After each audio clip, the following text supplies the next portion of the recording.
Tantor Audio, a division of Recorded Books, presents Graves on the Fens by Joy Ellis, narrated by Henrietta Mear. Prologue. A single scream rang out into the night, rupturing the silence. Around the small village, people stirred. Some woke from their slumbers. A nervous wife dug her husband in the ribs. What was that? What was what? He grunted sleepily. That awful noise. I didn't hear anything. Go back to sleep. In another house, a man leaped from his bed and stared out of the window. All was quiet. Nothing moved. No cars, no figures lurking in the shadows. No lights were on, other than the one in old Emmy Smith's upstairs bedroom, but she always left her light burning. He returned to his bed, wondering if the sound had been the remnant of a bad dream, forgotten on awakening. A few minutes later, the village of Marsh Enderby was silent again, its inhabitants back in the arms of Morpheus. All but one woman. She lay sobbing into her pillow, racked with pain and anguish. No god of sleep, of beautiful dreams, visited her bed. He never did. Instead, all that came was the fear of darkness, and what it might bring. In another village, not so far away, someone else was awake, but unlike the woman, the darkness held no fears for him. He found the night hours energizing. He rarely slept, but didn't seem to suffer for it. He snatched a few minutes' sleep at odd times when he felt the need to recharge his batteries. It was enough for him. While the world slept, he was busy working on a grueling schedule for the following day. He didn't mind the long hours he put in. His work was the most important thing in his life. It meant everything to him. He stared at a large map of the Fenland area taped to the wall of his operations room, consulting map references on his laptop and adding a few street graphics so as to get an idea of the look of the various locations he was studying. He planned to take a field trip the following day, to tie everything together. He printed off what he needed, shut down the laptop, and turned out the light. His next job was to get the equipment for his expedition ready. He went downstairs to his boot room, where he selected a tough wax jacket from the pegs of outdoor wear, a barber cap, and his favourite pair of leather walking boots. He didn't know the area he would be visiting, but one thing was certain: it would be muddy. The Lincolnshire fens in late winter, early spring were always muddy. Into the jacket pockets went a selection of things he might need to assist him in his assignment. Satisfied that he'd forgotten nothing, he went to the kitchen and took a thermos flask from the cupboard, ready for filling first thing in the morning. He made a cheese and pickle sandwich, wrapped it in foil, and placed it in the fridge. He threw a packet of crisps and a couple of energy bars into his rucksack, along with an apple and a banana. He had no idea how long this hunt would take, possibly a week, maybe longer. It didn't matter. He had a job to do, and he could do it better than anyone, with the exception, that was, of one other person. The sainted Detective Inspector Nicky Galena, pride of the Fenland Constabulary. His eyes narrowed at the thought of her, and it was only with considerable effort that he pushed her from his mind. Concentrate on the job in hand. Repeating the words to himself, he went out to his garage, unlocked it, and gathered up the shovel, the bow saw, the wire cutters, and axe that he had placed by his vehicle in readiness. Into the boot of the big 4x4 went 2 large tarpaulin sheets, some sacks, and the tools. He closed it down and locked the garage.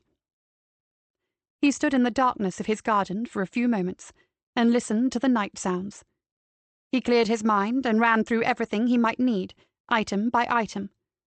All boxes ticked, and with a full tank of fuel, he was ready to move out at dawn. Back inside, he poured himself a small glass of his favourite 12-year-old Royal Welsh whisky and toasted his coming success. This job would go as well as the last one. He just knew it. He would teach D.I. Nicky Galena and the rest of the Fenland force how not to give up on people. You didn't do that when the person concerned was so loved and cherished that missing them tore your heart into tiny, jagged pieces. Chapter 1. It was the end of the day. DS Joseph Easter sat at Nicky's desk, gazing proudly at 3 neat piles of reports, congratulating himself on managing to catch up with what had been a pretty daunting backlog of paperwork. He couldn't wait to be back in his own little cupboard of an office in the main CID room, with D.I. Nicky Galena once more reigning supreme from this one. Thank heavens the Superintendent, Cameron Walker, would be back from leave next week, and things could finally return to normal. Still, he wasn't complaining. With Nicky agreeing to step up and accept the post of acting superintendent while he covered her duties as an acting DI, they had managed to save their personal relationship from becoming front-page news, which would have resulted in the team splitting up and the 2 of them moving to different areas. A new superintendent would have spotted their relationship straight away and caused all manner of problems for them, whereas, by holding the fort until Cam's return, their secret stayed safe. Cam was not only their super, he was also their friend. It was him who had suggested this expedient after his wife Kay had to undergo heart surgery, and he needed to take several months off to look after her. Joseph closed the file he had been working on and stretched. Maybe he'd take Nicky a cup of coffee and find out what time she'd be finishing. He was planning a special dinner tonight and didn't want to find she was working late. He walked up the stairs with a smile on his face. Nicky was a woman of action, not an administrator, and she had dreaded the prospect of filling Cam's shoes during his absence. Even the thought of directing operations from behind a desk had her practically climbing the walls. Now, more than 2 months down the line, she was bossing it.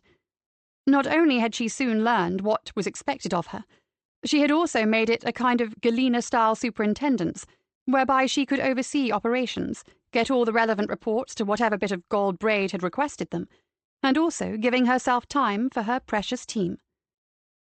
He knocked, shouldered the door open, and carried in the 2 beakers of coffee. She gave him a smile of welcome. "Joseph, just the person. I've been going over these statistics." She pointed to her monitor screen. "And... Oh, sorry, shall I come back when acting Superintendent Galena's here? Only you mentioned statistics, and I happen to know she doesn't do statistics." She threw him a withering look. "Very amusing.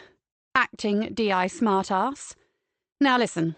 First off, as Cam's been so damned good to us, no way am I having him coming back to a shambles, even if that does mean me tackling poxy statistics. And secondly..." Her eyes went back to the screen. "A couple of things here are actually rather worrying." She started to explain. At the mention of domestic violence, Joseph gave a groan. Domestic violence was one of the most frustrating and soul-destroying aspects of police work. Time after time, you sat for hours listening to horror stories, tales of cruelty, drunkenness, and violence. The victim would swear that they'd had enough. This time he or she would go to court because they couldn't take any more. Then in the morning, the inevitable phone call. "Oh, he didn't mean it. He's so sorry now. He loves me, really. It was just the drink." Or, "She is under terrible strain at the moment, and she swears it will never happen again. I have to give her the benefit of the doubt because I do love her." It was nearly always women who took the brunt of the abuse, but they had come across the odd case in which the husband was the victim. "I know what you're thinking, Joseph," said Nicky. "It's everywhere and rising all the time. But we've had a big spike right here in the Fens, and it bothers me. It's almost double the national rate, and that's already at 6%. Hitherto, we've kept pretty well on a level with other areas. I think we need to gather a bit of info from uniform, and who better to ask than our newbie civilian officer in CID?" "The perfect choice," agreed Joseph. He grinned at Nicky. "I cannot get used to seeing our Vonnie in civvies. It's such a shock. I mean, we've been seeing her in uniform since Noah drew up blueprints for the Ark."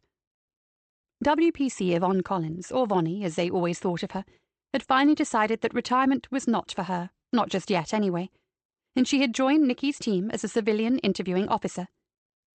She now occupied the desk that had once belonged to Dave Harris, her much-missed predecessor and dear friend. Everyone was delighted that she had decided to stay. Her local knowledge was legendary, and they'd be lost without her. "Have a word with her in the morning, Joseph. Ask her to see if there's any unusual pattern to what is happening, or some word on the streets about what could be causing it."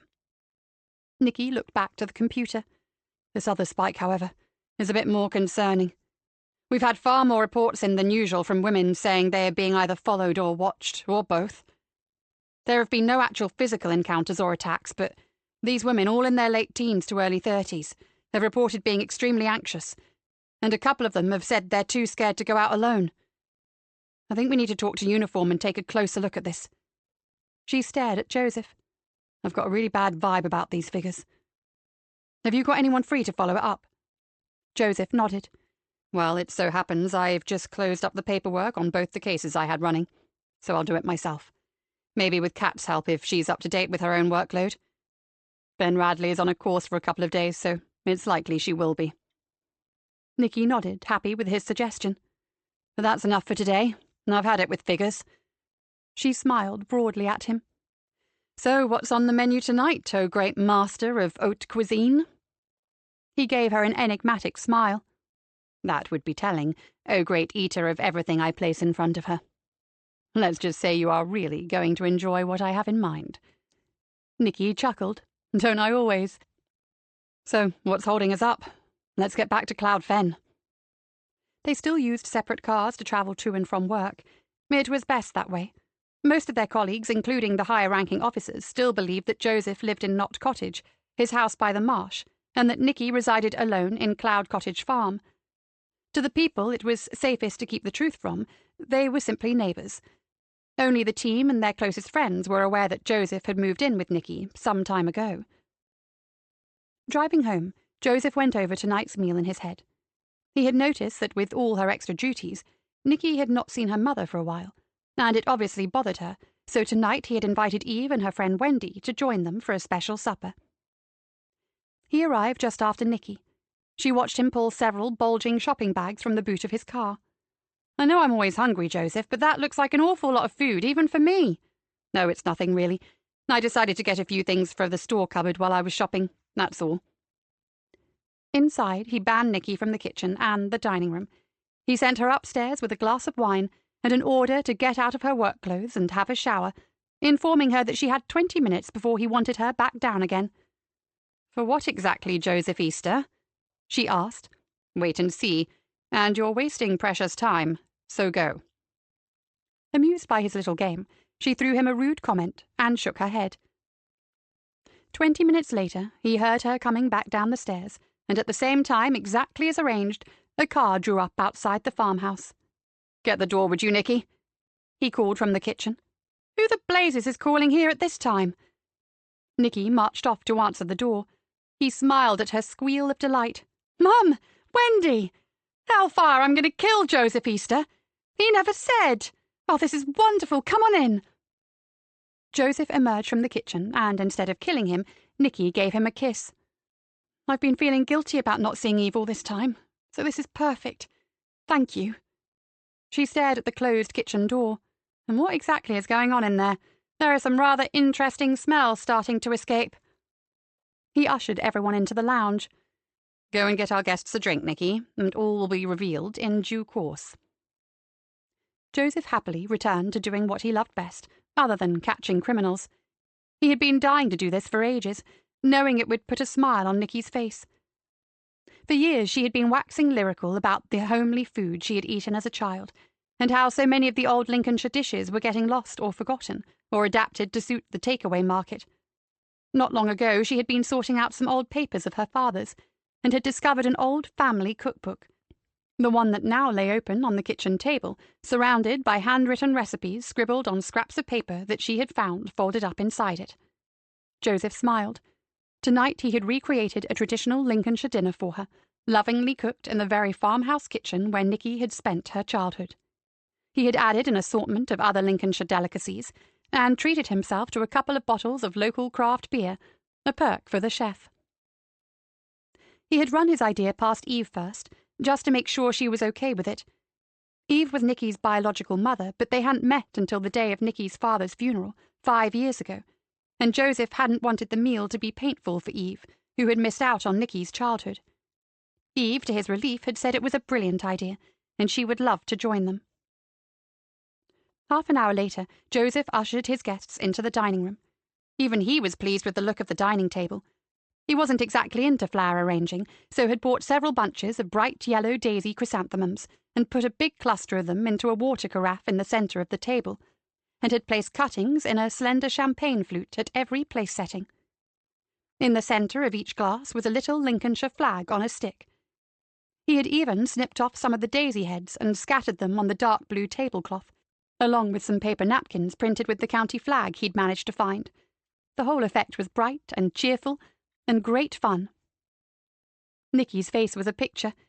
He knew that she was fiercely proud of being a yellow-belly, a native of Lincolnshire, and it was clear that she was absolutely delighted with what she saw. "You sly sod, Joseph Easter!" she exclaimed. "This is brilliant! So, what exactly are we having for dinner?" He made a little bow. "Your waiter will be along any moment, ma'am." He hurried back to the kitchen and returned with the starter. His daughter, Tamsin, a vegetarian, would have had a screaming fit at the sight of such an offering. But Nicky would love it, he knew. "Stuffed chine! Oh, and haslet, too! I haven't had this in years!" Nicky picked up her knife and fork eagerly. He explained to Wendy and Eve, both incomers to this part of the county, about the meal they had in front of them. A cold collation salad with slices of delicious traditional meats, including the specialty dish that Nicky mentioned, stuffed chine. That salt pork filled with herbs, especially parsley. Joseph poured them all large glasses of wine, pleased that he'd advised Eve and Wendy to come by taxi. The meal was a huge success, the high point being Nicky's surprise and delight at her father's favourite main course of Lincolnshire sausages in a delicious casserole with lentils, vegetables, and herbs, cooked exactly to their old family recipe. Perhaps it wouldn't have won any Michelin stars, but the old-fashioned meal was wholesome, tasty, and had everyone asking for more. Now they were eating plum loaf, with a selection of cheeses, including the famous Lincolnshire poacher. "Okay, Eve, tell us about your next project," said Joseph, helping himself to some Coat Hill Blue. "We all know that you two can't exist without something exciting going on in your lives." Eve Anderson and Wendy Avery had seen active service in the Royal Air Force and then gone on to work with the Ministry of Defence. They had remained good friends after retirement, along with two other old comrades, and for the past few years Wendy had been living with Eve in Monk's Lantern, her converted chapel home. After their action-packed life, neither were able to switch off and take it easy, so they took on a series of ambitious projects. "Not exactly a project per se," said Eve slowly, giving Wendy a conspiratorial smile. "More like a new and perfectly harmless hobby." Nicky rolled her eyes. "Nothing you two take on could be described as a harmless hobby. And you've got previous for seriously big trouble." She looked from one to the other suspiciously. "So, what is this new hobby? Fire eating for beginners? Bungee jumping for the over-70s? "Eve's right," Wendy said innocently. "It's just a hobby." "We've bought metal detectors," said Eve excitedly. "We're going to be detectorists." "We've gone into all the legal regulations, and we've obtained permission from a couple of farmers to go on their fields," added Wendy. "And we've also managed to get access to an old airfield." Eve's eyes flashed with enthusiasm at the thought. "Can't wait for that little expedition." "Whoa!" exclaimed Nicky. "That could mean digging up live ordnance. Are you both quite mad? What are you thinking?" Joseph burst out laughing. "Nicky, these two have handled more live ordnance in their time than you've had hot dinners. I'm betting they know exactly how to go about it. Isn't that right, Eve?" "Of course we do. We met this lovely girl called Perry through an online local enthusiast club, didn't we, Wendy? She came over to Monk's Lantern to give us some pointers, especially about working abandoned airfields. She's a bit of an aficionado of World War II relics, and our disused airfields in particular. She's told us how to do the research before we go to the site. We've got plans from the archive at RAF Hendon, and we'll pinpoint those areas that are most likely to give us the best pickings." Wendy took a little more of a cheese called Heart of Lincolnshire, shaped like a heart and coated in a pink wax. She also showed us exactly how to go about digging out shells or live ammo safely. So fear not, Nicky, we won't be plunging a shovel directly into an unexploded bomb. "And look," Eve unwrapped a small parcel that had been sitting on the table next to her all evening. "These are the things we found in the garden at Monk's Lantern while we were testing out the detectors. They tell you to search in places where people gather for any reason, and as our home was a chapel, whole congregations came and went during its lifetime of use." Joseph looked at their finds. There were some old coins, several old pennies, and a threepenny bit from the 40s, an old metal belt buckle, a brooch with tiny glass flower petals still in place, a silver spoon, and a battered St. Christopher medallion. "That's quite impressive. Certainly better than a load of nails and scrap metal." "Oh, we found plenty of junk as well, but we were pleased with these, considering we were only beginners." Eve fingered the little brooch. You can't help wanting to know who owns something like this. Was she sad to lose it, or did she throw it away? Everything has a story behind it, but sadly this is one we'll never know. They continued to talk for over an hour over coffee, the conversation amid much laughter, ranging far and wide, until Wendy looked at her watch. "I'm sorry to say this, but the taxi will be here in 10 minutes. Can I take the little flag? It was such a nice meal. I'd like it as a keepsake." Joseph took 2 from the glasses and handed them to her. "Please do. I love the county flag. Not that I knew what it meant until I bought the flags and serviettes. The old guy in the market gave me a lecture on it." "So what does it mean?" asked Eve. "Well, as you see, the flag features a red cross, edged in yellow and bearing a yellow fleur-de-lis on a background of green and blue quarters. The red cross is St. George's, representing England. Yellow stands for the crops grown in the county, and references the nickname Yellow Bellies, given to people born and bred in Lincolnshire as well. Blue represents both the sea of the East Coast and the wide skies of Lincolnshire, and green symbolises the rich lushness of fenland fields. The fleur-de-lis is the recognised symbol of the city of Lincoln." He grinned. "And there you have it, courtesy of Fred Winters, Greenborough market trader and local historian." After Eve and Wendy had been driven away, they stood for a while in the doorway of Cloud Cottage Farm, looking up at the starry indigo sky. Nicky held Joseph closely. "You must be the most caring partner in all the world. It was so thoughtful of you to make that meal. And I could have cried when I tasted the food. It was perfect, exactly as I remember it as a child." "I'm just glad it worked," he whispered. The night was utterly peaceful. Beneath the canopy of stars, no light pollution out here, soft night sounds were all that could be heard. No traffic noise, no voices. Joseph breathed it in, wishing this moment could last forever. He wasn't to know it, but this would be the last peaceful night they'd experience for some considerable time. Chapter 2. Leslie Curtis, Superintendent Cam Walker's office manager, brought Nicky her morning mail and overnight reports, along with a coffee. Nicky smiled, still feeling mellow after her pleasant evening. "Anything screaming out for immediate attention in this lot, Leslie?" she asked, wondering how a few hours of darkness could generate so much work. "Not that I noticed," said Leslie, although I did wonder what this was. "It's certainly not official, and it's rather interesting stationery. It's an old-fashioned airmail envelope, isn't it? Who uses those these days? It came by normal local Royal Mail." It reminded Nicky of a pen pal she'd had in her school days. They'd written every few weeks, so regularly that part of the little girl's address was still imprinted in her brain. Rural Route No. 2, Box 27, somewhere in Indiana, USA. Her immediate inclination was to rip it open there and then, but something stopped her, and she waited until Leslie had left. She sat staring at the thing, resting innocuously on top of the other mail. Only it wasn't innocuous at all, was it? That red, white and blue border, the words Par Avion written across it, screamed a warning at her. She knew it wasn't going to blow up or anything like that. Their mail was screened in the mailroom before being sent to the various departments. It wasn't that kind of threat that bothered her. No, there was just something about it. That the sender had chosen to use an airmail envelope was weird to start with, and the handwriting with her name and the address of the station, all penned so neatly, looked oddly intimidating. Telling herself not to be so fanciful, Nicky opened the envelope. Inside was a single sheet of old-fashioned blue airmail paper, light as a feather and familiar to the touch. On it just 3 words. "You failed me." Somehow, this shortest of messages struck home. Who had she failed? And why, when the police received far worse threats than this on a daily basis, did it manage to convince her that something very menacing indeed was about to unravel? She picked up her phone and rang Joseph in her office. "Could you pop up here for a moment?" He was with her in seconds. As soon as the door closed behind him, she handed him the envelope and the note. Joseph read it and laid it back on the desk with a shrug. "We fail people all the time, Nicky. We can't help everyone.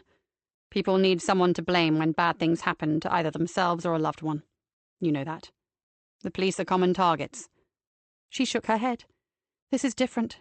Because there is a kind of presence about it. Because he or she has chosen stationery that makes their letter stand out from the other mail. Because it was carefully thought out, not a spontaneous outburst like you get when someone goes down in court.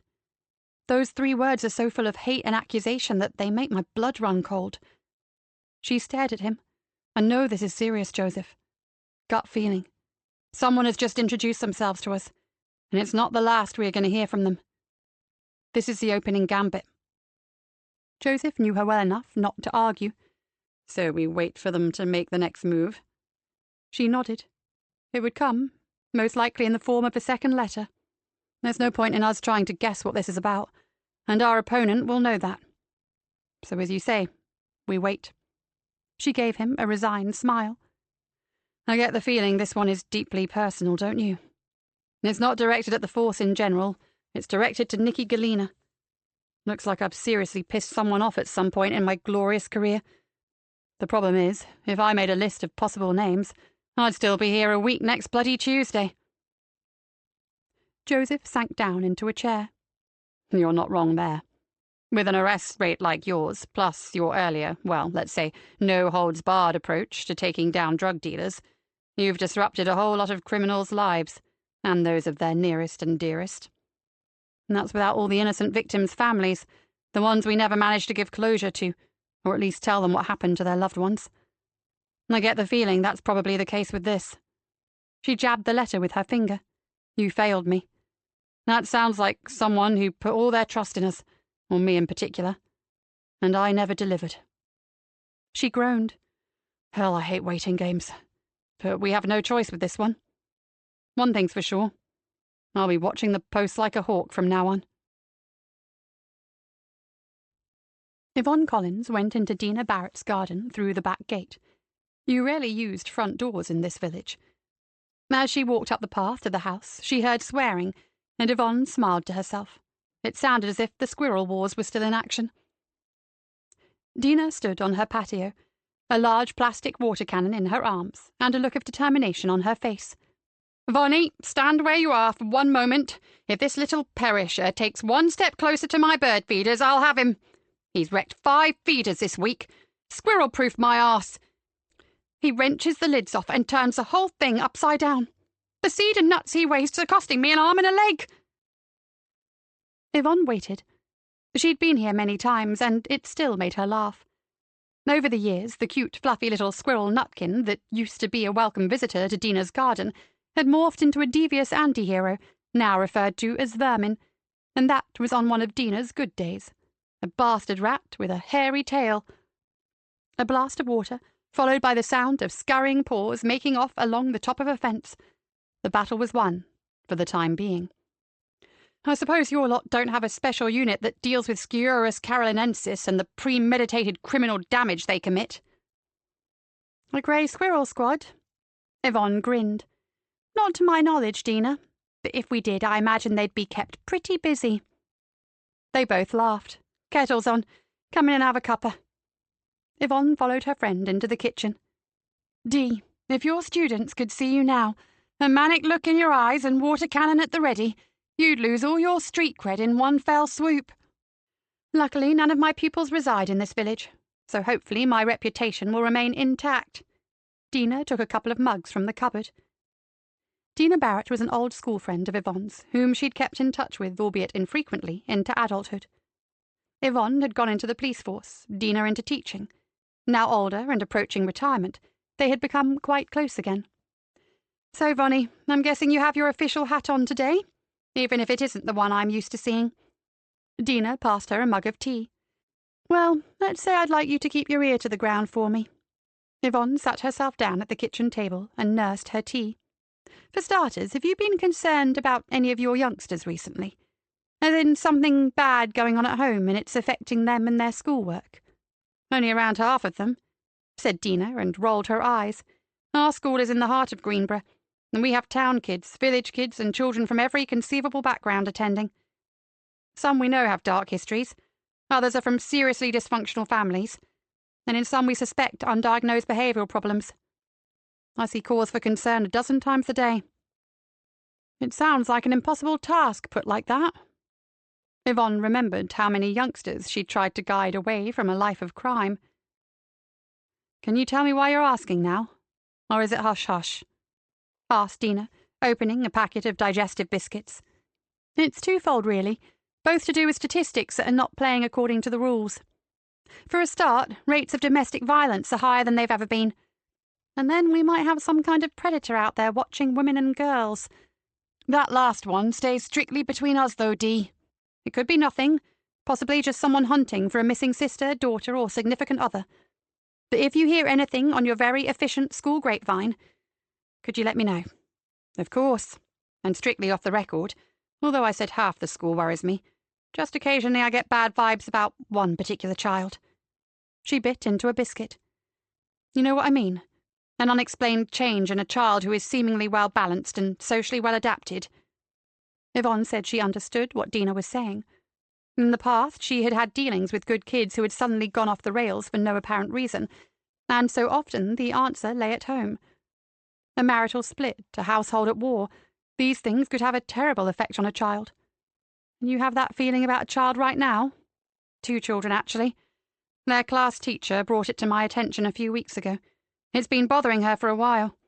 However, neither of us think it's anything to do with their home life, although you never know what really goes on behind closed doors, do you? Both appear to have supportive parents and responsible siblings, but the work of both girls is slipping way below standard. I've been wondering if it's boy trouble, or maybe bad company. I'm hoping it's just a phase and they'll come through it quickly, as they are both bright, intelligent girls. I hate to see their grades suffer. They talked about other things for a while.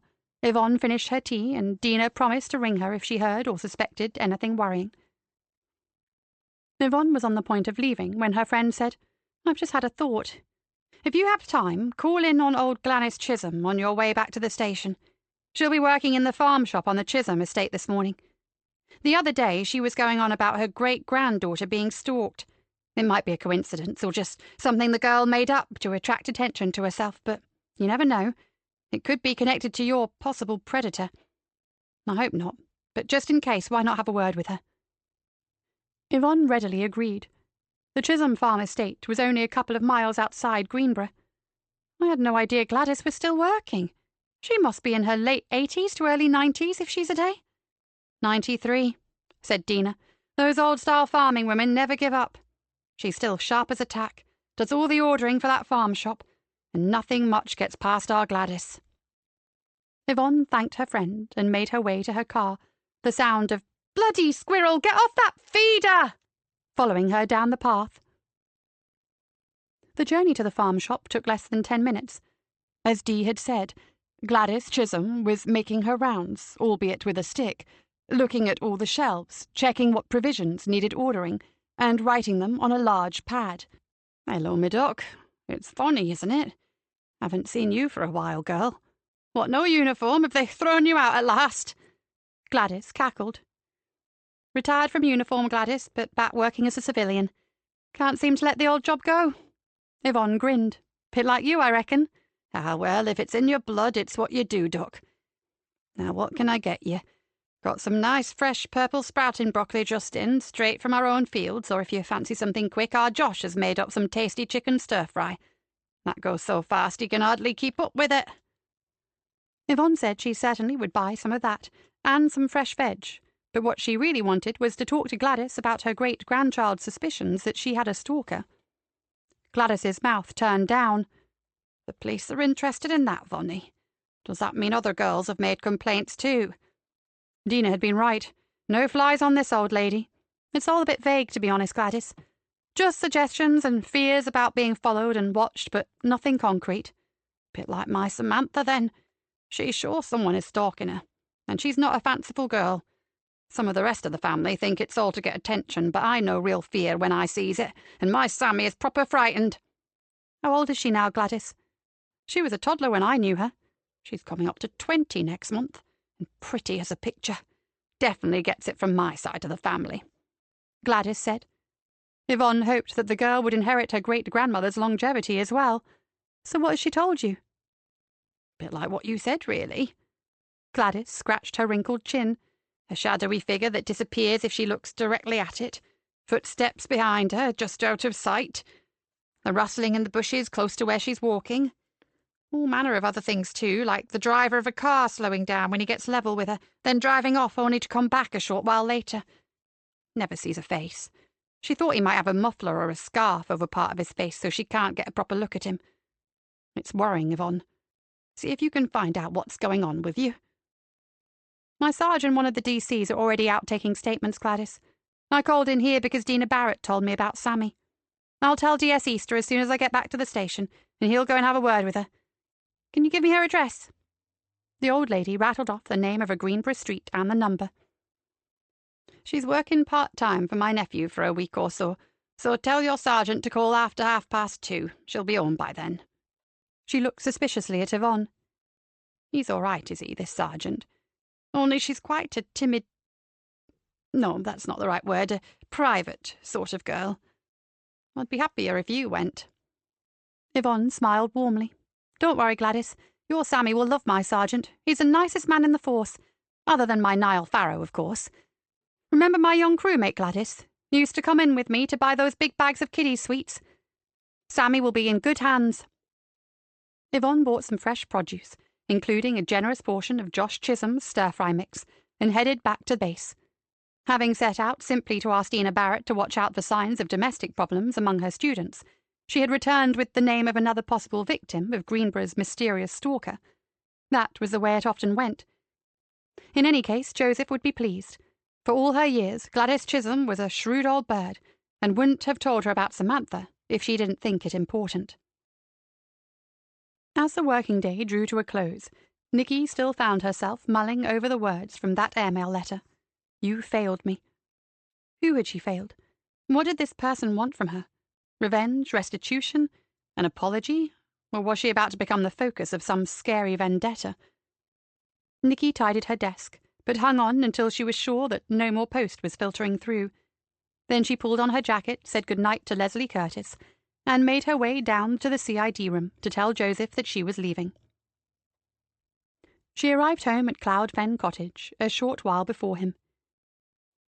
He had been about to leave when a call came in from one of the women that he had on his list to interview the following day, so she had gone on ahead. She hung her coat on the hook by the door and picked up that morning's post from the mat. She had expected the flyers, the electricity bill, but she hadn't expected to see an airmail envelope.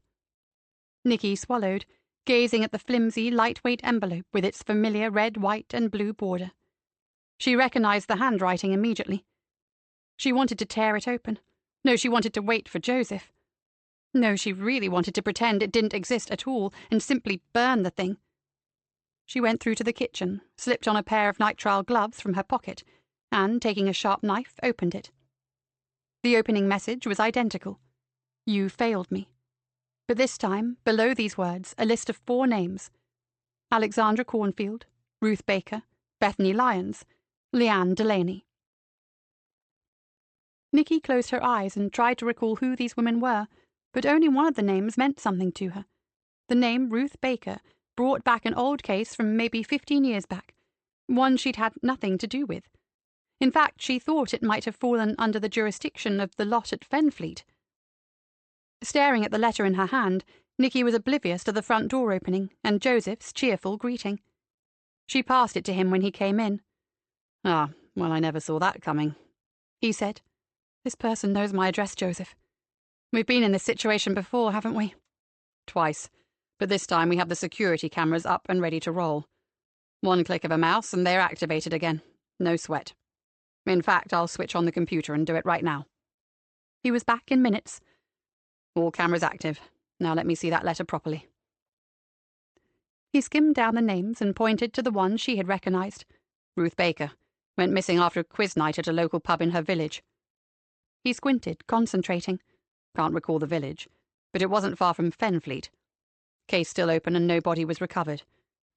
I think the last update that was sent round said that nothing had been heard of her, no sightings and no credit card use to this day. So it was assumed she had died, most likely murdered, and the case would be regularly reviewed. She nodded. That was all she recalled, too. Joseph, I have to get back to the station. Hold up, Nicky, you need to eat. I'm betting you've had nothing all day apart from a sandwich. We can get the basics about these other women from here. Then we can do a full search first thing tomorrow morning. I need to get into the PNC, Joseph. I want background info that only we have on tap. These names can't be random. They have to have some connection to either the person who sent this note, or to the poor soul they believe I failed them over. She looked at him intently. I cannot sit on this all night and do nothing. I just can't. Then we go together in my car, and only on the understanding that I pick up a takeaway on the way in. Deal? She smiled. Deal. In 40 minutes they were in her old office, along with a bucket of KFC and 2 coffees. They had intended to split the list in 2, but then decided to work together, taking each woman in turn and seeing what they could discover. After 2 hours, they had amassed everything the PNC could provide. All missing persons, said Joseph. All suspected of having been abducted and killed, but no bodies were found and no answers. 4 old, unsolved cases that got relegated because something more immediate needed attention. And I wasn't involved in a single one of those cases, murmured Nicky. They're all Fenland investigations, but none of them took place in Greenborough. That's weird. I can see nothing to connect them either, added Joseph, other than them being unsolved mysteries. Tomorrow I'm going to request all the case files, and we'll look at them in detail. There has to be a connection somewhere. She looked at the clock. I guess we'd better get home again. I'd hoped for more than this. Hell, I'm as much in the dark as when we arrived. Joseph stood up and cleared up the remains of their supper. And as absolutely nothing we found this evening points to you, I'm wondering if you've been singled out as a scapegoat for the failings of an entire force. Apart from being female Miss Purse, the only other common denominator is that they are all unsolved cases Fenland Constabulary was investigating.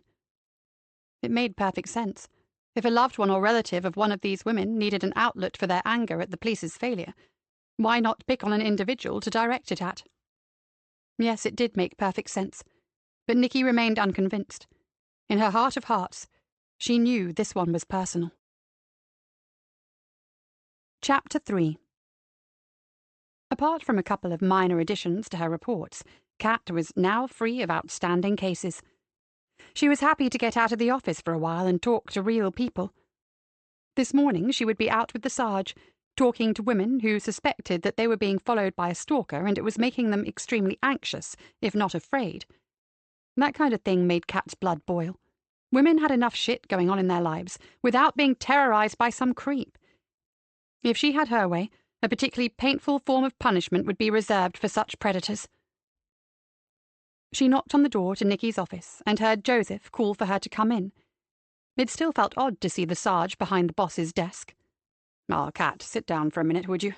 I'm afraid there's been a slight change of plan." Joseph seemed tense. Kat wondered what was up. "I'm going to ask you if you could take over interviewing these women." Joseph passed her a list of names, contact details, and addresses.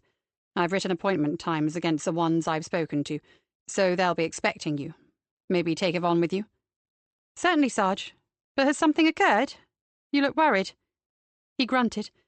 "To tell you the truth, Kat, we're not sure what we're up against at present, and I have a sneaking suspicion that the shit could hit the fan at any moment." He took a sheet of paper from a file that lay open on the desk. "Nicky received this yesterday morning, followed by this one, sent to her home." Kat read the first short note, then the second, and pulled a face. "I see what you mean. Looks like someone is smarting big time over an unsolved case or police cock-up and needs someone to blame. Question is this a high-profile campaign to force the police to take a fresh look at an old investigation? Or do we have a raving nutter out there who believes he's a vigilante and is gunning for us?" "Nicely put," said Joseph wryly. "Basically, that's exactly what we were thinking. With one small exception. We think that whoever it is, they're targeting Nikki, not the police. Bugger. Sorry, Sarge, I meant that's not good. Indeed. Anyway, Nikki and I are going to do some in-depth research into the women he listed in his letter. The only one we both know anything about is Ruth Baker. I remember that one, Sarge. And I see you mentioned Bethany Lyons, so if I were you, I'd talk to Sergeant Lucy Wells about her. She was the family liaison officer on that case, I'm sure. There was a massive flu outbreak in one of the other Fenland stations, and she was sent to help out with the family of the missing girl. I didn't know that, said Joseph. Thanks, Kat, that's really helpful. So are you okay to tackle the alleged stalker's victims? She skimmed the list of interviewees. No problem. I'll go and rope in Vonnie and we'll get straight onto it. By the way, I know one of these young women, and if she says someone is watching her, someone is. She takes no shit from anyone. Good. That's the kind of person we need to give us facts, not fantasies. Kat stood up. I'll report in directly we get back, Sarge. She left Joseph still looking perturbed and went off to find Yvonne. The first address they visited was that of a Julie Ravenhill. She turned out to be a rather pretty brunette in what Kat presumed to be her early 20s. She invited them in and offered them a drink. "We're okay, thanks," said Kat, knowing that after around 6 calls they would be awash with tea and desperate for the loo. "We'd just like to hear what you believe to be happening regarding this person who's stalking you." The girl rubbed her hands together nervously. "I've actually taken a few days off work, I'm so upset. I've never done anything like that before. I love my job. But I feel so intimidated I'm scared to even go out." Julie stared at the floor. "Dad is working, Mum is out shopping, and I've done nothing but look out of the windows. I'm totally freaked out by this person. Have you any idea who it might be?" asked Kat gently. "You know, like a jilted boyfriend. Someone who is jealous of a present relationship, maybe?" "I'm not in a relationship," Julie said rather bitterly. "And my last unfortunate attempt at an affair ended with him dumping me, so no, I have no idea at all." "And you've never actually seen him?" inquired Yvonne. "Sounds stupid, doesn't it? But no, I've never seen him properly. Just a shadow. A figure that disappears as soon as you notice it. My friend thought I was making it up. She said stalkers like you to see them, to know that they're there and watching you." Julie looked pained. "But this is even more creepy, honestly. It's so subtle, it's kind of a mind-bender." Kat knew this girl was not making it up. She was well and truly scared. "How many times have you thought he was watching you?" Kat asked. "Well, for over a week now, it's been almost every time I've gone out. Here and in my works car park, out shopping. Anywhere I go." She looked from one to the other. "It's far worse at night. I was coming home the other evening after meeting my friend, and I was sure he was almost close enough to touch me. Look, Julie, do you think you can make a list of all the places you've been, and as near as you can the times and dates you were there? There's a chance he's turned up on CCTV, especially as you say he was in your works car park. We might just be able to get a good look at him." Julie nodded. "Yes, I can do that. Should I email it to you?" Kat said that would be great and gave the girl her card. "Be as precise as possible, especially with the locations. CCTV footage can be hugely helpful with something like this." She looked at her seriously. "I have to tell you, though, that this isn't the sort of thing CID normally deals with, so we can't promise too much. But we'll do our best for you." "I was hoping that others might have reported the same thing. Then I wouldn't feel so isolated," Julie said, a little hesitantly. "Have they?" Yvonne nodded. "Yes. Several women have said the same as you. And we are talking to them all. Maybe, then we'll get an idea of what he's up to. And the good news is, if he's targeting a lot of women, it's probably not a personal thing. Plus, the more women he goes after, the more chance there is of him being spotted." Kat hoped she sounded reassuring, though she guessed it would take more than a few platitudes to stop this young woman from being too terrified to go out alone. Nikki flicked swiftly through the incoming post, but this time there was no airmail letter. At first she felt relief, but this was soon replaced by anxiety. All they had was a list of names.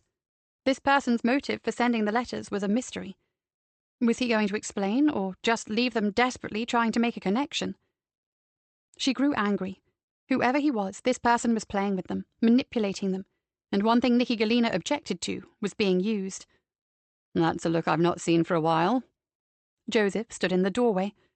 But I recognize the emotion behind it. I'm feeling the same myself. Nicky indicated for him to come in. I have to get my head around this, Joseph, and start behaving like a police officer, not some extra on a film set, their every move directed by some mysterious figure off screen. I'm not having this bastard pulling our strings for too long. Well, I phoned the evidence store to see what they have on those missing girls, and there's pretty well nothing. It's certainly not worth requesting it to be brought here. Not yet, at any rate. We need to concentrate on the reports, and those are all easily accessible. He placed a pile of printouts on her desk. Zena has already printed these off for you, and I've got a set too. They're the original files on Alexandra Cornfield. I've started there as she was first on his list of names. The time span between the others varies. Ruth Baker seems to be the oldest, but I thought you'd want to start at the beginning of his list and work down. Absolutely. We'll need to talk to the officers who dealt with these investigations too. Nicky looked at the first officer named. Well, at least this one is still alive, and still working, albeit a little further up the ladder than when he dealt with this. She smiled. She knew Jim Summers quite well, although since his rise through the ranks in the Fenfleet area she hadn't seen him for a while. He's a nice bloke, even if he is now a chief superintendent. Then if it's okay with you, suggested Joseph, I'll leave that side of things to you. I'll concentrate on making lists of known facts from this case. Then we can run comparisons with the other Miss Peirce and try to find connections or links. That's fine. And I suggest you keep Kat and Yvonne beavering away at their inquiries about the stalker and the local domestic violence statistics, while we tackle this between us. She was about to continue when she was interrupted by a tap on the door, and Cam's office manager, Leslie, walked in. Sorry to interrupt, Mum, but a motorcycle courier delivered this to reception a little earlier. It's been screened by the mailroom, and it's safe. She put it on the desk and left. Nicky and Joseph stared at the thick manila package. He's not hanging around, is he? Nicky said quietly. There was no doubt as to who had sent the packet. Not only was the handwriting the same, but there was also a small bright blue sticker attached. By airmail, par avion. Nicky took a deep breath, opened the package and pulled out a green cardboard folder full of documents. That looks like a case file, murmured Joseph. On the top was a piece of paper, printed to resemble a newspaper report. The date was today, and the heading read, Fenland Police Discover Body in Remote Location. She read the rest out to Joseph. After receiving information from a member of the public, police today have found the body of a young woman believed to be that of missing teenager Alexandra Cornfield, who disappeared almost 10 years ago. This information led them to an overgrown area of land at the back of a derelict barn on farmland close to Blackstone Fen.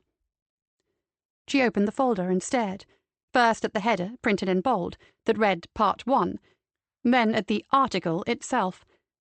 Joseph had been right. It was just like one of their reports. Come and look at this, she whispered. Joseph at her side, she flicked through the papers, all neatly typed and printed off, and written in an official manner, as if by an investigating officer. It was signed by someone who referred to himself as Detective Oliver. Nicky stared at the name. Oliver? A first name or a surname? She had no recollection of any Oliver. She glanced at Joseph, who shrugged and said it meant nothing to him. Oh my God! Nicky had turned to the next pages and found what were obviously meant to be crime scene photographs. Pictures of the location, miles of farmland, an abandoned wreck of a barn, a small area of woodland, probably little more than a thicket of wind-blown, stunted trees and bushes, and an overgrown area of bramble and nettles. Nicky swallowed, dreading what the next page would show. What is this? Joseph whispered. They were staring at the same patch of ground, but cleared of overgrowth. The next shot showed it partly excavated, and the one after that showed a shallow grave and what appeared to be a bony hand protruding from the loosened soil. Oh, shit. I know exactly what we are going to see next, she hissed. She was right. Oliver, whoever he was, had carefully removed the soil from around a corpse. The last photograph showed a gold chain with a tiny heart hanging from it, still in situ around the bones of the neck. Joseph snatched up the notes Zena had printed and thumbed through them. After a while he said, Yes, Alexandra always wore a heart on a chain. It had been a gift from her boyfriend. Nicky's thoughts were a maelstrom, tumbling around in her head. Who was this Oliver? How had he found the body of a missing girl that the entire Fenland Constabulary had failed to discover in almost a decade? What was his purpose? Did he know where to find her because he was the one who put her there? Nicky swallowed hard and turned another page.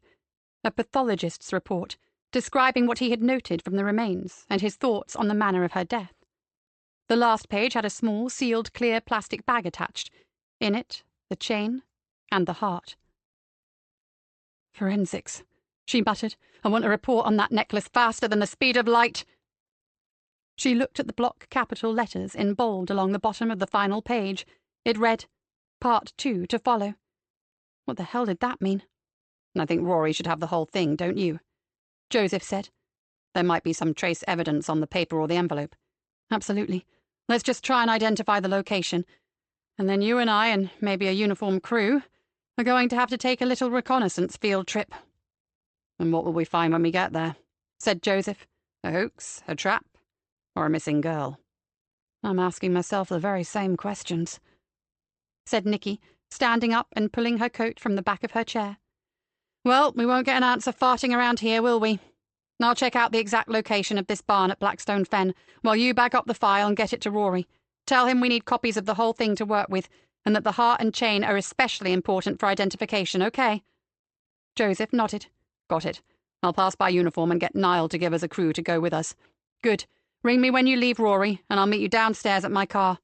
Let's move on this." Joseph was just about to open the door when she added, "And tell our lovely pathologist that if those photos are the real McCoy, there's a good chance we'll be calling him out to the victim of a 10-year-old unsolved murder inquiry in the next hour or so. That should make his day." Blackstone Fen was an arable farming area about 15 minutes' drive out of Greenborough. There was no village as such, just scatterings of houses and cottages. Someone looking down on it from the air might imagine that they had been strewn over the massive area like a handful of seeds that had fallen randomly here and there. Nicky knew it, but not well, and as she drove she recalled other journeys across these acres of farmland to the marshes. She had a friend, more Rory Wilkinson's friend than hers, the artist Jenny Jackson. Jenny had helped them with another serious murder case. She liked Jenny a lot.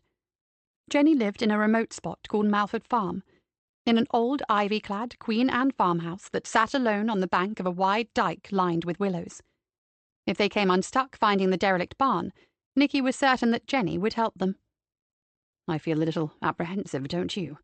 Joseph muttered. "I'm not sure how I feel," said Nicky. "My overriding emotion is anger towards this person who has us jumping every time he contacts us." She pulled a face. "Although deep down I'm certain we're on our way to meet Alexandra Cornfield."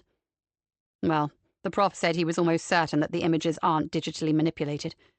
So yes, I'm sure of it too." Nicky glanced in her rearview mirror. The police car behind her was being driven by PC Kyle Adams, Vonnie's former young crewmate, now teamed up with a likeable and reliable officer called Emmy Greengrass. It had been Vonnie's wish before she retired that he be partnered with someone who appreciated his qualities. The lad had the makings of a great copper, and Emmy realized that. All in all, Nicky was pleased to have some backup. She was sure they would find a body, but very unsure about the sanity of this Oliver character. He could have left them more than just a body to find. Nicky had spoken to several officers who had been this way fairly recently, checking out a spate of oil thefts, and she had a pretty good idea where the barn was. What she didn't know was who owned the land, though she had an idea it was up for sale. She had left Leslie making all the relevant calls regarding authorization to access it, and doubted there would be a problem. "What's that over there?" Joseph pointed across a massive field to a small cluster of buildings surrounding a small farmhouse. "I'm hoping that's it," said Nicky, looking for a lane leading to what she believed was the old March estate. She found it about a quarter of a mile further along, with a big wooden for sale sign by the driveway. It declared that the land was for agricultural use only, which pleased her. So much land, some of it inappropriate to build on, had been so eaten up with housing that it was changing the face of her beloved Fens. Not that anyone would want to live in an estate out here, with no amenities and no neighbours at all. The drive was overgrown, Obviously March Farm had stood empty for a good while. I would suggest that those tire tracks we are following don't belong to an estate agent's car, said Joseph grimly. Nicky agreed. It had rained the previous day and the ground was still soft. The impressions looked like those of a pretty hefty vehicle, and it had been here recently. She pulled up at the back of the house and got out. The sudden blast of cold air reminded her that there was nothing between this spot and the Wash and the North Sea, so the wind could be relentless. She pulled her coat closer to her and set off across the yard to several old barns and what looked like dilapidated stores. If nothing else, they had the right location. I'd say the first photograph we were sent was taken facing this way. She pointed across the open farmland, and the barn in the second has to be that one.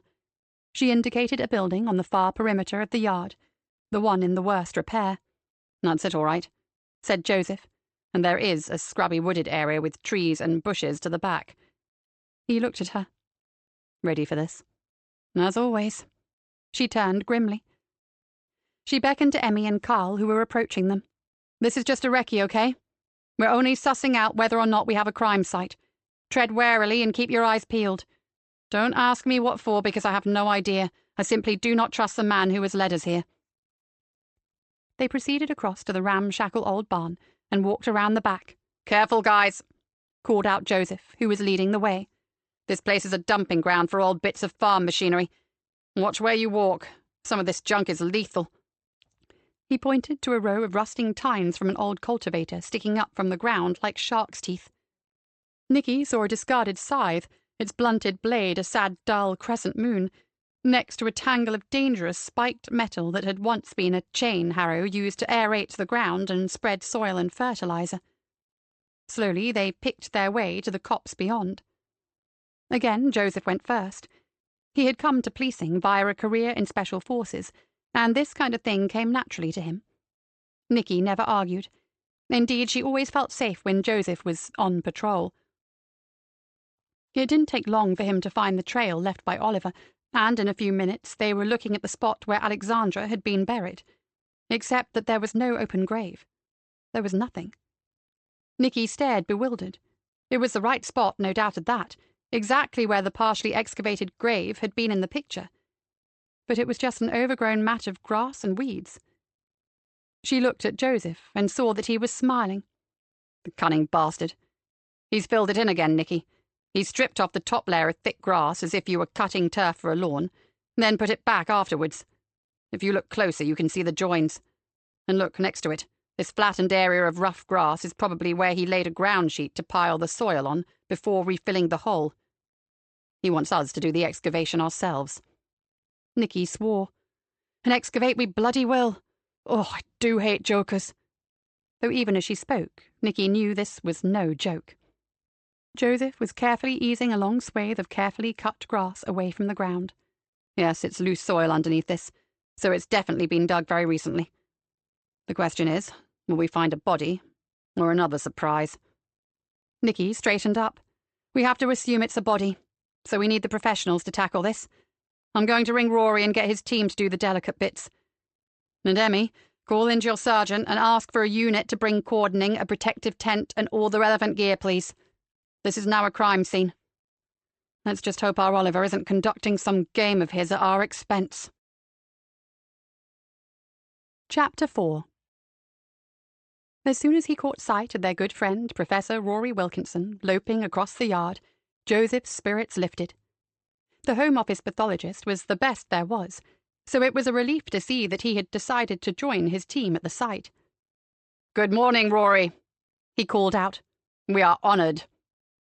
Well, dear heart, presented with such a story, what else could one do? I simply cannot wait to discover what's lying hidden in this shallow grave.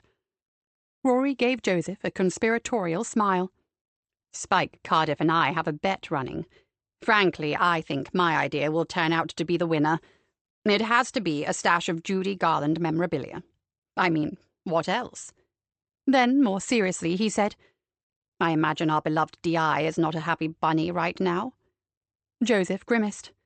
Neither of us is. Getting those photographs and then finding that he has filled the grave in again has spooked us both. He could have replaced that skeleton with anything. including something very dangerous. I'm well aware of that, Joseph. Why do you think I'm heading this one up?" All trace of humour was now absent from Rory's tone. "Once the first layers of soil are removed, it's going to be me who handles the next stage. Alone." "I'll assist," said Joseph immediately.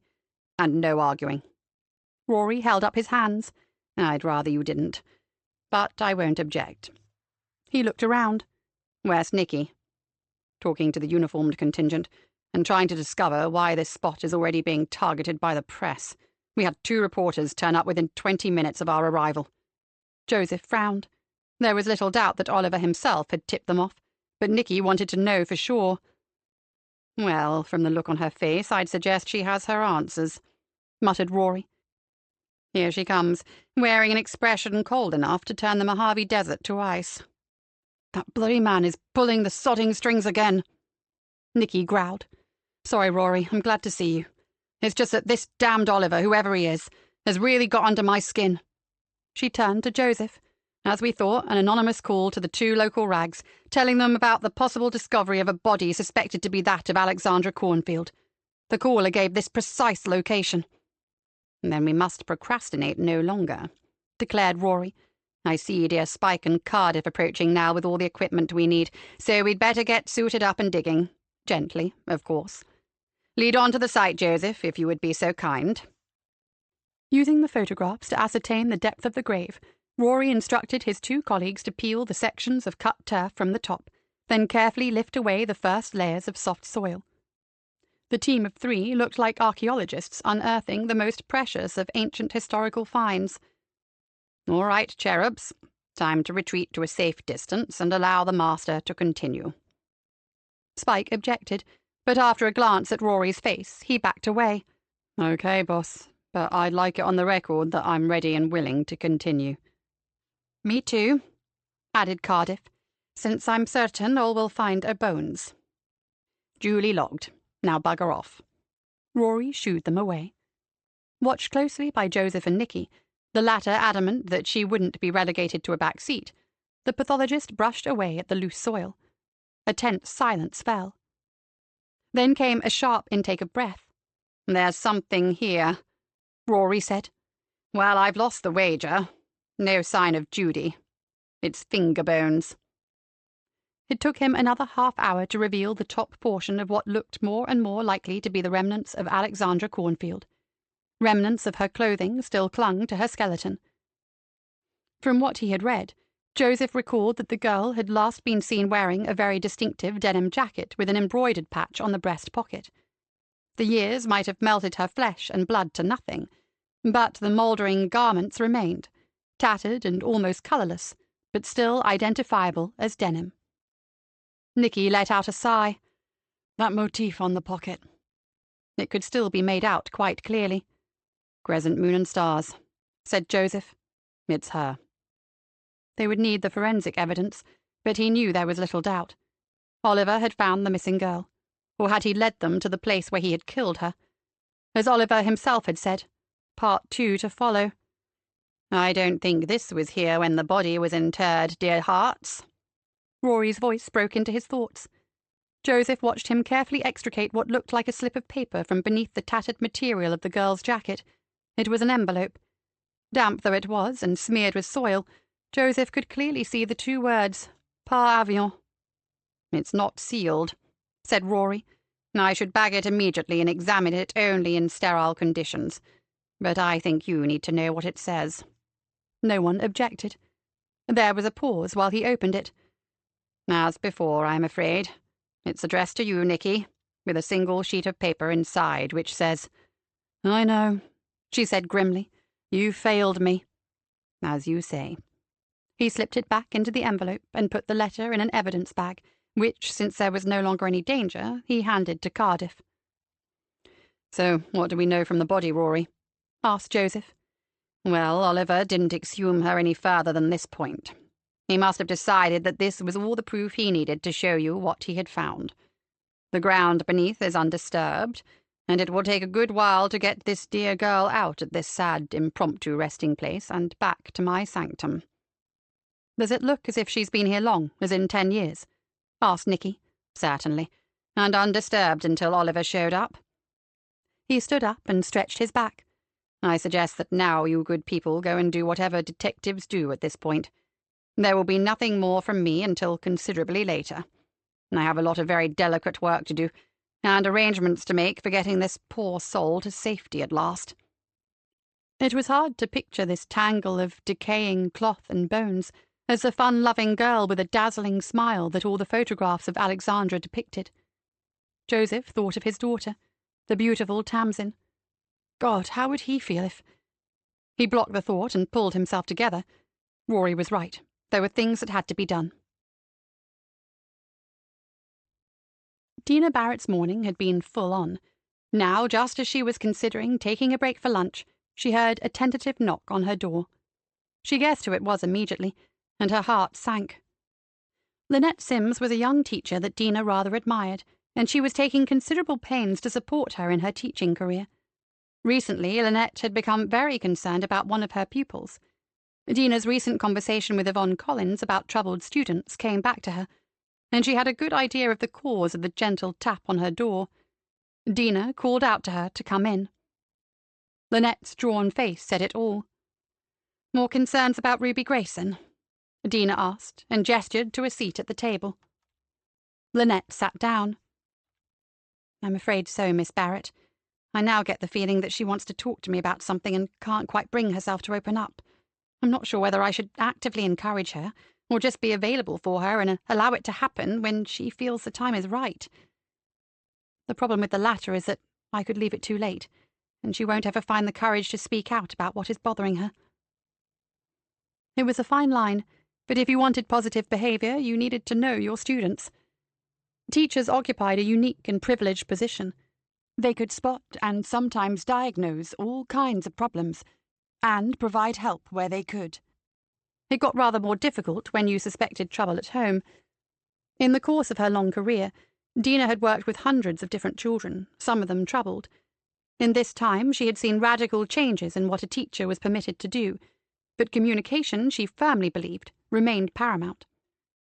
Dina felt for the young teacher sitting across the table from her. "Okay, Lynette, let's look at this methodically and tick a few boxes. Does Ruby show any signs of neglect or abuse?" "None whatsoever," Lynette said promptly. "She is clean and tidy, doesn't wear inappropriate or inadequate clothing, and she's active during sports lessons. There's no bruising or evidence of pain restricting her movements." Well, that dealt with 3 of my questions. So any mention of being left alone at night or parental absence? Again, Lynette shook her head. She never talks about her home life at all, but she doesn't appear to be tired or suffering from lack of sleep. She certainly doesn't nod off in class.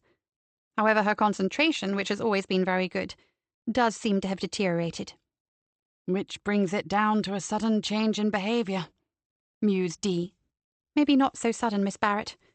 And I hope I haven't been remiss, but now that I think back, I suspect this has been a slow process over a matter of weeks." Lynette looked even more anxious. "It was her work that struck me first. She'd always been an excellent student, but the quality began to deteriorate.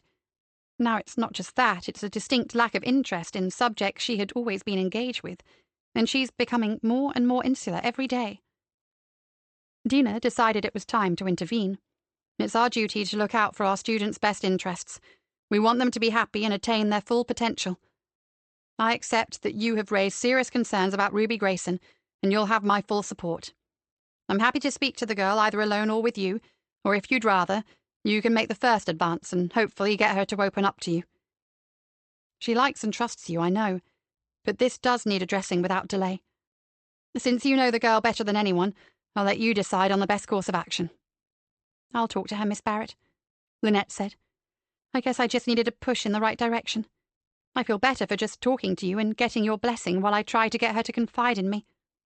"Then keep me updated, and I'm here whenever you need me." She smiled warmly at Lynette. "Don't shoulder too much alone, and remember, if there is something seriously wrong in the Grayson household, it's not down to you to try and rectify it. Neither is it down to you to determine the veracity of what you hear from a child.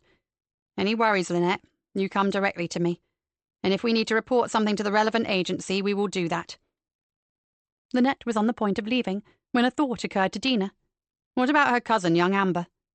Back to being more or less her old self, Miss Barrett. I've no idea why, but maybe it was something quite different to what is affecting Ruby." Lynette paused, her hand on the door handle. If anything, she's acting more assertively than before. It's quite odd, actually. She's never been a timid soul, but something seems to have boosted her confidence. She shrugged. I'll watch her for any more changes, for better or worse. After Lynette had gone, Dina frowned to herself. Both girls had registered cause for concern. Now Ruby was declining, while Amber had recovered and was apparently thriving.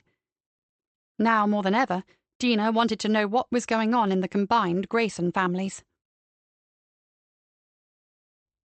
When Eve and Wendy decided on a new venture, they didn't stint on the equipment. Okay, it might not be a lasting hobby, but neither saw the point in going at it half-cocked. After all, both women liked nothing better than chasing up old mysteries. Eve had argued that if they found they really enjoyed metal detecting, they would probably find themselves investing twice over by having to upgrade their cheap detectors to something with more capabilities. And Wendy agreed. So although they didn't go for the mega-expensive, all-singing, all-dancing professional gear, what they had was good quality, with coils that could operate underwater, excellent all-round detection, and high sensitivity. "Got something?"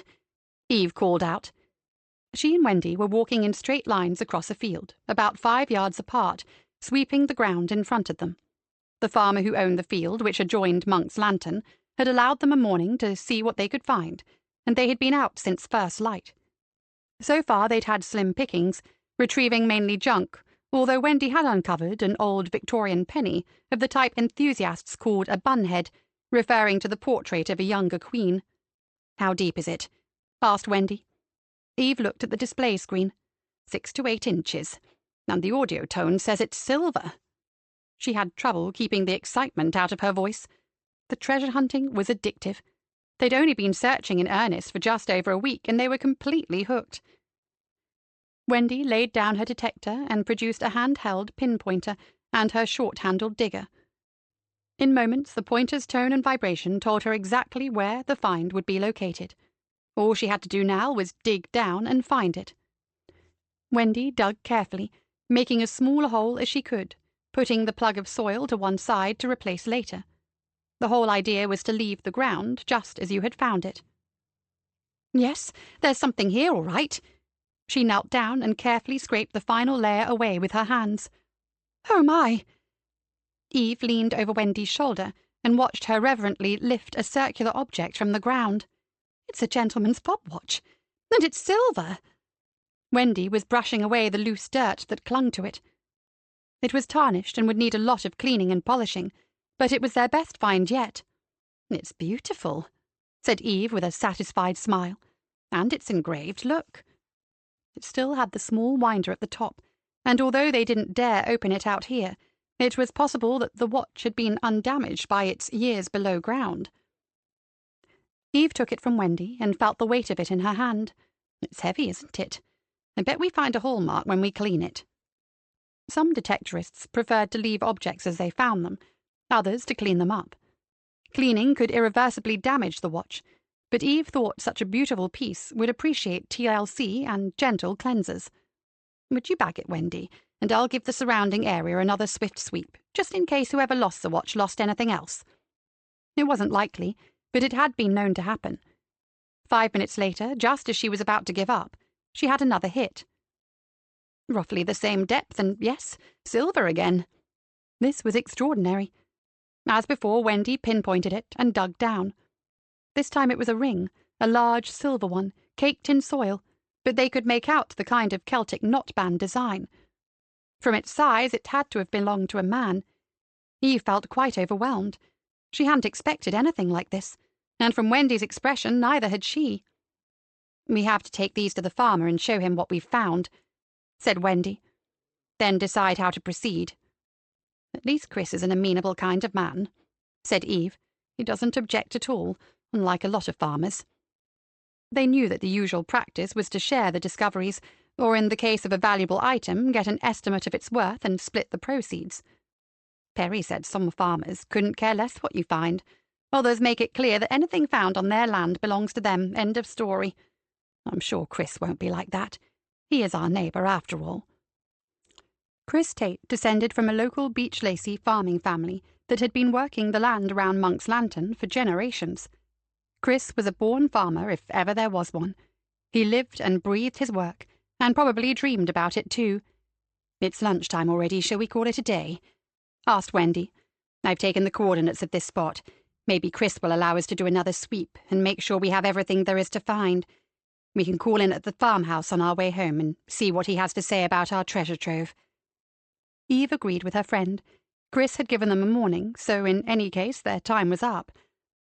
"Maybe we should get our equipment back to Monk's Lantern first, then take our finds over to Homeland's farm." They gathered up their things and made their way back across the field to a gate that led into their garden. "I never dreamed we'd find something as interesting as silver jewelry, did you?" she said as she secured the gate. "No way," Wendy exclaimed. "I was quite happy with my bunhead coin. All I'd really expected were nails, nuts, and bolts from farm equipment, and bits of scrap metal. Finding that watch just blew me away." Now Eve understood what had driven the gold prospectors of old to keep going under terrible conditions. The need to make that one big find, and then search on, in the belief that there were always better, bigger, richer finds. 15 minutes later they were standing on the doorstep of Homeland's farmhouse. Eve felt a bit like an excited schoolgirl, anxious to show her parents a glowing report. Chris's wife Maggie answered the door.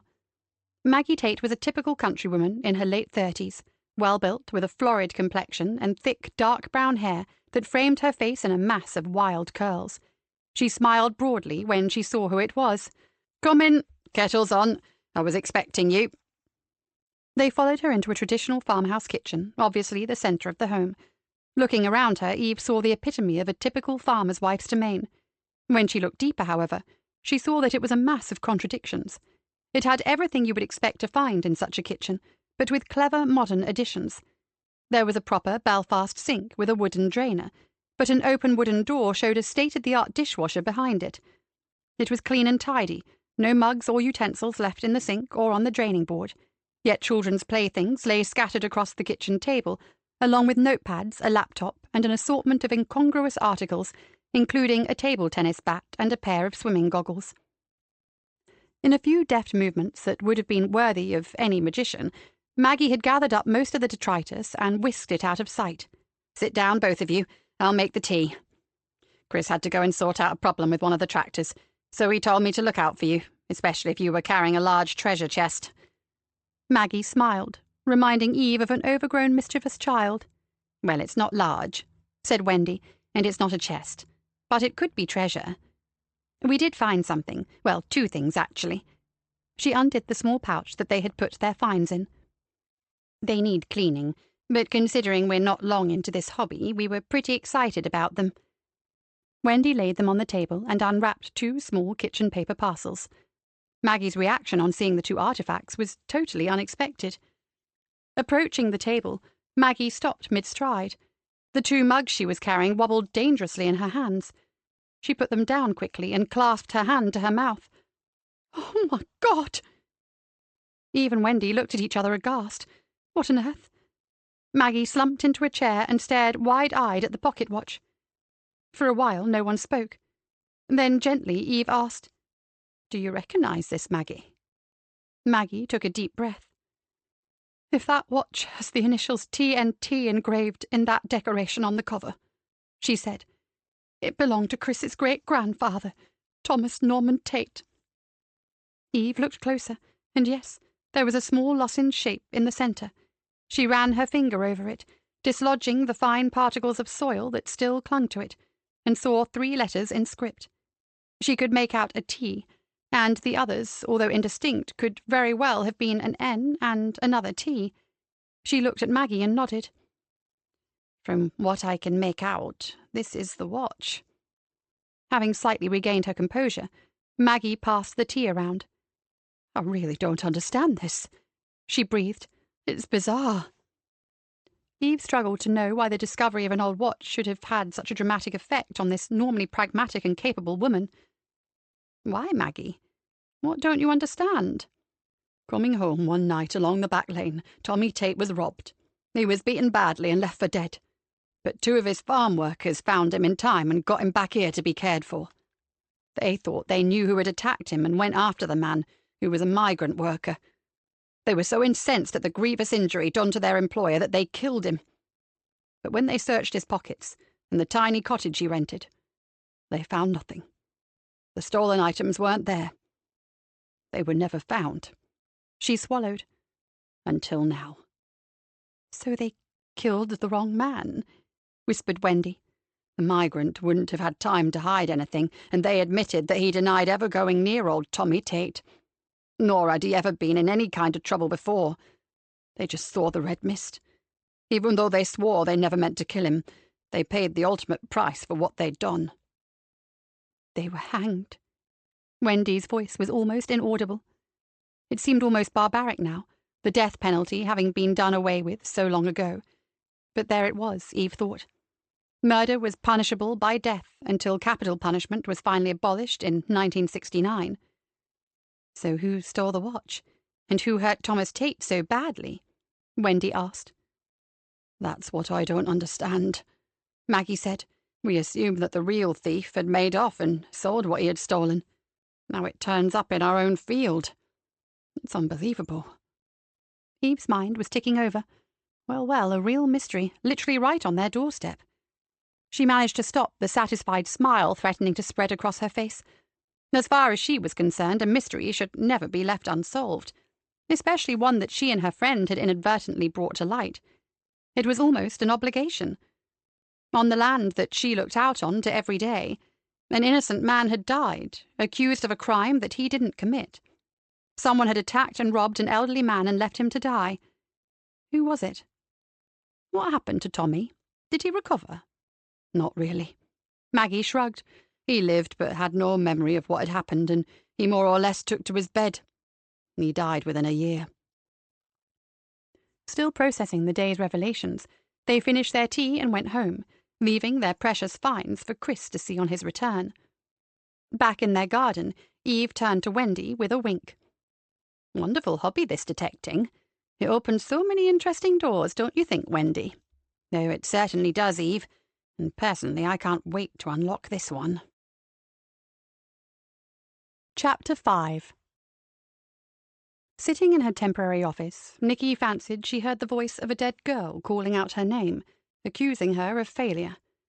It didn't matter that she'd had nothing to do with the original case. The fact remained that a beautiful girl had been murdered. She'd been hidden beneath the ground, away from her friends and her grieving family, and left to rot. And Nikki had done nothing about it. There certainly had been a failure, and as part of the organization responsible, Nikki felt she must shoulder the blame. However, there was more to it than that. Something about this whole setup told her someone was gunning for her, Nikki Galena, and no one else. You can't take this personally, said Joseph, reading her mind as he so often seemed to do. They were now back at the station, setting the reopening of the investigation in motion. It's hard not to, she replied a little too sharply. It's my name on those damned envelopes. It's not your fault, Nikki, and you know it. Joseph gave her a searching look. Frankly, I'm starting to worry about your reaction to this whole thing. It's not like you. He was right. It wasn't, but Nikki didn't feel like admitting it. No matter what anyone says, and I'm fully aware that not one of the names on that list were my cases, I'm still bloody certain that this is personal to me. Don't ask me why, I just know it. Earlier on, I was thinking like you, that I'm just the lucky sod who got pulled out the hat because Oliver, damn him, needs a figurehead, a name to put in the spotlight. Now? No. Something tells me otherwise. Joseph pulled a face that could mean one of two things. Either he was agreeing with her, or he was making a strategic withdrawal. I'm sorry, Joseph. I really don't want to feel this way, but I do, and it's worrying me as much as it is you. It's one of those basic feelings we get. Call them what you will, instinct, intuition, gut reaction, copper's nose. Even after decades in the job, they just hit you, and you don't dismiss them out of hand, do you? He was forced to agree. No, you don't. You get them in the army, too. I could sense the presence of a sniper, an IED. Somehow we knew when an attack was imminent, even a surprise one. It's heightened awareness, I guess, and it comes with experience. He spread his hands. so I'm hardly going to dismiss your presentiment. The thing is, have you any idea who might be targeting you? Not in this way. Not in a million years. This isn't some scrote's mate out for revenge because I banged up his bestie. Joseph gave a faint smile. For a start, half of them can barely write, let alone in such fine script. Oh well, it's no use guessing who it might be. We'd be better off spending our time making sure that this time we find who killed Alexandra Cornfield, now we have a body, and therefore forensic evidence. This time around, we'd better make sure her family gets some answers. Or we'll have the media baying for our blood, Nicky added. And here was me saying I had everything tied up neatly for Cam's return. Instead, we find ourselves knee-deep in the khaki. Yet again, said a deep voice from the doorway. Cam! Nicky cried. What are you doing here? You aren't due back for another week. Indeed, but the sound of those jungle drums has reached me, and it's saying things are getting sticky in Greenborough. He gave them a sheepish smile. That and Kay is fed up with me playing Florence Nightingale. She says she's better now and could do with less of my loving ministrations. Charming, isn't it? That's a thanks I get for nursing her through one of the most traumatic episodes of my entire life. And I thought it was Kay having the heart surgery, laughed Nicky. Oh, she took it all in her stride. It was me having the vapours. Suddenly serious, he said, I thought I was going to lose her. I really did. But she thought differently, said Joseph softly. And she's doing well? Amazingly. She's way ahead in her recovery, and she really does want a bit of space. So, can I take some of the pressure off you guys? Maybe not full-time, but enough to make a difference. Nicky smiled broadly. That, Cam, is the best news we've had all week. Welcome back. He dragged a chair over. Then let's get straight down to it. Order us some strong coffee, and you can fill me in on what the hell just hit Greenborough. Kat and Yvonne were getting to the end of their list of women to interview, and neither of them felt exactly enthused about their findings so far. No one had actually managed to catch a good look at their stalker. Nevertheless, he had done a good job in scaring them all witless. Last one, said Yvonne, looking at the final name. Samantha Chisholm. Is this the great-granddaughter of Gladys Chisholm? You know, the big farming family hereabouts. Kat nodded. Good old Greenborough name, that. So what do we know about our Samantha? Gladys said she's not fanciful, but she is timid. Yvonne pulled a face. So who knows what kind of witness she'll be? I only recall her as a little one. Pretty little thing she was. A real sweet kid. Okay, so let's see what she's turned into, said Kat. This is the address we've been given. They were standing outside a small terraced house in a narrow street, a little way out of town. It was well looked after, but clearly hadn't had a lot of money spent on it. Kat suspected it was a rental property. Sammy Chisholm opened the door and invited them in. Great-Gran rang me and said you were coming. As the girl closed the door, she gave the street a quick, apprehensive look up and down, clearly checking for signs of anyone who shouldn't be there. I'm really glad you're here, officers, she said when it was clear they were alone, lowering her voice. I've been so upset by it all. The interior of the little house was much as Kat had expected, plain and utilitarian, and it screamed rental. Sammy had made an effort to make it more inviting, with some poster prints of the fenlands depicting waterways, fields of brilliant yellow rapeseed and moody marshes, plus a few green plants and a large teddy bear in one corner, seated on a wooden stool. There was a brightly coloured rug on the laminate flooring, and a fascinating, if somewhat curious, floor-standing lamp in the corner that seemed to be constructed from driftwood and rope and supported a kind of shell-like light fitting. The only other item of note was a classical guitar on an A-frame stand.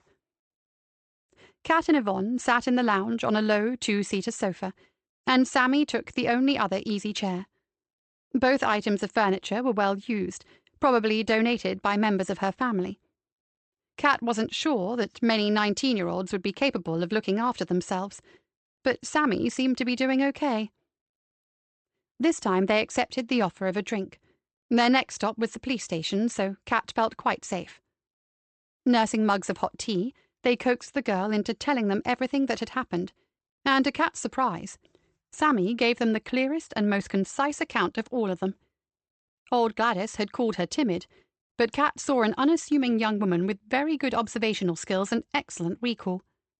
Sammy was obviously frightened, but she was far from hysterical. Her story followed a similar trajectory to the others, the feeling of being watched and then followed, of hearing a noise behind her but seeing no one. Unlike the others, Samantha Chisholm could list dates and times, and made her version of what had happened sound more like a police statement than a creepy horror story. Kat was impressed. "Have you considered moving back in with your parents for a while, until this person loses interest in you?" asked Yvonne, and smiled. "I'm sure your mum and dad would feel happier." Sammy grimaced. "To be honest, I'm not sure they believe me. They never thought I'd cope on my own, and I think they'd see it as an excuse to run home without actually admitting that they were right."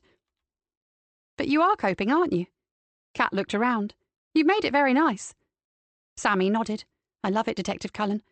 You see, I'm the baby of the family, and everyone treats me that way, even though I'm practically 20. This is the first time I've had proper space of my own, and it's—" She smiled. "Oh, I know it's nothing special. I can't afford a lot.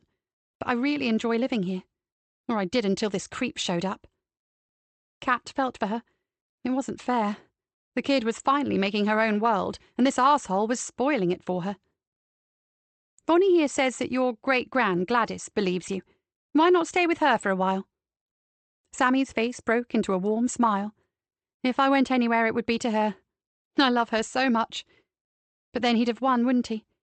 And he might still watch me, and maybe scare her too, and I'd never forgive myself if he did that." Kat liked this girl's attitude. Gladys's depiction of a timid little creature was beginning to sound like a joke. Nevertheless, Kat was frightened for her. She was vulnerable here, probably more so than any of the other women they had interviewed. If she were a predator, this young woman would be her chosen target. "Do you mind if we check your house over?" she asked. "If you were determined to dig your heels in, I'd like to know that you're as safe as possible." "Please do," said Sammy. "There's not much to see, but I'll show you around my mini domain." It was a typical 2-up, 2-down terrace house. Upstairs, a main bedroom at the front, and a much smaller single bedroom at the back that Sammy was using as a storeroom, and a compact bath shower room. Downstairs, the lounge and a kitchen diner. The only addition was a kind of utility room come lean-to, that most likely the landlord laughingly called a conservatory. This was the weak link as far as Kat was concerned. It was a cheap, flimsy build, and even she could have forced the exterior door without drawing a breath. The connecting door that led into the kitchen was a bit stronger, but Kat saw no key in it. When asked, Sammy said there wasn't one, but that she always kept the outside door locked. Kat didn't want to frighten her, but made a mental note of this vulnerable point in the house's otherwise fairly adequate security. Yvonne knew Gladys Chisholm, so maybe she could have a quiet word and see if the old lady might consider paying for a new lock, one with a key. She was pretty certain the landlord wouldn't consider it a priority, that was for sure. They returned to the lounge. "And now, Sammy, the million-dollar question," said Yvonne. "Have you any idea who this stalker might be?" "None whatsoever. I've had no arguments with anyone, haven't fallen out with any boyfriends. In fact, there's no one special in my life right now. I get on with everyone at work." She paused. "I'm doing a couple of weeks at one of my uncle's businesses to help him through a busy patch. I start a new full-time job in 3 weeks' time." She looked anxious. "I hope you can catch this man before then, or I won't be able to do my best. I want to make a good impression, not look like some zombie because I haven't had any sleep." Kat said she understood and that they'd certainly do their best for her. "So, no old feuds either, even going as far back as college?"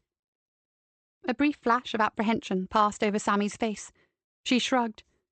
"Once with another girl. Don't ask me what it was about, because I never found out. I guess she just didn't like me, but she was vile.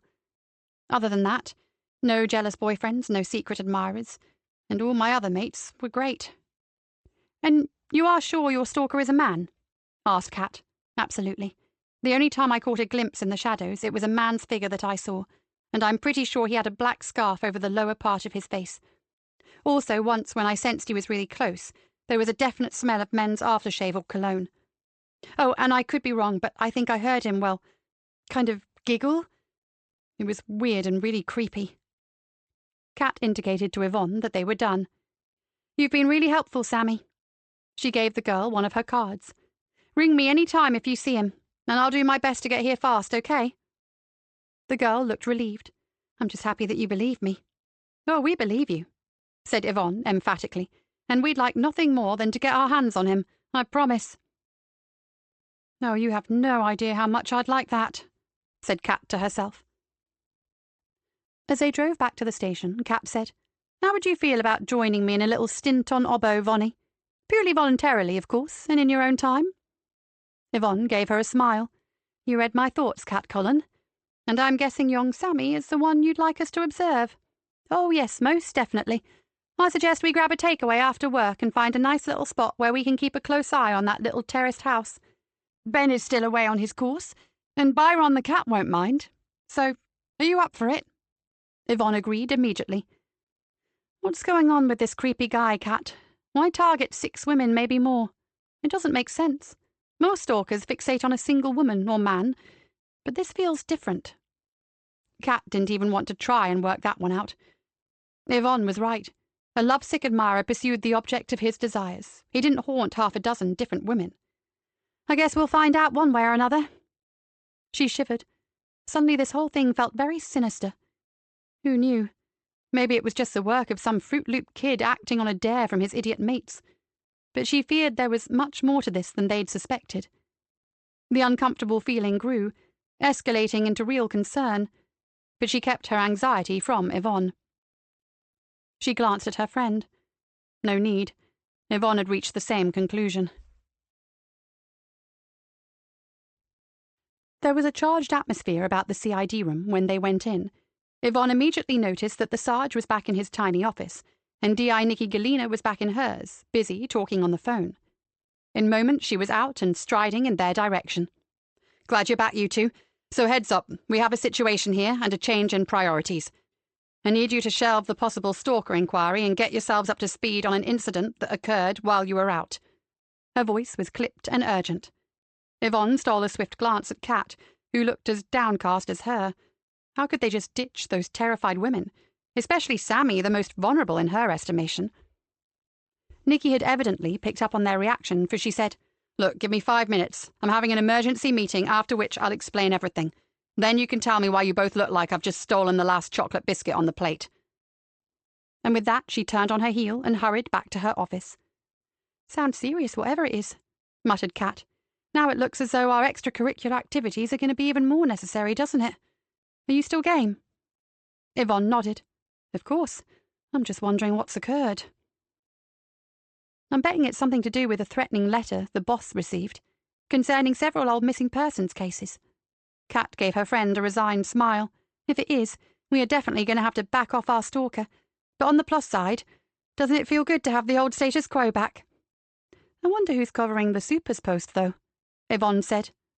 That man there, said Kat with a wry smile, pointing to the door. We really do have the old guard back in place. Superintendent Cameron Walker was heading directly for Nikki's office, his face set. Flung straight into the deep end, too, added Yvonne. Talk about hitting the ground running. Kat's smile disappeared. This must be serious.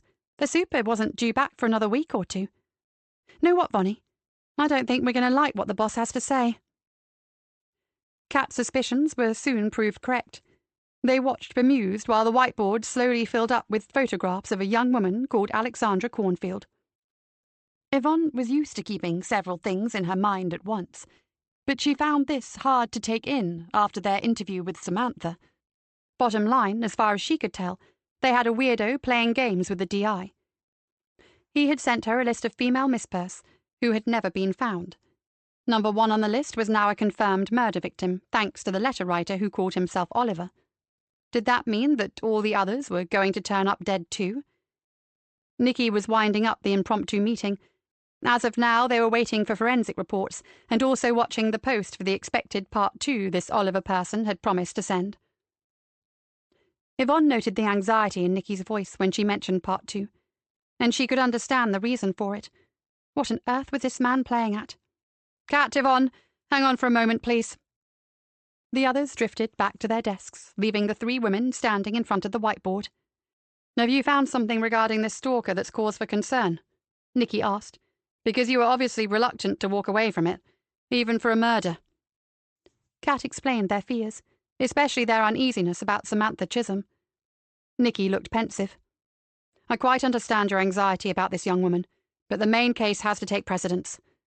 All I can say is have a word with Uniform, see if they can keep her place under surveillance for a while, and do keep in touch with the girl. We can't have her thinking we aren't interested in her safety. She shrugged. Sorry, both of you, but you don't even know if this man exists. Not one of your women has actually seen anyone they could identify. If one of these possible victims has made a big enough noise about what she thinks is happening, other women might fancy they are being targeted too, and it has spread like a kind of mass hysteria. It happens, you know. She inhaled. The thing is, our dead woman really does exist, and so do these letters and bogus murder inquiry files and reports. There's no question about what must take priority. They were forced to agree, but they both knew in their hearts that this was no case of mass hysteria. Some bastard was out there in the Greenborough shadows, watching women. Yes, they would talk to Uniform, for all the good that would do, considering the workload and lack of bobbies on the beat, and they'd buckle down and do all they could concerning Alexandra Cornfield. But they would not take their eyes off Sammy Chisholm. Yvonne watched the boss walk away. Plan B? Evening classes in observation with special reference to small terrace houses in Linden Road? Kat nodded. Yeah, I've already signed up for the whole course. So, what kind of takeaway do you fancy?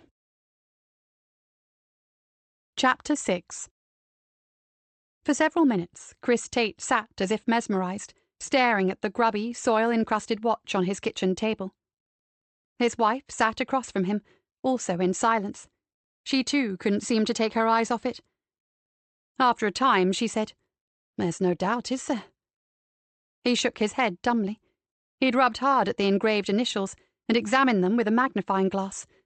TNT. The letters had once been a source of jocularity in the family. Thomas Tate had always had a bit of a temper on him, and when it flared, it could indeed be explosive. Right now, the initials were anything but funny. This changes everything, doesn't it, Maggie? His voice was soft, almost childlike. Not really, my love. It can't affect us. After all, it was donkeys years ago. We can't change what happened, and who knows how his watch and the ring came to be in that field. We certainly aren't going to get any answers now, are we? She reached across the table and squeezed his hand. It changes nothing, sweetheart. It's just a bit of a mystery, that's all. He didn't reply. She was trying to console him, of course. It wouldn't work. For a start, his wife didn't know the full story. The fact was, this infamous piece of family history had been almost an obsession with him ever since he had heard it as a small child. He had been horrified and yet morbidly fascinated that two loyal farmhands had been so incensed by the attack on their master that they had beaten to death the man they suspected of it. He knew this made them no better than the thief, but there was something in their actions that had held the younger Chris spellbound. Then it had come out that they'd been mistaken. The real thief would have taken his ill-gotten gains and run, no doubt straight to some city pawnbroker. The watch, the ring, and the... Chris blinked. There had been 3 items gone from Thomas Tate's person: his precious watch, his Celtic knot ring, and a silver cigarette case with the same engraving of TNT. So where was that? Surely an object of that size would have been much easier to detect than a small ring. Was it out there still? It's lucky you've never given any of those clubs permission to come onto the fields detecting, isn't it? Maggie was saying. You might never have got it back, or even known about its discovery. I'm sure not every treasure hunter is willing to share what they dig up. At least our neighbours came straight to you with it. He'd get Wendy and Eve to go back, he decided, and as soon as possible. The field would be ploughed in a couple of days, and the ground disturbed yet again. Farmland could be the richest place on earth for finds, but it was also sometimes desperately disappointing. Heavy ploughs could bring items closer to the surface, but they could also damage them. Abruptly he said, "Where's the cigarette case?" Maggie stared at him. "Oh, I'd forgotten about that." Chris stood up and pulled his phone from his pocket. He must ring the neighbours without delay. Lynette Sims hurried along the field path. It saved a good 10 minutes to use this back way, rather than sticking to the village streets. Her car had been in dock for 2 days now, but hopefully it would be ready tomorrow. She hadn't realised how dependent she had become on her car until it broke down. The garage was only a small local one, but she trusted them with her old banger. It was just sad that they didn't have a vehicle available to loan her in the interim. Her village was only a 15-minute drive from her school in Greenborough, but trying to get home using public transport was a nightmare. Buses were infrequent and stopped altogether at 6 p.m, so if you were held up, it was a taxi or nothing. This afternoon, however, a fellow teacher had been heading in her direction and had given her a lift as far as the outskirts of Fennybridge village. Now she was taking the shortcut and wishing she'd put on a warmer jacket. On these open stretches there was nothing to stop the wind blasting across the fen, and sometimes it cut you to the bone. She picked up her pace. At least it wasn't raining. As she reached the end of the pad and turned left into her end of the village, she thought about her meeting with young Ruby Grayson. She wished she had been able to get more from the girl, but if nothing else, Ruby had let slip a number of indications that things really were not good at home. Lynette wondered if she should have handled their chat differently, but somehow she didn't think it would have made any difference. They had parted company, with the girl promising Lynette that she would consider sharing what was bothering her. Frankly, she dared not push her too hard. She had a feeling that Ruby did want to talk, but was just not certain that she should. Lynette walked past the barns that belonged to the big old Fennybridge farmhouse, a rambling old building with several annexes and all manner of outbuildings attached to it in a haphazard fashion. Her mother had always called it Higgledy-Piggledy Farm, and Lynette could understand why. She had just passed the last old barn when she paused and turned around. For a moment she thought she had heard something quite close by, but there was nothing. The barn itself was empty, and as far as she knew hadn't been used for many years. She walked on, now only minutes from her cottage in Paul's Lane. It was one of a row of houses, 10 in number, all built on one side of the lane. Opposite lay a pasture where a few horses grazed. Its perimeters were surrounded by overgrown bushes and hawthorn trees, with gaps wide enough to see the view beyond. It gave Lynette a good feeling to come home to the place where she'd been born. It was just her and her mum now. Mum was in her early 60s, but still active, despite suffering from the aftermath of a debilitating illness in her 30s. As she approached her driveway, she heard another sound that seemed to come from the horse field. It wasn't one of the ponies or horses, as she'd seen them on the far side of the meadow when she turned into her road. She made out the sharp cracking of dried twigs beneath the weight of footsteps. Again she stopped and stared, trying to spot any movement.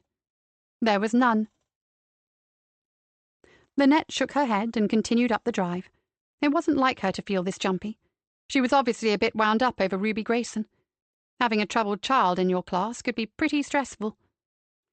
She let herself in. "Mum, I'm home. I got a lift to the crossroads. Have you had a good day? Oh, and have we heard from the garage yet?" Her mother emerged from the kitchen. "One thing at a time, dear." Tessa Sims was a tall, thin woman with iron grey hair and intelligent dark brown eyes, who was seldom without a smile on her face. "My day was pants, actually. Celia cancelled our coffee morning at the last minute. The cat ripped up the toilet roll while I was sitting on the lav, and then the gardener rang to say he still has flu and can't come again this week. Our grass is going to need a combine harvester to cut it by the time he gets back." She smiled broadly. "And your car will be ready tomorrow. You can collect it after work, or if you want young Jimmy to bring it here when they close, just ring and tell him." Lynette pulled off her jacket and hung it up on the hall coat rack. "Good news about the car, Mum. Not so good about the toilet roll, though. But Henry's been doing that for the past 8 years, so I doubt he'll stop now." She went through to the kitchen and put the kettle on for tea. "God, I need this." "You sit down, darling, I'll make it. Now tell me about your problem child. Did you get any further with her?" Lynette told her mother about the deputy head's suggestion and her ensuing talk with Ruby. "I wish I could get her to open up, Mum. I just know there's something seriously wrong there." "Have you met the parents? Do you know what kind of people they are?" asked her mother. "Oh, yes, several times. I'd say they're the perfect family. On the surface, at least, they appear happy and supportive, which worries me all the more." Lynette sipped her tea and considered the happy family. Was it all a front? What if there was some monstrous secret lurking beneath the apparent domestic harmony? And if that was the case, how could she help? What could she do? "Don't make yourself ill over this, my girl," said Tessa rather sternly. You can't right all the wrongs of this world, and you can't help everyone. Do your best by all means, but not at the expense of your health. You have plenty of other students who need you, so don't give all your energy to one child." "You sound like Miss Barrett," said Lynette. "Then she's a wise woman like your mother, so take heed," Tessa replied. They chatted about things domestic until, tea finished, Lynette said, "I'd better take a look at the grass. It'll need cutting if our ailing gardener isn't going to be here again. At least I can do the front, so the neighbours don't think we've gone back to nature, but I'm not sure about the back. That really needs a bigger mower than ours." The back gardens along Paul's Lane were unusually long ones for a small village. Their gardener, a likeable man called Rick, whom Lynette suspected of being a bit of a hypochondriac, always brought his own powerful mowers. Lynette went outside and unlocked the garden shed. When Rick wasn't suffering from some new and crippling ailment, he kept their old petrol mower regularly serviced along with his own, so it started at once. Lynette decided that if she got a move on, she could get the front lawn cut before her mother had supper ready. After 3 or 4 lengths, Lynette stopped and looked around. She had the oddest feeling. She was sure someone was watching her from close by. Strange.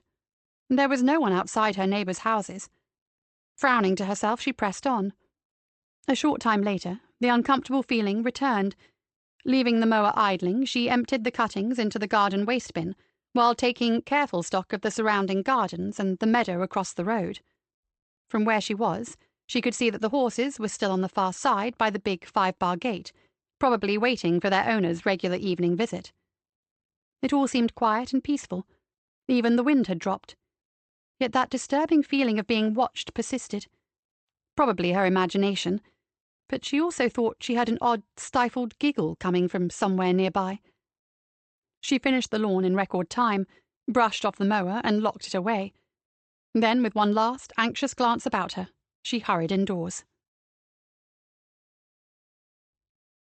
After everyone else had gone home, Nicky, Joseph and Cam remained, standing in front of the whiteboard and staring up at it. "What the hell does Part 2 mean?" grumbled Cam. That bothered Nicky too, but she had no definitive answer. "He's either moving on to the next name on the list, or—" Joseph's voice died away. "Or maybe he's not finished with this case yet. Although what more he could do after leading us to her body, I really don't know," mused Nicky. Cam stretched. "Well, as it seems we won't know until our next par avion communication arrives. I'm off home to my lovely wife. I'll be in tomorrow as soon as I'm happy that Kay is okay to be left. I'll see you then." "It's good to have you back, Cam," said Nicky with feeling. "Acting super was an interesting experience, but it really wasn't my thing." Cam smiled. "Actually, you did very well, and I've heard that from on high." He pointed upwards, meaning from the chief superintendent. "I'd be careful if I were you. You made a very good impression on the gold braid. Probably for the first time in your whole checkered career." Seeing her horrified expression, he laughed out loud. "But thank you, Nicky. You kept the boat afloat brilliantly, and I appreciate it." "Well, it's all yours again, and you're welcome to it," she said. Cam having gone, she and Joseph prepared to leave too. They had attended to everything that had to be done, the worst being notifying the parents of Alexandra Cornfield that they should prepare themselves for bad news. Now there was little more to be done until they received confirmation from forensics. "Did you notice that Kat and Yvonne left together?" Nicky asked Joseph. Yes, I did." He looked at her questioningly. "And that's a problem?" "No, unless they are doing what I suspect, which is turning private detective and carrying on with the stalker inquiries in their own time. I saw their faces when I told them to put it on the back burner." Joseph shrugged. "Nothing that you and I haven't done more than once when a job gets under our skins." "True, but I'm going to need every member of the team fully focused on whatever Oliver throws at us next." She pulled on her jacket. "Whatever that might be. And they will be, Nicky," assured Joseph. "They'd no more let you down than fly." She knew that, but Detective Oliver had really wound her up. She had to know that at any given moment they'd be prepared to hit back, and hard. She was also afraid that the stalker affair might escalate, and that could mean trouble. D.I. Jill Mercer and her team were up to their necks in a suspicious death, while at the same time dealing with an ongoing drugs case. So it would be down to Nicky to shoulder the stalker, as well as the bloody Detective Oliver in his murder mystery games. At least Cam was now back in the driving seat. Even if it did get mega busy, now she was back with the team, they would manage somehow. She set off down the stairs, turning as she heard the clatter of footsteps behind her. "Galena, glad I've caught you. This was handed in at reception." The civilian handed her a thick brown envelope. Before she'd even taken it from her, Nicky could see the Par Avion sticker on the front. "It's been scanned, Ma'am, and the sergeant said to say that the messenger had gone before anyone had time to talk to him. He didn't even wait for a signature. It was a motorcycle courier, but not from a company anyone recognised." Nicky thanked her and called back to Joseph, who was just coming down after her. "Looks like it's back to the office, Sergeant Easter. Let's see what Part 2 is all about." Joseph followed Nicky back up the stairs, full of foreboding. He had a nasty feeling that whatever was in that envelope would be something quite unexpected. Back in the office, Nicky wasted no time. She pulled on gloves, opened the envelope, and carefully removed the contents. As before, so-called Detective Oliver's communication came in the form of an official report file. He had even given it a case number. Alexandra Cornfield, case number 0147. I'm wondering if this guy is, or was, connected to law enforcement in some way. Joseph muttered. Or did he just watch a box set of Line of Duty? "They aren't quite in standard professional style," said Nicky, "so I'd go with binging on true-life crime programs myself. But even that could be a cover-up. Right now, all options are open. He could be a flake, or he could be an ex-copper, a solicitor, or someone from another department within the force. Someone with a grudge. And a big one." "So what have we got, Nicky?" Joseph asked. She opened the file and turned over the pages one by one. After a moment or two, she let out a sigh. "It's a full investigation report, Joseph. A list of suspects, witness statements, observations, photographs, various reports, until the end. Then we have this single line on a clean page. An arrest has been made." She turned to the final page, which read, "Part 3 to follow." Joseph groaned. "Oh dear. We'll need to read this word by word, won't we? Shall I go and get coffees?" Nicky looked at the fat file. "And maybe order a takeaway while you're at it? This is no 5-minute job. Sorry, Joseph, but I'm afraid we're here for the duration." Chapter 7. While Joseph and Nicky pored over Detective Oliver's in-depth report, Yvonne and Kat were sitting in Kat's car with a box of KFC chicken nuggets and fries between them. Samantha Chisholm had told them that she was going to a Pilates class that evening, starting at 7 and finishing around 45 minutes later. So the undercover sleuths had parked up in a lay-by that gave them a good view of the hall's front doors. "That girl has some courage, still going out in the evening despite being frightened half to death," said Kat, taking a handful of fries from the carton. "She says he can't be allowed to win, and if she cowers at home she might just as well give up." Yvonne frowned. "I like her spirit, but I can't help wondering if discretion mightn't have been the better part of valour, at least for a while. She's at risk, being out of her house at night." Kat slowly scanned the area around the community hall. "All quiet on the western front so far. No shady characters lurking anywhere I can see. Let's hope that for her sake it stays this way. At least it's only a 5-minute walk from here to her home." Yvonne watched a cat slink across the road and make for a gap in a fence. "Even so, I wish she had a friend to walk with her. If it was me, I'd think twice about going anywhere alone." They finished off their supper and watched until they saw the doors of the hall open and people start to emerge. Yvonne bundled up the empty food containers and Kat started the engine. Sammy didn't know they were keeping an eye on her, and they wanted it to stay that way. Kat gave her time to get some way ahead of them before she moved forward. It was a long few minutes. As Kat drove, her eyes firmly on Sammy, Yvonne watched carefully for signs of anyone else paying attention to the lone woman. It wasn't until she was safely inside, the lights came on and the curtains were drawn, that they relaxed.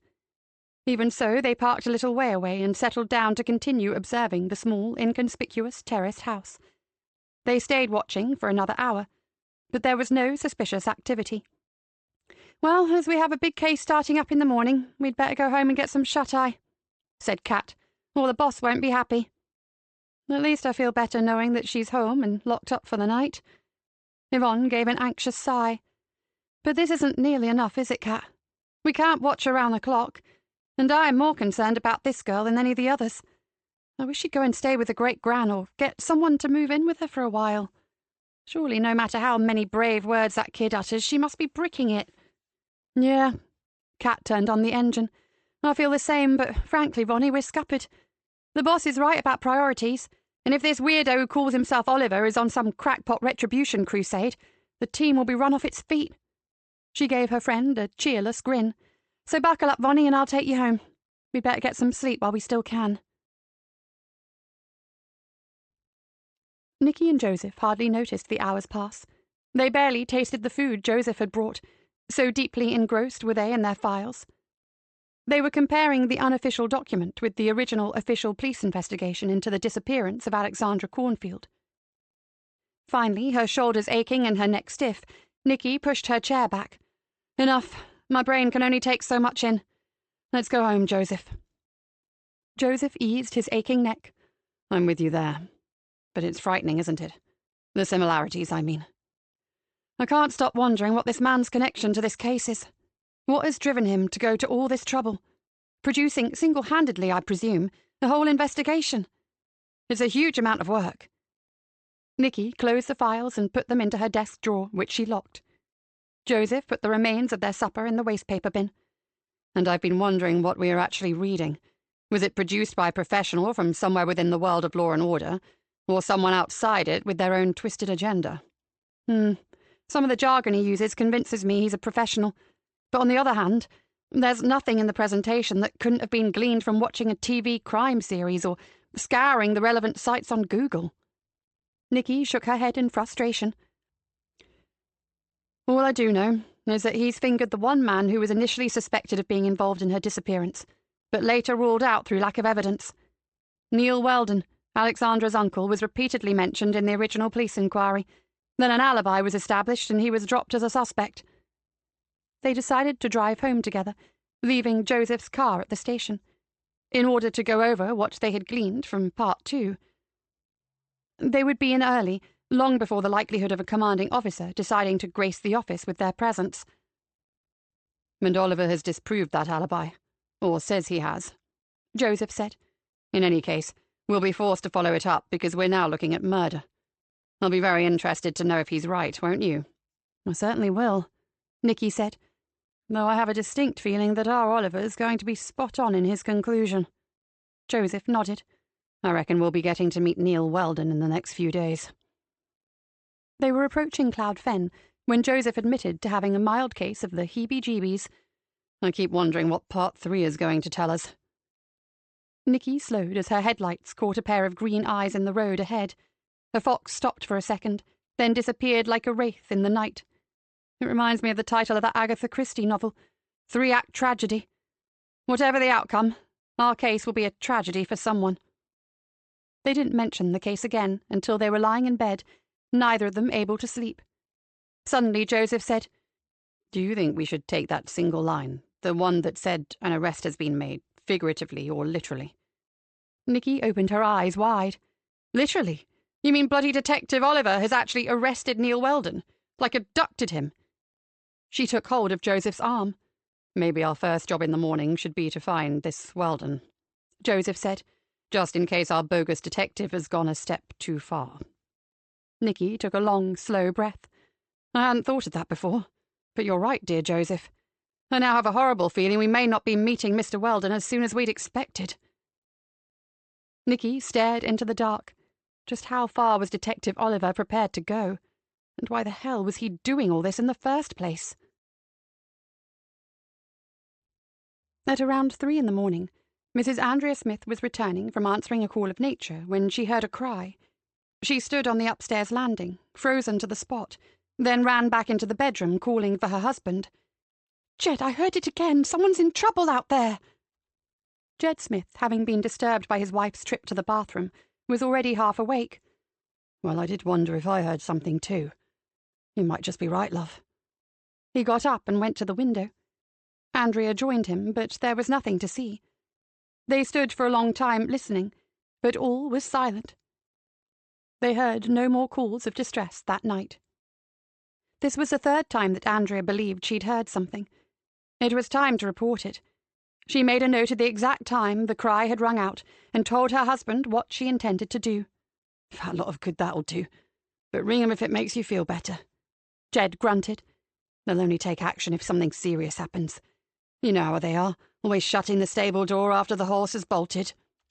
"Well, I don't care," said Andrea firmly. "It's my duty. At least they'll be aware of it, and if they do get some other complaint, they'll know it's worth looking into. I couldn't live with myself if something happened and I'd not spoken out." Jed chuckled. "That's my public-spirited girl. But don't be hanging by your eyelashes waiting for them to take you seriously. The chances of getting a copper to even set foot in this village are practically zero." He gave a small snort of derision and went back to sleep. Andrea remained awake. It had been a woman's voice, she was certain, and she was in pain and torment. She lay listening to her husband's soft snores and decided on a course of action. Unlike Jed, she had great faith in the police force and was willing to give them whatever help she could. So from now on, she'd keep watch. She had a vague idea of which direction the cry had come from, and on each occasion it had occurred between 2 and 3 in the morning. She wasn't a good sleeper at the best of times, and whenever she felt particularly restless, she spent the night in the spare room rather than disturb her husband. So it wouldn't be anything unusual for her to go into the other room. She could go there and wait, watching the street and taking note of any unusual comings and goings. Her decision made, Andrea relaxed and fell asleep. In Beach Lacey, Eve Anderson also lay awake. She had slept soundly until something disturbed her at around 2:30, and even after making a hot drink, she found that sleep had deserted her. The incident with the watch and the ring played over and over in her mind, especially when Chris Tate rang her and begged her to go back out the next morning and look for another item. Now that really had her perplexed. There had been a strange edge to his voice. Their chance find had evidently had a massive impact on the Tate family. The thing was, it wasn't the sort of excitement she would have expected. There was a different timbre to his voice, one that disturbed her. In fact, if it had been any other situation than this, Eve would have said he was afraid. His anxiety was palpable, even on a not very clear phone line. Eve sat up and rearranged her pillows. Lying down again, she recalled what Maggie Tate had told them about the foolhardy actions of the 2 farmhands, and how they had led to the murder of what was very likely an innocent man. Then how for all those years it had been believed that some robber had sold those precious possessions, which everyone believed was the end of the story, until she and Wendy had turned up and proudly shown her what they'd found. Wendy had agreed that they should definitely go back into the Tates' field and widen their search. After all, if 3 items had been lost, why shouldn't the third be there too? There was a very good chance that ploughing had lifted the cigarette case from its original resting place and moved it further from the other 2 treasures. They both had a feeling that if it was still there, they would find it. Eve glanced at the clock and sighed. It was only 2 hours until it would be time to get up. With a great effort, she pushed away her thoughts of hidden treasure and tried to think about other, more mundane subjects, like what vegetables to plant for the coming year, and what variety of tomato to try in their newly revamped greenhouse. It didn't work. When she finally drifted off, she dreamed of sinister men bearing ill-gotten gains in a farmer's field. Chapter 8. Having rung Cam and informed him of the latest Paravion delivery package, Nicky and Joseph were standing outside the front door of the Weldon house on the outskirts of Greenborough. It was early, only 8:30, but they were both extremely concerned about Neil Weldon's safety. A bleary-eyed teenage boy answered the door. He eyed their warrant cards and made a movement as if about to make a run for it. Nicky quickly said they were here to speak to Neil Weldon, and he relaxed a little. "Sorry you're out of luck. Dad ain't here. He's working away at the moment." He started to close the door. "And your mother?" asked Joseph, looking at him hard. "She's getting ready for work, and she's late, so she won't like it if you hold her up." "And I won't like it if you don't shift your scrawny arse and fetch her."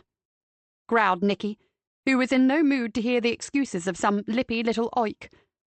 He swallowed and turned to go indoors. A few moments later, a small, compact woman appeared in the doorway. She had blonde hair cut into a neat bob and an anxious expression on her face. "I'm Annie Weldon. I apologise for Sean. He's at a difficult age, I'm afraid. Not quite mastered manners, but I'm working on it. How can I help you?" "Good luck with that," thought Nicky. "Mrs. Weldon, we need to speak to your husband as a matter of some urgency. I wonder if we could ask you for his contact number, and if you could give us his work address, please." Annie Weldon's face clouded over. "You'd better come in." Nicky and Joseph followed her through to the lounge, and she closed the door behind them. She lowered her voice. "It's best that Sean and Aidan don't hear this." She pointed to a leather settee that had seen better days, and indicated for them to sit. When they were seated, she said in a low voice, "Truth is, I have no idea where he is, and I've given up trying to get him on the phone." She looked anywhere but at them. "But you know where he works, surely?" asked Joseph. She shook her head. "I don't even know if he is working. Things have been bad between us for a while, officers. Then about a week ago he had a call from a number I didn't recognise, packed a few things and took off. He said it was a last-minute job, and that he had to cover for some bloke who'd had an accident. I didn't believe a word of it. The unfaithful sod's been seeing another woman for a while now. I'm guessing he's with her." The feeling of dread began to creep through Nicky. "You'd better give us the address of his workplace, Mrs. Weldon. It's really very important that we talk to him. Someone there must know where he is. He works for Carter Heyman, the demolition company based in the business park on the Old Wash Road, the Fenlander Enterprise Park. He's a site supervisor and a kind of troubleshooter for the company, so he does travel about a lot." She paused, "But that's not the case this time. I'm sure of it." "You say he's not answering your calls?" asked Joseph. "Has he done that before?" "Once, after a big row." "And was there a row this time?" added Nicky. "Not really, though I was bloody furious with him. Sean is a real handful, as you probably noticed, and Aidan's little better. And Neil doesn't seem to think he should have anything to do with disciplining the kids. He's always been the same. He likes the fun times with them all right, but as to responsibility he hasn't got a clue, or just doesn't care. I really don't know any more." Annie Weldon looked as if she'd given up on her wayward husband. Meanwhile the words "an arrest has been made" were flashing like neon in Nicky's head. Suddenly Annie Weldon sat up straighter. "What's this to do with, anyway? Don't tell me it's that old case rearing its ugly head again. My husband was completely exonerated of all involvement in that. Oh, God, no. We can't go through that again." "Well, it's no use lying," thought Nicky, noting that for all her apparent anger at the errant spouse, Annie obviously still cared about him and the effect this would have on him. "There is a possible connection, yes, but really we just need to talk to him."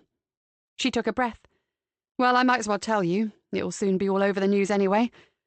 We have fresh evidence, Mrs. Weldon, and her body has been discovered. It hasn't been officially identified yet, but, well, you should expect to hear that your niece has finally been found." Annie Weldon turned pale. "Do Michael and Amanda know? Have you told them yet?" "Yes," Nicky said. "Alexandra's parents have been informed and advised to prepare themselves for bad news." Annie passed a hand across her eyes. "We don't speak any more. Not after my Neil was accused of involvement in their girl's disappearance. He had nothing to do with it, but mud sticks, doesn't it?" Her sadness filled the room as she added, "I'll ring them anyway.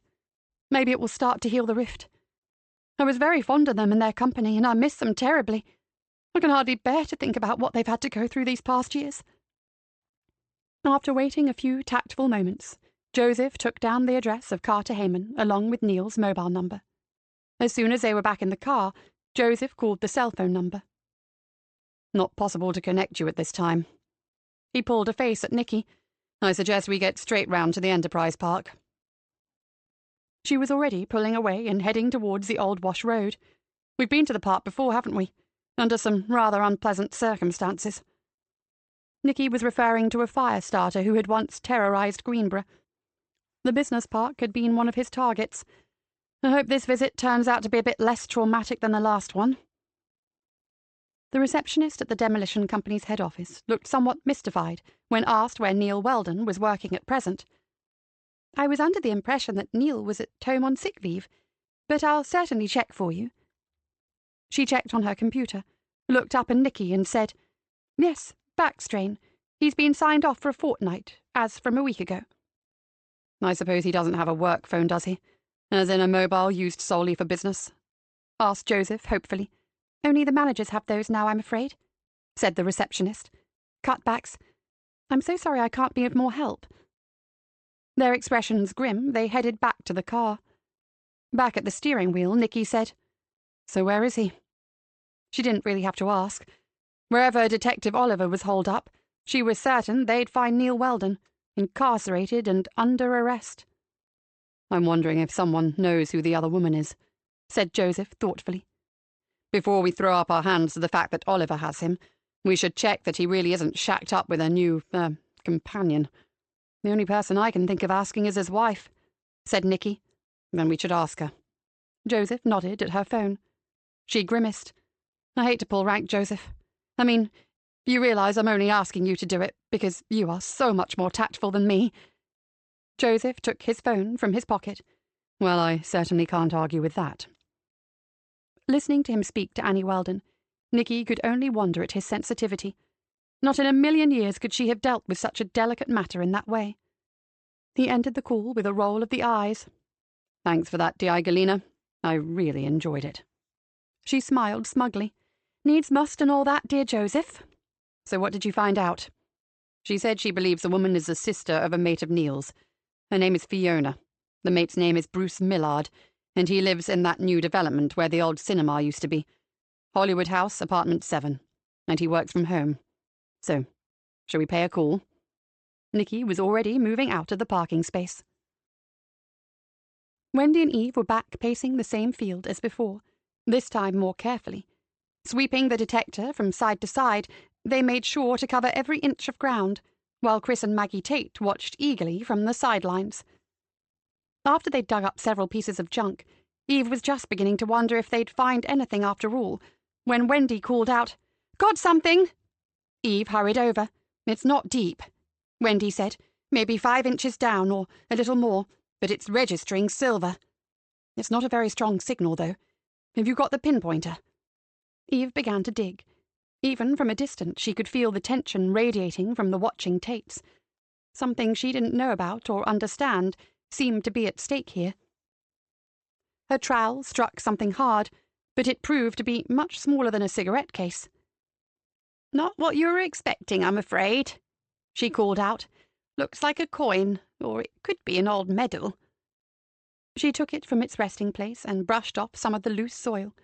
She still wasn't sure what it was, but suspected it to be a coin, although it did have a small hole through it. She placed it in her collecting pouch. She and Wendy continued their sweep, until Wendy called out again, "Okay, Eve, bring the pinpointer. We have another target." A few minutes later, they were staring down at an old, battered silver cigarette case, bearing the familiar lozenge shape with the 3 initials inscribed in it.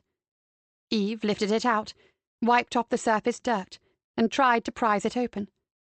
Remarkably, with just a hint of resistance, the catch released, and she was looking at a few very old cigarettes. How strange it was, she thought, that these scraps of weedy tobacco and the paper they were wrapped in had survived whole all these years, when by now their owner was nothing more than bones and dust. She took it across to the Tates and handed it to Chris. He received it in silence, and he and his wife remained that way for several minutes, looking at the object. Finally, he thanked them, and told them to come back to the farmhouse so they could discuss payment for the 3 items. Eve didn't want any money, nor, she knew, did Wendy, merely a photo for their finds book. However, she accepted the invitation out of curiosity, intrigued by Chris and Maggie's reactions to their little discoveries. "We'll just finish trawling this area if that's okay with you," Eve said. "You never know, there might be a few more small items to be found." Chris told them that was fine, but could they come up to the house before lunch as he was out that afternoon. After the Tates had gone, Wendy said, "I'm dying to get to the bottom of this, aren't you? I mean, I fully understand their surprise when we showed them we'd found great-grandfather's stolen possessions right here on the farm, but is it me, or was their reaction very odd?" "Oh, I feel exactly the same," said Eve. "Let's give it another 20 minutes.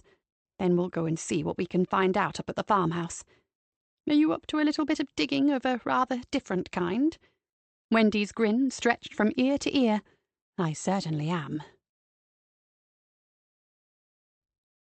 "That went well," said Joseph dryly as they climbed back into the car. "I'll say," Nicky grunted, "and the outcome stinks." Neil's friend Bruce Millard had been at home, and he'd had a visitor with him, his sister, Fiona. It soon became obvious that the woman was in pieces. Neil Weldon had jilted her, or that was what she presumed. Amid floods of tears on her part and righteous anger on Bruce's, they told Nicky and Joseph that Neil had promised to take her away for the weekend, saying he wanted to talk about their future together. But he never turned up.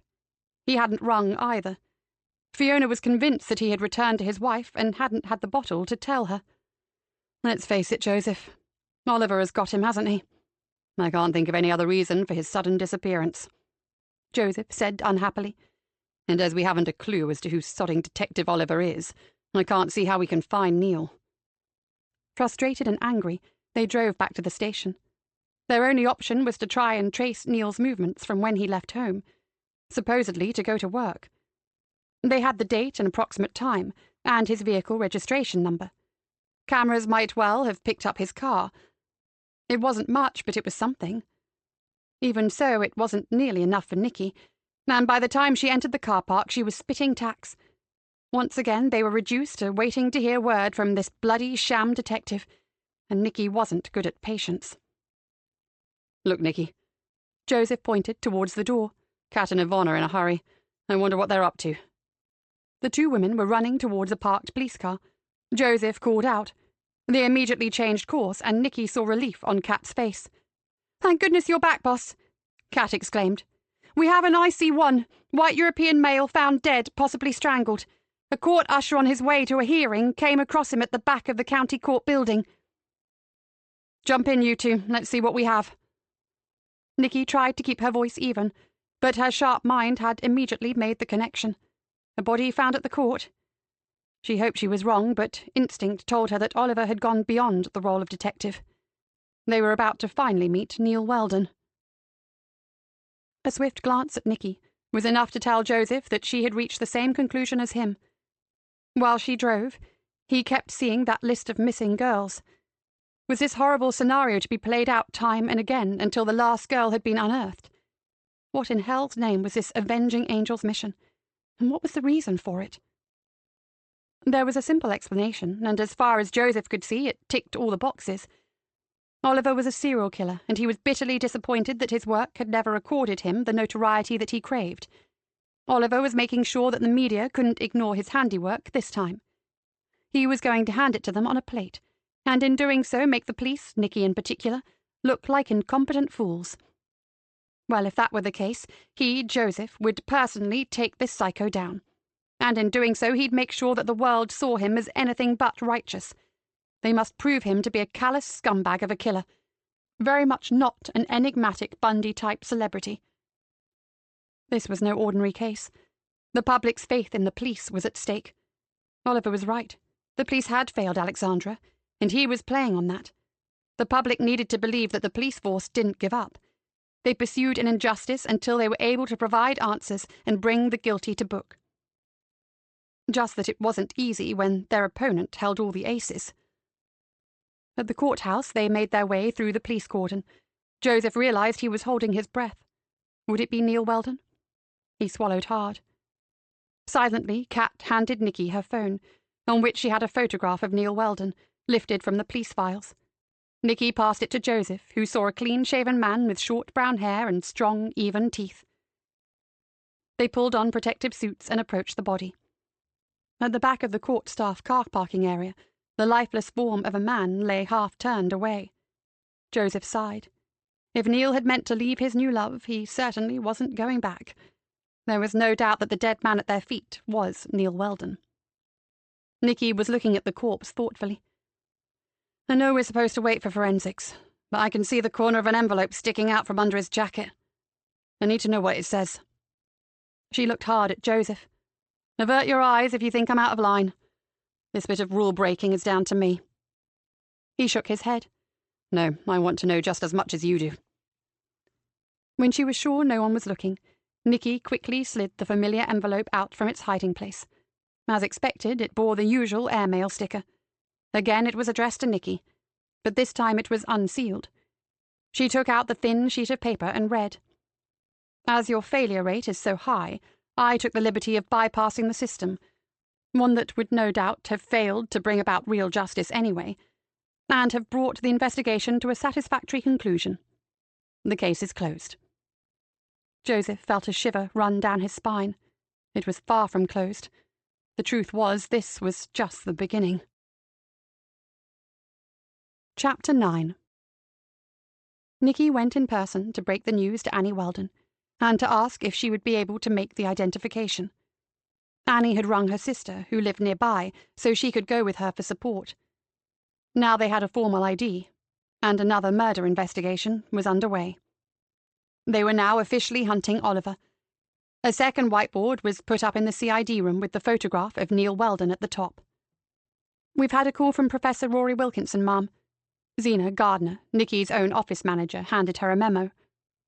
He said to ring him ASAP on his mobile. Nicky thanked her and did so at once.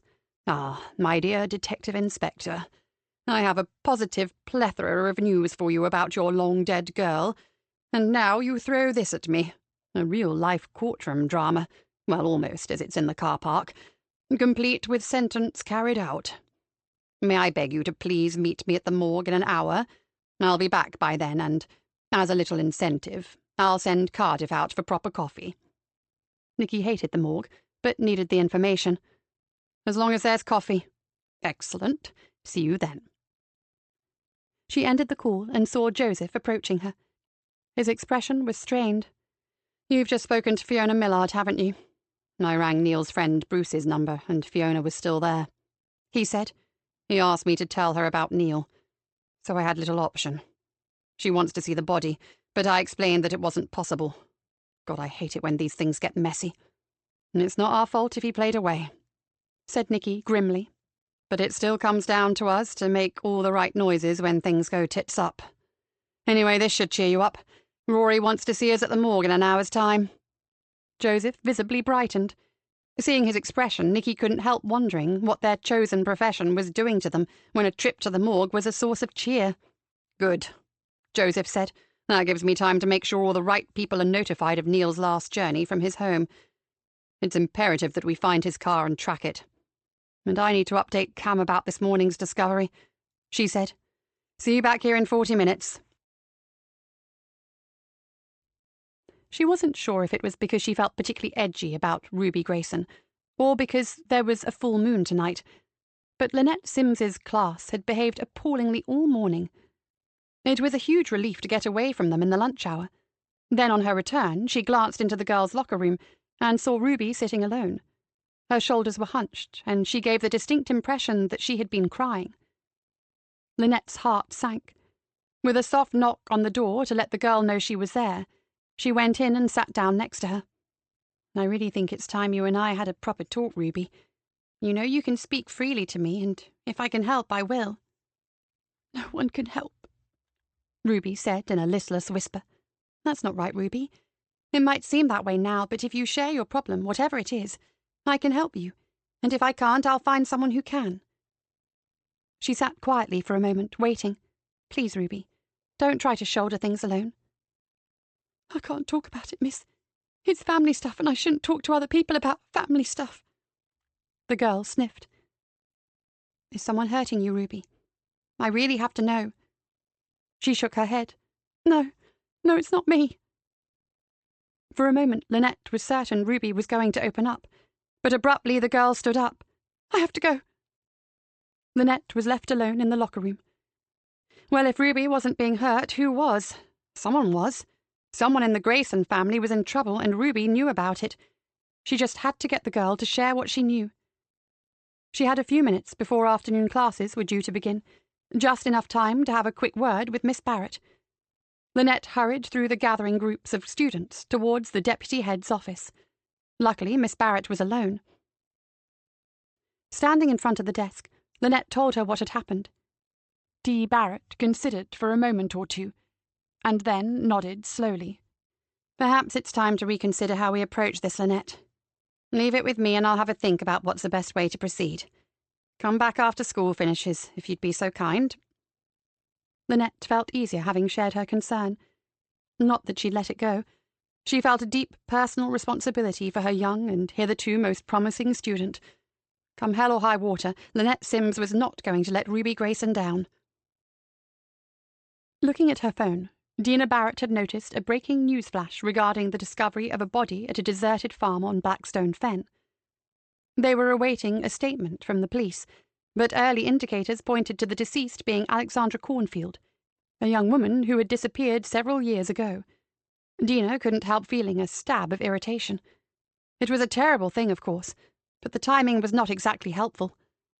Her dear friend Yvonne Collins, now part of CID, would be snowed under dealing with it, and would have little time for Dina's suspicions about domestic abuse in the family of one of her students. After deliberating for a few moments, Dina picked up her phone. She was not going to ignore this. Old murder be damned, this was taking place now, and she had a responsibility to both her staff and her children. It was time to talk to Yvonne, and, busy or not, she would make sure she listened. On her way out of the CID room, Nikki noticed an anxious expression on Yvonne's face. She made a mental note to talk to her when they returned from seeing Rory Wilkinson. Right now, though, she needed to know what the pathologist had for them. Rory was practically buzzing when they arrived. He ushered them towards his office on his toes, almost skipping in his excitement. They passed the table on which the remains of Neil Weldon had been laid out, and Nikki was glad it was nowhere near the one bearing Alexandra Cornfield. It had never seemed appropriate to her that a victim and their alleged killer should be kept in close proximity, even in death. Later, she was told that the girl's remains had been removed to Rory's retreat, an inner sanctum totally secure from cross-contamination, where forensic post-mortems were conducted in minute detail. Once they were seated, Rory launched into his reasons for calling them. You would have had this little diamond of information earlier had you not decided to throw yet another unfortunate soul my way. Naughty, naughty. Nevertheless, this little discovery of mine is quite amazing. He beamed at Nikki. Once again, our dear friend Pollen has put in an appearance. Palynology is indeed the holy grail of crime scene investigation. And lucky me, my dear friend, the forensic ecologist who helped us once before, drove over and took some samples from the scene at March Farm. Did you know that pollen can last for millions of years, dear hearts? Nikki nodded sagely. Yes, Rory, I did, because I was actually listening to your last tutorial on the subject. Were you? Good grief, wonders will never cease. Rory looked at her, seemingly amazed. Anyway, let's not digress. Setting aside all the scientific detail, the bottom line is this. Alexandra was killed in the old derelict barn and dragged out and buried where we found her. We know this from the pollen of a particular plant species found at the location. She was definitely not murdered somewhere else and transported to Blackstone Fen. This was big news for Nikki. It meant they had their actual murder scene, and not just the place where the body had been discovered. I can see from your expression that Rory has made you a happy bunny. But wait, there is more to come. He leaned forward, elbows on his desk. Whoever your Oliver is, he will have these very distinctive spores and pollen deposits in his clothing and embedded in the soles of his shoes. What we found in soil samples from that location was pollen in microscopic form, from a particular type of crop being grown in the surrounding fields. It was a new variety being trialled for this season. Even if he washes his clothes, he will not get rid of it, as it lodges in seams, collars, and cuffs and pockets, and lasts for ages. When you find Oliver, Nikki, I can check him out and tell exactly if it was he who first exhumed Alexandra's body. Believe me, Rory, you will be the first to know when we do get a suspect. Nikki wondered what the police had done before forensic science became so advanced. Our girl died from a crushing blow to her temple. The shattered bone on the skull proves that beyond doubt. From the kind of circular fracture it caused, I'm looking at a metal object for the weapon, maybe a hammer, but we're doing some in-depth work on that fracture, and I'll confirm our findings later. Rory sat back. And finally, your airmail envelopes. Nikki gazed at Rory expectantly. We have good news and bad. They can easily be bought online, even vintage-style ones. But those your friend is using are original old envelopes dating from the 70s. It would appear that someone kept a stash of them, even though they're no longer in use. And the good news? Nicky said. Our faithful pollen, my lovely friend. Since we have been using palynology, we have found pollen in threatening letters and ransom notes, and guess what? There is pollen in both of your envelopes. It's not from some rare or exotic plant. In fact, it's something often found in the Fens, but it will help to pinpoint where those letters were written. Find Oliver, find his lair, and Rory Wilkinson, along with his trusty sidekick Pollen, will tell you if you have the right man and the right location. Nicky had a sudden memory of an old case that had Derbyshire police hunting the county for a magnolia and a tulip tree growing close together. She grinned at Rory. This was all positive stuff, and it added up to solid evidence that would be hard to refute. You're right, Prof. I am a happy bunny, and I appreciate what you've told us. One other thing, though. Have you had a chance to look at Neil Weldon yet? You mean, do I believe he's the man who killed Alexandra? He sighed. Nicky, dear heart, I'm the best, there's no doubt about that. But even I don't have a crystal ball. The poor man has only been here an hour or so. Please, at least give this genius time to examine the man. Naturally, I was wondering how he died, she said, eyebrows raised. I was saving your question for later. Oh, right, sorry about that. But I know what you're like. Rory smiled sheepishly. Mr. Weldon was hanged, and frankly it was a bungled job. Your Oliver might be some kind of criminal mastermind, but he'd make a bloody awful hangman. Even the rope was coarse and thready, so it didn't do its job well at all. Oh, and before you ask, we will be taking as many samples as we can from the deceased, in the hopes that we find trace evidence that will indicate where he was killed. Hanging? Capital punishment? Nicky felt sick. Oliver had said that he had decided to skip the legal process and cut to the chase, but this was too much. Joseph cleared his throat. I'm starting to believe that this game of his is far more dangerous than just trying to point out our shortcomings and blame us for not finding missing girls. I'm with you there, said Rory. As I recall, there were 4 names on that list. So you really don't want 3 more suspects put on trial and disposed of, rather unprofessionally, I hasten to add, by this Oliver person, do you? It hasn't gone unnoticed, believe me, murmured Nicky. She looked at Joseph. We really need to pull our finger out and find out who this bastard is before he creates total havoc. Rory added, naturally, we will do all we can to try to ascertain if there is any connection between that rather sad young woman and Neil Weldon. But there is little left to work with, except the rags that once were her clothes and her bones. Bless her. To be honest, Rory, I'm banking on you finding something on Neil that could lead us to his killer. At the time, there wasn't enough evidence to charge Neil with any connection to Alexandra's disappearance, but Oliver seems to believe he has discovered something we missed. We have to read the case notes very, very carefully, so as to fathom out whether there was any real evidence. But right now we are treating this as the murder of an innocent man. I can't help but think that Oliver is the original killer, and that it was he who buried her at March Farm. That's why he knew where she was. Joseph looked thoughtful, and he's shifting the blame onto Neil, who, after all, was our #1 suspect for a while. Rory stood up. Forgive me, cherubs, but although all this hypothesizing is great fun, it won't get my post-mortem finished. I have to go and tend to the dead, and you, my dears, have a possibly deranged killer to find. He smiled benignly. Cancel the word possibly. The man's as mad as a box of frogs. The drive back to the station passed in silence. Nicky was busy sorting the team into their various tasks, while Joseph sat staring out of the window. Both of them were wondering how long it would be before another par avion letter landed on Nicky's desk. She had an idea, however, that Oliver wasn't particularly interested in them or their investigations. He just wanted to lead them through their catalogue of past failures. Basically, he was doing their job for them, or the job that should have been done years ago. And if he really was innocent of involvement in the disappearances and Alexandra's death, then he was doing it rather efficiently. Scarily efficiently. Lying on the kitchen table at Homeland's farm, Chris's great-grandfather's silver watch, ring, and cigarette case seemed to tower over the 4 people who sat drinking tea. "I'm still trying to get my head around it," said Chris, shaking his head. "It's unbelievable to come across them like this after all this time." He gave even Wendy an almost hesitant smile. "Look, I know how important these kinds of finds are to you detectorists, but—" "Chris," Eve said, "we enjoy the hunt, that's all. We're both fully aware that these items are precious family possessions. All we are asking is that you let us photograph them for our book of finds. They belong to you, no question. And we don't want payment either," added Wendy. "This is a hobby, just a pastime. And this find has been very gratifying. That's payment enough." Chris held up his hands in surrender. "Then maybe you'd like to use our fields whenever you like, between harvest and planting, of course, without having to ask permission every time. We certainly have enough acreage for you to search, if you want to, of course."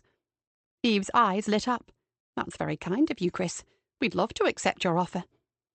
Maggie poured fresh tea. She seemed to Eve to be unusually distracted. Eve glanced at Wendy and saw that she too was observing Maggie contemplatively. "May I take those photographs now?" Eve asked. "Far away," said Chris, and cleared the table around the objects. Eve had brought her Pentax. She took shots of each item from several angles, close-ups of the engraved initials, and finally a couple showing the 3 finds together. "That's perfect, thank you, Chris." She sat down again. "Just for our record, you said your great-grandfather's name was Thomas Norman Tate. Do you know his date of birth?" Chris said that he didn't. He couldn't even remember the year he died. "You'd have no objection if we checked that out, would you?" said Wendy. "It's nice to be able to add a little background to our finds." No, of course not," said Chris, looking down at his tea. Eve hadn't missed the slight inflection in his voice. It appeared that he did mind. Before going to see the Tates, she and Wendy had discussed whether to come straight out with it, tell Chris they wanted to trace the mystery of the long-lost objects, or ask, as tactfully as possible, what exactly was bothering the Tates so much. Now they were actually here, she reconsidered. They didn't want to upset these people. After all, not only were they central to this strange affair, but they were also next-door neighbours. They drank their tea and chatted about life in the village, and Wendy described the few simple finds they had made in the gardens of Monk's Lantern. "We'd have loved to extend our search into the quiet garden. After all, it's all part of the property. But naturally that's out of bounds, having been a burial ground." Chris Tate glanced at his wife. "We know about that. One of the markers in your garden of remembrance is inscribed with the name Thomas Norman Tate." "Oh, really?" exclaimed Eve. "I thought we knew all of them by now, but I don't recall that name. If we had, we'd have connected it to you immediately." "My parents used to look after it when they were younger, but when the chapel closed and was finally deconsecrated, they stopped going there. I know some people had the remains of their ancestors exhumed and reburied elsewhere, but they decided that he was in the soil that he loved. So there he should stay, at one with the land he had tended all his life." His voice softened. "You've made a lovely job of that garden, ladies, and it's very generous of you to allow the villagers access to enjoy the peace and quiet. They do appreciate it, you know." "Well, they all helped us. If they hadn't rallied round, it wouldn't be what it is today," said Eve. She recalled the mammoth task of clearing the area and saving it from turning into the overgrown jungle it had threatened to become when she first arrived at Beech Lacey. It had been one heck of an enterprise, but it was now a lovely garden laid out with trees, glades, and grassy paths that the villagers could enjoy when they wanted a bit of respite from the daily toil. "At least you'll have no difficulty checking TNT's birth and death dates," added Chris. "This discovery has really upset you both, hasn't it?" said Wendy suddenly. She was looking at Maggie, who had hardly spoken since they arrived. Maggie looked down, and it was her husband who answered. "It comes as a bit of a shock to realise that your beliefs about a very traumatic incident in your family's history are all wrong." He gave them an apologetic smile. "I'm nothing more than a simple farmer, ladies. I love working this place. I love my wife and my boys. Yes, my farming methods have evolved along with the technology, but my heart and my soul are rooted in the land. The weather, the seasons, such as they are these days, and nature still rule my life. The only thing that ever upset this perfect existence was the wrong done to my great-grandfather. It had a terrible effect on me as a young lad, you know. Besides the horror of great-granddad Tommy getting so viciously attacked, one man was murdered and 2 of his trusted men were hanged, for heaven's sake." Eve was quite taken aback by the passion in his words. "I wanted to know the truth," Chris went on, "and I thought I did. Now it seems I know nothing." The furrows on his brow reminded Eve of the fields this man ploughed. She chanced a suggestion.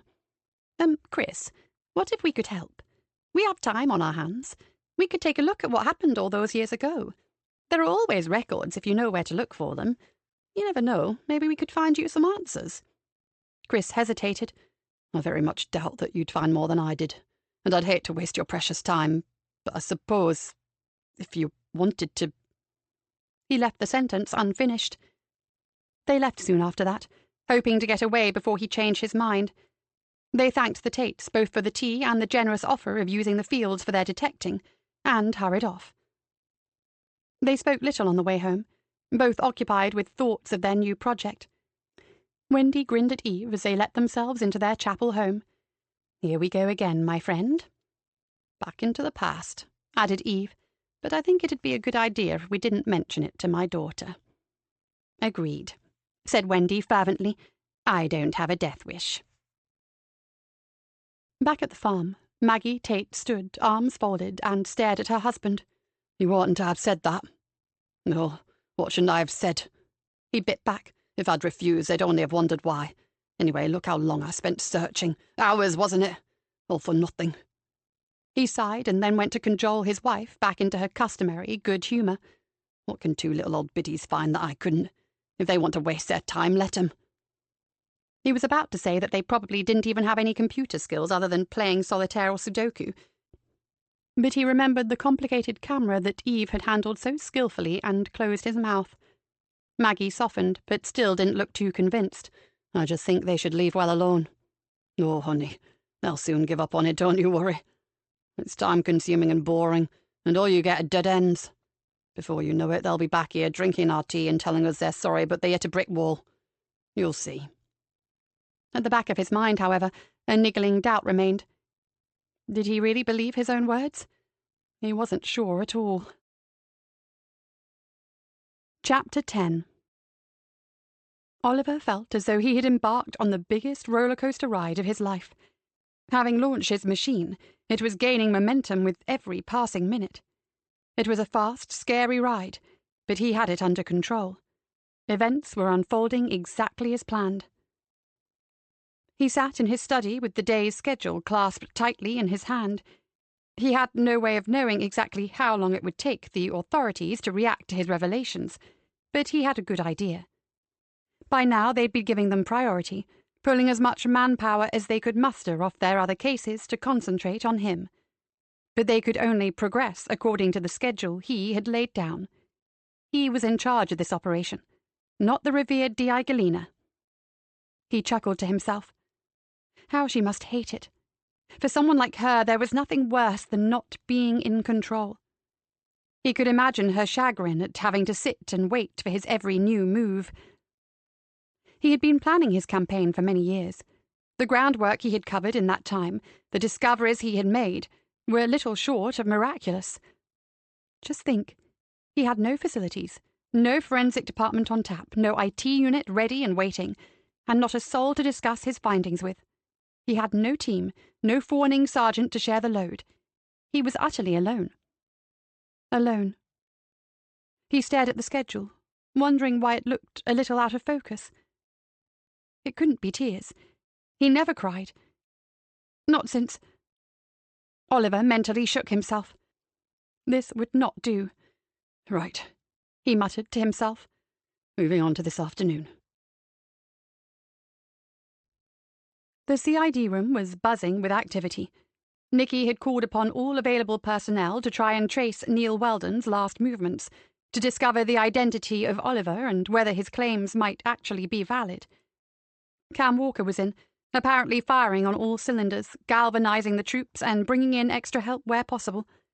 He had admitted to Nicky that looking after Kay had been one of the toughest assignments he had ever had. He loved her so much that he overreacted to her every mention of being in pain. Even the little discomforts that had accompanied her recovery had him fussing far too much. They were both secretly rather glad that he was back at work. Now Nicky and Joseph were heads down in her office, trying to uncover the truth of Neil Weldon's alibi, He had sworn that he was miles away when Alexandra went missing, and had furnished the police with an assortment of locations and times, and, most importantly, a witness. This witness had been the main reason for Neil having been released without charge. Oliver, however, declared in his report that Neil Weldon's car had been seen on the night in question a mere few hundred yards from where Alexandra disappeared. Not only that, a woman had popped up who was prepared to swear that Neil had been behind the wheel. "He's given this new witness a name," said Joseph with a frown. "Beth Green. She's a former neighbor of the cornfields. I'm going to check her out, okay? Be my guest?" said Nicky, "although I wonder why she didn't come forward at the time.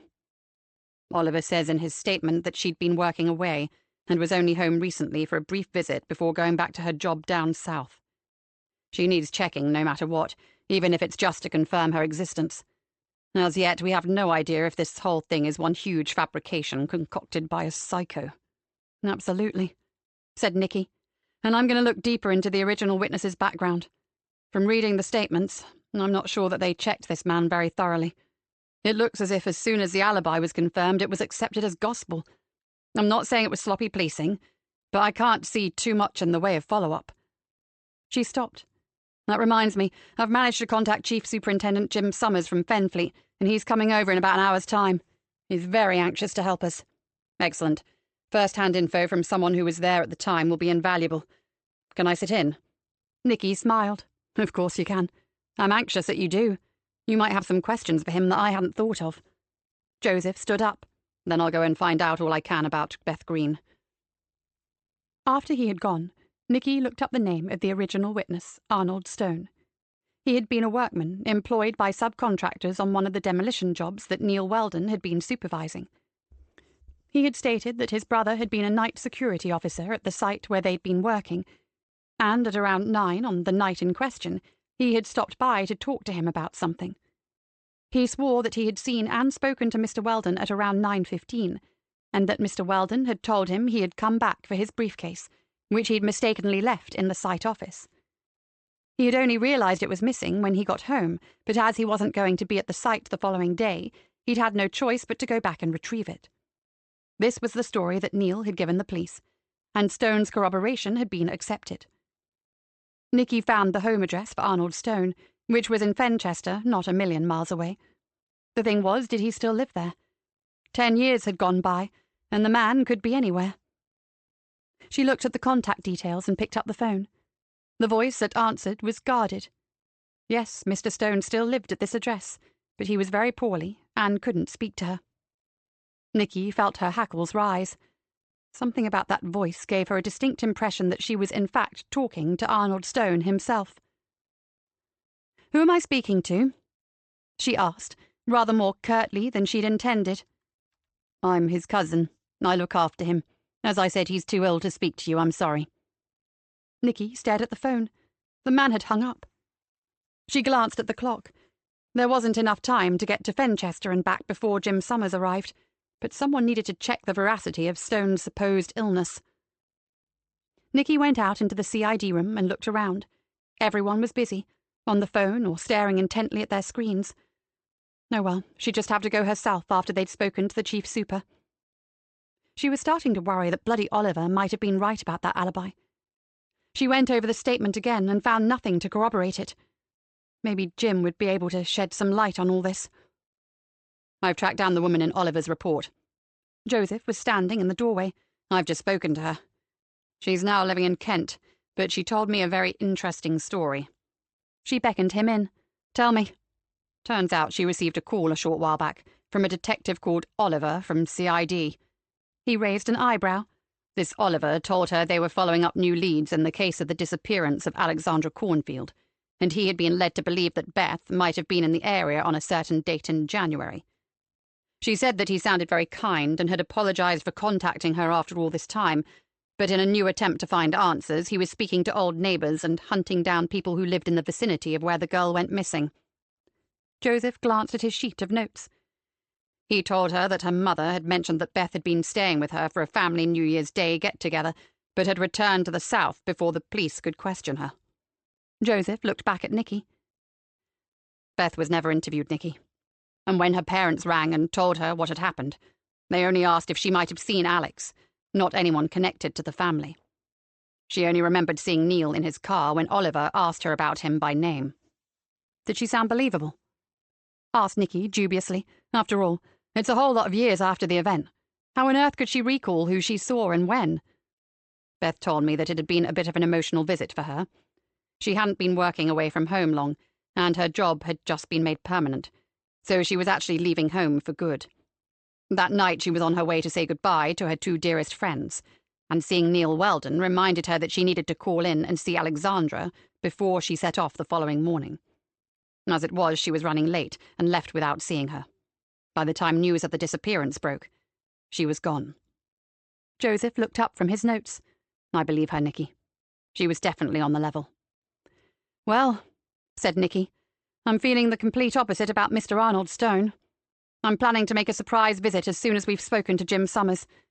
In fact, you should come with me. Mr. Stone is apparently too ill to talk to us, but my gut instinct tells me that his supposed cousin who informed me of the fact was none other than bloody Arnold himself.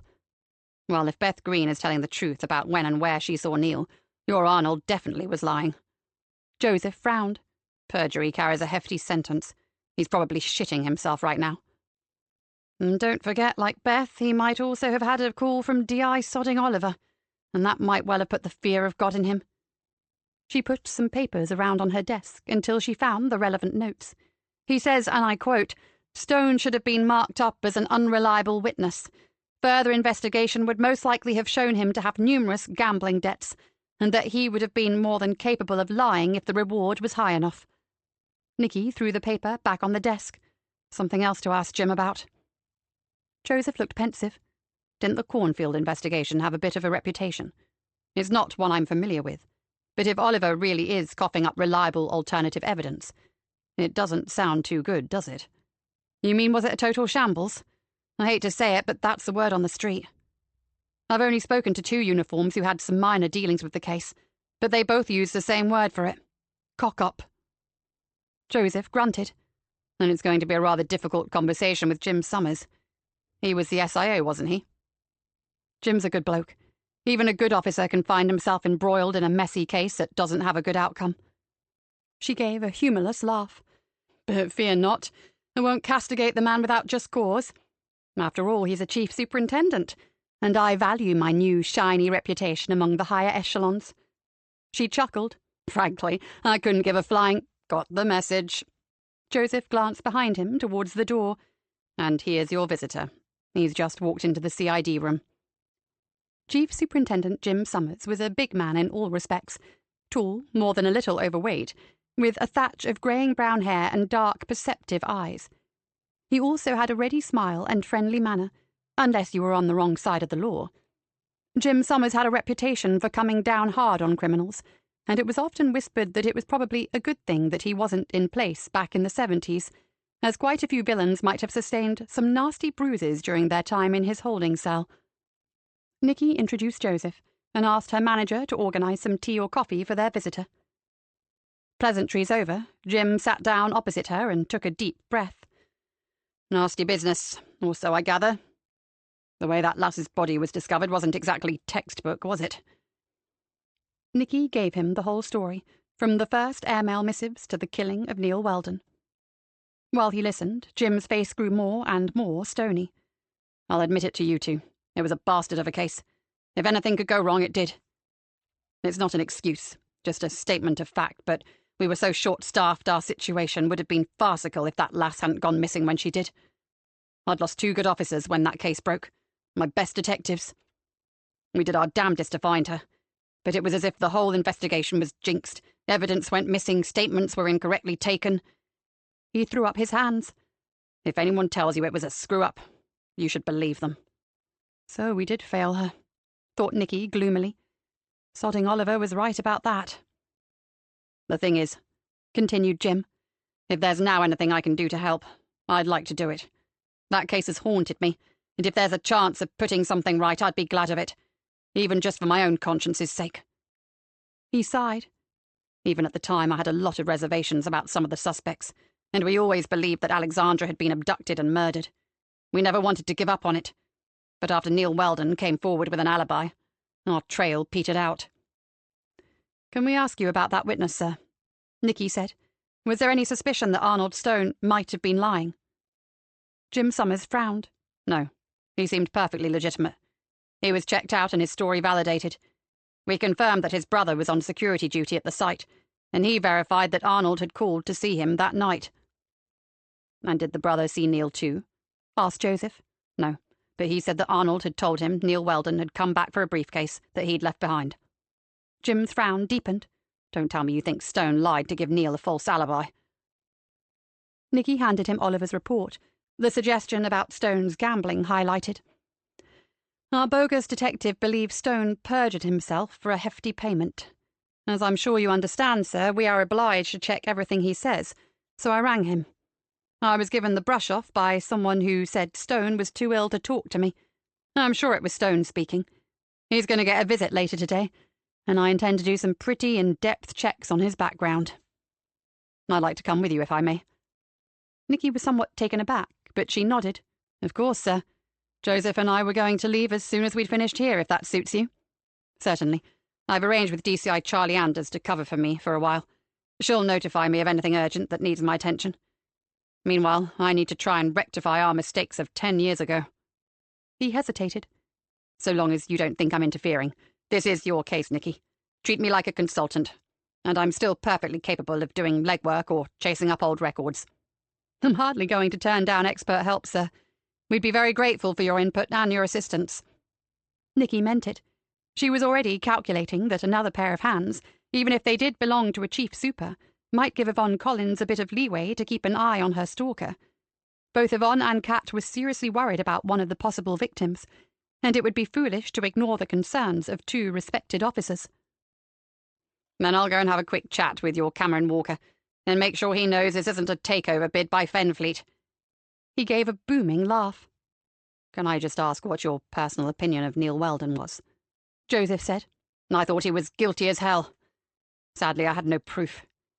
He came across as a distraught uncle, desperate for news of his missing niece. He even made an appeal on the local news. But as we all know, that could have been a clever way of distancing himself from blame. Jim shrugged. I thought he was in deep, and I didn't trust him 1 inch. It was only when that witness came forward that I began to doubt myself. I wondered if maybe I was so desperate to find the poor kid that I was pinning everything on the most obvious suspect, Neil Weldon. What made you think it was him? Said Joseph. Jim thought for a moment. He spent an inordinate amount of time with the Cornfields, by which I mean his sister Amanda and her husband Michael, and Alexandra, of course. Far more than married siblings usually do. I mean, I know some families are very close.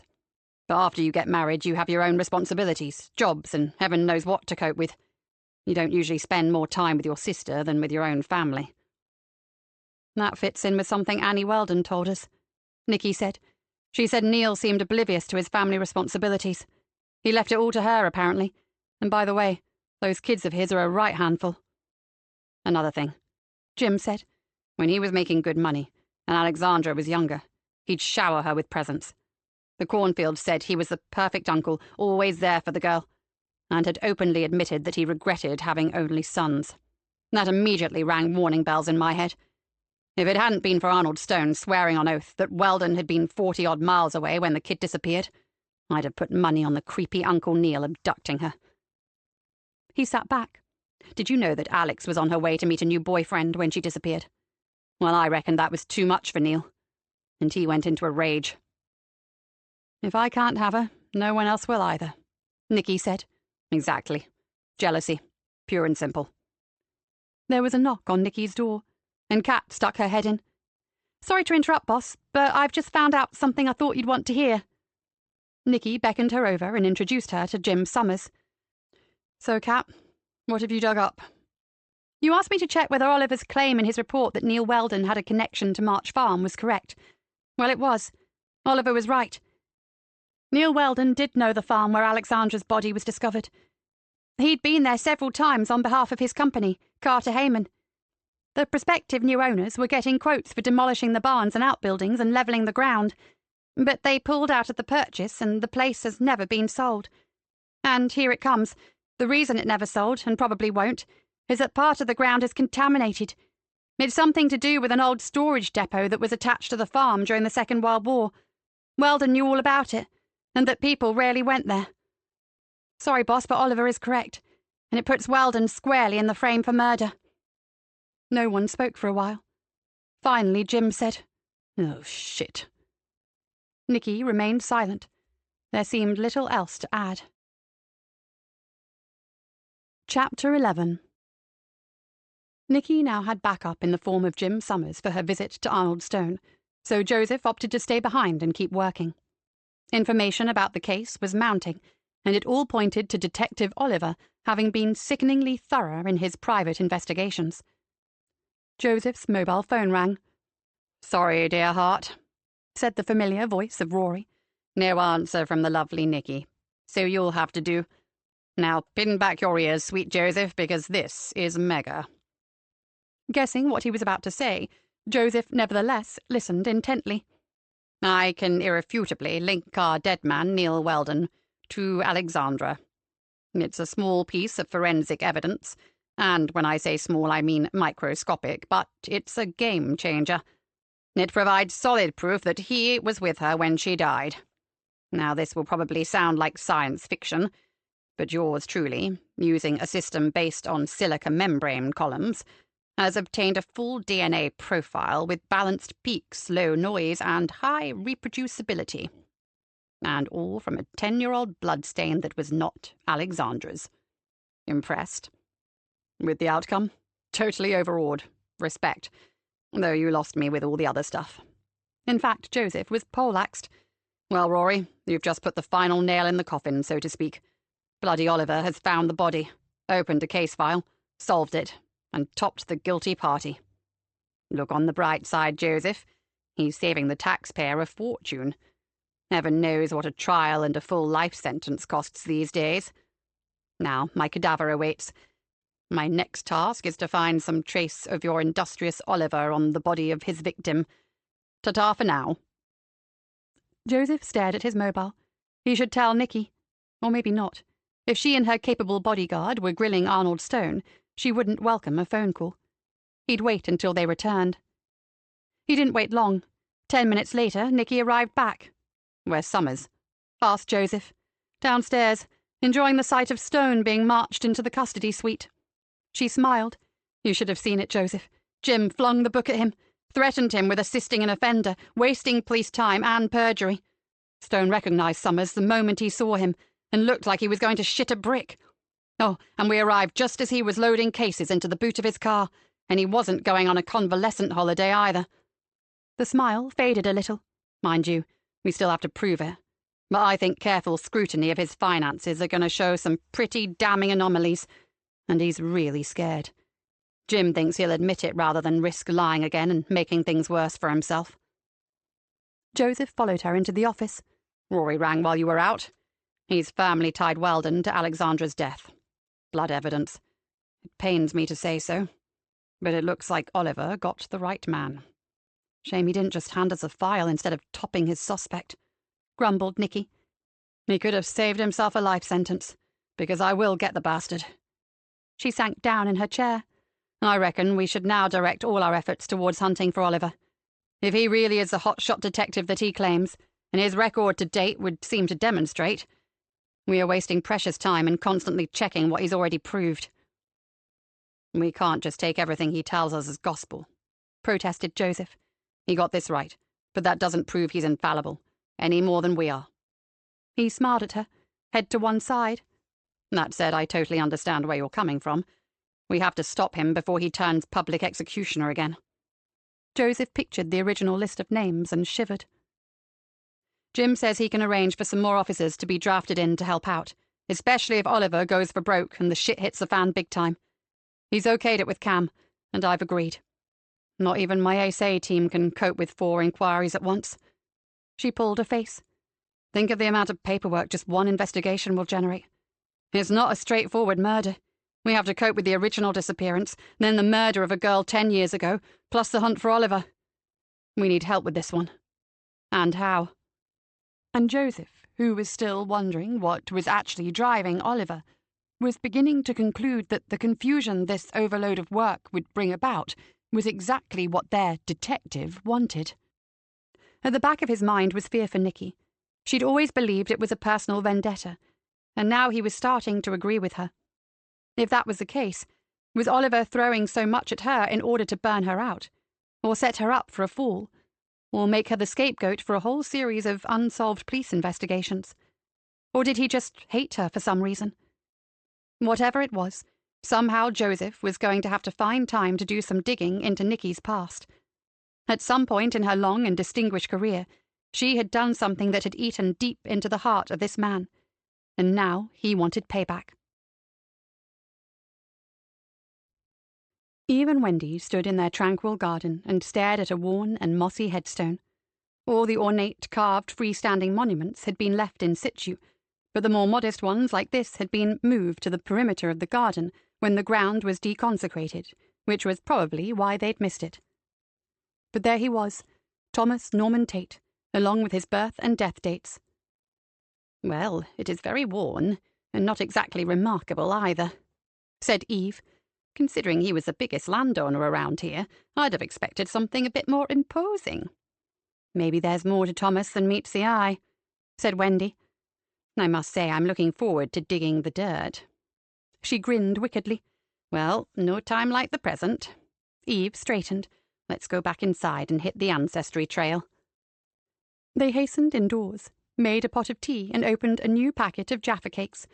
Laptops at the ready, they embarked on their search. "How about you trace the Tate family and see what you can learn about Thomas?" said Eve. "And I'll see if I can pull up anything on the killing of that migrant worker. Is that okay with you?" "Fine." Wendy checked the printer to ensure it was well stocked with paper. They were good at this. After all, you don't spend decades working for the MOD and then lose your skills just because you've retired. The next couple of hours passed in comparative silence, punctuated only by grunts, the odd expletive, and the occasional appreciative chuckle when something fell into place. Finally, Eve got to her feet. "I was going to suggest more tea, but as the sun is over the yardarm, how about a drop of something a bit stronger?" Wendy looked up and smiled. "Well, now you mention it, a tio pepe would go down nicely, and then I ought to see about supper." The friends took it in turn to cook. They made sure to eat healthily, and both enjoyed their food. They treated themselves to a dinner out once a week, and there was always the hope that Nicky and Joseph would ask them to supper. Unlike them, Joseph was a true culinary artist. Eve returned with 2 dry sherries. "How's the work going?" "I reckon I've got the beginnings of a nice family tree in place, and they certainly were a big family. Brothers, sisters, aunts, uncles, cousins, nieces and nephews all over this area. I haven't come across anything specific yet, but I have a feeling we'll find quite a few juicy skeletons in the Tate family cupboards. Oh, and I also found an interesting local history site on Google. The historian who produced it published a whole series of articles on well-known Fenland families in which the Tates feature quite heavily." She looked amused. "And guess what? According to the author, Tommy Tate was a bit of a bounder." Eve sat back down. "So he was a naughty boy, was he?" "More like a lecherous old bastard, if this author is correct," laughed Wendy, "and his foul temper was legendary. TNT was a very apt initial, it seems. Oh dear, so not the benevolent and well-loved landowner that one might suppose. Maybe there was more to the attack on him than mere robbery."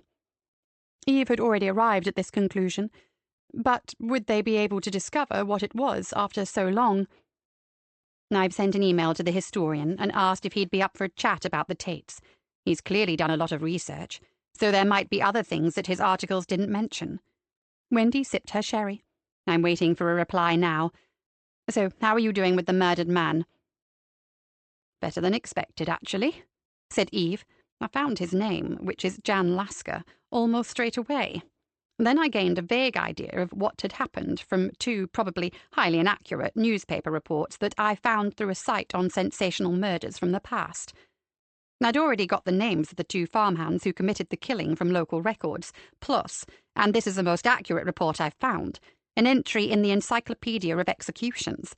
Yes, there is one, and it's a treasure trove of information. It backs up the newspaper accounts to a degree, but also provides a mass of other detail. Listen to this regarding the executed men. Name, age of execution, date of execution, place of execution, hangman, assistant, date of trial, location of trial, presiding judge, prosecution counsel, defense counsel, and number of victims. We've got it all. And the victim? Asked Wendy. There's fewer details about the victim, but nevertheless it's a real stepping stone. It gives name, age, date of murder, place of murder, method of killing, and relationship to killers. Eve was hugely satisfied with what she had achieved. I'll collate it all after supper, and we'll have a discussion about how to proceed. Before she could answer, Wendy received an email message. Oh, good, it's the local history guy. Let's see what he says. As she read, a small smile spread across her face. It would appear that the history buff was happy to talk. In Eve's book, they usually were. She'd known a couple that could talk for England. His name is Jacob Rush, said Wendy. He'll meet us tomorrow morning. He says he knows quite a lot about not only the Tate family, but the infamous murder of the migrant farmhand as well. Win-win. Excellent. Then we can compare what he says with what I've dug up.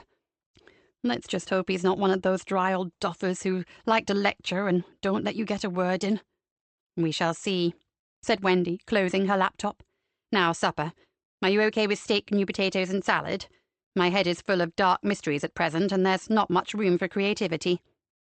Bring it on, said Eve, suddenly realizing how hungry she was. It was clearly doing them good to get their little grey cells working again. She was well aware of the years passing. Every month seemed to bring with it some new ache or pain. Well, she was ready to give in to her joints, but she was determined not to let her brain or her imagination atrophy.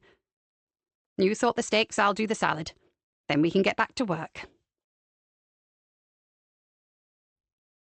Listening to Dina Barrett, Yvonne heard the consternation in the deputy head's voice. Immediately, she booked a new extracurricular activity for the hours after work, and was now, having grabbed yet another fast-food takeaway, on her way to her friend's house. Dina wouldn't have rung her if she didn't think that Ruby Grayson was in serious trouble. The finding of a body out at Blackstone Fen was headline news in all the media. Dina would know that Yvonne would be up to her eyeballs in the case, so she must really need her, and Yvonne didn't want to let her down. If it was a case of a child living in an abusive situation, it should be down to social services to deal with it, not the police, unless it was serious domestic violence, of course, and then they could step in. In either case, it was certainly not something for CID to handle.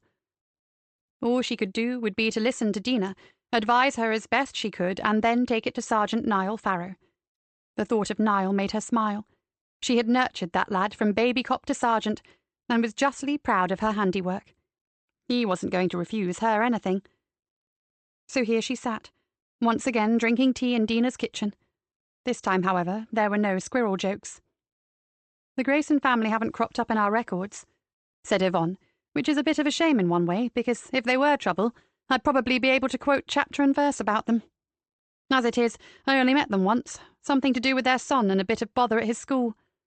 A something and a nothing in the end, as I recall. But I vaguely remember them as a quiet, orderly family. The parents, that son and a daughter. Would that be right? Dee nodded.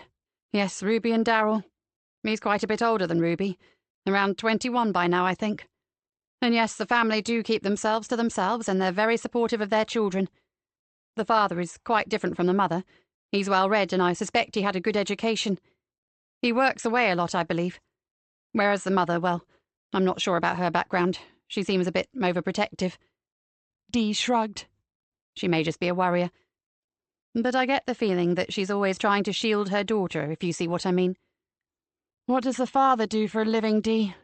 Asked Yvonne. He's a designer of some kind. Something to do with cars, I think. His daughter mentioned that he's in charge of specialist car seats and vehicle interiors. He's based in Greenborough, although he travels between several of the company's factories overseeing new innovations. They live in one of the local villages. Yvonne struggled to recall her only visit to the Grayson home. She didn't remember much about the house itself, only that it was in the village of Marsh Enderby. So what it comes down to is that your teacher, Miss Sims, believes that the mother is being abused in some way. Dina sipped her tea. All Ruby would say was that it wasn't her, Ruby, who was being hurt. That would imply that someone else was in trouble, and in such cases it's usually the wife, though it could be the son. They both still live at home. Or the husband, added Yvonne grimly. It wasn't just women who were abused. One thing I am sure of is that Miss Sims is a good and conscientious teacher who takes the trouble to know her students. She is truly worried, and that's good enough for me. It all sounded so vague to Yvonne. She didn't quite know what to say. Okay. Now, as you know them, have you ever had even the slightest feeling of something being amiss in the family? Dina put down her mug slowly, looking pensive. Maybe it's because of what Miss Sims has told me, but yes. When I think of it now, I've always felt there was something slightly, unreal about them. It sounds silly, but you know what families can be like, especially where their kids are concerned. They can be thrilled at how well their child is doing, emotional, argumentative, defensive, even aggressive sometimes. Their own personalities are revealed in how they talk about their children's futures. Sometimes they disagree with each other, which is perfectly normal. The Graysons, on the other hand, were attentive, agreeable, and yes, overprotective. But they came over as if they were playing the part of dutiful parents, saying all the right things and making the right noises. They gave nothing away about themselves, the family dynamic, or their home life, which is very unusual. She paused, thinking. It was never enough to flag up the slightest concern, but nevertheless, in retrospect, maybe they aren't quite the perfect family they would have everyone believe they are. As Dee spoke, Yvonne remembered more of her meeting with them and began to understand what she meant. Little snippets of conversation came back to her. They were conciliatory, appeasing, apologetic, but there had been no real emotion behind their words, no outburst, no shocked indignation. When I went there, after that trouble the boy got himself into, I left that house feeling no qualms about the family. They were comfortably off, obviously middle class, polite, well-dressed. And they'd been concerned about wasting valuable police time. Only one thing bothered me. It wasn't something I couldn't quite put my finger on. Dina looked at her inquiringly, and it was the boy, Darryl Grayson. I really didn't like him. She gave a wry laugh. Not exactly grounds for an arrest, I know, but it rankled. He had an air about him. We were certain he wasn't responsible for what he'd been accused of, yet we had a feeling that he was looking down on us, laughing at us for some reason. I've never met him, said Dina, so I can't confirm or dispute what you say. But if you had a funny feeling about him, I'll go along with that. Now you mention it, Yvonne said. Even after several years, I can recall thinking how incredibly unruffled they were, how controlled. When I was in uniform, I talked to hundreds of parents about their wayward kids, and there was always some sort of reaction. Some threatened to knock their kids' blocks off, others burst into tears. Oh, all manner of emotional outbursts. Sometimes there was a cold rage, and that used to scare me most. It made me anxious about the child in question's safety. I get the same when I talk to parents about a pupil's bad behaviour. That odd placidity is exactly what I mean. Dina frowned. Now I'm worrying that they're covering something up, hence the pretense of being the ideal family. Ruby is a very intelligent girl, quite a long way ahead of a lot of her class, and whatever is going on in that house is affecting her badly. As a teacher, I'm responsible for her well-being while she's in my care, but until I have an idea of what is going on, I can't really call on social services. It could make it worse, for Ruby, or whoever is the victim. Yvonne sighed. I'm not sure what I can do to help, Dina. And it's not just being so busy with the murders. Yes, there's more than one. The next breaking news will feature a second murder, right here in Greenborough. No, it's the fact that now I'm with CID, I can't deal with this kind of problem anymore. All I can promise is that I'll pass it on to someone in uniform who I totally trust. And what I will do is run a check on the father, see if he has anything bad in his past. In fact, I'll check the whole family. Can you give me their names to save me looking them up? William and Melanie Grayson, and the name of the house is Pembroke. It's on the green in Marsh Enderby. Dina drained the rest of her tea. And Yvonne, I do realise how busy you are. I think I just needed you to know about this. I'm not expecting you to wade in all guns blazing, but just in case something bad should happen, at least you're aware of it now, and I've registered my concerns. She paused. And I'll get social services in as soon as I think it's the right moment to do so. The girl's safety is paramount. Yvonne was on her way home when a sudden thought occurred to her. The first thing she always did at the start of each day was check all the overnight reports. And this morning there had been a call registered from a woman in Marsh Enderby. What had it been about? She forced herself to remember. Yes, she'd reported hearing cries at night. Yvonne took a deep breath. It was a small village. Could it be connected to Ruby and her family? Yvonne almost fell through her front door, and before she'd even taken her coat off, she rang the station. A few moments later, she had a name, Mrs. Andrea Smith of Twisted Willows, The Green, Marsh Enderby. The Green. This was no coincidence. If there were cries coming from somewhere on the Green, they could only be coming from the Grayson house. Frank Ravenhill contemplated his daughter. Look, lass, you've not seen hide nor hair of this creep for a couple of days now, and you really need to get back to work tomorrow. I'm on the late shift, so how about either I take you in or I follow you, just to make sure there's no one hanging around. Your mum said she'll meet you and walk home with you when you finish. Just get back on the horse, my girl, or you'll finish up being one of those poor souls who's afraid to step outside the door. Sermon over, is it? Asked Julie Ravenhill. Deep down she knew her dad was right. Hiding away like a frightened mouse wouldn't solve anything. She just wished that the police would catch this man. She'd sent them details of all the times and places she recalled having seen him, which the detective who'd visited said was very helpful.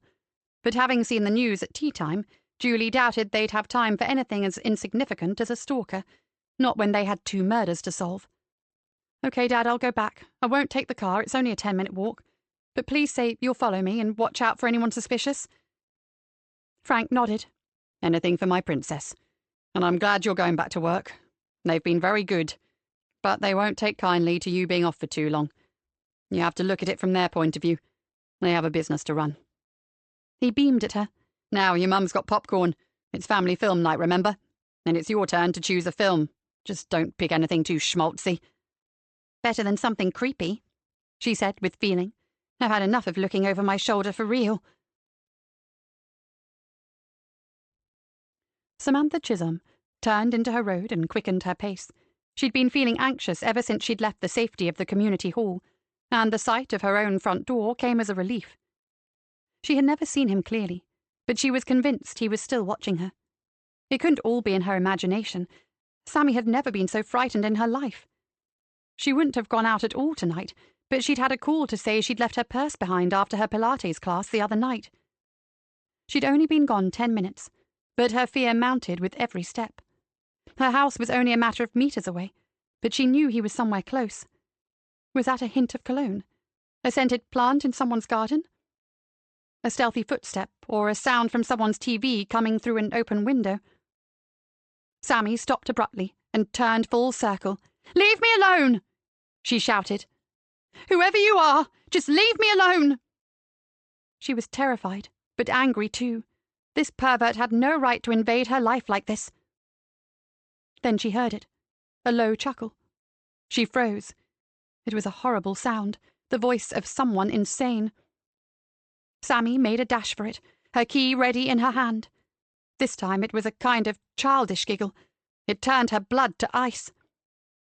Yet another sound, but Sammy didn't stop to listen. She ran as fast as her legs would carry her. Despite her shaking fingers, she unlocked the door, first try, and in seconds she was inside and sliding the inner bolt across. Even then she didn't relax. She ran upstairs and looked anxiously out at the window to where the laughter had come from. Staring into the dark, she thought she saw movement among the shrubs in a neighbouring garden, but it wasn't repeated. Sammy pulled her phone from her pocket and rang DC Cat Cullen.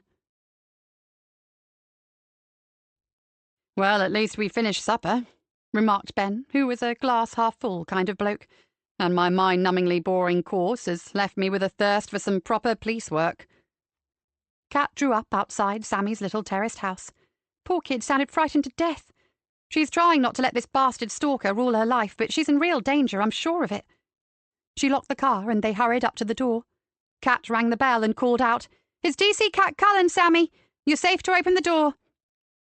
She heard a bolt being drawn across. The door opened, followed by the pale face of Sammy Chisholm, who peered rather suspiciously at Ben. "It's okay, Sammy, this is my partner, Ben. Can we come in?" "He was right there," exclaimed Sammy, pointing. "2 doors down, in the garden." "I'll go and check," Ben offered. Exactly where was he? You see the detached house that's set back off the road? It has a bigger front garden than these little places. It's called Richmond House. I think he was in the shrubbery close to the front wall. Sammy spoke more confidently now Kat was there. He laughed at me. It was horrible. Oh, please be careful. I think he's mad. Ben hurried off to look while Kat took the girl into the kitchen and put the kettle on. You need a cup of tea, Sammy. You've had a shock. Kat was secretly cursing herself. If only she and Yvonne had continued their surveillance for another night. They hadn't because Sammy had told them she'd be staying in, and things were hotting up at the station. She was just taking the milk from the fridge when she heard Ben calling to her from the hallway. Kat, I need you for a moment. She could tell from his voice that he'd found something. Telling Sammy to lock the door behind her, she hurried after Ben down the street and into the garden of Richmond House. Bit of a drastic way of stopping him, but your Samantha won't be troubled by the laughing stalker again. Ben parted some shrubbery and pointed. In the beam of Ben's flashlight, Kat gazed down upon the lifeless body of a man. He was dressed in dark clothes and had a black scarf wrapped around his mouth and chin. She looked closer and saw that he was quite young, probably in his early 20s. She looked up. Lights were coming on in every room of Richmond House. I've rung it in, said Ben softly, and I've told the householders to stay indoors. We'll talk to them as soon as the cavalry arrives. From the wire around this guy's neck, I'd say that this was no accident. Though partially obscured by the black scarf, Kat could still make out the deep, bloody gouge in the man's throat. You stay here, Ben. I must get back to Sammy. She was traumatized enough earlier, but when she hears there's been a murderer at work just 2 doors away, she's going to need someone with her. Ben agreed. I'll ring and ask for a victim support officer, and perhaps you could suggest that Samantha goes and stays with someone for a few days. She certainly shouldn't be here alone. Kat hastened back to Sammy's house, sure she'd have no trouble convincing her this time. She needed another person with her, not a couple of houseplants and an acoustic guitar. She finished making the tea, wondering who could have committed such a crime. Someone close to one of the young women who had decided to take the law into their own hands? But they would have just given him a beating, surely. Whoever had done this had come prepared with a murder weapon in the form of a garrote. He, she assumed it was a he, had meant business. He had fully intended to kill the stalker, not scare him off with a few broken ribs and a couple of black eyes. Kat had no answers to Sammy's flood of questions. She was as much in the dark as her. It was with some relief that she heard the approaching sirens. Sammy's front room was lit up by blue flashing lights, and 10 minutes later, she left the girl in the capable hands of a trained VSO. Bemused, Kat hurried back to Ben. Oh, how she hated being in the dark like this. Chapter 12. Nikki called an emergency briefing for 9 o'clock that morning. Kat had rung her the night before to inform her of the murder, and Nikki was wondering just how much more work they could take on before they reached saturation point. The presence of Cam Walker and Jim Summers had doubled Greenborough's staff complement overnight, or at least it seemed that way. She was very glad to have DC Ben Radley back with them too. He was a valued member of the team, as well as being Kat's live-in partner. Nikki wondered when they would bite the bullet and get married. They were engaged, even lived together, but that elusive wedding date kept moving even further into the future. Mind you, given her own situation, she was in no position to criticize. They had moved the meeting upstairs to the biggest conference room. Rarely used, it doubled as a major investigation center when necessary. Nikki had already made sure that the contents of the CID room whiteboards were transferred onto bigger ones in what was now the MI room. Nikki stared around at them, proud and not a little humbled. This was probably the largest gathering of officers that Greenborough had ever mustered. For once, she would be able to allocate uniformed police and detectives to cover every line of inquiry. She waited until the excited chatter and the screech of chairs being dragged into place died down before she greeted the additional staff. Some she recognized, but most were new to her. All were certainly welcome right now, especially after the latest weird murder. It took her more than 45 minutes to bring everyone up to speed, and then to discuss who should deal with which specific areas of the investigation. It seemed prudent to allow Jim Summers and his Fenfleet officers to work the Alexandra Cornfield case. Jim's first-hand knowledge of the old investigation would be invaluable.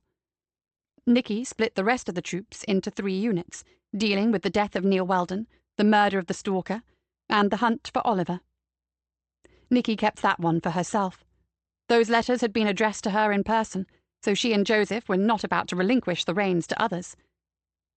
She gave the death of the stalker to Kat to coordinate, since she and Ben had found the body. She also suggested they keep Yvonne with them, as Vonnie knew the victims. They would continue to operate from the CID room, thus keeping the cases separate. Nicky watched the crowd of officers disperse with some satisfaction. Cam had assured her that for once they wouldn't be working on a shoestring, and for the first time ever, they weren't short of capable officers. True to his word, Jim Summers was doing everything he could to help her close the case that had been troubling him for the past 10 years. "Hellfire! My head's a shed," muttered Nicky to Joseph on their way downstairs. "I cannot believe that on top of everything else, someone sodding well tops a suspected stalker. Talk about overload." "Sod's law," said Joseph. "It always happens when you're pushed to the limit. But that's a really odd murder, isn't it? It's got Kat rattled at any rate. As she said, she'd understand it if one of the women's nearest and dearest had turned vigilante and had given their stalker a good working over. But this was nothing less than assassination. There has to be a lot more to it than meets the eye. Unless our hapless stalker picked on a girl who had a pathologically jealous boyfriend," suggested Nicky. "Maybe Kat should make that her first line of inquiry. It's the only thing that makes any sense, unless, as you say, there's another deeper reason that we're not aware of.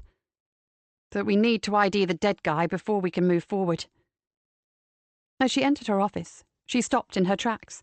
There, in the exact centre of her desk, was a large manila envelope with a Par Avion sticker on it. Eve and Wendy met the local historian Jacob Rush in a cafe attached to Greenborough's bookshop. Expecting to find a boring old fart, most likely a good 10 years older than her, Eve was considerably taken aback and more than a little embarrassed at her preconceptions. Jacob turned out to be in his early 30s, with hair, bearing not a trace of grey, cut in the latest fashionable style.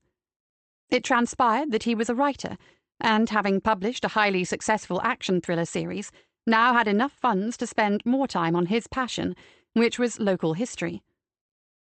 "I give talks to the Women's Institute sometimes," he confided, with an almost embarrassed smile, "and to various other groups like U3A.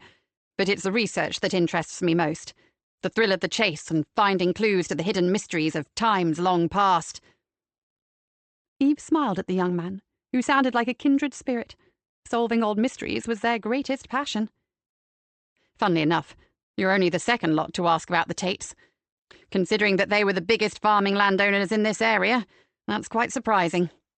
Jacob took a mouthful of coffee and smiled at them. "So how can I help you ladies?"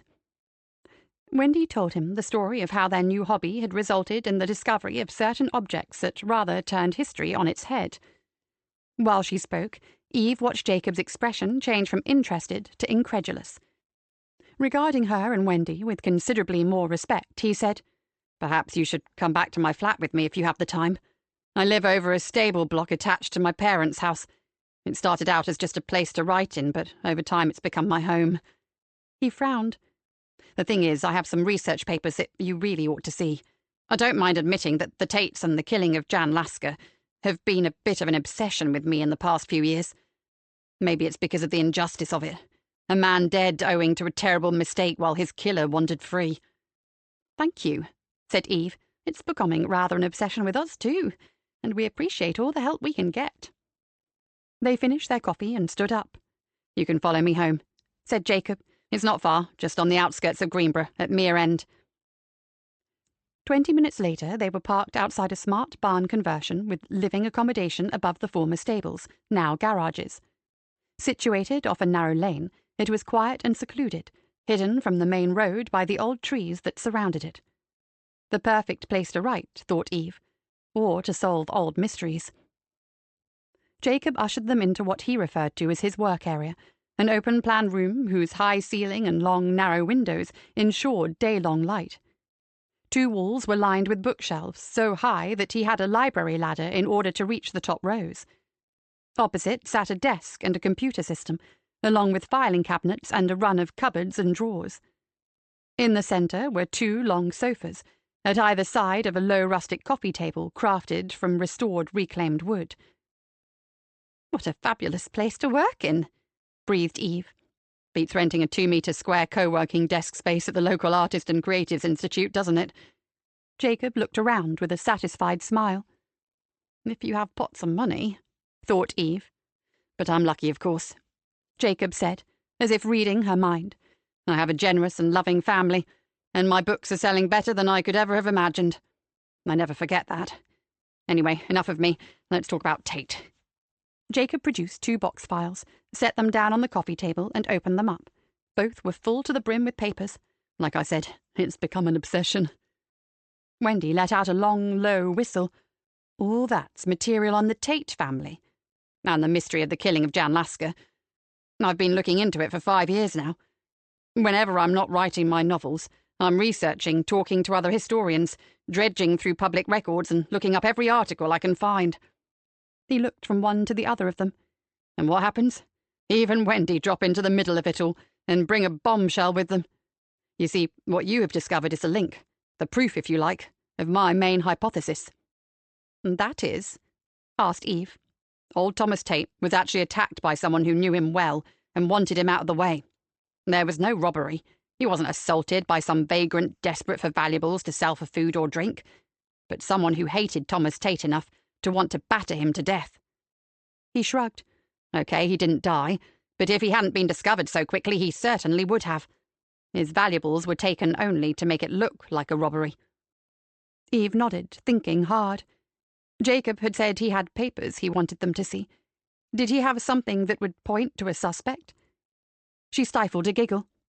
Suspect. She was starting to sound like her daughter. "As a matter of interest, have you any pictures of your finds?" asked Jacob. "Certainly," Eve said. "We're keeping a records book of our treasures.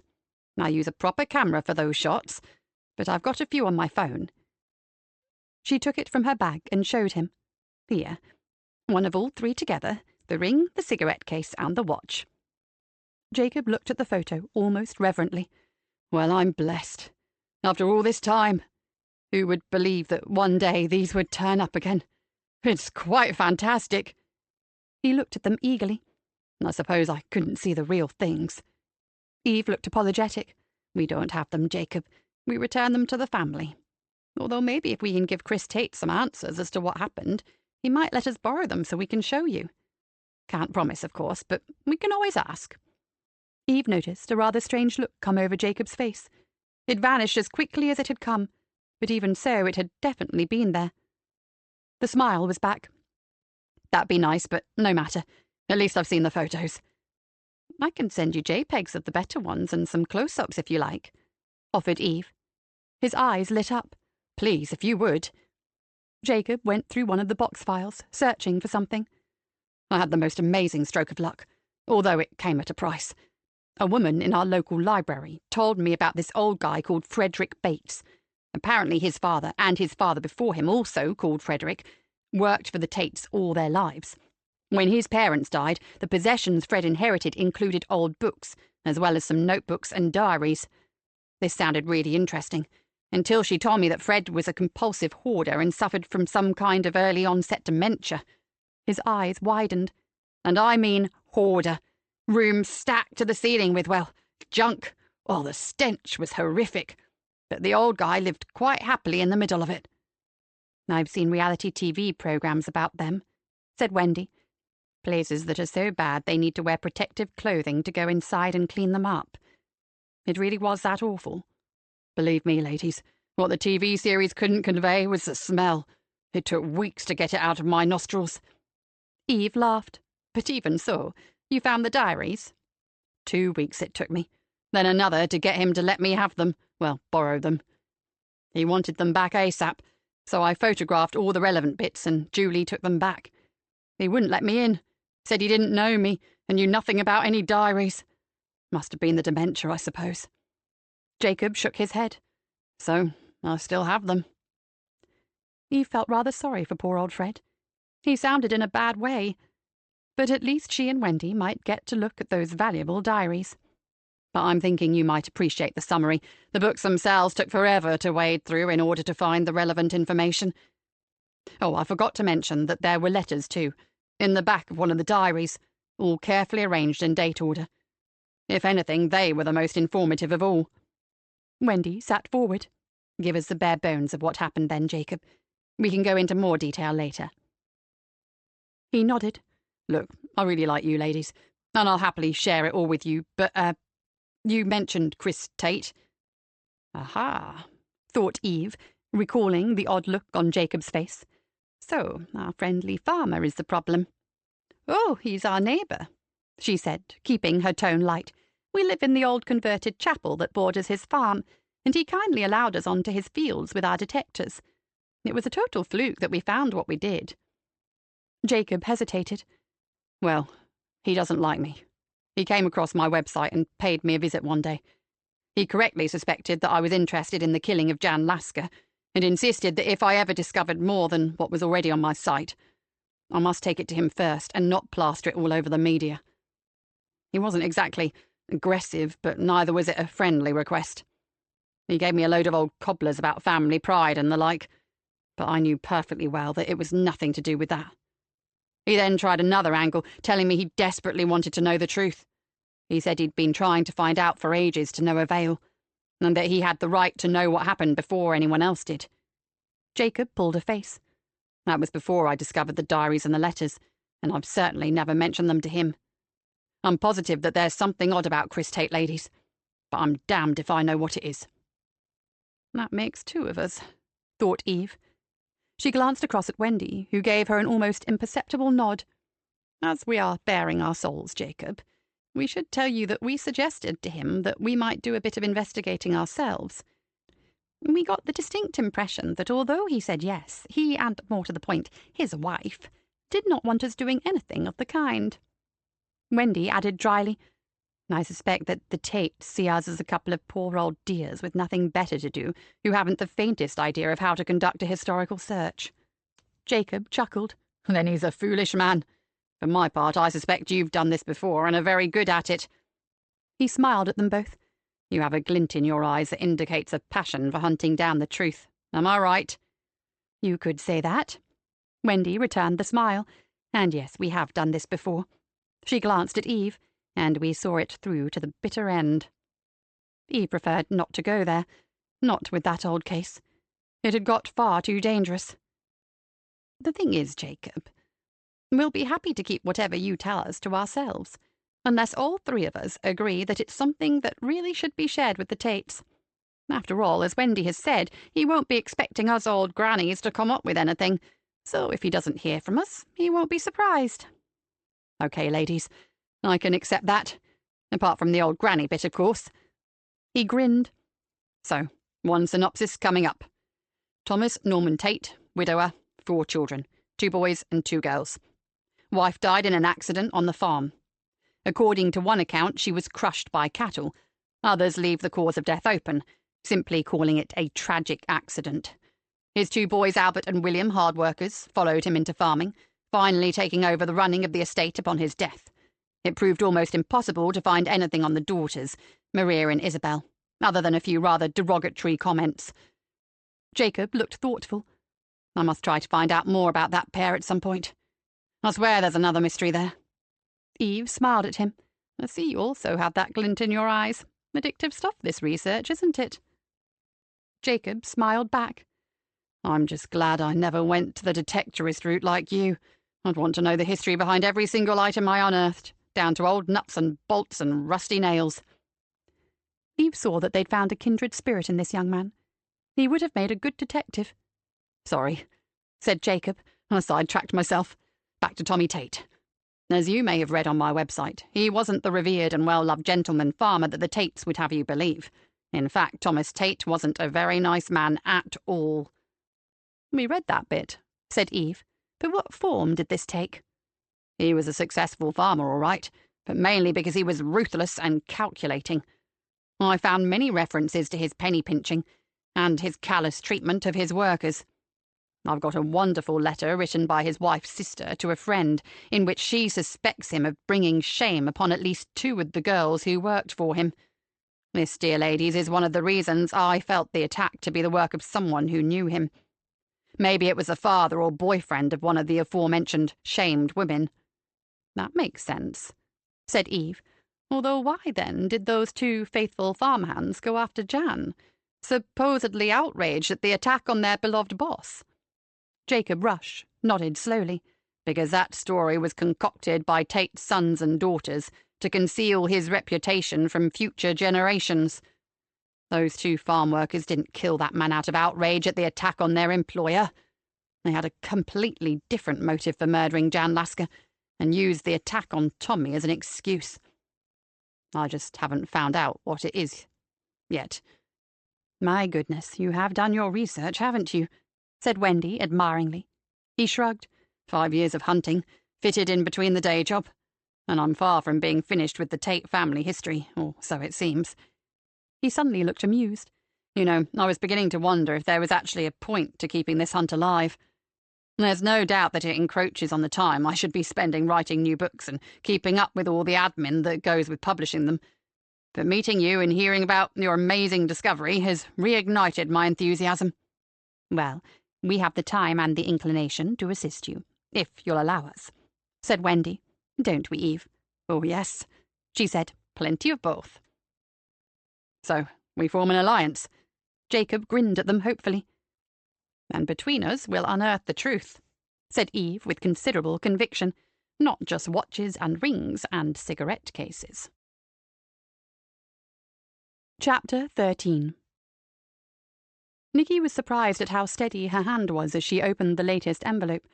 This time, the contents took the form of a simple letter.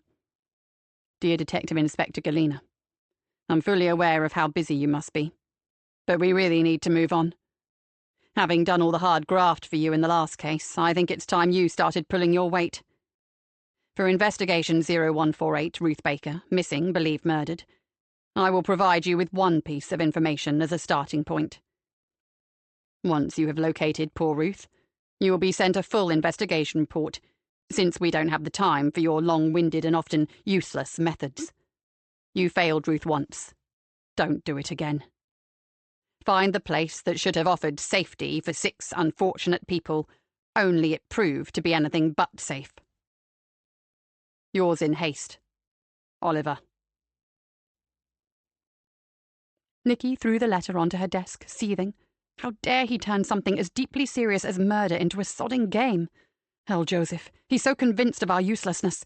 Well, I'm more determined than ever to catch up with him, and when I do, I'll make sure the arsehole never sees the light of day again. Joseph smiled at her. That's the Nicky I know and love. But what does he mean with place of safety?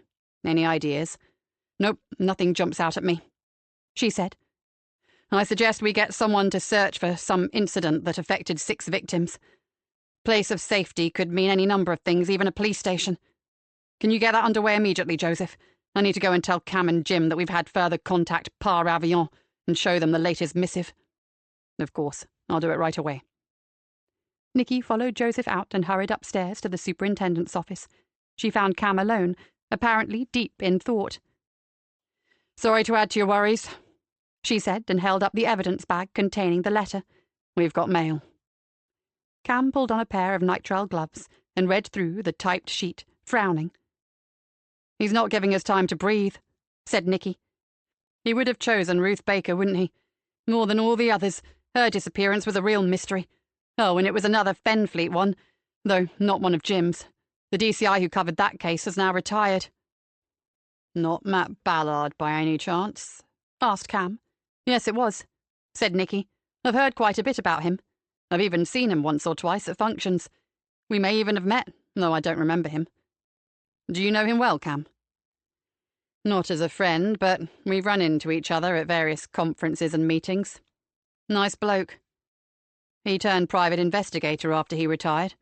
I'll get hold of him and see what he can tell us. I'd appreciate it. Maybe he'd be willing to come in and talk to us about any remaining questions, doubts about the case that never made it into the reports. As the officer who was on the front line, he could be a big help to us, just like Jim Summers.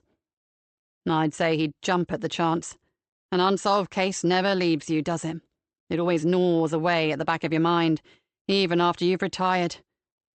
Cam gave her a searching look. Are you okay, Nicky? This guy's obviously using you as the whipping boy for a whole division's shortcomings. It's not personal to you. I hope you're bearing that in mind. Nicky sighed. But it is personal, Cam. He's made it that way. It's my name on all those communications.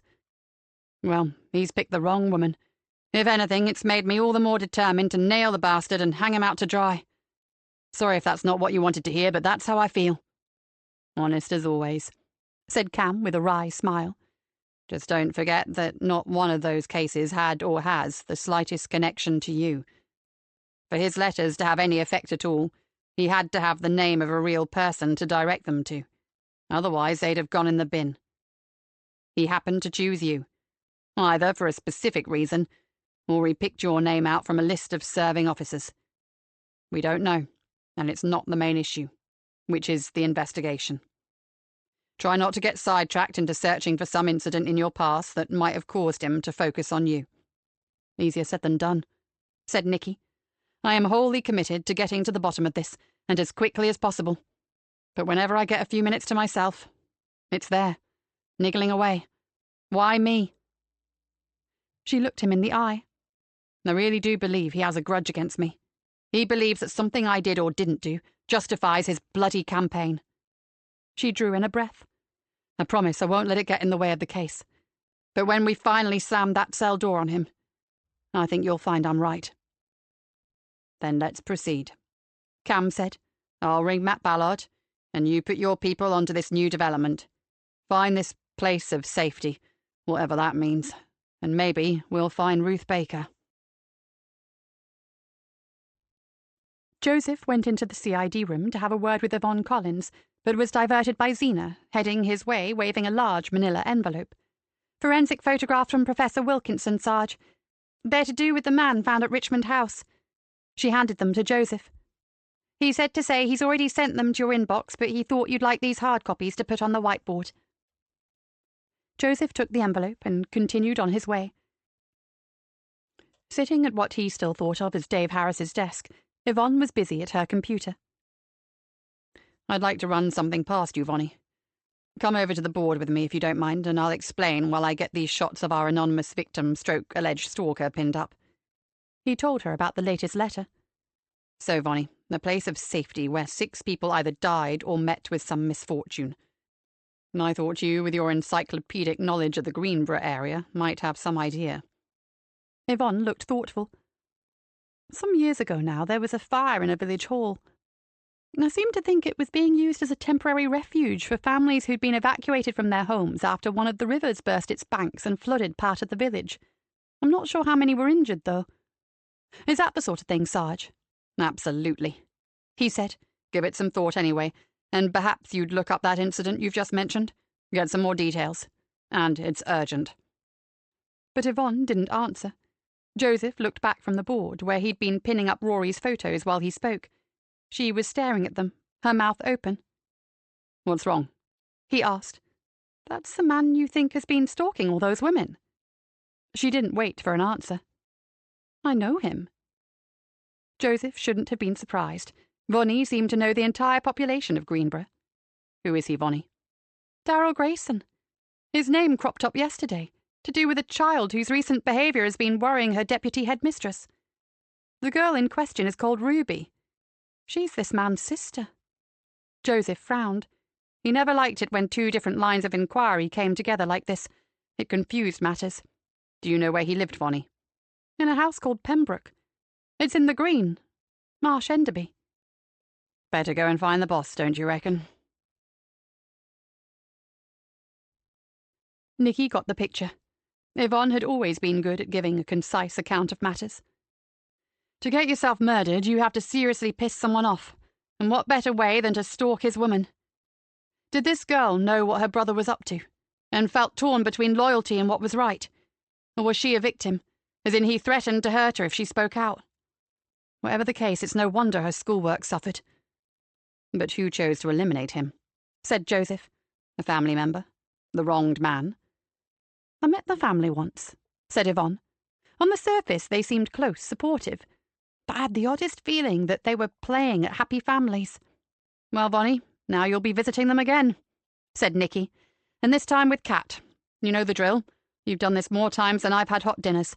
Break the news, ask for a formal ID, and as soon as we get confirmation that it is Daryl Grayson, you and a CID team are going to find out exactly what's going on in the Grayson household. See if they're still the same happy family they were back then. Go to it. Nicky watched Yvonne leave the office with a mixture of emotions. The laughing stalker wouldn't be terrifying young women any longer, but they were left with another death to investigate. It wasn't the best of situations, but at least they had the victim's ID. Meanwhile, she still had Oliver and now Ruth Baker to worry about. Okay, Joseph, that place of safety. Any clues? A couple of doubtful possibilities, and Bonnie suggested another. He gave her a resigned smile. Looks like it'll be me chasing that one up, since she's otherwise engaged. It's a fire in a village hall that occurred some time ago. If it's okay with you, I'll go and do a search, see what I can find. Joseph had just left when Nicky's mobile rang. It was Eve. Nicky gave a little smile. She didn't really have the time to chat, but it was still a relief to see her mother's name on her screen. It reminded her that she had another life. It wasn't all murder and mayhem. There was a small, precious part of it that belonged to family. Mum, not in trouble, I hope? No, darling, far from it. This is just a quick call, as I've not spoken to you since our wonderful dinner the other night. I won't hold you up. I realise you're up to your neck. But I wanted you to know that I love you, and I'm thinking of you having to work so hard. Her words brought tears to Nicky's eyes. I needed that, Mum. Thank you. And I've always got time for you, you know that. Now, how's the metal detecting going? Fascinating, Nicky. We've made some extremely interesting finds on our neighbour's land, and we are trying to discover the history behind them. We've met this wonderful young historian called Jacob, and I'm telling you, what he doesn't know about local history isn't worth knowing. Nicky suddenly had an idea. What if this place of safety incident of Oliver's wasn't recent? What if it dated from some time in the past? Mum, this is a long shot, but would you ask this Jacob if he knows of any local story from the past that speaks of a place of safety in which 6 people were injured or died? I know it sounds weird, but we're anxious to find somewhere that matches that description. I'll ring him now, Eve said. He's coming over at lunchtime, so he can give it some thought, and if he comes up with anywhere that sounds promising, I'll ring you straight away.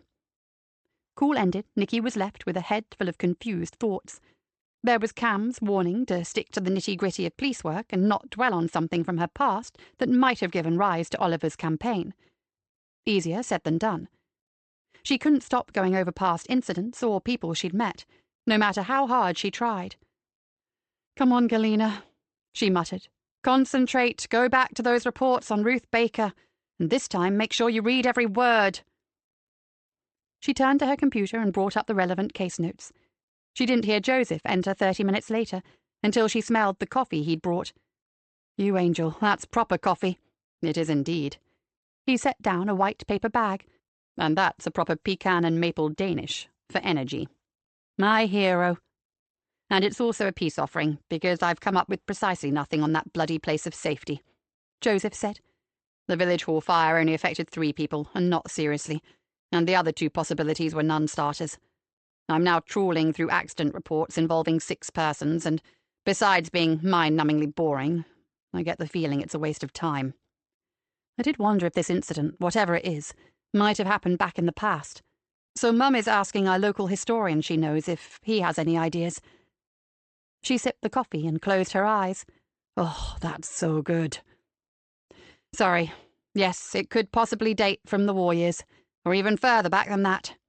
We can't just assume it was a recent event. All we can be sure of is that it will have taken place somewhere in the Greenborough area, or it wouldn't be of interest to Oliver. That's a fair point, Nicky. Let's hope Eve's historian can come up with something. Meanwhile, I'll press on, just in case it is recent. Joseph had barely left the office when there was a tap on Nicky's door, and Jim Summers came in. He flopped down in the chair opposite her. I'm not sure how to read that expression, Jim, she said. You look half pleased, half disappointed. Both, actually, he said. We now have a watertight case against Neil Weldon for the murder of young Alexandra. There's even a new witness, who swears Alex confessed to being afraid of her uncle and was unwilling to be alone in his company. Why didn't she come forward before? Asked Nicky. Initially she was too scared and too ashamed. Apparently Neil tried it on with her too, and then he threatened her, saying no one would believe the word of a dirty little whore like her. He said if she ever went to the police, she'd disappear too. It was only when she heard he was dead that she summoned the courage to come forward. Poor woman's a nervous wreck, Nicky. She said that whenever she saw him around, and she often did, he'd stare at her threateningly. She would have moved away, but she has parents who depend on her, so she was trapped. For 10 years, Neil Weldon ruined her life. He shook his head, and then brightened. Well, there's no question about the man's guilt. I'm relieved that we have the evidence to prove it, but I'm sad that it's only happened now, and not back when she died. He pulled a face. Now, with your permission, we'll channel our manpower into helping the other team with finding out who killed Neil Weldon. The paperwork can wait until we have this Oliver in custody. It felt odd to be sanctioning the request of a chief superintendent. Please do go ahead, Jim. We have to discover who Oliver is, and since he's admitted to killing Neil, it's our best chance of finding something on him. She paused. Did you have much to do with a DCI called Matt Ballard at Fenfleet? Matt? I know him well, though we were never on the same team, and we weren't there at the same time for long. Bloody good detective, Matt. He's gone into private work now, and DCI Charlie Anders tells me he's still a force to be reckoned with. He even assists her on occasion, as a consultant. Why'd you ask? It's to do with the Ruth Baker disappearance, Nicky said. Apparently he was the SIO on her case. Ah, yes, you're right, or partly right. As I recall, Matt was only SIO for a short while, until some major crime or other led the powers that be to reallocate him to that one. An officer called Conway took over Ruth's case. He's not only retired, but emigrated to Australia. Jim raised an eyebrow. I must say Conway was nothing like Matt Ballard. He and I never got on, I'm afraid. It was all for the best that I took up a new post at Fenchester. I stayed there for 8 years, and when I got promotion and returned, I was delighted to hear that he'd left. Any chance he was sloppy with the Baker case? Asked Nicky. Every chance. Jim uttered a sardonic laugh. But you won't find any slip-ups where Matt's concerned. He stood up to go. Better go and give my guys the new instruction, then buckle down and help out the team looking for Neil's killer. And I'll pass on anything I get from forensics. I think our biggest hope is that Rory can discover something from the body. She smiled at him. And thanks, Jim. I really do appreciate all the help you're giving us. Jim shrugged. If we got it right all those years ago, there wouldn't be any need. It's the least I can do. The door closed behind him, leaving Nicky mulling over the damage an unsolved case could cause. Despite his high rank, Jim clearly still lost sleep over Alexandra Cornfield. It was a sad fact that the proportion of offences actually solved, with the perpetrator brought to justice, was painfully low. Nicky opened the paper bag and took out the Danish pastry. Her spirits lifted with the first bite. Although they were a long way from understanding who Oliver was, or even guessing at his motive, at least Alexandra was finally back with her family and would be laid to rest with dignity. Maybe the other missing girls would be found too, and their families could find peace. If so, at least some good would have come out of Oliver's crusade. Her only real concern was his endgame. Her suppositions as to what that might be sent shivers down her spine. Chapter 14. Jacob Rush arrived at Monk's Lantern with a small bunch of flowers and a box of Belgian chocolates. Eve was touched by the gesture. It was only a cold, working lunch, certainly not worthy of gifts. "I've been racking my brains ever since you rang me, Eve, and I've got 2 suitable candidates for your place of safety incident. One is a better fit than the other, but I suggest the police check them both." Jacob smiled at her. "Do you get your insatiable thirst for the truth from your detective daughter, then?" "More like the other way around," laughed Wendy. "I'm pretty certain Nicky gets it from her mother. It's a natural instinct with Eve. She can't help herself." Eve raised an eyebrow at her friend, the words pot and kettle having sprung to mind. "So tell us, Jacob, and I'll ring Nicky. Then we can get on with lunch and discuss our own case." "Right, my first suggestion is this. Back in 1944, an Anderson shelter took a direct hit from a doodlebug. It's a popular misconception that Greenborough didn't get bombed. I've traced at least 60 German Luftwaffe attacks. This one was in the garden of a farmhouse on the edge of town, quite close to one of the decoy airfields that the government constructed to keep bombers away from the town and the real airfields. The mother and her 5 children were killed outright. The name of the farm is Knight's End. It's situated just off the Sultan Le Fen road. Jacob smiled at Eve. That's the one that fits best. My second choice is from a bit longer ago, but it still fits the criteria, though it's a bit creepy. Eve was scribbling down notes and directions for Nicky. Her daughter hadn't said what she needed the information for, but given that the news was full of murders, Eve had a pretty good idea. There's an old Victorian factory out on the Fenfleet Road, continued Jacob. It's derelict now and waiting to be demolished. Shame, really. It's a lovely old building. Anyway, it was a feather processing factory, one of several in the area that were all part of a large bedding company. The owner, a wealthy businessman named Roundtree, was a philanthropic man who actually cared for his employees. He set up a refuge there, somewhere for homeless people, to get a meal and a bed for the night. On the night in question, only 6 beds were occupied, and someone got in and murdered them all, stabbed them as they slept. The killer was never found, but he was thought to have been an escapee from a local mental institution, what was then called the lunatic asylum. Jacob spread his hands. These are the only 2 occasions that I know of in which exactly 6 people were killed. Oh, and if they need more details, especially regarding the old factory, I can give you the relevant websites. Well, this was great. Somehow Eve felt certain that Jacob's information was just what her daughter was looking for. Within the next half hour, Nicky had instructed 2 units, each with a detective in tow, to visit the 2 locations Jacob Rush had mentioned. She didn't think she'd have long to wait for a result. From the moment she received Eve's phone call, Nicky knew it would be the factory site that contained the remains of Ruth Baker.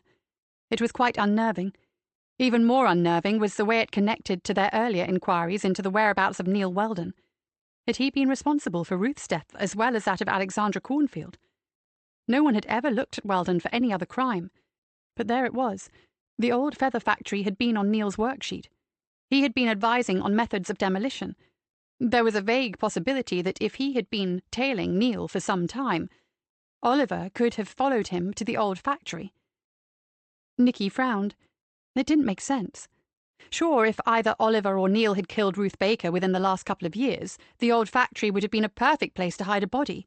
But Ruth had disappeared a decade and a half ago. That meant she had no known connection to either of them. Nicky tapped impatiently on her desk and stared at the phone, willing it to ring. God, how she hated waiting. Yvonne, who as a beat bobby had been capable of dealing with anything that was thrown at her, suddenly felt lost. Her mind seemed overloaded with anxieties, and she was starting to think that there weren't enough hours in the day to cover all her many avenues of inquiry. Seeing Darrell Grayson's dead face staring at her from a forensic photograph had shocked her badly. She had never liked the lad, but still, that he'd been such a prolific stalker was beyond belief. She badly wanted to tell Dina Barrett, since it would answer all her questions about young Ruby and her reticence to confide in her favourite teacher. She also wanted to talk to the woman who had reported hearing screams in the village of Marsh Enderby, the very place where Yvonne now found herself. She was sitting in her car outside Pembroke, having gone through the distressing task of breaking the news of their son's death to Darrell's parents. The husband had already gone off with Kat and Ben to make the formal identification, and as a family liaison officer was now with Darrell's mother, Yvonne was taking a few moments to regroup. It was at times like this that she missed her uniform and her old crewmate Niall Farrow. She smiled sadly. Right now they'd be sharing a Mars bar and trying to make sense of it. But all that was in the past. Niall was now a sergeant, a bloody good one too, and she was a civilian interviewing officer. As far as she could see, this seemed to mean that she was just like the rest of the CID team, but getting paid a lower wage. Not that she cared. She wasn't ready to stop working yet and be consigned to the scrap heap, so she was quite willing to soldier on until the time came to hang up her cuffs. Andrea Smith, Twisted Willows, The Green. The name and address came to her in a flash. Yvonne looked along the curve of the lane and made up her mind. Since she was here in Marsh Enderby anyway, she might as well call on Mrs. Smith. Andrea Smith answered the door herself, her face pale and worried-looking. Showing her ID, Yvonne explained that she was here in connection with Mrs. Smith's call to the station. Hearing this, the woman seemed to brighten a little. "My husband said you wouldn't take any notice, but I knew you would." She chuckled. "At least I've got one over on him. Do come in, please." Over a cup of tea, Andrea told Yvonne exactly what she had heard, and showed her the notes she'd made of dates and times. "I've been sitting up for the past 2 nights, but it's been quiet. I'll not give up, though. It could be important to you, couldn't it?" "It could indeed," said Yvonne. "And you say it was definitely a woman you heard, and not a child?" "Oh, no, it wasn't a child. It was a very different sort of cry. Most definitely an adult and a woman." She stirred her tea. "It gave me a real turn when I first heard it, I can tell you." "And the direction it came from?" Andrea pointed in the direction Yvonne had just come from. The direction of Pembroke. Yvonne took another sip of tea and wondered how much to tell this pleasant and caring woman. She proceeded cautiously. "Do you by any chance know the Grayson family? They live in a house called Pembroke." "Not very well, I'm afraid. I see Mrs. Grayson occasionally. She's always very polite, but never wants to stop for a chat. The girl, her name's Ruby, I think, is rather studious. I get the feeling Mrs. Grayson thinks we're a bit, well, lower class, having a small house, and my husband working in the factory." Andrea hesitated. "I get the feeling that the girl's mother is rather overprotective, though I don't know why. Maybe Mrs. Grayson is just like that. Lots of mothers seem to be these days. The son, well, he never speaks, not that I really want him to. He does nothing but sneer. Most unpleasant." "Well, he doesn't sneer any more," thought Yvonne darkly. It seemed that everyone who'd come across Darrell shared her instant dislike of him. Interesting. Yvonne decided she could let Andrea in on at least a little of what had happened. "Andrea, I'm telling you this because you're obviously very public-spirited and have put yourself out to assist us. Well, last night Darrell Grayson was found dead. It's an ongoing investigation, so I'm afraid I can't say much more at this time, but there's a good chance you won't be hearing any more cries in the night." Andrea Smith gasped. "Oh, my. You mean dead as in murdered? Sorry, you've just said you can't tell me anything more. But my heavens, what a thing to happen. I could never take to him, but still, he was very young to die." From her expression, it must have dawned on her what this meant. "You think he was responsible for those cries? As in he was hurting someone?" "I have no idea, Andrea, but we can't rule out anything at this stage. I'm sure I can rely on you to keep this to yourself for the time being, just until the story breaks." When Andrea nodded, Yvonne chuckled. "Though if I know villagers, by the time I leave here, all Marsh Enderby will know about the police car parked outside Pembroke." Yvonne handed Andrea one of her new cards, which still looked to her like they referred to someone else. "Will you ring me in a day or so? Just to confirm that there haven't been any more cries in the night." "Of course," Andrea said, taking the card from her. "And I'll let you know if I hear anything on the village grapevine. You were right there. Marsh Enderby's jungle drums are like no other. I'll soon get to know any gossip that's circulating." Yvonne understood the value of village gossip, so long as you knew how to separate the wheat from the chaff, of course, and after her years on the beat, she was expert at that. "I'll be very grateful, Andrea, thank you. Now I really must go, and thank you for the tea." As she drove back to the station, Yvonne went over what she'd heard in her mind. For one thing, Andrea Smith had never once mentioned the father, so he remained an unknown quantity. Since she now knew for sure that the cries had been those of an adult woman, they had to have come from the mother. Yvonne had spent almost an hour with the Graysons after giving them the sad news of their son's death. Obviously, at such an emotional time, she hadn't been able to ascertain if Shirley Grayson could be the subject of abuse. But young Ruby had apparently stated that she herself wasn't being hurt, thereby implying that someone else was. So who else could it be but her mum? Yvonne realized that she would have to pay another call on Shirley Grayson, preferably when her husband wasn't around. It wouldn't be easy considering the circumstances, but Yvonne believed it to be necessary. After all, if it hadn't been her son who was hurting her, there was only one other man on the premises. Daddy Grayson. When the call came in from the team checking out the old feather factory, Nicky was surprised to be told that they'd found nothing at all at the former refuge, nor anywhere else on the premises. However, the next call was very different. "We really think you should get over here." The detective, a young man drafted in from nearby Sultan Le Fen, sounded pretty hyped up. "We think we've located a possible burial place." Telling him she'd be there immediately, Nicky yelled for Joseph. "Night's End, know it?" she barked as they headed for the car park. "It's on the way to Fenfleet. I looked it up after you told me about it," he said. "I'll drive." Speeding past massive fields beneath the vast flatland skies, Nicky gradually calmed down. How on earth does one man solve a case that has baffled the police for years? Joseph grunted. "We don't actually know if he is working alone, do we? We just assumed so. Still, it must have taken many years to complete. Don't forget, too, that he could commit himself fully to the missing girls, whereas the police had thousands of different cases to attend to." Joseph negotiated a sharp turn onto a long fen lane. "I'm not making excuses for us, but anyone that single-minded would have a good chance of success. I know it's not on the same level, but look at your mother. Not that long ago, even Wendy managed to discover what happened to a man who's been missing since Victorian times. Now, to my mind, that's impressive." "True," Nicky said, "though I can't help wondering if he didn't acquire a few investigative skills in the course of a former career." "Maybe he did," said Joseph. "Everyone the police have interviewed so far in connection with the case, people like Beth Green, has said they only ever spoke to him on the phone and never met him face to face. He's used all sorts of reasons for his queries, but mainly that he's an investigative journalist. Maybe he's telling the truth there." Nicky considered this. Joseph had a point. Hacks could be obsessive about a story, always striving for that major scoop, the one that would make their career. What if Oliver had set out to tell the story of an old unsolved Miss Purr case, which had then grown into a compulsion to find the missing girl himself? Then, having embarked on his quest, he might have decided to take it a step further and find her abductor. She put this to Joseph. And then it got out of control, and he decided to conclude the case by executing the accused man. Joseph added, "But he couldn't let it go. He moved on to another unsolved missing person investigation. Meanwhile, he couldn't let his brilliance go unnoticed.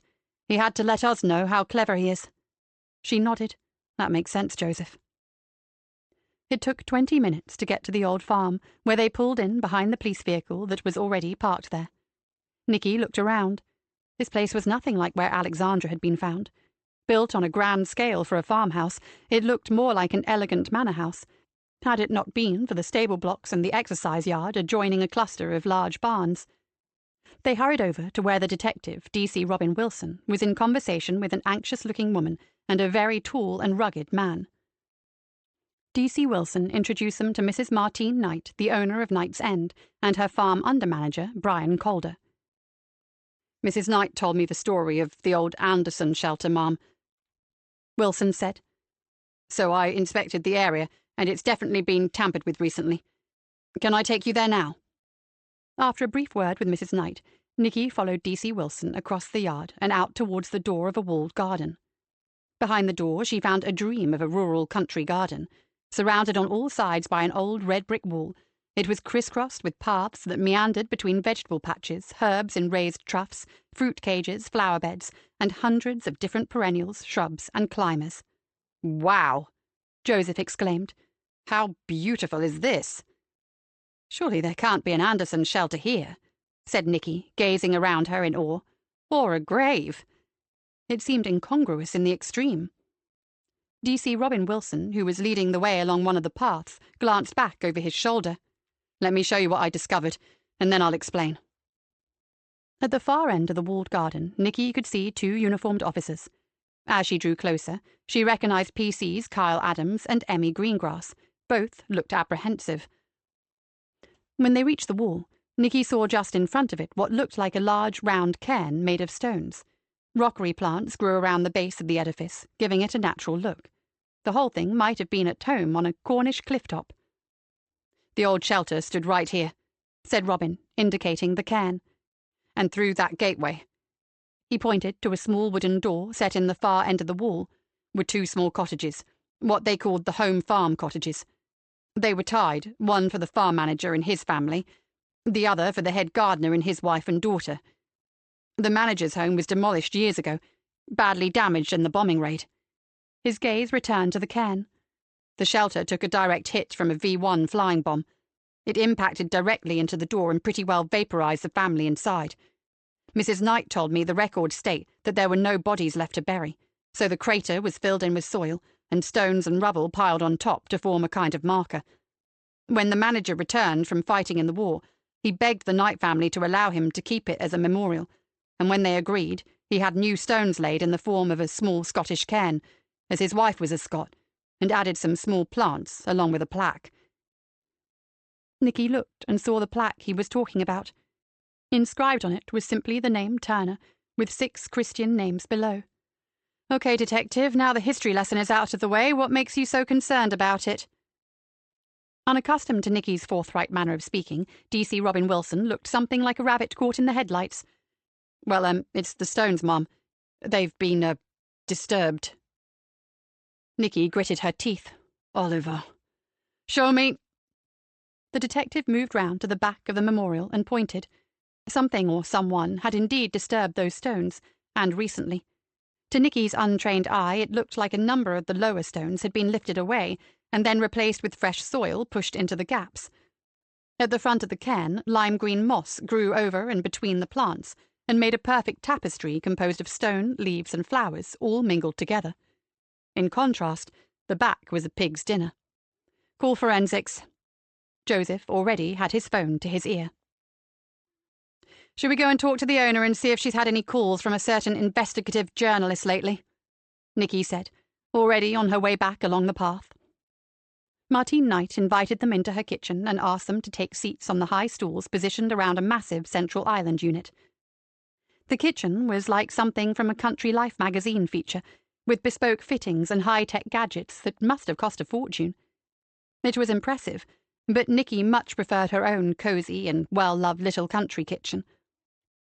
A pair of muddy walking boots on her quarry-tiled floor looked perfectly at home. Here even dust would have been wary of sullying the glistening granite work surfaces with its presence. The coffee was served from a machine that probably needed a 2-year course to master, but it tasted like ambrosia. "Yes, as it happens, Di Galena, I've had a number of conversations with a young man during the past few months. His name is Oliver. He's not a journalist, although he said he once worked in that capacity. He's now a writer, compiling a book on the Fens at the time of the Second World War. He said he wanted to correct a number of misconceptions, and one of these was the belief that we got off lightly in terms of air raids and bombings. That's how he came to know about the Turner family tragedy." Martine Knight spoke like some dowager, Knight's End only slightly less grand than Sandringham. Her terribly upper-class voice boomed slightly, and her words were directed at a point slightly above Nicky's hairline. All she lacked was a lorgnette. "Right, so did you ever actually meet this Mr. Oliver?" asked Nicky, suddenly conscious of her Lincolnshire accent. "No, he never visited, although he did once ask if he could come and take some photographs." "And were his questions all confined to the incident of the buzz bomb, Mrs. Knight?" asked Nicky. "No, he was very interested in the history of Knight's End, the farm, and the family in general. He showed such genuine interest that one found oneself telling him all sorts." She frowned. "What exactly are you looking for in the walled garden, Inspector Galena? Should I be concerned about this Oliver person?" Thinking that maybe the unvarnished truth wasn't quite applicable in this instance, even somewhat unkind, Nicky said, "I'm sure the man isn't any danger to you, but he has intimated that there might be something that you are unaware of beneath that memorial. We will have to investigate, I'm afraid." A mixture of emotions played across Martine Knight's face. "Impossible! The gardeners will be devastated if there's any damage done. That's a very special area of the garden. We have a lot of unusual species of plant there, and the greatest of care, not to mention a great deal of money, has been spent on it. It was my late husband's pride and joy." Joseph bestowed one of his best calming smiles on the agitated woman. "Rest assured, Mrs. Knight, we totally appreciate what a special place it is. I promise you that we'll be as unobtrusive as possible. But we have to warn you that should we find anything untoward, there could be a considerable police presence on the premises. Meanwhile, I'll do my level best to personally see that nothing is damaged, and I'll keep you informed of anything we discover." His assured, cultivated intonation wasn't lost on Martine Knight. Somewhat amused, Nicky watched the lady of the house thaw visibly. "Now we must go and watch out for our forensics team," Joseph said, "and impress on them the value of the plant collection they'll be encountering. Thank you for your delicious coffee. I'll be back later to update you." Once they were well away from the house, Nicky burst into laughter. "You're such a fawning creep, Joseph Easter, and thank goodness. My limited stock of tact and diplomacy certainly doesn't extend to protecting a bunch of obscure weeds when there's a murdered girl at stake." "Weeds?" said Joseph with a mischievous grin. "Weeds wouldn't dare show their heads in that garden. Anyway, it was worth acting the creep just for a cup of that coffee." There was no arguing with that one. Back in the walled garden, Robin informed them he'd just had a call from the station. "Forensics are due in 15. They'll set up a crime scene as soon as we let them know what we found." Kyle and Emmy were examining the back of the cairn. "I could be wrong, Mum, but I'd say these stones have been displaced twice, the first time being many years ago." Emmy pointed to a couple of the large stones at the base. "These two, for instance. They look to me as if they were replaced, but not nearly as neatly as the stones at the front." "Well spotted," murmured Joseph. "You're right. A quite different hand set these ones down. The stones around the plaque and the cairn as a whole were laid professionally, most likely when the husband built the memorial. Back here it looks like someone, certainly not a stonemason, put them back in a hurry." Nicky eyed it dubiously. "Would it be possible to remove some of the stones, conceal a body in there, and the whole thing not collapse?" "There'd be no chance of it collapsing. It's really solid," said Joseph. "But it would depend on what's underneath. If there's nothing but soil, yes, you could. If it's solid stone, then no, probably not. One thing's for sure. No one would think to look here for a body." "Someone did," said Kyle softly. "Oliver." Across the fields from Knight's End farmhouse, a lone rambler stepped back onto the verge and gave a friendly wave to the driver of a tractor who had slowed to pass him. He continued along the lane for a while, and then stopped and took a pair of binoculars from his rucksack. These he trained on a farm some distance away across fields of rapeseed, focusing on the marked police car and big 4x4 that stood in the farmyard. Oliver nodded to himself. Even he was impressed at the speed with which Galena had identified his place of safety. Another vehicle appeared in his field of vision, an odd little Citroen painted a ridiculous lime-green colour, heading towards the parked vehicles. "Ah, the Home Office pathologist himself. Well, I'm honoured. That must be the inimitable Professor Rory Wilkinson." Laughing quietly, Oliver put the glasses away and strolled on. The sudden evidence of efficiency on the part of the Greenborough police meant that it was time to submit his report. What would Galena make of, and more to the point, how would she deal with, his damning indictment of the man who had abducted and killed poor Ruth? He quickened his pace. How he wished he could be a fly on the wall when she read it. Chapter 15. Dina Barrett, deputy head of Ruby Grayson's school, had received official notification of the death of Ruby's brother Darryl, followed by an unofficial meeting with her dear friend Yvonne Collins. The news had shocked her profoundly. Naturally, Ruby had been whisked out of school to be with her family, but Dina Barrett noticed that Amber Grayson, Ruby's cousin, was still in her classroom. No one seemed to have thought of taking her home. Dina wasn't sure how close the two sides of the Grayson family were, but she knew that Ruby and Amber had once been thick as thieves. Surely that would indicate that the two families were also close, so it was odd that Amber seemed to have been ignored. She probably didn't even know what had happened to her older cousin Darryl. Dina recalled Lynette Sims remarking that Amber was now thriving, while Ruby was becoming more and more introverted. Not only that, they hardly seemed to even talk anymore, let alone hang around together. For two girls who'd once been inseparable, this was odd indeed. Dina had resolved to have a quiet word with young Amber before the news of Darryl Grayson's death spread through the school grapevine. Amber Grayson entered her office hesitantly, obviously wondering what she had done to warrant the attention of the deputy head, so Dina gave her a warm smile and told her to sit down. She began by asking Amber whether she was aware that Ruby had been taken out of school that afternoon. "No, Miss Barrett. I've been at hockey practice. I've only just changed and got back to the classroom." She looked concerned. "Has Ruby done something wrong? Has she been suspended?" It struck Dina as rather strange that this should be her first assumption. She shook her head. "No, my dear, nothing like that. I'm sorry to have to tell you that there's been an accident, and your cousin, Darrell, well, I'm afraid he has died." Again, a quite unexpected reaction. Just for a moment, Dina was certain that she had seen a look of relief, even satisfaction, flash across the girl's face. Surely not. "What happened to him, Miss Barrett?" Amber asked. Still trying to analyse what she thought she'd seen, Dina assumed a non-committal expression. "I'm afraid we've not been given any details yet, Amber. Just that Darrell has passed away. I'm sure your family will explain." She upped the smile. "So, under the circumstances, I'm sure you'll want to go home too." "No, thank you, Miss Barrett. I've got art this afternoon and it's my favourite subject. I'd rather stay if I may." This might not be the time, given the situation, but questions were streaming about in Dina's head. One thing was certain. Amber knew a lot more than she was saying about what was going on in Ruby's family. What Dina did know was that Darrell had been a pervert. Someone in his family, not Ruby it would seem, was being hurt, and young Ruby was too traumatized to open up, even to her favourite teacher. "Well, all right. If you're sure," Dina said. "But sit for a few minutes, dear, just in case the shock hasn't quite hit home. And Amber, I'm very sorry about your cousin." Dina watched for a reaction, but none came. That in itself was peculiar. Young girls Amber's age were prone to histrionics, forever breaking down in floods of tears, whereas Amber seemed to be completely unmoved, simply saying, "Thank you, Miss Barrett." "I'll leave you for a minute or two, Amber. Just sit quietly. I'll be back in a minute."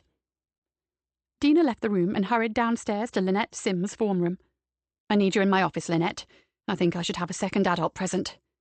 She told Lynette of Amber's unexpected response to receiving what should have been some pretty traumatic news. "I'll settle this lot down and be straight with you," said Lynette. "There is definitely something going on between Ruby and Amber. Maybe since Amber isn't the dominant one of the pair, there's a chance she'll talk to us." A few minutes later, they were all seated back in the office. "Amber, Miss Sims is here too. She is very worried about Ruby, and I am too. So if there's anything you can tell us, anything at all, you won't be telling tales. We're just very concerned about your cousin's safety. Is there anything going on that could cause Ruby any harm?" Amber shifted in her seat. "I don't know what you're talking about." "Oh, but you do," thought Dina. "The thing is, since something has happened to Darrell, we're worried about the possibility that something might happen to Ruby as well. Or was it Darrell causing the trouble? Look, Amber, if you know something, you must tell us, or it will be down to the police to make inquiries." Dina hoped she wasn't being too aggressive, but the mention of the police brought a different expression to the girl's face. Was it anger? A hint of fear? "Is Ruby in danger, Amber?" Dina said again. The girl tensed, and then shook her head vehemently. "Ruby isn't in danger, Miss Barrett, not at all. You've got it all wrong." Amber bit her lip hard, as if she were furious with herself. She was obviously regretting her words. "And how exactly am I mistaken?" Dina said, continuing to regard the girl. I meant... Oh, it's family stuff. We can't talk about it." The self-same words that Ruby had used with Lynette Sims. Dina glanced at Lynette, who nodded. Oh dear. Well, then we'd better get you home, Amber. It looks like it's time we had a good long talk with your parents." This time there was no hesitation. No, you can't talk to my parents." "I'm afraid I can, Amber. I'm obliged to if I believe someone is at risk. It's my duty." "We're only thinking of you and Ruby, Amber," interjected Lynette. "We care about you both. Your safety and well-being are our main consideration. Do you understand?" For the first time, Amber looked as if she was about to cry. "Please, don't talk to Mum and Dad. It's complicated." "Then maybe it's time you talk to us, and we'll see how we can help." Lynette's tone was firm but gentle. "Because we can help, you know. We're not just here to give you lessons. We want to help you through the tough times. All young people have tough times, don't they?" "Other kids don't have stuff like this to cope with." Amber looked utterly desolate, and then the tears really started to fall. Dina and Lynette looked at each other. Dina handed Amber a handful of tissues from the box on her desk and patted her shoulder. There. Now dry your eyes and tell us what you know. It's best this way, don't you think? With people who care about you rather than the authorities." Amber swallowed. "What will happen to me?" "If you tell the truth, nothing." Dina secretly hoped she'd been right in saying this, and it wasn't an assurance too far. From the look on Amber's face, she wasn't too convinced either. Amber sat in silence for a while, sniffing. Then she seemed to come to a decision. Like I told you, you've got it all wrong. It's not Ruby who's in danger, it's her mother. And Ruby knows about this? Asked Dina, starting to feel a little queasy. Oh, yes. Amber gave a rather unnerving laugh. She knows all right. More questions began to whiz around Dina's head. Was it Daryl, Amber? Was Daryl threatening his mother, and was Ruby scared to tell anyone because the abuser was her own brother? No! You still don't get it, do you? Now Amber was both crying and laughing. It wasn't Daryl, though he was horrible, and I'm glad he's dead. It's Ruby. She's the one who's terrorizing her mother. Contrary to all expectations and against everyone's advice, Samantha Chisholm decided to remain in her tiny house in Rotherham Street. Now that the shock of the murder had worn off, she felt quite exultant. She still heard, often when she least expected it, that maniacal laugh. The other sound, his final gasp before the moment of death, had freed Sammy from menace. The fact that someone had deliberately murdered him, her stalker, was dreadful, but in her book, perfectly understandable. Someone who loved and cherished one of the other victims had to end their nightmare permanently. She would never condone murder, but she did understand why it had been committed. She also knew that all the other victims of the stalker would breathe easy again once they knew that he would no longer be dogging their footsteps. Sammy pulled on her jacket and marched out into the afternoon sun. Now she could give her new job the attention it required. It was just sad it had taken a murder to make that happen. Rory strolled through the walled garden, enraptured. My dear cherubs, at last you have summoned me somewhere my spirit can soar. Never mind that it's taken nigh on 15 years for you to do so, but you are clearly learning. I thought the arboretum at your last dalliance with murder was splendid, but this is a rare joy. Oh, do look! Such a marvellous specimen of an Actinidia colomicta. What a wonder of nature that is! Joseph looked towards the climbing plant whose green and bright pink foliage was decorating a section of the red brick wall, and had to agree. It was indeed striking. He then said he was sorry, but could they get on with the real reason for Rory's presence, as the light wasn't going to hold forever? Spoil sport, muttered Rory. Why do these dead bodies have to ruin all my little excursions? Because you are the expert on dead bodies, threw in Nicky. And until you do a little probing for us, we don't even know if we have one. The three of them approached the cairn. Oh, I say, my latest body is already interred? How quaint! Rory exclaimed. What a clever place to hide a body, in a memorial. He turned to Joseph. Do you think it's a joke? No one's laughing. Joseph said flatly. I bet someone is, returned Rory with a chuckle. As one of his scene of crime officers laid down protective duckboards around the cairn, he pulled on his protective suit, mask, and overshoes. Righty-ho, let's see what we've got, or not got, as the case may be. It took a while, Rory being painstaking in his removal of each individual piece of stone. At every stage, his forensic photographer, Ella Jarvis, photographed his progress. All Nicky and Joseph could hear were grunts, muttered curses, and instructions to Ella as to how she should angle the next shot. At last Rory stood up, his hands on his back. I'm going to need a massage tonight, that's for sure. I'll treat you to a bloody spa weekend if you'll just tell us. Do we have a body or not? Called out Nicky impatiently. Oh my, you will so regret saying that, Nicky Galena. But yes, we do. Rory exhaled loudly, and then said more seriously, although it's not going to be easy to extract it from its resting place. It's firmly jammed in, and has been there for some considerable time. I'm afraid we'll have to consult with the owner of this memorial. To bring her out, and I'm certain it is a she, I'm going to have to take this cairn apart, doing my utmost to preserve it to a point where restoration can save and rebuild what remains.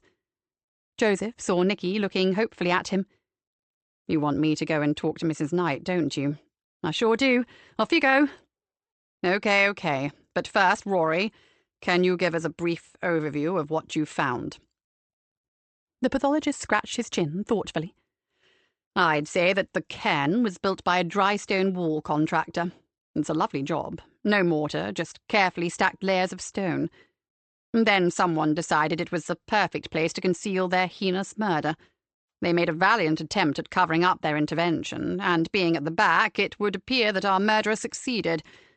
One would never know, and even if someone did notice in the course of weeding or clearing the leaves, it could be explained away, I'm sure, by some natural occurrence like a fox endeavouring to burrow beneath it.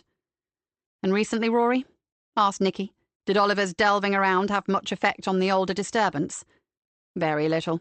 The recent intervention was minor, just a couple of the larger stones and some soil.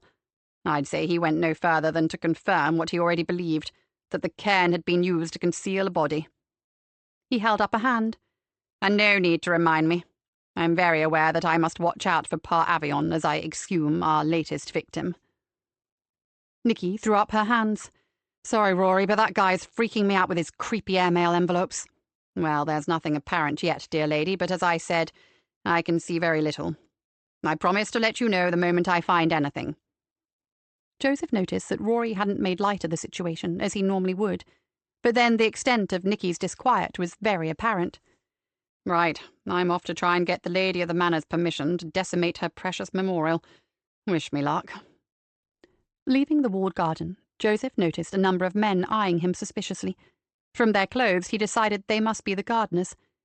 They were probably worried about the havoc the police were about to wreak. No wonder they were looking at him that way. If he'd spent years producing a garden like this, he'd be worried too. He found Martine Knight still in the kitchen and wondered if he might get offered another coffee.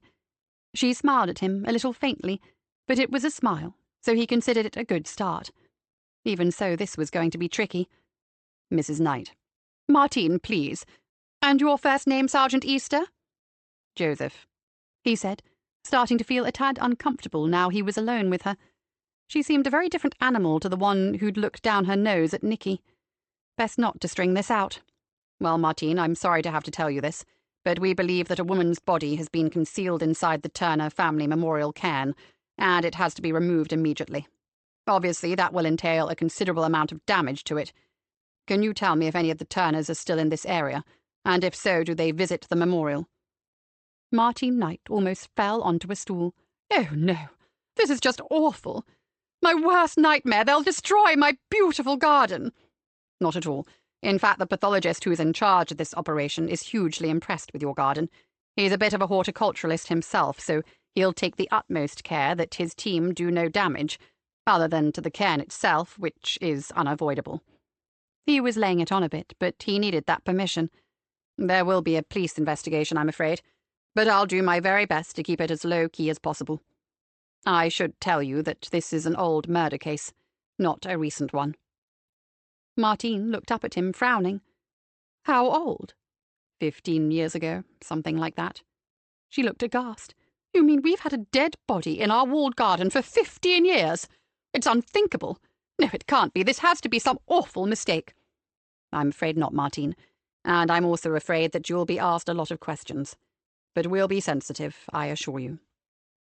The proud lady of the manor looked quite helpless. And it had to be the week my son is away. Oh, dear. Oh, dear. I'm not sure I can do this alone. Watching her carefully, Joseph had a good idea that Mrs. Knight could probably cope all too well, and was over-dramatising for his benefit. And the Turner family, Mrs. Martine? Oh, they're long gone. There may be one or two distant relatives somewhere around, but no one ever comes here. We wanted to keep it up because it was part of the history of Knight's End. It's part of the walled garden, and we maintain it out of respect for a man who worked loyally for us and lost everything because of the war. She stood up and walked to the coffee machine. I need a drink, and since I can't really take out the vodka bottle in front of a police officer, coffee will have to do. Joseph laughed. Probably, though I quite understand you wanting something a bit stronger. I'm just sorry to be the bearer of such bad tidings. Martine busied herself with the coffee machine. I'm just glad dear Gordon isn't here to see this. Your husband? Asked Joseph. Late husband, yes. Gordy was the gardener of the family. He devoted the last few years of his life to making that garden into what it is now. That Victorian greenhouse is an exact copy of one he saw in an old manor house in Ireland. He was enchanted by it, and had an architect design and build one for us. Money no object, then, thought Joseph. I thought it looked very special. He cleared his throat. Martine, do we have your permission to go ahead and begin work on dismantling part of the cairn? She handed him a cup. I get the feeling that if I refuse, you will only get some sort of warrant and do it anyway. So yes, do what you have to do. But please, Joseph, I beg you, don't let them wreck my garden. He accepted the coffee with a reassuring smile. I'll take charge of it personally. Tell me, are there lights in the garden, or at least a power source? If not, we'll need to bring in a generator. My gardeners sometimes work late and do maintenance work in the winter, so we have lights all round. I'll get Terry, he's the head gardener, to show you where the switches are. There are also outside sockets. He'll point those out too. They drank the exceedingly good coffee in silence. After a while, Martine said, About 15 years ago, you say. Do you actually know the identity of the person hidden in that cairn? There was no point in hiding the details from her. It would soon be made clear in any case. We aren't certain yet, Martine, but there's a chance that we'll find the remains of a young woman named Ruth Baker who went missing at around that time. She looked pensive. I recall hearing that name in the news. But why now? What on earth brought you here, tramping around in my beautiful garden? She glanced at him almost flirtatiously. Not that I'm not pleased to meet you, of course, Joseph. Well, that's all I can tell you, I'm afraid. Joseph decided it was time to go. Chapter 16. Yvonne listened intently to Dina's account of her and Lynette's meeting with Amber. It was a lot to take in. And you both believe this young teenager? She said. Absolutely. Dina said. I've been many years in this job, and I think I'm pretty good at spotting a lie. Amber was not lying. I've discussed it with the head, and we decided that in the light of what's happened to Darryl, you really should know about it. Yvonne had never seen the unflappable Dina Barrett so upset. What on earth in these children's short lives could have turned them into nothing less than, well, monsters? One a stalker who picks on young women and terrorizes them, the other an abuser who victimizes her own mother. Both fell silent, lost in thought.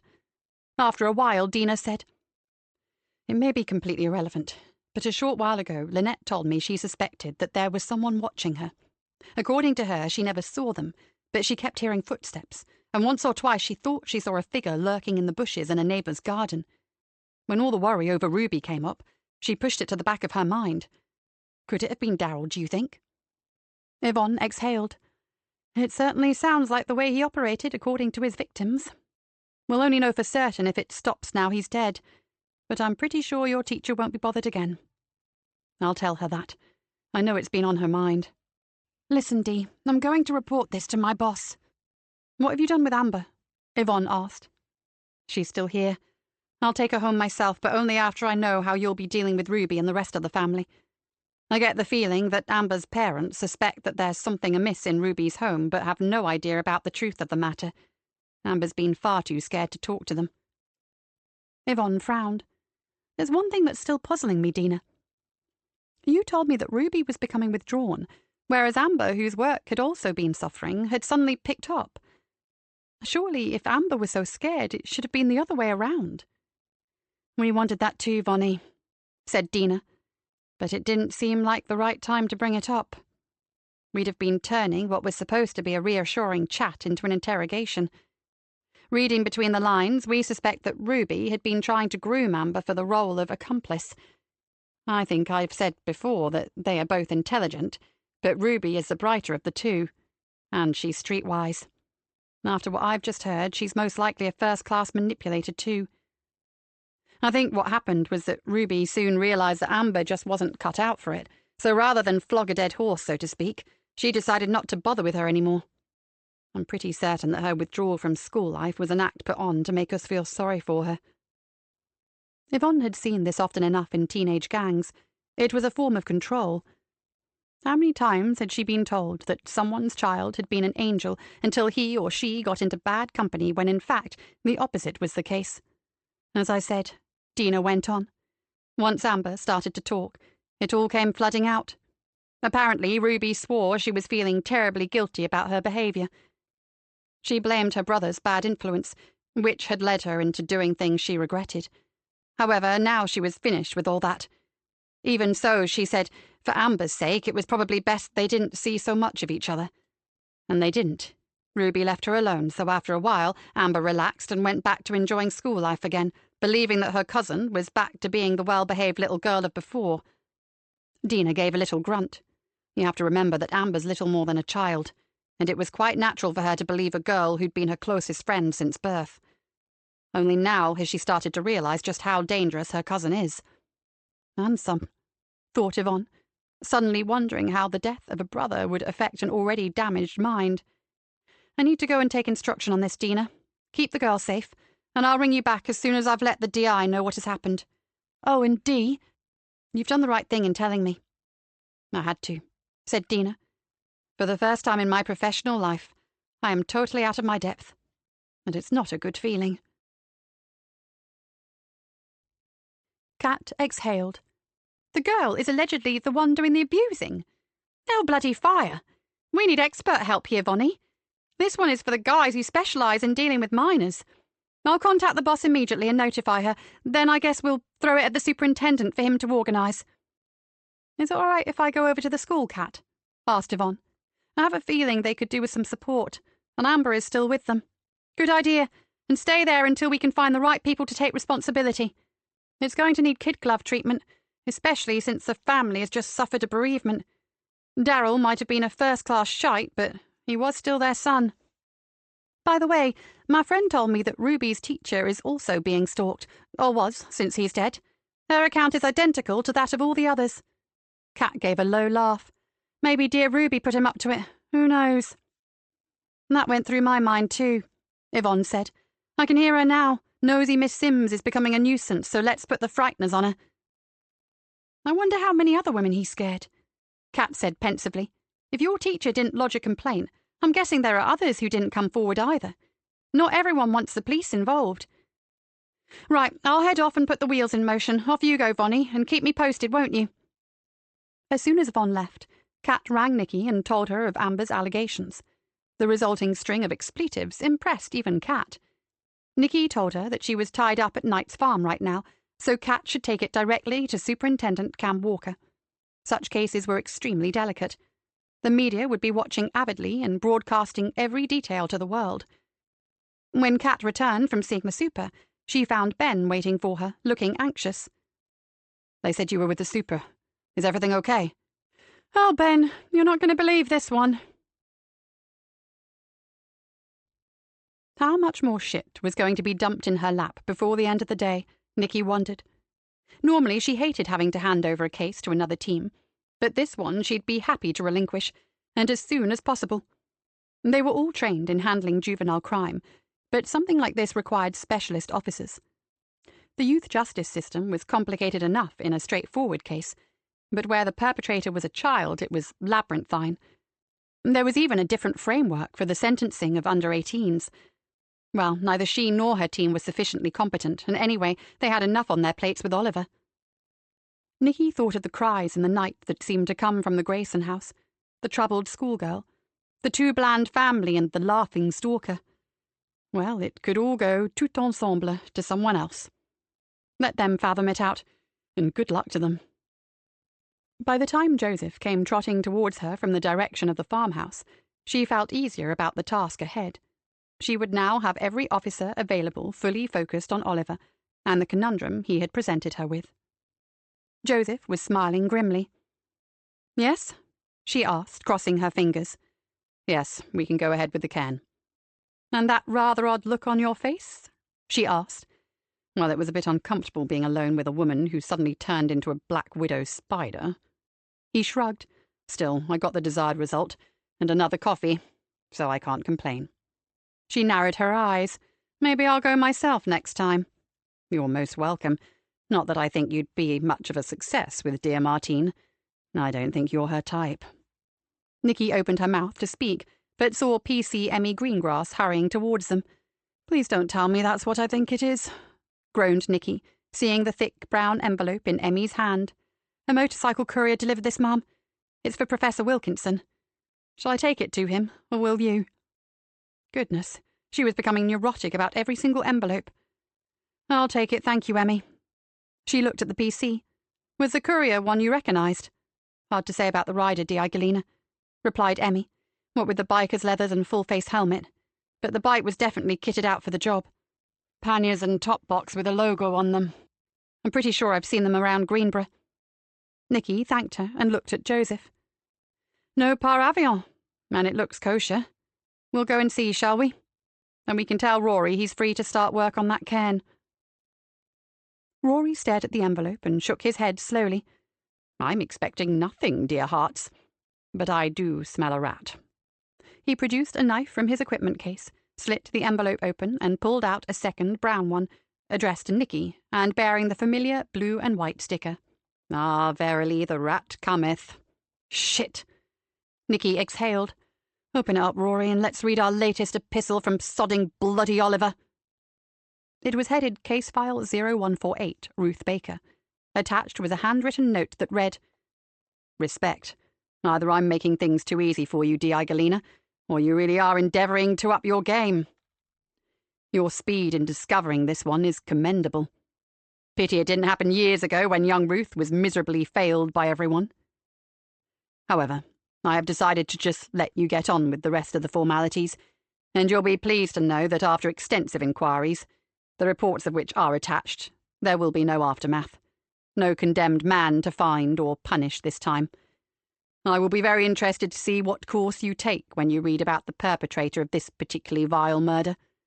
Very interested indeed. Now on to Case File 049, Bethany Lyons. Once again, you failed to find an innocent girl.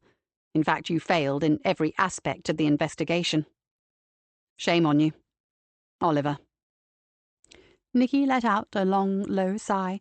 It was like riding on an ever-accelerating carousel. At some point, she was going to fly off and come crashing to the ground. Oliver never gave them a moment to gather themselves. Now, just as they were about to make one discovery, he was throwing the next one at them. She felt a hand on her arm. "We will find him, Nicky." Joseph's voice was low, reassuring. "He's so sure of himself that at some point he'll give himself away. He has to. He's too fond of his own words. He'll let slip something he shouldn't. And that's when we'll find out who he is." "I wish I felt as sure of that as you do," she said. "Well, I feel very confident," chimed in Rory. "I'm with Joseph all the way. This clever dick of a puller of strings will surely be the instrument of his own downfall, and then I shall laugh like a drain." He looked puzzled for a moment. Such a strange phrase, isn't it? To laugh like a drain. Although I wonder if the fact that the French rigoler, to laugh, and rigole, as in a drain or a channel, look and sound the same, might be the answer. It also crops up in World War II army slang, Prof, but... "Boys, excuse me, we have a body less than 2 meters away from us. Could we possibly concentrate on that?" Nicky was back to her old self.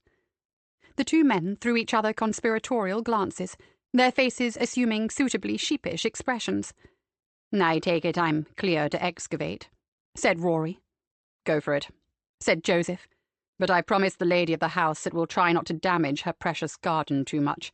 So do you think you could spread the word to your soccos, Rory? If they bruise a single petal, they will be flogged publicly in the mortuary car park," he said. "Now, what about lighting? I fear my task will carry me into the hours of Stygian darkness. All available, lights in situ, and sockets to plug in any additional halogens directly over the cairn itself. I'll go find the head gardener and sort that out." Joseph looked towards the gate. He should be awaiting for me now. Nicky indicated for him to go, then added, "And make sure you tell the flat-footed shower that will be manning the cordon and doing the legwork to watch where they are placing their size 13 boots, unless you want to upset dear Martine, or should I say Lady Martine. She's a proper little Vita Sackville West, isn't she?" Joseph's mouth dropped open. "I had no idea Nicky Galena knew about that poet, gardener, novelist, biographer, and wonderfully scandalous woman." "I'm not a total ignoramus, Joseph," she said, assuming her most patronizing manner. Now go and get the electric sorted before Rory loses the light." Joseph walked away, still shaking his head in disbelief. Rory regarded her, looking smug. "So you really do listen to some of my edifying tutorials, then? I'm flattered, dear lady.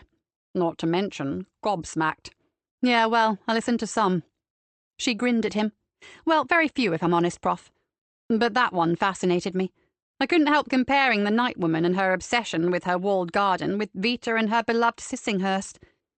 You never cease to amaze me, Nicky Galena.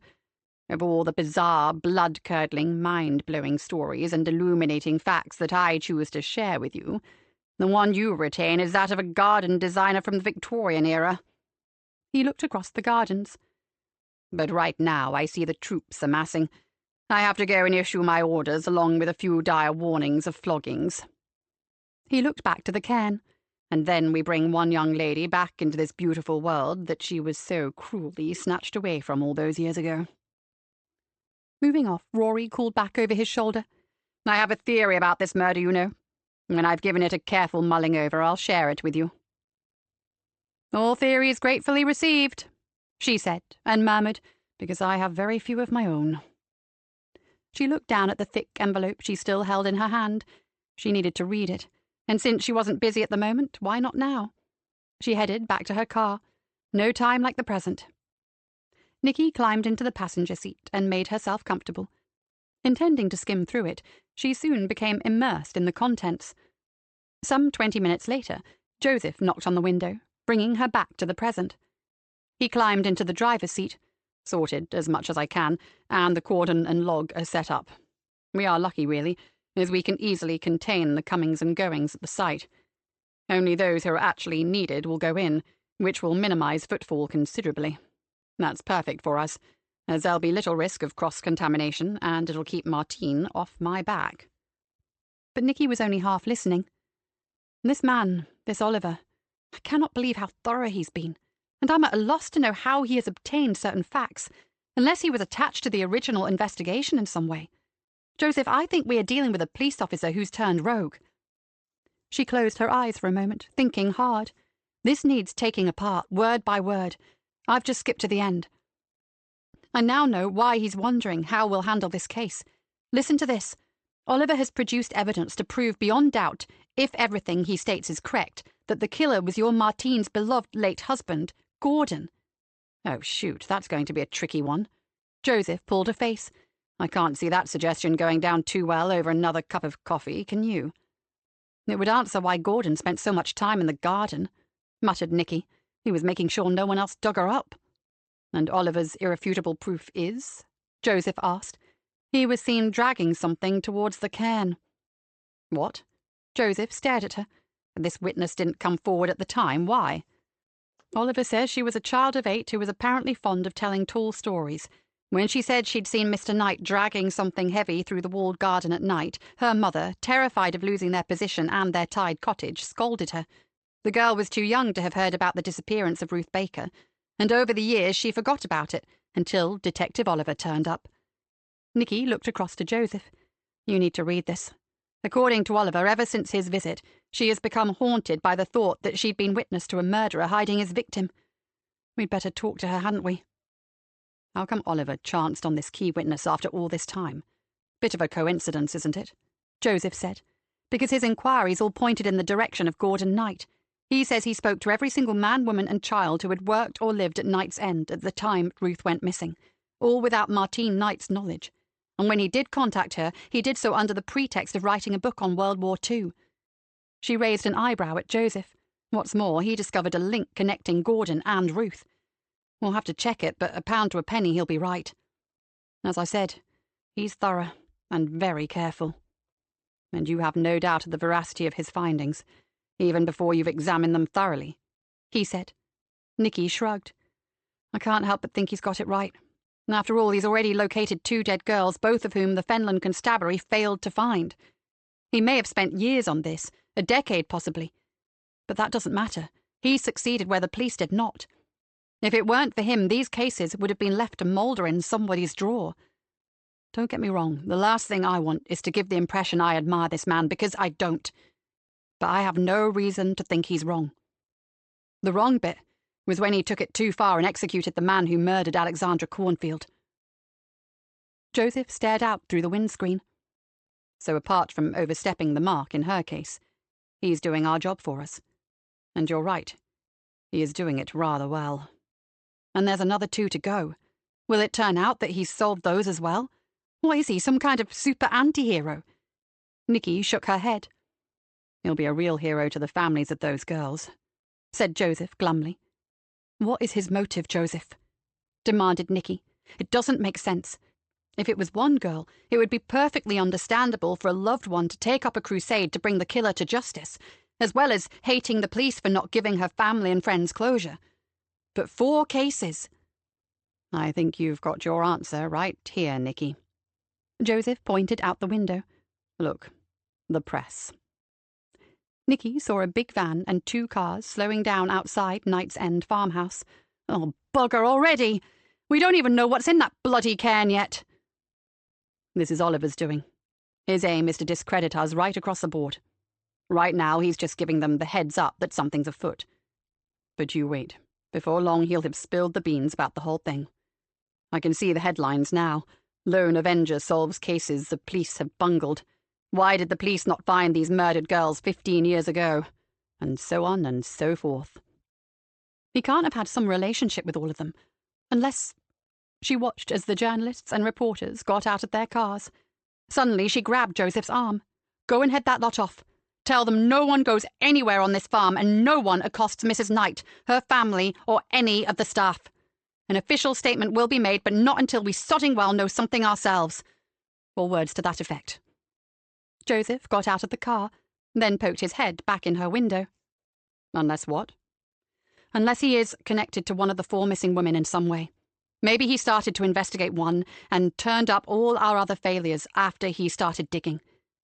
The venture turned into an obsession, and he saw a way to get back at us that would have even wider ramifications." She pointed to another car that was just pulling up. "Now bugger off and sort that motley crew out before I do it myself. They really won't like that." Chapter 17. "I can really recall having a more productive day," said Wendy with a satisfied smile. "It felt just like it did when we were back with the MOD and found a viable lead in an undercover investigation." Eve's friend's eyes shone with the old exhilaration. They had been good at their jobs. It wasn't the kind of work that won you any plaudits, but it was gratifying in the extreme. "If our young Jacob has done nearly as well as us, we'll be breaking open the champagne before long," Eve added. "He'll be here in 15 minutes, so we'll soon find out." Wendy smiled. "I hope he likes chili con carne. I had a feeling we'd be pushed for time, so I took a large one out of the freezer this morning. It was the only thing I could find that's quick. I'm sure he'll love it," said Eve. "You make a corker of a chili." She set the table for 3, boiled the kettle for the rice, and found some tortilla chips in the larder. She was beginning to feel quite nervous. As Wendy had said, their day had been productive, but it had brought some unexpected skeletons out of the Tate family cupboard, and depending on what Jacob turned up, they could be looking at a very dark occurrence indeed. What then? Should it be locked away again and left to rest where it lay, or should they bring it out into the light? When Jacob arrived, his face told her what she wanted to know. He was almost bursting with excitement. He sniffed the air approvingly.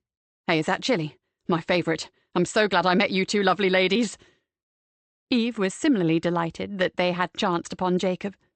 "Jacob, this has nothing to do with the Tates, but could we enlist your assistance if we find any more interesting bits of history below ground? You've been so helpful, and your knowledge of local history is unsurpassed." "I'd love to help you, any time." Jacob beamed at them. "This is a real challenge. It's kind of a sidestep from my usual research and far more exciting. Oh, and by the way, were my suggestions for your daughter any use to her?" "I haven't heard from her, so I'm guessing she's pretty swamped right now," said Eve. "I'll let you know as soon as she gets in touch. Now sit down and we'll dish up supper. Then we can talk."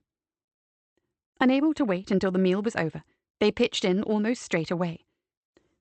Jacob had gone the Jan Lasker route, trying to get to why the 2 farmhands had wanted to kill him, while Eve and Wendy had concentrated on the two Tate daughters and their apparently rather unpleasant dispositions. As you said, they were the complete opposite of the two boys. Wendy began. I found some references to them in old man Fred Bates' diaries that you might not have noticed, Jacob, because he never refers to them by name. However, if you look carefully, you can pick up who Chris's ancestor is talking about. Then I checked a website I subscribe to that publishes the full text of old newspaper articles, added Eve. This is brilliant, said Jacob. I never got as far as looking into Maria and Isabel, although they always fascinated me. So, what did they do? You really don't want to know, said Eve. The sisters were definitely mentally disturbed, and although we only have Fred's ancestors' word for it, and some rather melodramatic and probably exaggerated articles, I'd have thought those girls ought to have been in psychiatric care. They weren't just mad as March hares, but if what we've dredged up about them is true, they were outright dangerous. In one incident that was recorded, the sisters held the head of another girl underwater following an argument, and she all but drowned. Another entry in the diaries mentioned a child belonging to one of the farm labourers suffering serious burns after playing with Maria and Isabel. And by the way, the family made every effort to quash all rumours or gossip about them. Only once did Fred's diaries infer that the mother's death was no accident, said Wendy. The entry said that the only people close to that cattle pen at the time of her fatal accident, when the cattle trampled her, were her two daughters and a farm worker. She looked at Jacob, her eyes alight. Now get this. One of the two farmhands who killed Jan was the deceased mother's brother, Tommy Tate's brother-in-law. Jacob stared at the table, frowning. Then the light seemed to dawn. One of those letters I told you about. The ones from Tate's sister-in-law to a friend mentioned trouble looming on the horizon, all revolving around one of the migrant workers at the Tate farm. Something had happened, and it was bothering him so much that he was going to take it to the police. She said it would ruin the Tates, but that they deserved it. His eyes lit up. I bet it was Jan Lasker. One of his main tasks was to look after the cattle. What if he witnessed the girls shutting their mother into the cattle pen, where she was trampled to death? That would be supported by the mention in Fred's diary. It must be the reason why Lasker had to die, said Wendy. Very likely. But who attacked Tommy Tate? Asked Eve. If the girls killed their mother, could they... They've tried to kill their father too. Jacob shook his head. I doubt that. I think the men who killed Jan might have attacked Tommy, taking his things to make it look like a mugging and then burying them later, or giving them to someone to bury for them. Jacob took out his phone and consulted the notepad. Or there's another possibility. I've made some other observations about Lasker this afternoon. I hadn't known he was married, and one of those letters mentioned that Tommy had his roving eye on a foreign lady. He looked thoughtfully from Eve to Wendy. The main reason why Lasker was deemed innocent of the attempted murder of Tommy Tate was that the stolen goods weren't found on him, and he wouldn't have had time to hide them. He could have attacked Tommy and left him for dead, and the two men who found him stole his belongings with the idea of selling them at a later date. They then justified their murder of Jan as righteous indignation, although the real reason was that he knew too much about the Tate girls and their mother's death and might have been going to the police. Eve was struggling with all that. It was quite possible, but it seemed too complex and too much of it was guesswork. How could they prove anything after so many years had passed? And did they need to? A sudden thought occurred to her. Do you know what I think? They stared at her, waiting. I think Chris Tate already knows all this. I'm not sure about his wife, but I think all that talk of never having been able to find the truth is rubbish. He knows very well what happened. He's just banking on the two old dears giving up and going back to digging up nails and threepenny bits. She looked at Jacob. You said the story about the two devoted farmhands was a fabrication on the part of the Tate sons and daughters to cover up the real truth, and I think you're absolutely right. I also think it's been passed down the Tate family from generation to generation. It's their skeleton in the closet, which has to be protected at all costs. Wendy nodded slowly. I think you're right. Looking somewhat poleaxed, Jacob said, So where do we go from here? To Chris Tate. Eve smiled wickedly. This old dear is going to change a certain local farmer's perspective on women of a certain age. What she hadn't decided was whether to go alone or with Wendy, or possibly the three of them together. As twilight crept over the fen, the walled garden of Knight's End Farm was lit up with bright halogen lights. It had proved far harder than expected to extract the body from the cairn, even more so because Rory Wilkinson had taken it upon himself, along with his right-hand man Spike, to do all the heavy work himself. Stone by stone they dismantled the memorial, marvelling as they did so at the expertise of the dry stone wall builder who had originally constructed it. It wasn't until around 10 that night that they were able to finally stand back and survey the results of their labours. The cairn had been constructed using 2 rows of stones, the gaps between them filled in with smaller pebbles. The centre was hollow. The base was firm soil, rammed down hard, and below that, they knew, was the rubble from the old Anderson shelter and possibly some shattered bones belonging to the ill-fated Turner family. There lay the twisted and broken body of a woman. Spike looked angry. He wasn't too careful when he shoved her into her final resting place, was he, Prof? Bastard. Indeed, murmured Rory, staring at the twisted bundle of bones jammed into the cramped space. Bastard sums it up rather well. Now, Spike, would you go and find our admirable detectives for me? They need to see what we have discovered. And then they, unlike us, can go home to their beds, as their presence will no longer be required until the morrow, when they join us at the autopsy table. Spike straightened up somewhat painfully. Sure, Prof. He looked around at the flowers and plants that shimmered beneath the brilliant lighting. This is one of the quietest and prettiest locations we've ever exhumed a body in. It certainly beats most of them, agreed Rory. I suppose that's one consolation. This dear woman did have a beautiful spot to rest in. He pointed at the contorted limbs. But not in that position. To repeat your sage words, dear Spike, what a bastard. A few minutes later, Nicky and Joseph hurried through the gate and into the garden, their faces radiating anticipation and anxiety at what they might find. Rory stood back. We have the body of a woman, most likely young. She may be around 20, but that's just an educated guess until we get her back to the mortuary. I'm assuming you have a record of the clothes your girl was wearing. Nicky knew them by heart. Ruth Baker was wearing blue denim jeans, a white shirt, a tan-coloured suede jacket, and blue desert boots. No jewellery that anyone can recall and no wristwatch. She had a mobile phone and a purse made of multicoloured leather patches. That's it. And unless someone else is wearing her clothes, you finally have the body, or what's left of it, of Ruth Baker. Rory gave them a wry smile. I'm afraid your Oliver has done it again. But just think, much as this might smart, at least her family finally have something to bury.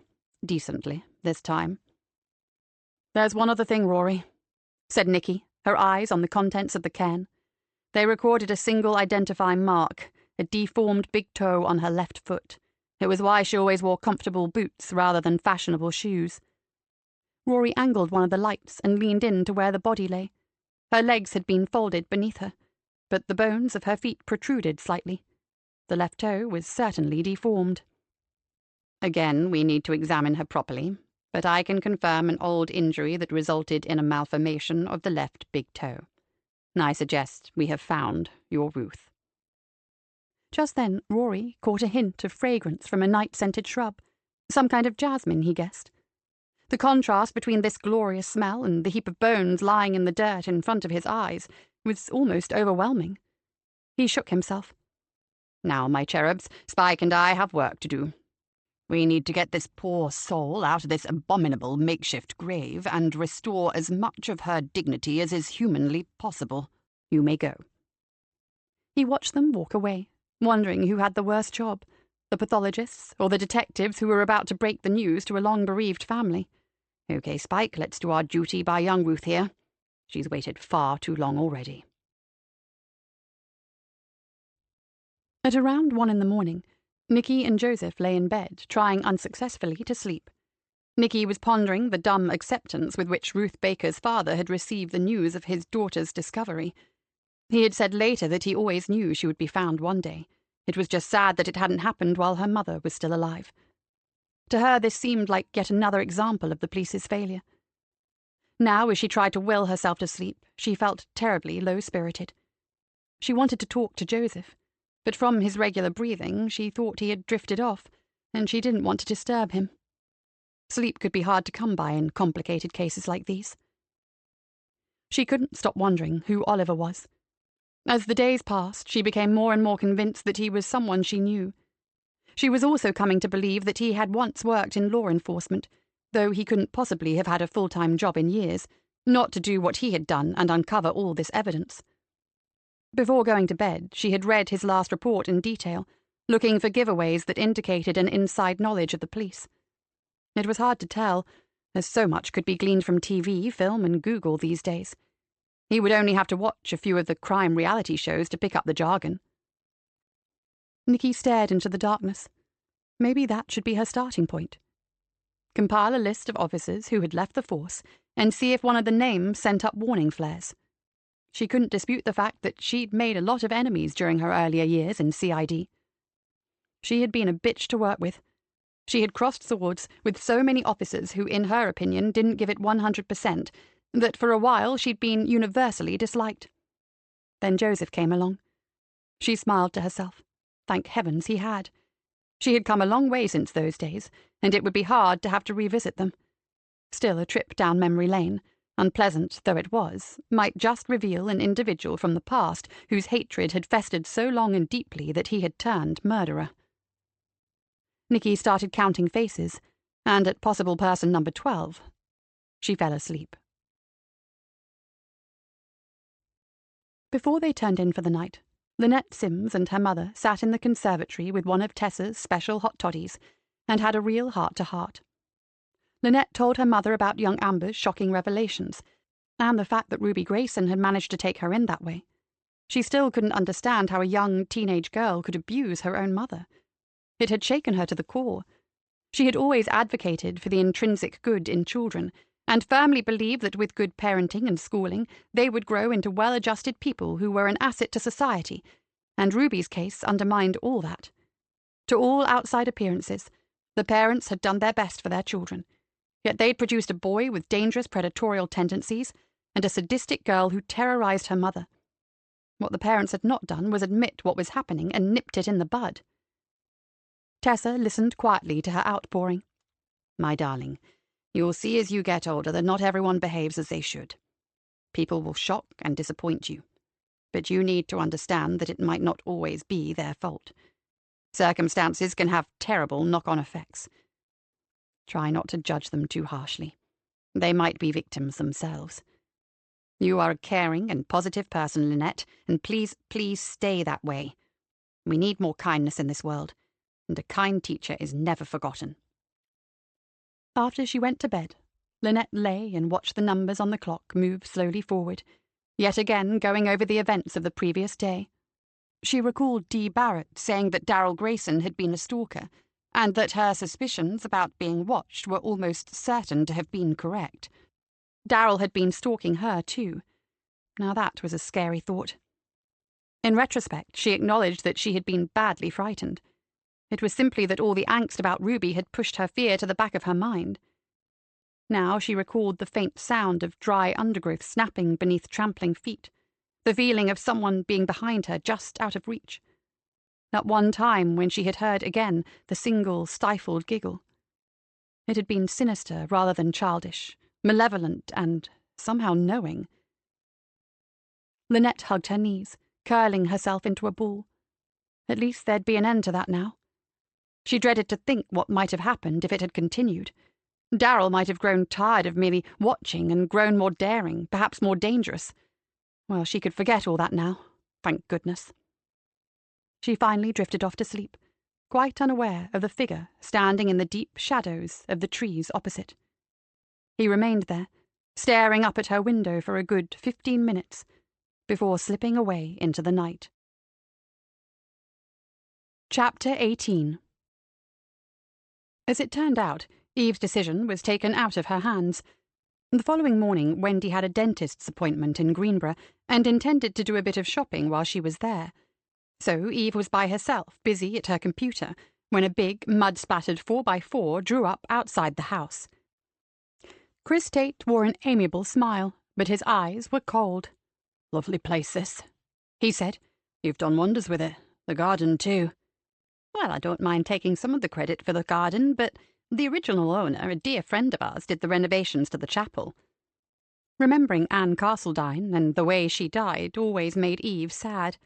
Would you like a cup of coffee? Tea? No, thank you. I just called by to let you know that one of our fields over between Acres Lane and the old mill was to have been ploughed tomorrow, but there's been a problem with the machinery. You're welcome to go hunting there later today or tomorrow morning if you want. Eve thanked him and wondered if this was the right time to tell him what was on her mind. Had any luck with your detective work? He asked casually enough, but his voice sounded strained. Eve made her decision. As a matter of fact, I was going to drop by and have a word with you about that. She smiled. Are you sure you don't have time for a drink? Maybe I do after all.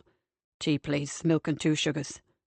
He sat himself down at the kitchen table with the air of a condemned man. Eve was surprised. She had expected anger, or at the very least annoyance. While she waited for the kettle to boil, she set about explaining what they'd discovered as tactfully as possible. We found a great deal more than we ever expected to, and it, doesn't quite tie in with what your family believes about it. Does that surprise you? No, he said, but it does surprise me how fast you managed it. We've a great deal of experience in sorting out tangled webs, Chris, including those dating far back in the past. We know where to look, and we were lucky with the people we consulted. All we've done is bring together accounts that other people painstakingly documented in order to get to the truth. Eve emphasized the word truth.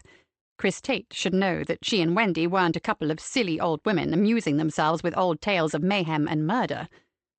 Ah, you've thought to rush then. Jacob's been very helpful, she said carefully, but we've found plenty of other sources besides him. She pointed to the laptop that sat on the table, its split screen showing a website of old news clippings alongside a detailed family tree.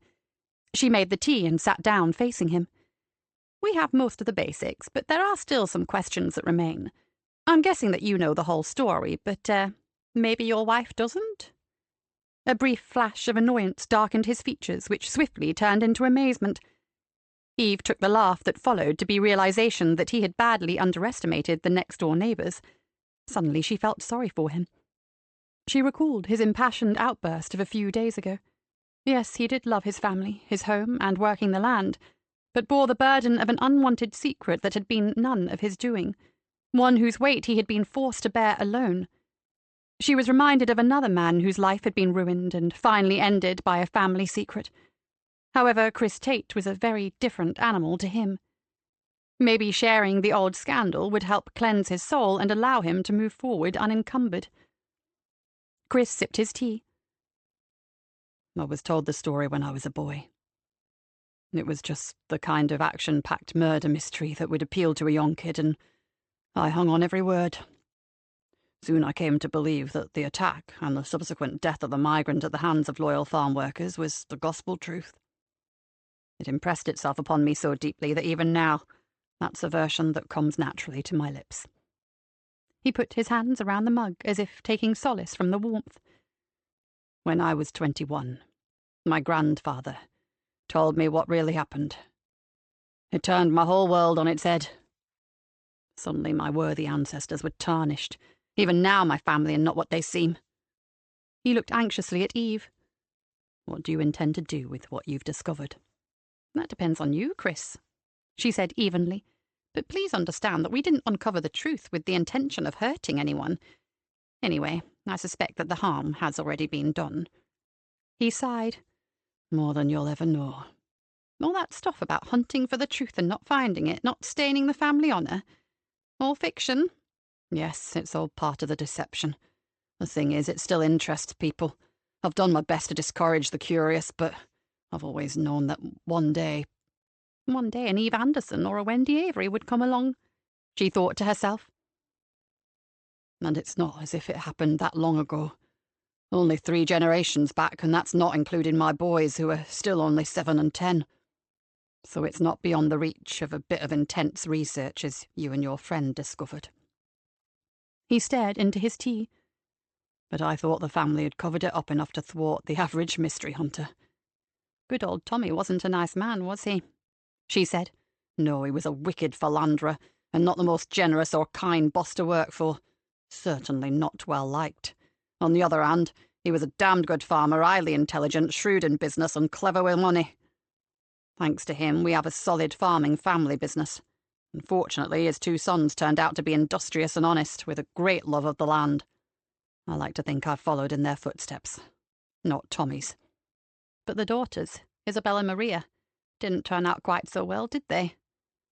If Eve had ever wondered if this lay at the root of the family's shameful past, Chris's face gave her the answer.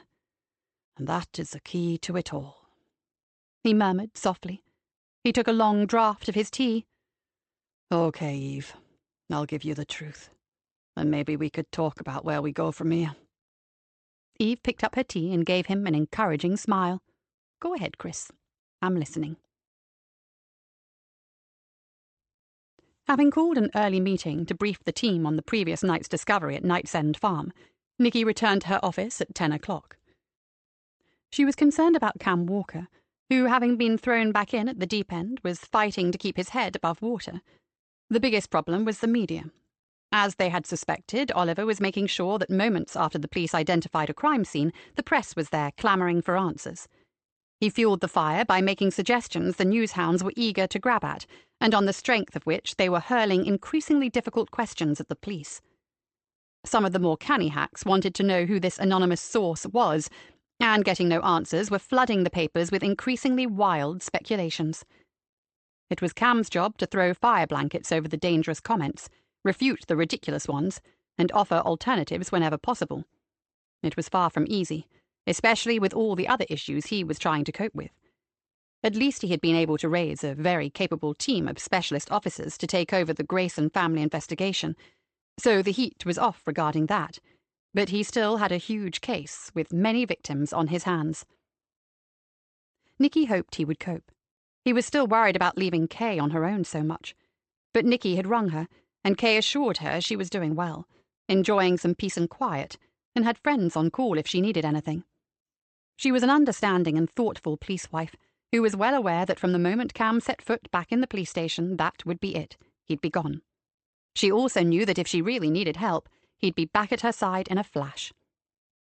Nikki rang the mortuary and was told that an exhausted Rory had gone home for a few hours' sleep, but that the dead girl was safely in their care and he'd be back in later to conduct the post-mortem. She and Joseph now had the unenviable task of facing Joseph's Black Widow and explaining that she and her family, along with everyone who had worked at the farm at the time of Ruth Baker's disappearance, would have to be interviewed. Her garden was now a crime scene, and whereas they would continue to be as careful as possible, their investigation took precedence over her rambling roses. Joseph stuck his head around her door. Ready when you are. The lady of the house is available now, so I suggest we get this over with. Nikki wholeheartedly agreed. And what about the eyewitness that Oliver discovered? Have you managed to trace her yet? Joseph looked down at his notes. Miss Alba Ritchie, and she works from home, so we can call immediately after we've been to Knight's End. Nice one. Does she still live locally? About half a mile from the farm, so that's pretty convenient. A little place called Belmire. As I recall, it's just half a dozen houses strung out along a straight drove. Should be a doddle to find. Nikki got to her feet. Then fire up the Quattro, Sergeant. I'm done here. Nikki wasn't looking forward to meeting Martine Knight again. She was used to dealing with many different kinds of people, but there were still occasions when someone just ruffled your feathers for no particular reason. It couldn't possibly be because the woman had shown rather a lot of interest in Joseph, could it? Martine reacted much as they'd expected, offering every objection she could think of, and doing her best to make their visit far more difficult than it needed to be. She showed little compassion for the dead girl found on her property. The whole thing was clearly a terrible inconvenience. "Who actually owns and runs the farm, Mrs. Knight?" asked Nikki. "I do," she said indignantly. "You mentioned a son," added Joseph. "Surely he has some interest in it too?" "Well, yes, my son James is the manager, but the farm belongs to me, and I make all the final decisions." "I bet you do," thought Nikki. "I believe you told my sergeant that James was away this week. He'll be back when?" "Late tomorrow. He's at an agricultural machinery show, and I have no intention of bringing him back early. This is an annual event, and he's sourcing new equipment that we badly need. It's important." Nicky gave her a steely look. "And we have a murder inquiry to conduct, Mrs. Knight, which is very important. I must say, right now I'm not getting the impression that you appreciate the fact that last night a dead young woman was discovered right here at Knight's End Farm, which, as you rightly say, is your farm and your responsibility. I think it's time you considered the implications of this and how they might impact on you personally." Her look became icy. "If you don't feel that we've made ourselves clear, I'm more than willing to spell it out for you." Nicky glimpsed a flash of intense dislike on Martine's face, directed straight at her. Then just as abruptly it changed, and Martine went from tyrant to simpering victim. Nicky found it quite impressive. "Oh, I'm so sorry. When I can't cope with something, I come across all wrong. Of course I understand the gravity of the situation. And that poor girl." She did a rather dramatic headshake. "And the press, I was horrified. They tried to get their cameras up on the walls to take photographs into our garden, and a drone flew over. I knew it was spying on what was going on. It's unbearable." This latter was directed at Joseph, Nicky noticed, and tried not to roll her eyes too obviously. It was particularly galling, since Joseph was looking as frosty as her. A good old-fashioned liar she could handle, but she had no time for women who denigrated their own gender, nor could she stomach people of either sex who made use of their affluence and position to intimidate others. People like Martine Knight. Wanting out of this place, Nicky said, "Right, well, thank you for your cooperation. So, if we could ask you to get a list together of family, friends, and employees who were here around 15 years ago, my sergeant will furnish you with the exact dates, and one of our officers will collect it from you. Regarding statements, we can take them here or at the station, whichever is more convenient. And as soon as possible, where yourself and your son are concerned. We'd like to talk to him the moment he gets back." That done, and after a swift trip to check on the crime scene, they were back on the road and heading for Belmire. Sycamore Cottage was a bland, featureless semi-detached, typical of the housing the council provided for the lower-paid land workers just after the war and subsequently sold off to the residents. Alba Ritchie opened the door and a look of relief lit up her face. "I'm so glad you've come. Inspector Oliver said you'd be following up his inquiries, but it's been rather a long time and I worried. Listen to me. Where are my manners? Come in, please." It was a simple home, furnished with all the essentials but not too many home comforts. Alba herself was a young woman with long, raven-black hair, a faintly olive complexion, and large, dark eyes. She seemed a bit unsure of herself, unused to receiving visitors. They went into the lounge and took a seat on a well-used sofa. They refused her offer of tea or coffee, wanting to get straight down to finding out exactly what this woman had seen as a child, in that now infamous walled garden. But first, Nicky was very anxious to know more about Inspector Oliver. "Did you actually meet the man who called himself Inspector Oliver, Alba?" she asked. Alba looked somewhat perplexed. "Called himself? Does that mean—" "Did you meet him?" pressed Nicky. "Well, no, it was all phone calls. I was supposed to meet him, but he rang and said he'd been called to an emergency, so we just spoke on the phone." She began to look anxious. "Please don't tell me this is some kind of scam." With a reassuring smile, Joseph said, "Please don't concern yourself about it. It's not a scam as such. We are very glad you have agreed to speak about what happened, but we need to talk to you ourselves, especially in light of certain new developments. Are you okay to start at the beginning?" Slightly mollified, Alba nodded. Yes, of course." Her account was pretty straightforward. Alba had been an insatiably curious child into everything. She loved mysteries, and where there wasn't one, she invented it. Her father, a second-generation Italian immigrant, was a well-respected and knowledgeable gardener who looked after the grounds at Knight's End Farm. The cottage they lived in was a short distance from the walled garden, and she was allowed to play there so long as she did no damage. As she had inherited her father's love of plants, that was never a problem. "I invented another world inside those walls," she said dreamily. "It was my own secret garden. That's one of the reasons I did as my mother insisted and forgot what I'd seen, because I was afraid that if we lost our home it would mean losing my special garden. In the end, even I started to wonder if I'd ever seen it at all." Nicky glanced out of the window into the back garden. It was small, as might be expected, but bursting with leafy plants, vegetables, and flowers. It seemed Alba's childhood passion had never waned. "Why were you in the walled garden so late?" asked Joseph. "You were only 8, weren't you?" Alba adopted that dreamy look again. Oh, Sergeant Easter. And that was when it was most special.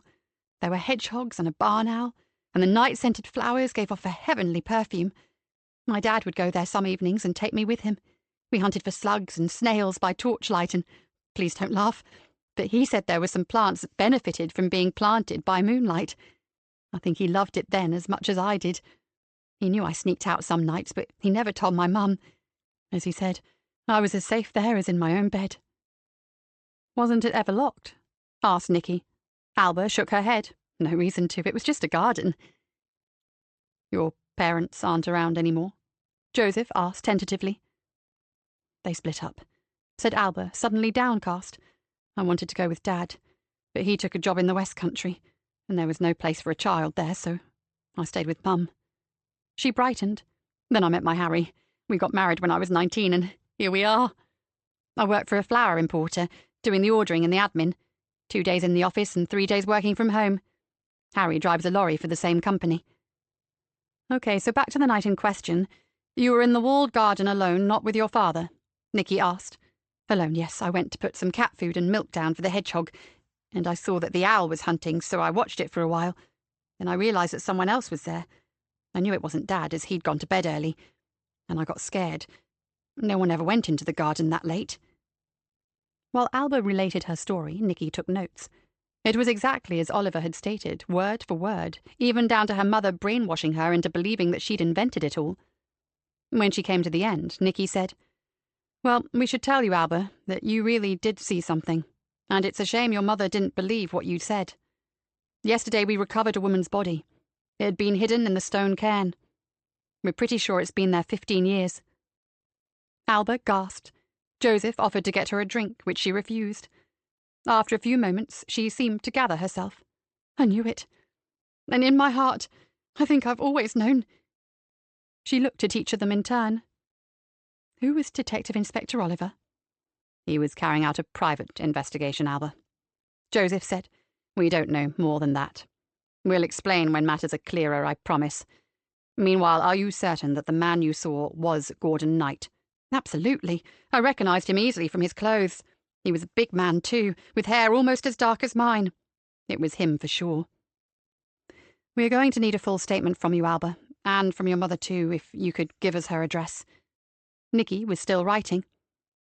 She's moved to Italy, I'm afraid. Alba gave a short laugh, which was pretty ironic. Dad always wanted to go back home to his family, and Mum always refused to go. As soon as they split up, she got together with one of my dad's friends, and they moved to Portofino, where Dad was born. Life can be very weird. Feeling a little sorry for this young woman, Nicky simply said, We can still contact her. Could you give me her number?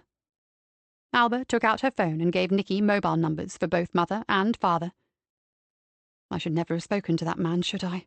Alba said. It was just that he said he was from the police, so I never thought to question him. Probably not, Alba, said Nicky gently, but I'm sure he was very convincing. As it turns out, we're glad you did, or we might not be sitting here now. You observed someone in the act of concealing a murder victim. That makes you a key witness. But Mr. Knight, it's unbelievable. By now, Alba was looking very pale indeed. Nicky decided that she'd probably had enough for the time being. We'll leave you now, Alba, but we'll have to take a statement from you. Would you like us to do it here, or would you prefer to come to the station? I have to go into town this afternoon, so I'll call into the station and get it over with. Alba stood up. I appreciate your understanding. Looking back on it now, I can't believe I let myself be talked into keeping quiet. You were only a child at the time, Alba, Joseph said. You mustn't blame yourself. Just as they were about to leave, Alba caught hold of Nicky's arm. Detective Inspector Galena, wait. There's something else, another reason that I knew it was Mr. Knight. She squeezed her eyes shut as old memories surfaced. It was his voice. It was definitely him. Nicky paused, thinking hard. So, he was talking to someone else, Alba? That's right. Mr. Knight wasn't alone. He was arguing with someone.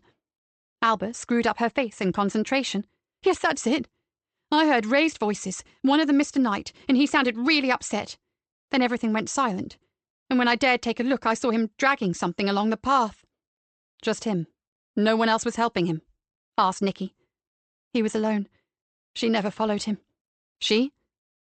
The other voice was definitely a woman's, and now I think about it, it had to be his wife because she called him Gordy. Yes, that's it. I can hear her now. Only she ever called him that. Alba shook her head and exhaled. It must be all the emotions this has brought up that's made me remember it now. They thanked her, promised to be at the station that afternoon, and left. They sat in the car in silence, contemplating this new development. Well, breathed Nicky. Bloody Oliver missed a trick there, didn't he? Oh, yes. Joseph stared ahead of him. Alba's little bombshell changes everything. So is it straight back to Knight's End Farm? No, I don't think so, said Nicky slowly. Suppose we wait till we take her statement. Then we can remind the lady about telling the truth in a sworn statement, since perjuring herself could cost her 5 years inside, plus fines and probation. You know, I think I'd rather enjoy that. Joseph laughed. I bet you would. Chapter 19. Eve listened to Chris's account of what he'd been told as a young man. She could see it was hard for him, but maybe he'd find it cathartic. They had a hereditary mutant gene. It's on an X chromosome, so it mainly affected the women of the family. I only discovered this when I looked into genetic testing. My great-grandparents called it an affliction. The bottom line is that people with this gene are often mentally unstable, even to the extent of becoming psychopathic. He looked at Eve sadly. It affects some people more than others, and some lucky ones escape it altogether. But Isabel and Maria were at the extreme end of the spectrum. There is no doubt that they engineered their mother's death by locking her in a cattle pen, and then stirring up the cattle. Eve frowned. From the way you're talking, Chris, it sounds like the mutant gene is still affecting the women in your family. It is, although thank God no one has ever been as badly affected as those 2 sisters. Direct descendants have a 50-50 chance of having the gene, which usually manifests as an absence of compassion. Sufferers tend to be hard-hearted, selfish, and have difficulty expressing consideration for other people's feelings, which means they don't interact properly with other individuals. My sister has it, but mildly. He gave Eve a rather pathetic smile. Most of the time she comes across as a hard-nosed cynic. Anyway, I convinced her to get herself tested, and it was confirmed. You must have been mightily relieved to have 2 sons, then, remarked Eve, wondering if in his place she'd have dared produce children at all. Trying to decide was a nightmare, Eve. We desperately wanted children, but we couldn't make up our minds about the justification for it, knowing that if it was a girl, she could be born with the condition. In the end, we decided to risk it. And when the scans showed it to be a boy, we were over the moon. We stopped at 2. The wheel of fortune wasn't going to spin in our favour forever. Eve knew Chris needed to speak, but it was the history she wanted to hear, and the answers to her questions about Tommy Tate. So, do you think the migrant worker, Jan, did see something incriminating which involved Isabel and Maria? No, that's not why he died. Chris Tate drained his tea. It was quite simply Tommy Tate's inability to keep his hands off the women, and the effect it had on the people around him. The loyal farmhands were actually the farm manager, Reg Bourne, who was Tommy's brother-in-law, and his assistant, John Remnick, a lad of limited mental capacity who adored Reg and would do anything he asked of him. He pulled a face. Yes, even murder. Eve frowned. It seemed that things might not be quite as she had supposed. Reg had been conducting a secret affair with Jan's sister, Maha, and they planned to marry. But they hadn't told anyone yet. Then great-grandfather Tommy raped her. Maha was traumatized and too afraid to speak out. She refused to see Reg anymore. He was devastated. He couldn't understand what had happened. Chris took a deep breath. He mistakenly believed that Jan was behind her rejection of him, and over time, his hatred increased. Eve puffed out her cheeks. Phew, this is getting nasty. It's unforgivable, but you can see why the family sanitized the whole thing. Chris heaved a sigh. Because of what Tommy had done to her, Ma had took her own life. It was the breaking point for Reg. He was convinced she had killed herself out of a broken heart because Jan wouldn't allow her to see him anymore. One night, having had too many beers, he decided to confront Jan. During the argument that ensued, he lost all reason and, aided by his faithful shadow John, killed him. The irony of it was that in the moment of death, Jan gasped out what he believed had really happened to Ma. With his last breath, he accused Tommy Tate of rape. Oh my, so Reg and John went after Tommy? Eve asked. This time Reg really saw the red mist. Tommy had destroyed his plans for marriage and had brought about the death of his beloved Ma. He had even indirectly caused Reg and John to kill an innocent man. They found Tommy and beat him mercilessly. They took his things to make it look like robbery, then took him back to the farm with the intention of saying they had found him on the footpath. However, faced with his 2 sons, Reg broke down in a fit of remorse at what they had done to the innocent Jan. He handed over Tommy's possessions and confessed everything. Eve had a good idea of what happened next, and Chris confirmed it. The brothers Albert and William realised at once that publicly acknowledging that a member of their own family had committed a murder would ruin them all. No one would do business with a family capable of committing such a heinous act. Not only that, they also had the secret of the hereditary mental condition. Reg, however, overwhelmed by guilt and shame, insisted on confessing and facing the punishment. By now, Chris was looking exhausted. He ploughed on. My father told me that having spent the entire night going over it, they finally reached a compromise. There would still be a furor, but the laundered version that became our stock story allowed Reg to take the blame as he demanded, while being less shocking than a deliberate premeditated murder. It also kept the stigma of Tommy's lecherous behaviour and that of his deranged daughters from the world. And Reg agreed because he was still part of the Tate family. Eve said. Chris nodded. He was. He didn't want John involved, but it was inevitable. John had been part of it.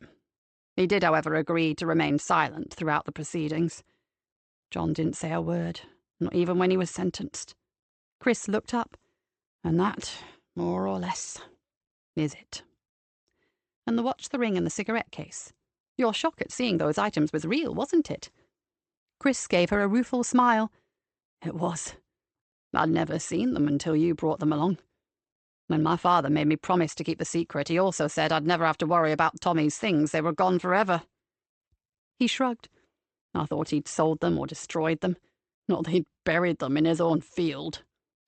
Eve was beginning to think it might have been better if they'd never found them. Not all mysteries have satisfactory endings when they're solved. In a way, justice was done, wasn't it? The right men paid for murdering Jan, and it sounds like Tommy got his rightful comeuppance too.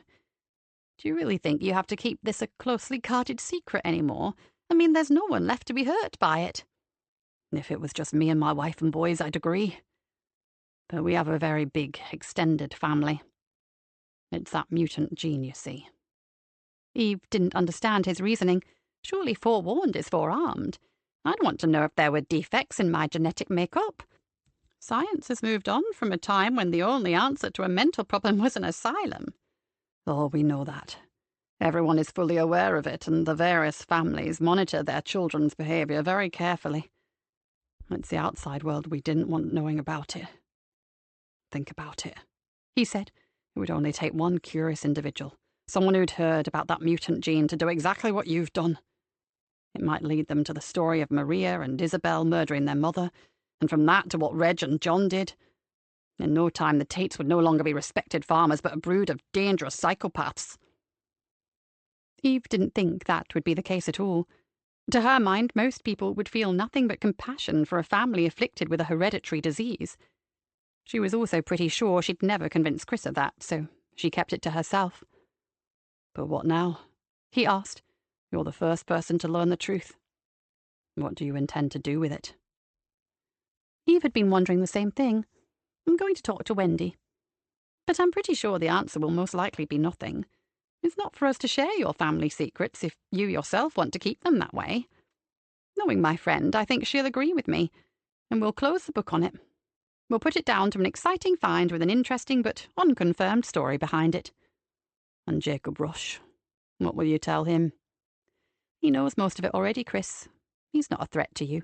He's just passionate about local unsolved mysteries. He's a nice young man when you get to know him, and he loves this county and its past. I suggest that Wendy and I discuss what to say to him and keep it to a minimum. I'm sure he'll agree that there are some things you have to just drop and leave well alone. They're really not our business." Chris looked a little less perturbed. "So, you'll let me know?" "I'll talk to you this evening, I promise." Chris stood up. "Thank you. I appreciate it." As he was about to open the door, Eve called after him. "Why didn't you tell your wife the whole truth, Chris?" He stopped. "It's always been that way. Stick to the story that everyone knows and you can't make mistakes. She knows about the gene, naturally, but not about what the sisters did or what really happened on the night Tommy was attacked. It's for the best. It's passed from father to son when they reach the age of 21, and that's how it will stay." Eve was left wondering what planet Chris Tate was on. She had considered him a down-to-earth, practical farmer, yet he had these odd, outdated beliefs that didn't belong in the world of today. It was like he was in his own little bubble, locked in the past. These days, people didn't give a damn about what someone's ancestors had got up to. Not only that, there were plenty who'd love to have murder and mayhem in their family tree, and the more notorious the better. Eve put the kettle on for more tea, her mind buzzing. She was quite relieved when she heard Wendy's car draw up outside. After a brief recap of her dentist visit, Eve sat her friend down with a cup of tea and told her the whole story. When she got to the end, Wendy let out a little whistle, all because we asked Chris Tate if we could go metal detecting in one of his fields and made a lucky find. She grimaced. Well, maybe not so lucky. Seems we've opened a can of worms. Wendy reacted just as Eve had to the next part of the story. Chris Tate was living in the past. "Passed from father to son," she said.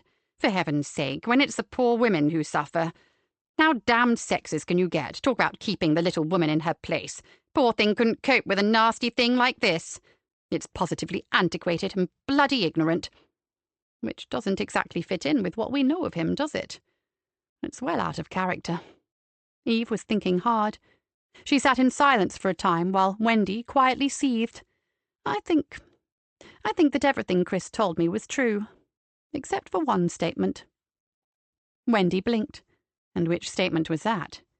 "He said that the Tate descendants didn't suffer so badly with the condition, that their symptoms were mild, none of them anywhere near as disturbed as the two sisters. And—" Wendy looked puzzled. What if he was lying? What if there have been more recent occurrences? What if some of the Tate women are still dangerous? She smiled. It was all just slotting into place. I believe Chris Tate wants it kept a secret, not because of his family's dark past, but because of the present. Maybe the future as well. Bloody hell, Eve. Wendy looked aghast. That's one nasty supposition. And it gives us even more problems, the main one being, what do we do now? I haven't got that far yet. But I guess my first thought is that whatever we decide, we keep it to ourselves. The last person we mention it to is Chris Tate. Nicky and Joseph returned to CID to be greeted by Xena, who handed her a long list of requests, phone messages, and memos, all urgent, of course. With a groan, Nicky carried them into her office, while Joseph disappeared into his tiny den to decide what to proceed with in the interim. Aware that Nicky's main bugbear was the question of Oliver's identity, he decided to start with that. She was certain they were looking at a former police officer, though Joseph wasn't convinced, but as he had no better ideas, he decided he might as well start there. He began by contacting the two detectives who had been charged with looking for possible connections between the missing girls on Oliver's list. He was soon told that their paths had never crossed. None had friends, families, witnesses, or suspects that related to the others.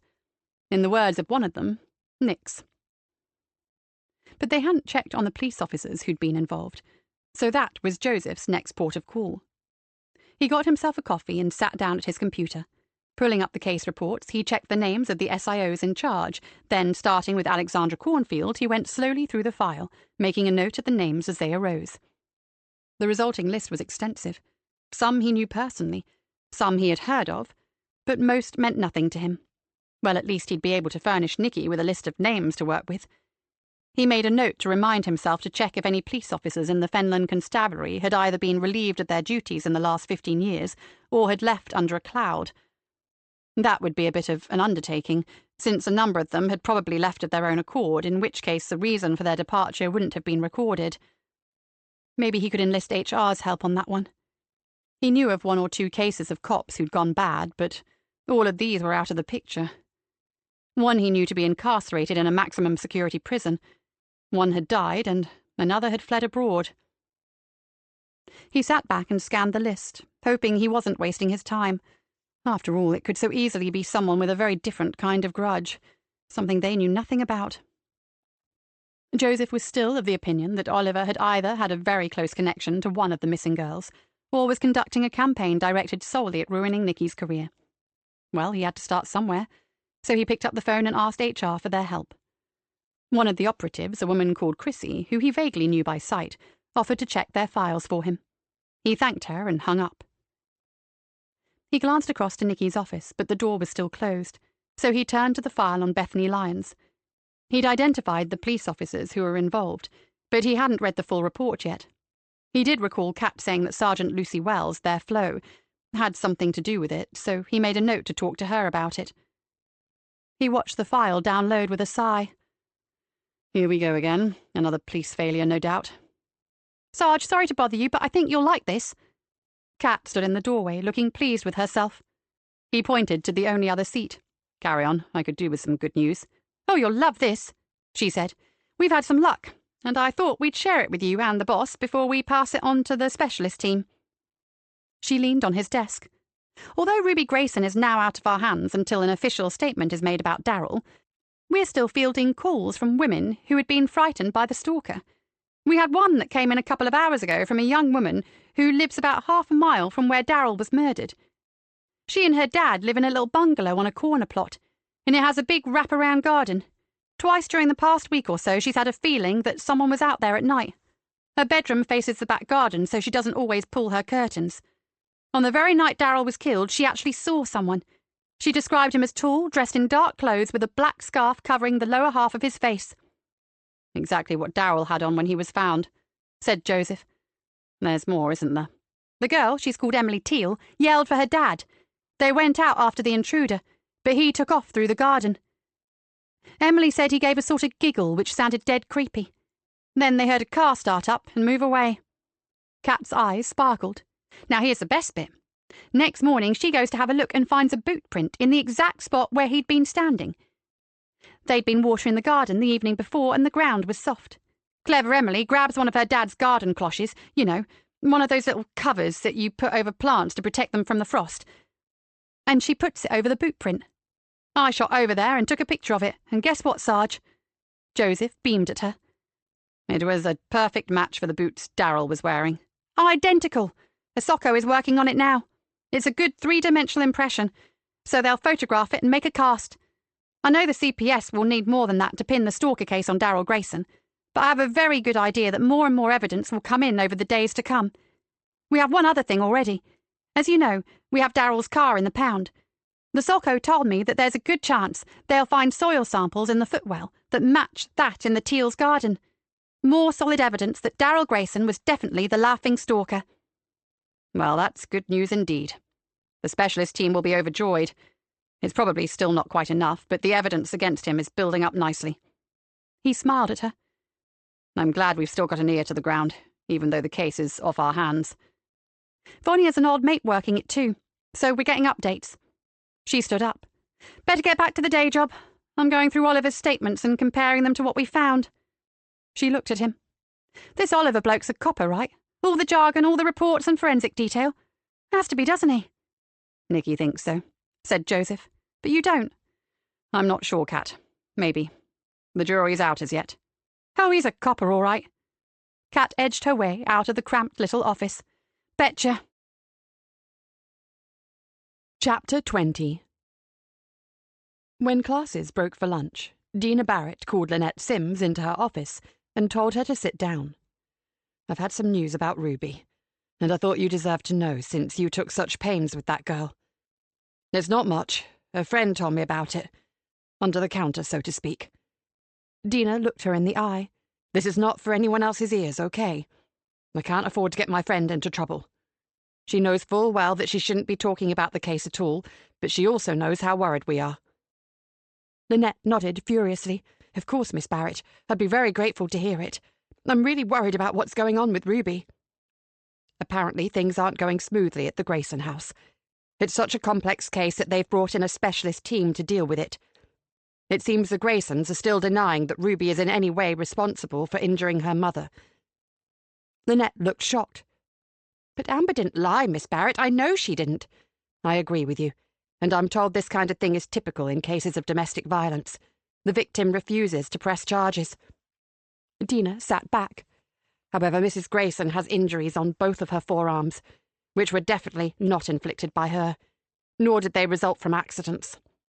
She still refuses to say who inflicted these injuries, just that they had nothing to do with her daughter." "Could we be wrong? Could it have been Darryl?" asked Lynette. "The husband categorically denies that his son was responsible, which is odd, isn't it? If they'd wanted to shift the blame from Ruby, Darryl would have been the perfect fall guy, since he's no longer around to contradict them. Oh, and the family refused to believe that Darryl was a stalker, so perhaps Mr. Grayson's trying to protect his son's reputation." She shook her head.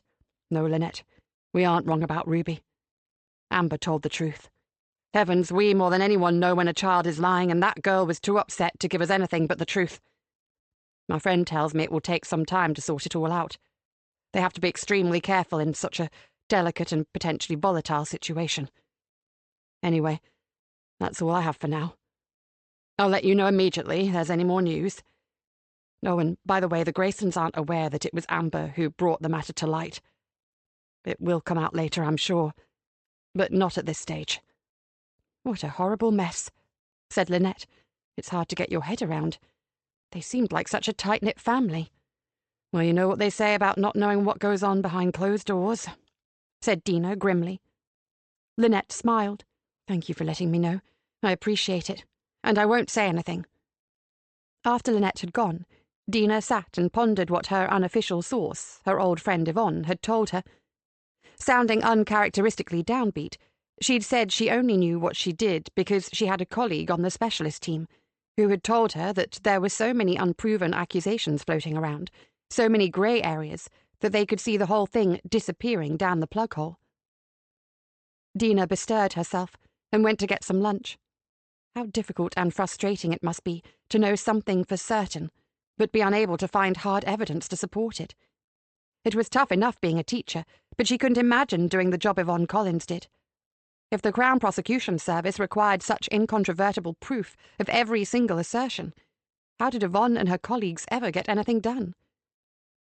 As she stood in the queue waiting to be served her tuna mayo sandwich, she could see why her usually chirpy friend seemed so low. There was something hateful going on in the Grayson household, and Yvonne knew it. She also knew they'd need a miracle to prove it. And then what? Her phone buzzed with a message. "Turning Point, will update when I can, Bonnie." Dina's spirits lifted so much that she added a large iced bun and a cappuccino to her order. Nikki set down the receiver.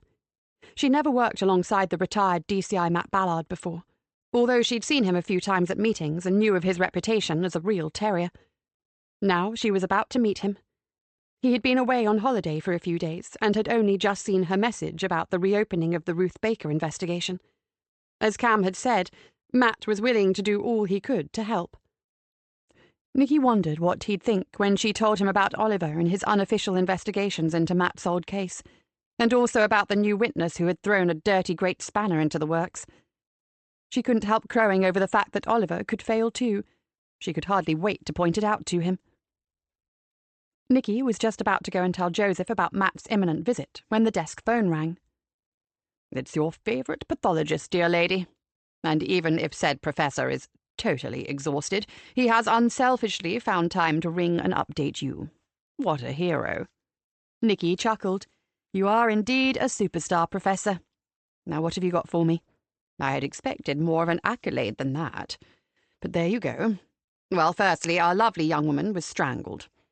How can you make such a deduction from a many-years-old corpse, you might well ask?" "Because the hyoid bone in her throat was fractured?" suggested Nikki, trying not to giggle.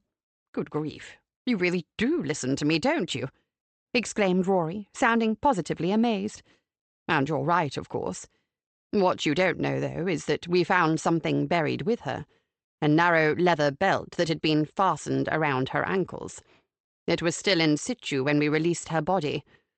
I believe the killer either used it to make it easier to drag her along the path, or they could have bound her feet while she was still alive to stop her kicking and struggling. A man's belt? Aye, well, there's the rub, Nicky. That's in dispute. Cardiff calls it unisex, but I'd say it's a woman's belt. It's not very long, but made of good quality leather. It certainly wasn't something you'd pick up in Greenborough Market, that's for sure, and it didn't belong to the victim. We found what appeared to be a cheap, coloured, elasticated webbing belt still in the loops of her jeans. Nicky made a careful note of this. It was the second indication of a woman possibly being involved. Does it have a particular pattern in the leather, Rory? Or a distinctive buckle? It is, or was, very classy. Handcrafted with a slightly domed profile and stab-stitched along the outer edges. The buckle is white metal and rather elongated. It's certainly identifiable, you can be sure of that. I'd say it would take such genius detectives as you are about 5 minutes to find the manufacturer and the supplier. Nicky was already making a note to request family photographs, to confiscate phones, SD cards, and computers. Anywhere pictures could be stored. In particular, she'd be scrutinising a certain Mrs. Martine Knight's fashion accessories and going through her wardrobe. Finally, I think she was badly beaten prior to being throttled to death. We've noted a broken front tooth, and there is considerable dark staining on the remains of her jacket and her blouse. We haven't tested it yet, but it's obviously blood. There was a short pause. This is, of course, just a friendly update. We've barely started on Sweet Ruth herself, but... She heard a loud yawn. But a preliminary report, followed in the fullness of time by my customary extraordinarily informative and technically perfect official post-mortem report, will wing its way to you. I bid you good day. Before she could even thank him, the line went dead. Nicky was left staring at the phone and harbouring dark thoughts about Martine Knight and her possible involvement in a young woman's murder. So, we are about to meet the famous Matt Ballard. Joseph looked at Nicky with interest. Well, whatever you do, don't mention any of his other old cases. Stick with Ruth's. Sorry? He was involved in 2 of the worst cases imaginable, one of which left him injured and his Sergeant Liz, now his partner, at death's door. Remember? It sent shivers through every station in the division. After that, Matt retired. It was rumoured that he just cleared his desk and walked out of the station. Joseph Easter, you're worse than a mess room of gossips. Besides, I can recall cases where I've been sorely tempted to do exactly the same, clear my desk and bugger off. Joseph laughed, though he secretly hoped this wouldn't be one of those cases. Matt arrived, looking younger and a lot more relaxed than the last time she'd seen him. Civvy Street must suit him, thought Nicky. He was a tall man, fit-looking and attractive, with iron-grey hair and a ready smile. No wonder his old sergeant was now his partner. He looked like the kind of man you'd want to hang on to. After the introductions and the ordering of coffee, they settled down in Nicky's office, and she gave Matt a brief overview of the disquiet Oliver's airmail communications had caused.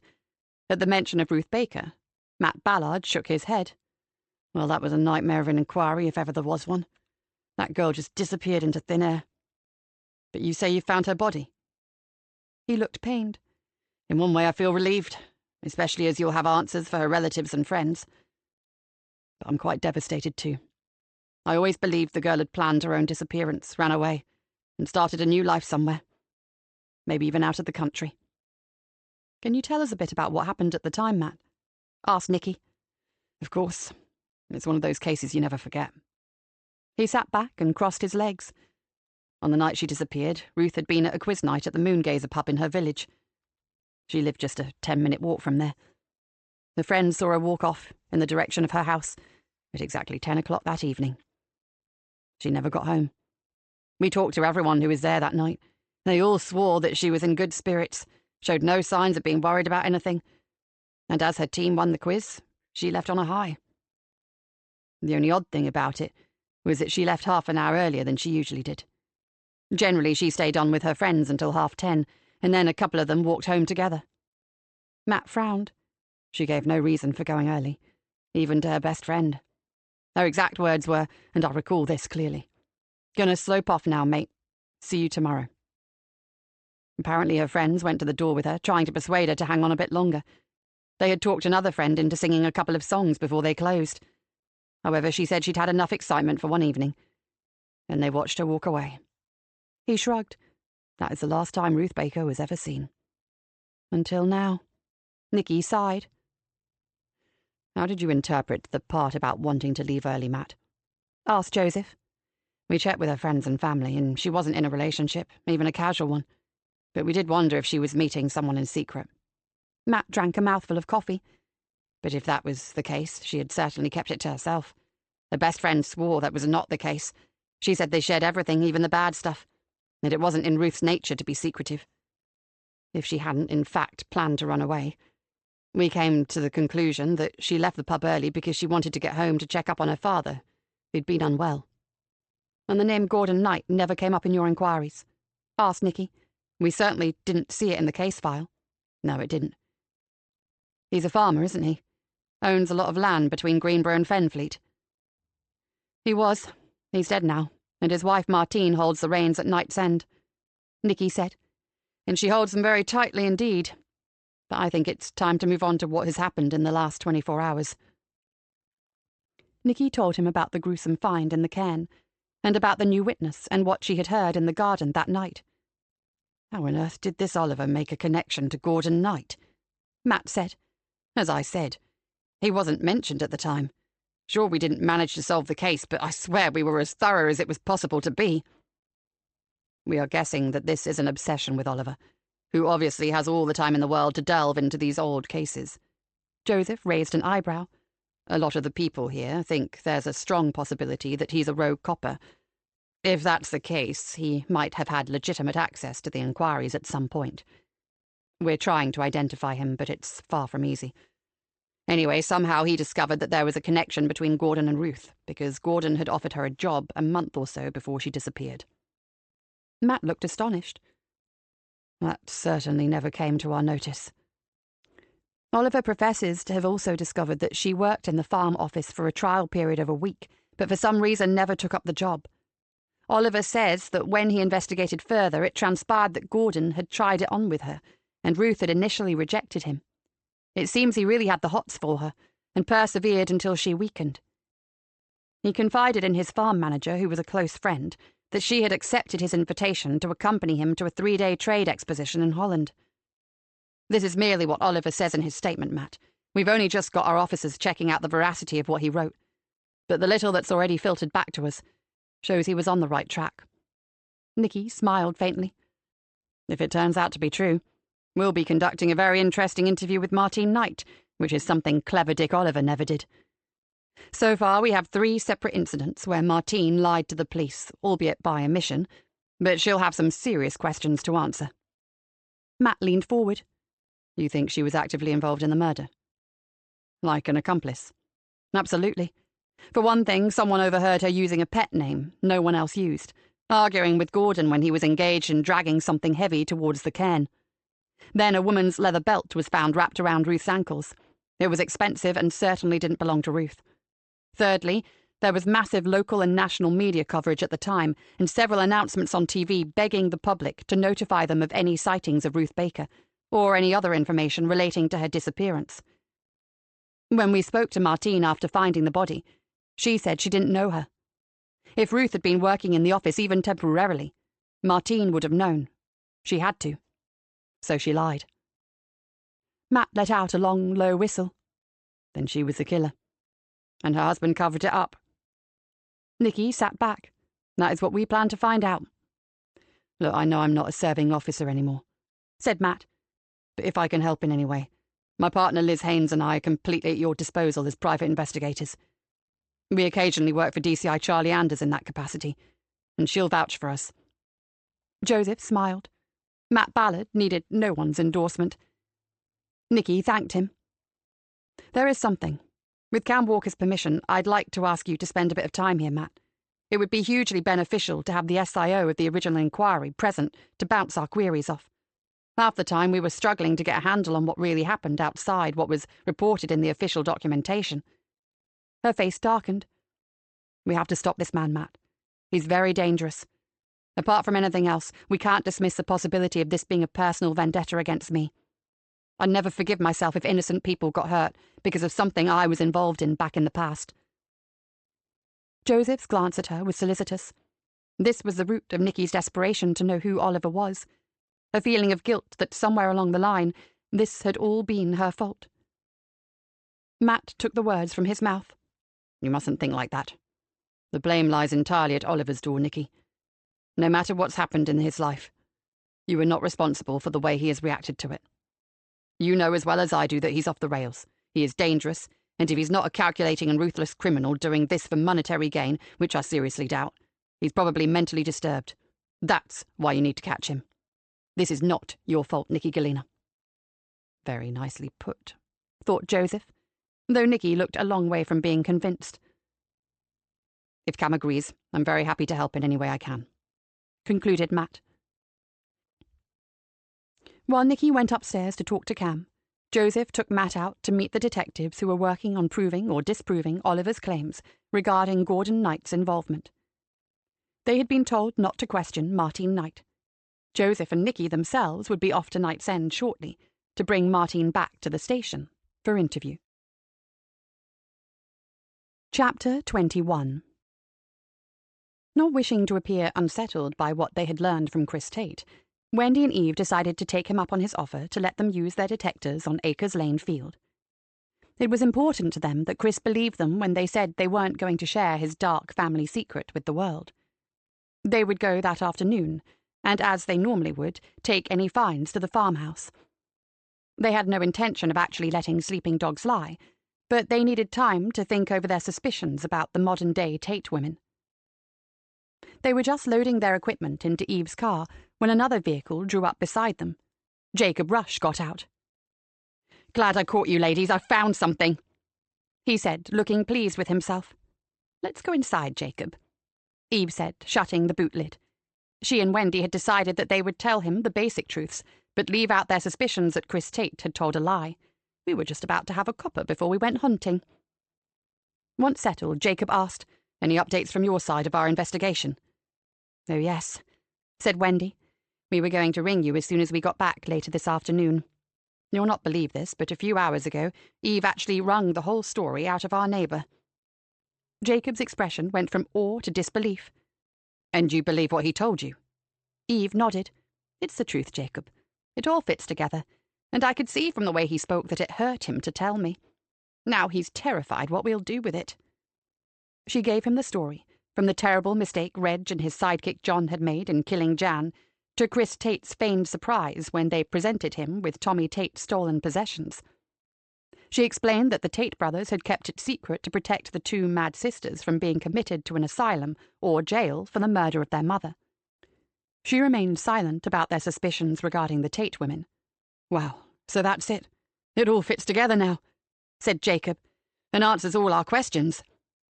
Wendy looked at him. "You said you found something, Jacob." "Yes, and it very nicely brings the whole thing to a conclusion."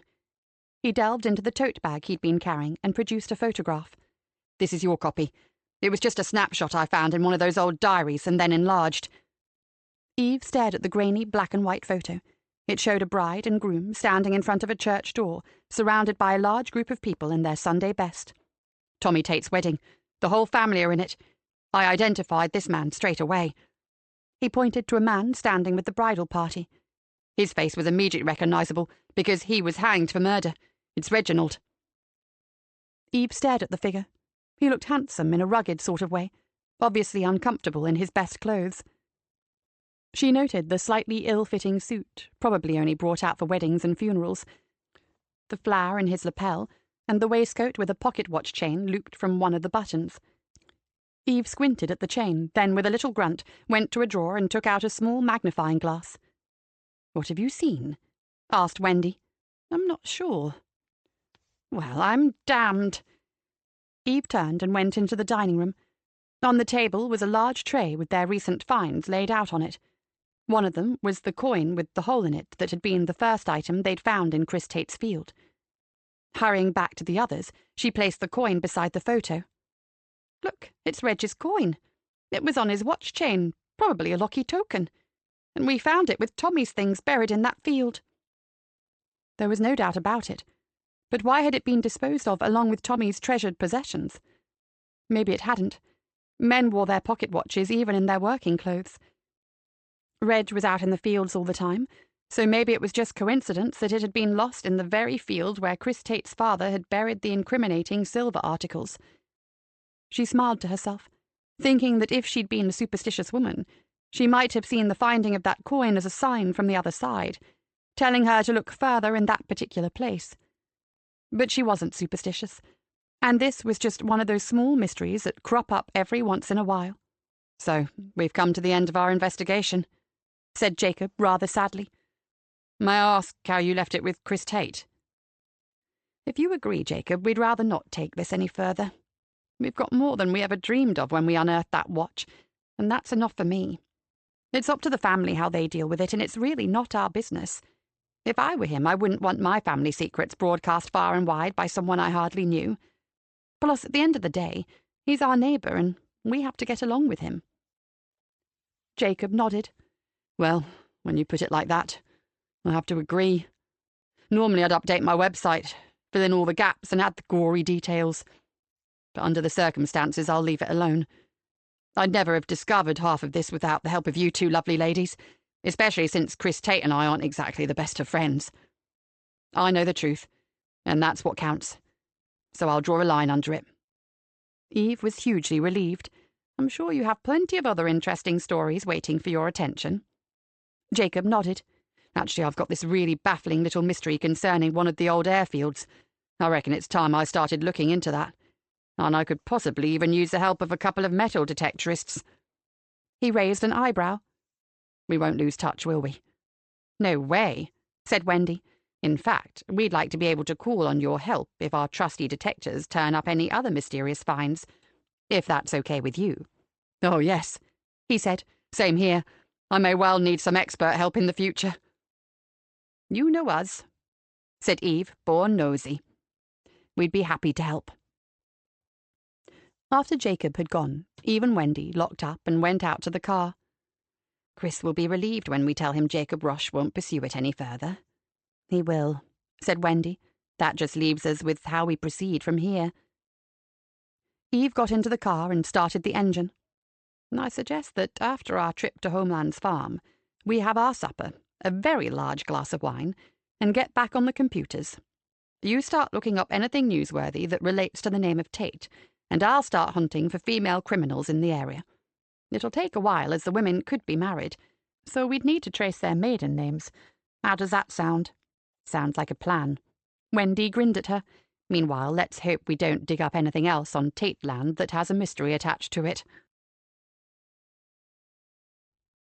Lynette Sims was feeling somewhat easier now that the problem of the two Grayson girls had been handed over to the authorities, though she couldn't help thinking that she should have noticed something amiss long before now, in which case she could have done more. As she parked her car in the driveway, she caught herself surreptitiously glancing around. She told herself not to be so stupid. Darryl and the threat he posed were long gone. She locked the car and went up to the front door. She was just about to put her key in the lock when she spun around. The old feeling of being watched by someone hidden just out of sight flooded back. She shivered and jammed the key into the lock. Stupid woman. After accepting a large mug of tea from her smiling mother, she began to feel better, but the conversation soon turned to Darryl Grayson. "If what I read in the papers and see on TV is true, that kind of behaviour usually escalates over time," said Tessa thoughtfully, stirring sugar into her mug. "You can't help but wonder what he might have become if he had lived." "I've seen several documentaries on serial killers. They all started out as peeping Toms," said Lynette. "Well, someone certainly stopped him in his tracks. I wonder who it could have been." "Obviously a man who discovered what Darryl was doing and went ape," her mother said. "It could have been a boyfriend, a fiancé, a husband, or even a father. My bet would be on the last. I've known many a man who would commit murder for his daughter, including your own father. And I have no doubt that he would have taken on any man alive if they'd threatened you." Lynette gave her mum a sad smile. Her dad had died suddenly when she was 18, and not a day went by in which they didn't talk about him.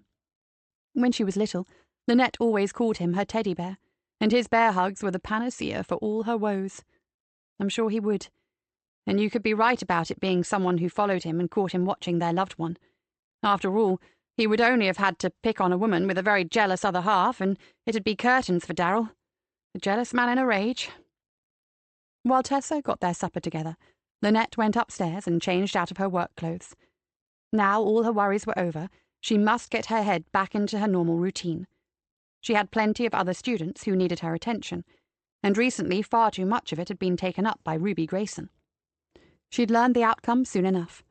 Meanwhile, she should be back doing what she loved, preparing interesting lessons and projects for her kids, getting into the pool for a regular swim, and maybe even going out jogging again. She ran down the stairs to be met with the delicious aroma of her mum's toad in the hall. She told herself there was nothing more she could do for the Grayson family right now, and life must go on. She'd still fret over the cousins, but their problems were out of her control.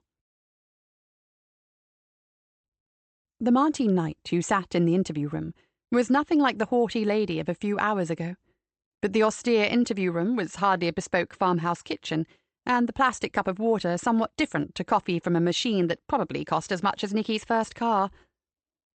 The moment Martine was arrested and cautioned, all her arrogance had disappeared. Now she looked lost and scared. As expected, she had asked for her own legal representation, who, thus far, had been pretty reasonable. He hadn't kept them waiting, and had listened politely to Nicky and Joseph when they had their customary private word with him prior to the interview. Stephen Ray was not a name they knew, and he didn't come with the usual reputation. Much to their surprise, he hadn't displayed the usual contempt for the police when they explained why Martine had been arrested. Rather cynically, Nicky wondered if his true colours would come to light when they began questioning his client. Ray went on to advise his client to answer their questions and give her own account, rather than take the no-comment route. That could mean one of two things. He was either absolutely certain of her innocence, or he was wary of the poor impression her refusal to provide information would give if the case did go to court. After the introductions, Nicky opened the interview with a straight question. "Mrs. Knight, why did you tell us that you didn't know Ruth Baker, when in fact she'd spent a week working in your office?" The question seemed to take her aback. She glanced at Ray, who nodded. Well, I suppose it was my husband who took her on. I don't recall ever actually meeting her. Back then it was Gordy who hired and fired. I had little to do with the running of the farm. Staff came and went, often without my knowledge." Nicky raised an eyebrow. "And no one brought it up when she went missing a few days later? Given all the media coverage and human nature being what it is, I'd have thought it would have been the talk of the entire farm. You said yourself that you saw it on the news." Martine looked down. "Maybe. It was a long time ago. I don't remember." "Okay." Unconvinced, Nicky turned to Ray. "I'm sure you will have advised your client that perjury is a serious offence, Mr. Ray, and that making a false statement can incur a severe penalty." With just a hint of a smile, Ray said, "Mrs. Knight will answer your questions as truthfully as she is able, and she is fully aware of how harsh UK law can be in cases of perjury or the like. I must remind you that 15 years have passed since the event you are investigating. You are asking my client to recall details that time may have clouded or distorted. Memory is rarely perfect, officers." Nicky watched Martine grow pale. It was clear that she was totally unprepared for what was taking place. She was fully in charge in her little empire, but here she was way out of her depth. Nicky was also surprised, having expected Martine to react with her usual self-assured arrogance. She had interviewed plenty of powerful women who, in just this situation, had responded to Nicky's questions with vitriol and aggression. "Mrs. Knight, we have a witness who is prepared to swear that she saw your late husband in the walled garden at Knight's End Farm, dragging something heavy along the ground, and stopping when he reached the stone cairn, which is where we discovered the body of Ruth Baker. She saw this on the very day Ruth went missing." Nicky paused, watching her reactions carefully. "He wasn't alone, Mrs. Knight. There was a woman with him, and he was arguing with her. She called him by his pet name of Gordy." "Who is this witness?" interjected Ray. "The daughter of the head gardener," replied Nicky. A look of pure hatred flashed across Martine's face.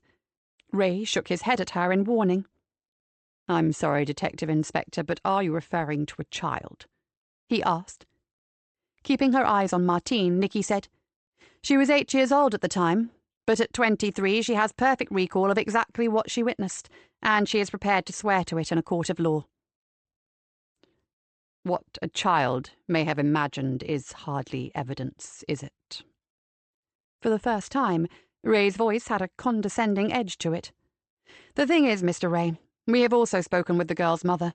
Her daughter told her what she had witnessed, and her mother, Mrs. Ritchie, confirmed the date. She remembered it so clearly because it was her husband's birthday." Nicky frowned. "You see, what bothers me, Mr. Ray, is the timing.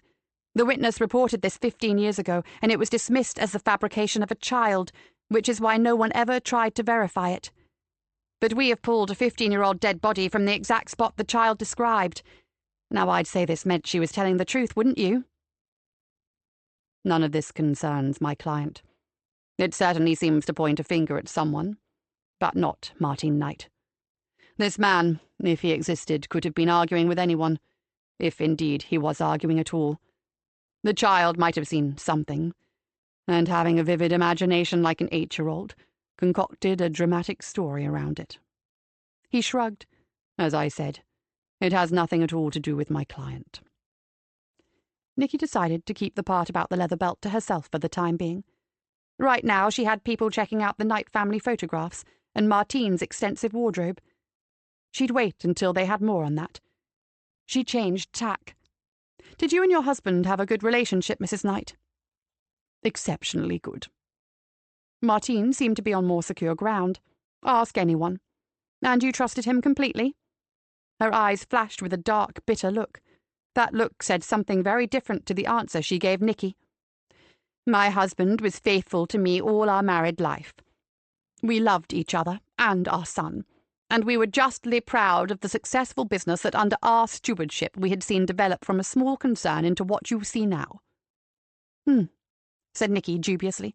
"So if I told you that certain respondents have indicated that he was less faithful than you appear to believe, you would be surprised?" "What exactly has my client's relationship with her late husband got to do with the finding of that body, Detective Inspector?" asked Ray before Martine could reply. "Because it's been brought to our notice that Gordon Knight had been planning to take Ruth Baker with him to an exposition in Holland, and the trip wasn't entirely for business purposes. We're checking all Mr. Knight's movements and travel plans around the time of the murder." To Nicky, Joseph, and Stephen Ray's surprise, Martine let out a string of expletives, consigning her beloved husband to the fieriest pit in hell. Ray held up his hand. "If you please, I must request some time to speak with my client." For the benefit of the tape, Nicky said that she and Sergeant Easter were leaving the room, gave the time, and stopped the recording. Outside the room, Joseph gave a low chuckle. "Oops." "Indeed," Nicky murmured. "But you can see where this is going, can't you?" "Sadly, yes. She'll throw the whole thing at her dead husband, and it will probably be impossible to prove that she had any involvement at all. She could be the killer for all we know, and hubby was just cleaning up her mess. But without a lot more hard evidence, it will come down to him. And as the man is well and truly deceased, sweet innocent Martine will probably get off scot-free." Nicky groaned. "Unless," said Joseph thoughtfully, "we can take the stories of Gordon's infidelities a bit further. We might be able to find more witnesses, people who can attest to his wife's jealousy. It's a long shot, but who knows?" Nicky was doubtful. "Under normal circumstances, I'd jump at the chance. But with all we're having to contend with right now, it's a low priority. Let's see what happens when we go back in there, shall we?"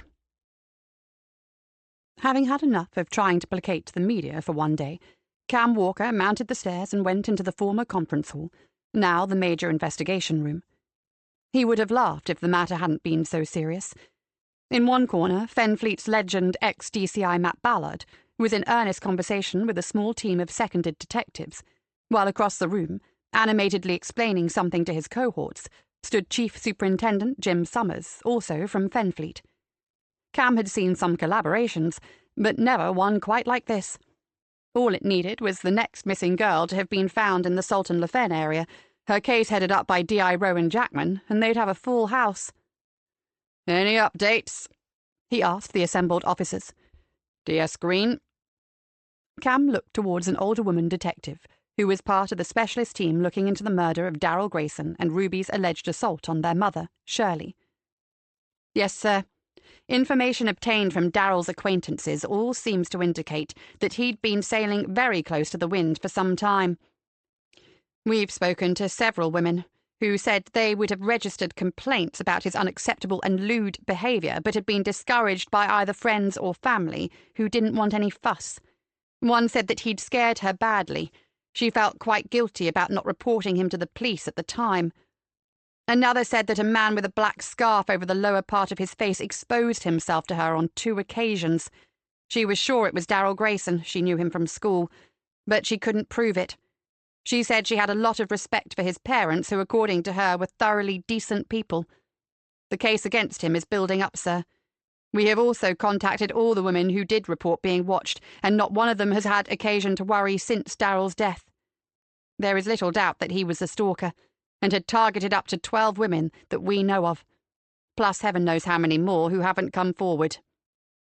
"And the alleged attack on the mother?" Cam asked. "Any progress there?" "No, that's still a pretty delicate situation, sir. They had a bit of a drama earlier when the girl started blaming an uncle for her mother's injuries. Naturally, the man was checked out, and as far as we're concerned, he's not likely to have been involved, but even so, Ruby Grayson is adamant that someone is trying to blame her for something she didn't do. So further inquiries are being made. I'll update you as soon as we have anything more, sir." Jim Summers strolled over. "It's worth noting, Cam, that although we've pretty well sewn up the Alexandra Cornfield Neil Weldon part of the inquiry, there are still reports coming in, all damning for Weldon. Once we finally got an ID on his killer, A.K. Oliver, and sorted all the paperwork, we'll have a very strong case against him. One hateful old investigation that has haunted me for years, finally put to bed." "Looks like my old nightmare is coming together too," called Matt Ballard from across the room. "I just wish it wasn't thanks to this sicko. Still, we need to put these poor women's families first, so no matter how galling it is to us, something good is coming out of it." "He's certainly doing wonders for our clear-up rates," said Cam dryly. "But I'm sweating bullets over what Oliver expects to get out of all this. And why did he choose Nicky as the one to target?" "That scares us too," said Matt. "Doesn't it, Jim?" Jim Summers nodded. "Yes, we were talking about it earlier. Both of us reckon it stinks of something personal. This could be the hate campaign of the century. It's our bet that sometime in the past, Nicky made a serious enemy of someone, even if she isn't aware of it." Cam laughed. "Given that woman's track record, the total will probably hit 3 figures. She was the #1 bad girl for any number of years. Back then, there wasn't a drug dealer in the Fens who didn't tremble at the name Galena." "We reckon it's more personal than that, Cam. This guy's more than some pusher who did a stint inside. It feels like bad blood that has festered over time, finally sending him on a private vendetta that will end who knows where." Matt frowned. "And he's very impatient, isn't he? He can't wait for us to finish one thing before he throws us the next. He's already got us racing ahead on the Bethany Lyons disappearance, while the report from Ruth Baker's PM is still pending. For some reason, he's really rushing us.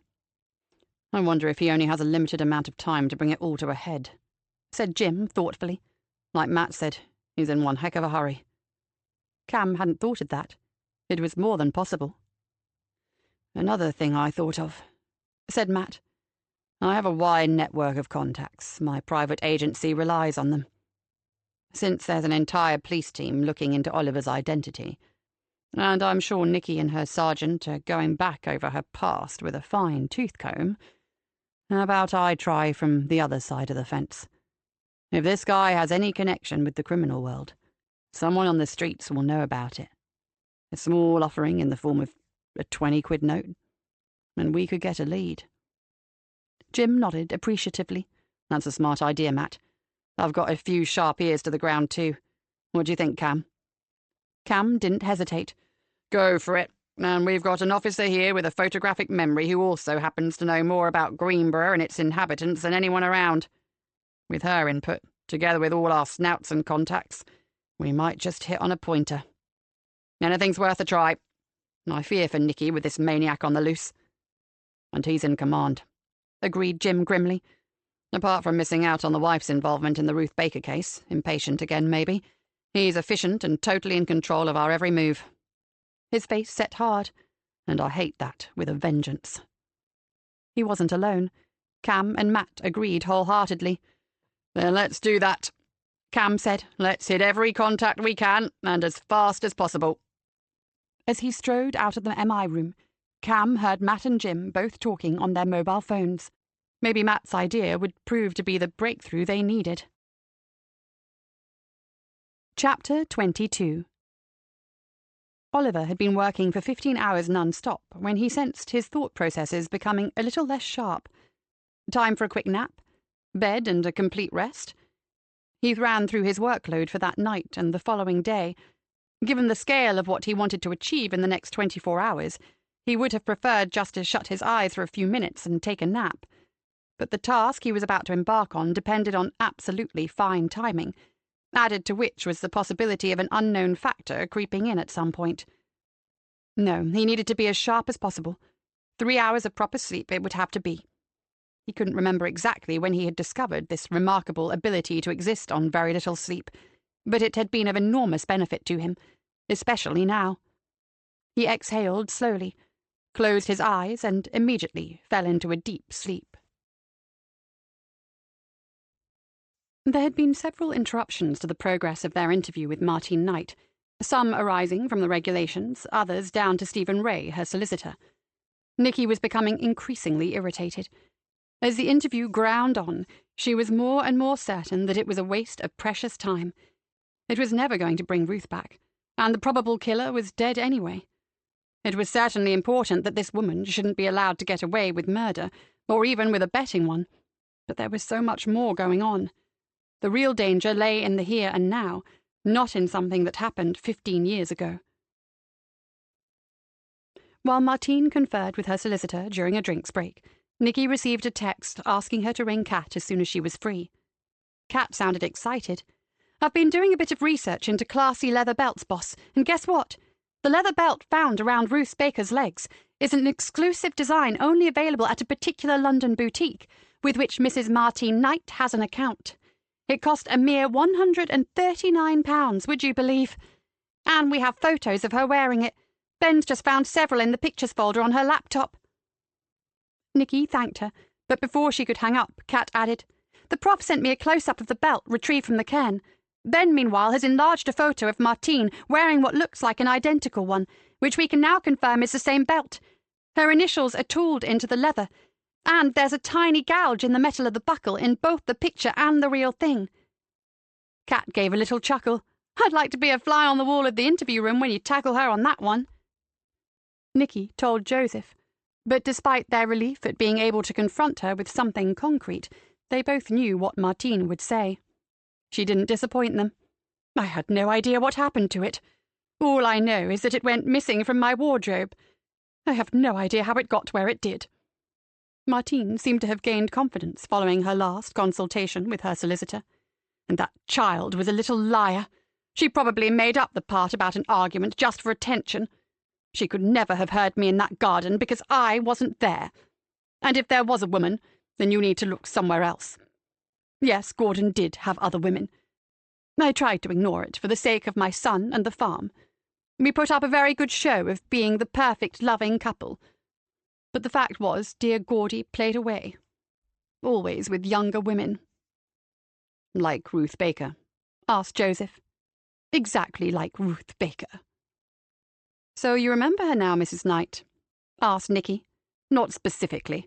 There were several young women on the scene around that time, and I'd had enough. I gave him an ultimatum. I threatened to divorce him and take James, and that we'd have to sell the farm. It was a bad time, Inspector Galena, made worse by his diagnosis of prostate cancer." She looked down. "I still loved him, you see, despite his infidelities. So I looked after him and ran the farm until he died. That's what loving someone does to you. I never forgave him, but nor did I stop loving him." "And do you believe that he killed Ruth Baker and hid her body in the cairn?" asked Joseph. Stephen Ray jumped in. "My client can't possibly answer that. She's just told you that she loved her husband and cared for him through a terminal illness. That's hardly the behavior of someone who believes their husband to be a murderer." "Your client was none too polite about her loving husband earlier, when she was told a witness had seen him in the walled garden," said Nicky. "In fact, I distinctly remember her cursing him for letting himself be spotted dragging that heavy weight towards the cairn. I can play you the recording if you like. Maybe you missed it." Ray turned to Martine and said, "You don't have to answer that." Martine, however, said she wanted to, and proceeded to say exactly what Nicky and Joseph had anticipated. "Yes, officers. In answer to your question, I'd like to alter my statement. The child was probably correct about what she saw, though incorrect about what she heard. Gordon came in very late that night and immediately had a shower. The clothes he put out for the laundry were filthy, and his jacket was missing. So was my belt. I've never found either. He acted very oddly the next day, and yes, I did wonder if he might have had something to do with the missing girl. I kept quiet about my suspicions because the day after that we received the news about his cancer." She glanced all wide-eyed innocence at Nicky, then Joseph, her gaze resting on him a fraction too long. He had always left the care of the walled garden to the gardeners. But from that day forward, he spent nearly all his spare time in there. He had always loved it, so I thought it was probably a way of distancing himself from his illness. After what you discovered under the cairn, I now realize he was making sure no one paid too much attention to the damned thing." With her eyes still on Joseph, she said, "Yes, I do believe that Gordon killed Ruth Baker and concealed her body. But I had nothing to do with it. That is all I have to say." She stared down at the table. Nicky said everything expected of her, and concluded the interview. Outside, she said to Joseph, "Unless Rory comes up with a miracle, or we find another more reliable witness, we'll never prove otherwise. For now we walk away from this line of inquiry. When this whole thing is finally over, and please God it's soon, perhaps then we can renew our acquaintance with Martine Knight." "I agree," Joseph said. "It's not our priority. Finding Oliver is. Let's go." And he marched off. Back in his office, Joseph plunged back into the search, looking for possible candidates for Oliver among the police officers from Nicky's past. He was immersed in his pool of candidates when all of a sudden Cam Walker's broad figure filled his doorway. "Just a word, Joseph." He eased himself into the small room and closed the door. "I thought you'd like to know that Jim Summers, Matt Ballard, and I have extended the search for someone with a grudge against Nicky into the criminal fraternity. We're getting in touch with every snout we have between us. Matt's very useful here, since he has a lot more contacts than us on both sides of the law. It's just another angle to try, but we need to ID this renegade before he gets to his endgame, because we're all getting increasingly concerned for Nicky's safety." As was he. Joseph was glad of any new angle, and using their network sounded like a bloody good idea. "I'm down here now to have a word with your Yvonne Collins. I'm certain she's already thinking along these lines herself, but I want her to know that she has our full backing to make as many undercover inquiries as she sees fit, and I'll make some cash available to her so she can smooth the way for a few lips to flap." He stood up. "I just wanted you to know that we, too, are looking out for Nicky." He gave Joseph a rather anxious smile, and was gone. Joseph was touched. How lucky they were to have Cam as a friend. It was good to hear that the big guys were watching Nicky's back as much as he was. His phone rang. "Hello, Eve. Are you okay?" "Yes, I'm fine. Look, Joseph, we know how busy you are, but you still have to eat. Can you and Nicky meet us tonight at Mario's restaurant? It's 5 minutes from the police station, so it won't take any more time than getting a takeaway." "You sound a bit anxious, Eve, and I get the feeling that it's not totally connected with our diet." There was a short silence, Then Eve said, "We've stumbled across something that could be of importance to your investigations at some point. It won't take long, honestly, but Wendy and I think you should know about it." She gave a little dry laugh. "It's probably nothing, and mainly it's because I'd like to treat you hard workers to a decent meal that you don't have to cook yourself. What do you say?" Knowing Eve, if she had picked up on something, it would be worth hearing about. "What time?" "Excellent. Would 6:30 or 7 suit you? Mario can fit us in any time before 8. He glanced at his watch. It was almost 6 now. "We'll be there at 7. See you then. And Eve." "Thank you." "Oh, Joseph, I wanted to press on tonight. If we don't move on to Bethany Lyons, sodding Oliver will be barking at our heels. It's very sweet of Mum, but—" "Enough." There were times when Joseph could be positively severe. "Eve is well aware of how busy you are. It's not going to be a long piss-up of an evening, just a good meal, and you need that to keep going. Plus, she wants to talk to you about something, okay?" She made to protest, but he held up his hand. "Kat and Ben have now finished wading through the contents of Martine's dressing room, and they've volunteered to stay on this evening. They'll be gathering all they can from the old reports on Bethany Lyons. When we've finished with Eve and Wendy, you can come back and see what they've uncovered. No arguments." Nicky exhaled. "Well, okay." Thoughts of Mario in his delicious menu were already gaining ground over her firm decision to work late. "What does she want to talk to me about, did she say?" "No, and I didn't press her.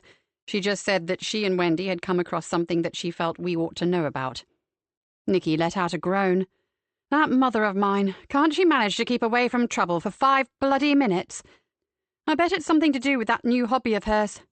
Detecting buried stuff, I ask you." Joseph grinned. "Maybe she's detected something quite unexpected.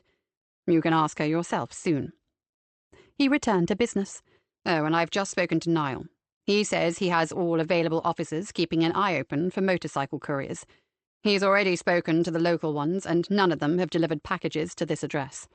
Anyway, they've all been alerted, and will ring in if anyone tries to get something to you." Nicky hadn't expected anything different. Oliver was far too clever to use the official companies. He'd probably pay over the odds to get an outsider to come in and deliver his mail, or pay even more and get some chancer with a fast bike to pose as a courier. She favoured the last option. Whatever he did, he'd use a phony name. Still, every avenue had to be checked out. They couldn't afford to miss a single possibility. "Talking about Bethany Lyons," Joseph said, "I'm guessing our next little par avion epistle will be with us shortly, along with some stupid bloody clue telling us where to look for her body. The one he discovered ages ago. Even that's disgusting. Finding these poor kids and just leaving them there so he can use them to taunt us. That's really sick." "Sick as hell," said Nicky. She stood up. "Well, I think I'll go and tie up with Kat and Ben, then nip upstairs and see if anything new has come in while we were interviewing Martine. Then we'll go and meet Batman and Robin. Who knows what my mother and her trusty sidekick have got themselves involved in this time? It doesn't bear thinking about." As she walked away, she distinctly heard someone sniggering behind her. This early in the evening, the restaurant was quiet. Eve had been able to choose a table tucked away in an alcove where no one was likely to overhear them. After Nicky introduced her to Mario's, Eve had become a regular customer, and she and Mario were now on very good terms. Tonight there were 2 dry sherries waiting for her and Wendy, courtesy of the man himself. "So how are we going to tackle this?" asked Wendy, sipping her drink. "Head on, nor messing. It's the only way with my Nicky." Eve pulled a face. "I can't say I'm exactly looking forward to it, but she has to be told." "And now is your chance." Wendy pointed to the door, where Nicky and Joseph were being greeted by Mario. Having made their choices, Eve, knowing her daughter's time was limited, launched straight in. "We've discovered something that we feel we ought to share with you both, as members of the police rather than family. Hear me out, and then we'll discuss it properly." Nicky opened her mouth to say something, but instead sighed and sat back. Eve told them what they'd found in Chris Tate's field, and how his reaction had led them into tracing the object's history. Keeping it brief, she spoke of the story they'd unearthed with the help of Jacob Rush, ending with Chris Tate's revelation of his family secret, about which even his wife knew nothing. Here, Nicky broke in. He never told his wife, but he did tell you. How come? Because he underestimated us, said Wendy. He certainly did, said Eve. He thought we'd swallow the story that the family had concocted over the years to forestall any inconvenient questions that might have arisen. Big mistake, muttered Joseph, trying unsuccessfully to hold back a smile. I assume he didn't know what you two used to do for a living. They shook their heads. Then, before Eve could continue, the food arrived, and they busied themselves distributing condiments and garlic bread. Everything sorted, Eve sat back and surveyed her daughter and her partner. What we are about to tell you may be of no use to you at all. However, we both felt that if we're right, then you should at least know about it. Before Nicky could speak, Eve held up her hand. Just please be aware that we are talking about our next-door neighbour, who we have to get along with. We like the Tates and we get on well with them, but we believe that their family secret might still be affecting the present generation. She stared at her daughter. We may be wrong, and if we are, you can forget the whole thing. Come on, Mum, spit it out. Nicky laid down her fork and eyed her mother impatiently. Between them, Eve and Wendy explained about the mutant gene many of the Tate women inherited, which sometimes led to insanity and had caused the two sisters to engineer the death of their own mother. And he admits that the female side of the family is still affected? Asked Joseph. Oh, yes, Eve said. I'm certain that everything Chris Tate told me was the truth, apart from his assertion that the symptoms are no longer as severe as they used to be. Eve spread her hands. And that's it. Can you see why we wanted you to know this? For once, Nicky didn't remonstrate with her mother. Just like us, you were taught to spot a lie, weren't you? We were good at it too, said Wendy. We had to be. If we got it wrong, the entire country could have been at risk.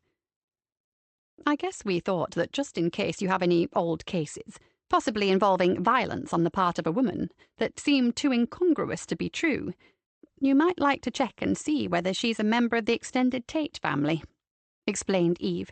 As you probably know, Tate is a well-known name in the county. There are Tates everywhere, and not just in the farming community. It doesn't affect them all, of course, Wendy added.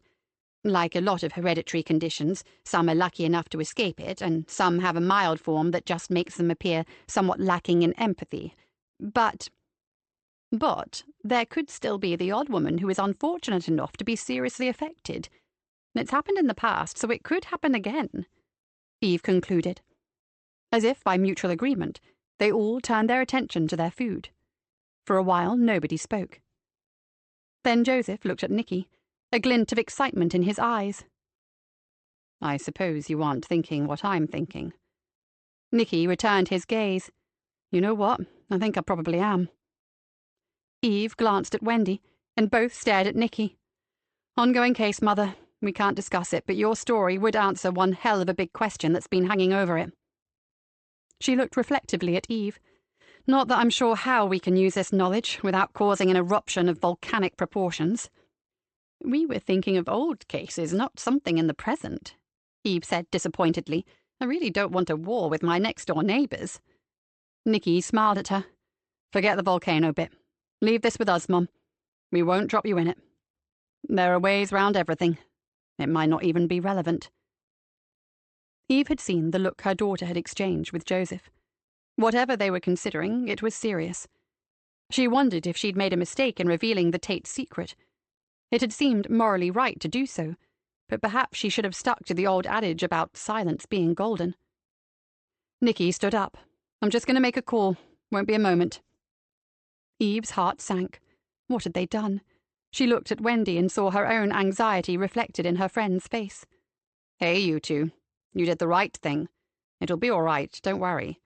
As Nicky said, we can't discuss it just yet, but this could be the answer to something that is causing massive concern and ruining a whole lot of lives, some of them young. A simple check can tell us if we are on the right track, and if we are, believe me, you'll have made a huge difference to a lot of people. And, he gave her his warmest and most disarming smile, none of this need come back to you. She supposed he was right, but his words did nothing to lift her mood. She kept hearing Chris Tate declaring his love for his family and the land, and she felt as if she'd just stabbed him in the back. Well, she couldn't turn the river back now. She'd open the floodgates, and she'd have to take the consequences. Thanking whatever powers there might be for speedy computers and clever algorithms, Kat got straight down to it.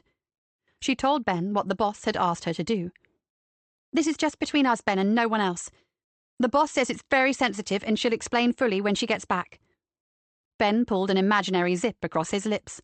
"Interesting. I've heard of such rogue genes in Huntington's disease and the like, but never as part of an actual police case." He leaned over her shoulder to look at her screen. Within minutes, they were staring at the answer. "Mrs. Shirley Grayson's maiden name is Shirley Annette Tate. Poor Shirley. It looks to me as if she's gifted young Ruby with a nasty little rogue gene." "And she's paying the price in silence," added Ben. He exhaled loudly. "Thank heavens we have a specialist team dealing with this. It's one case I'd hand over like a hot potato." He went back to his desk. "Are you going to be ringing the boss?" "No, she said they'd be back within the hour. She doesn't want to talk about it in the restaurant." Kat printed off the marriage certificate that had given her the answer. She didn't know the story yet, but at least if the child, Ruby, was suffering from some kind of hereditary mental illness, it would answer so many questions. "Ben, you said you'd heard about rogue genes. Do you know if they can affect males as well as females?" "You're thinking of Darryl, I suppose," said Ben. "Well, I'm no expert, but women have 2 X chromosomes, while men have 1 from their mother and a Y male-specific from their father.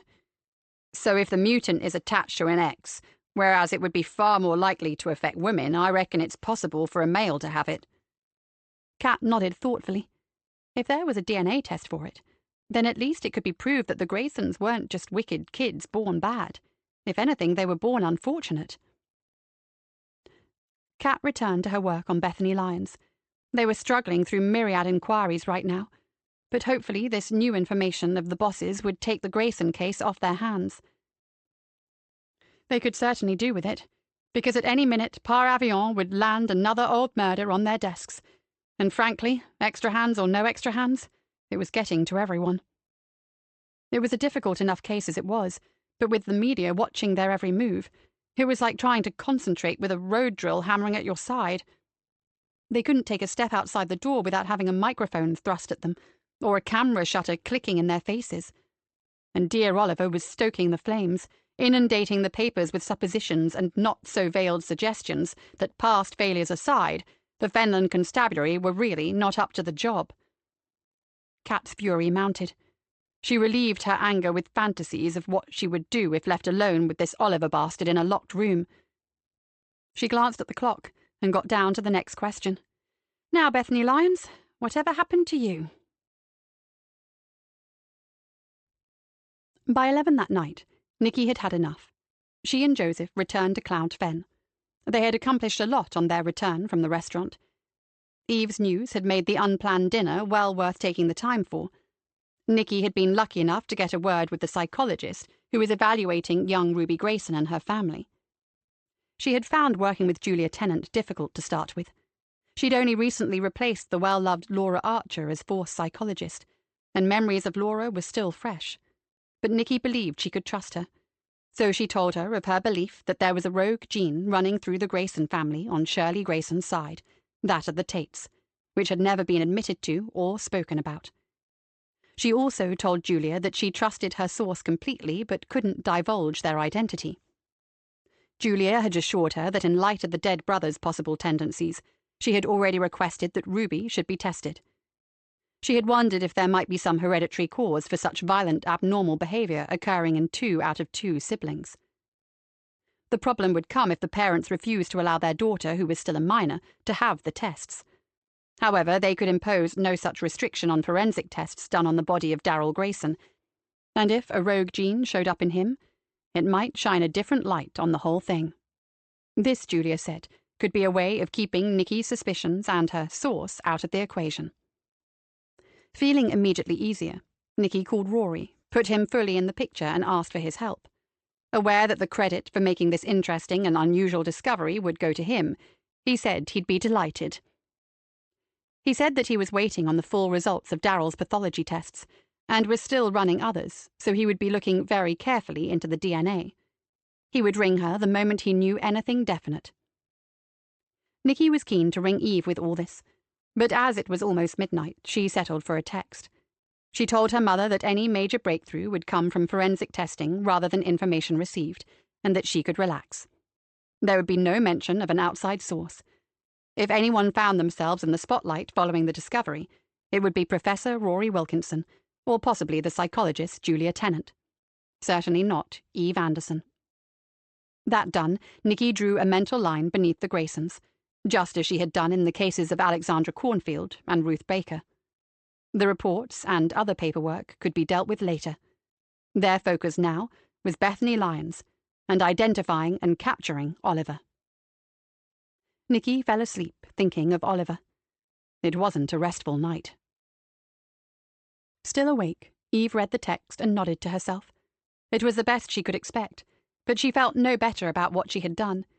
She also knew in her heart that Chris Tate would still suspect her and Wendy of passing his story to the police. How could he think otherwise? He had confessed his secret to the mother of a detective heading an investigation involving a Tate woman, and hey presto, they were checking the family's DNA. Eve was still awake at 3 a.m, sipping a hot drink and waiting for the dawn chorus. Chapter 23. Par avion. The envelope was the first thing Nicky saw as she entered her office. At once she was gripped with the strange mixture of fear and anger that Oliver's letters had always evoked. How the hell did that arrive? Certainly not via the post office at this time in the bloody morning, she muttered. Joseph picked up a memo that lay beside it. It looks like there was an influx of rowdy kids at around midnight. By the time they'd been escorted off the premises, the desk sergeant found this in the foyer. Oliver must have paid some kid to act pissed and sneak it in. Then he'll be on CCTV, growled Nicky. Not that we'll ever trace him. If he's a street kid, he'll have been wily enough not to look at the cameras and certainly not to be noticed leaving that. She indicated to the envelope. Okay, let's see what the bastard has to say this time. They read the letter together. It was headed with the usual refrain, "You failed me." It went immediately into a description of case number 0149, Bethany Lyons. In very concise wording, he stated that the 22-year-old, a receptionist in a local doctor's surgery, had called in sick one morning and then disappeared. She was last seen by a member of the public getting into her car and driving away from her home at around 10 a.m. The car was later found abandoned in the parking area of a remote and little-used bird reserve close to the marsh. Oliver then proceeded to berate them for conducting a sloppy and ineffectual investigation in which they missed a vital clue that would have led them to an answer within days if it had been followed up properly. Joseph frowned. Is it me, or is he sounding more, I don't know, disparaging, certainly, but the letters have an air of desperation, too. I keep getting this overwhelming impression that he's running out of time, and that he wants this over for some reason. Nicky threw up her hands. Hell, we can't possibly move any faster than we already are. We have half the Fenland Constabulary out searching, day and night. He spent years getting his sodding crusade together, while he expects us to deal with the shit he throws the minute it lands on us. I know, Joseph said. But why? Why is he bombarding us day after day? Is he trying to wear us down? If he is, he's succeeding, muttered Nicky. Okay, let's see what his next commandment is. They began to read. In the hopes that you can get it right this time, I'm going to give you the one clue I discovered and that you unsurprisingly missed. From then on, a kid could work it out, but even that doesn't fill me with confidence. Nicky looked up from the letter. Whatever you do, promise me you won't leave me alone with this man after we catch him. I won't be responsible for my actions. She returned to the letter. If you can manage to focus for 5 minutes, look again at her calendar and what she was doing on the Tuesday night before she disappeared, and this time check it out properly. Then talk to a man called Tyler. You have 24 hours. And if you can't find her within that length of time, Nikki Galena, there will be repercussions. So I'd get to work if I were you. The clock is ticking. Oliver. Joseph groaned. Jesus Christ, he's putting even more pressure on us. On me, actually. For the first time, he's made it clear that I'm the one he's gunning for. In her whole life, Nikki had only truly hated two individual people, both of whom were long gone. There were plenty she disliked, and she often hated what people did. But pure hatred was a terrible, destructive emotion that damaged the hater as well as the hated, and Nikki had no capacity for that. What worried her was that Oliver had deliberately omitted an important part of his threat. Silently, she finished his sentence for him. There will be repercussions, Nikki Galena, so watch your nearest and dearest. I'd get to work if I were you. The clock is ticking. She looked at Joseph and saw that he too had understood the implications. Then let's get to work, he said. I'll go and see if Kat and Ben are in yet. They know most about the Bethany Lyons case, having spent last night cramming it. The first thing we'll do is go back to what she was doing on that Tuesday night. He looked at Nikki. We're not fools, no matter what he says. If his clues are accurate and we hit the ground running, we'll do this in no time, and fucking Oliver can stuff his ticking clock up his arse. Even in her present state, Nikki had to smile. Joseph rarely swore, and when he did, she always found it funny. Okay, I'll go and leave Cam a memo to let him know what's up. You're right. We can do this. Upon entering the CID room, Joseph saw Ben and Kat peeling off their jackets, obviously just having arrived. Sorry, guys. Oliver has dumped on us again. Only this time he's imposed a time limit. I suggest you grab a coffee and we get this thing moving. He gave them an uneasy look. It seems he really is directing his threats to Nikki. This letter mentions her by name, and that could extend to the people she cares about. We need to pull our fingers out. He's told us to look at what Bethany was doing on a date he has given us. I'll get the coffees. Ben was already heading for the vending machine. I'll pull up the report and find the date. What was it? Kat was already seated at her computer and logging in. As they waited for it to load, Joseph asked, Who ran this case? A detective called Rogers, Sarge.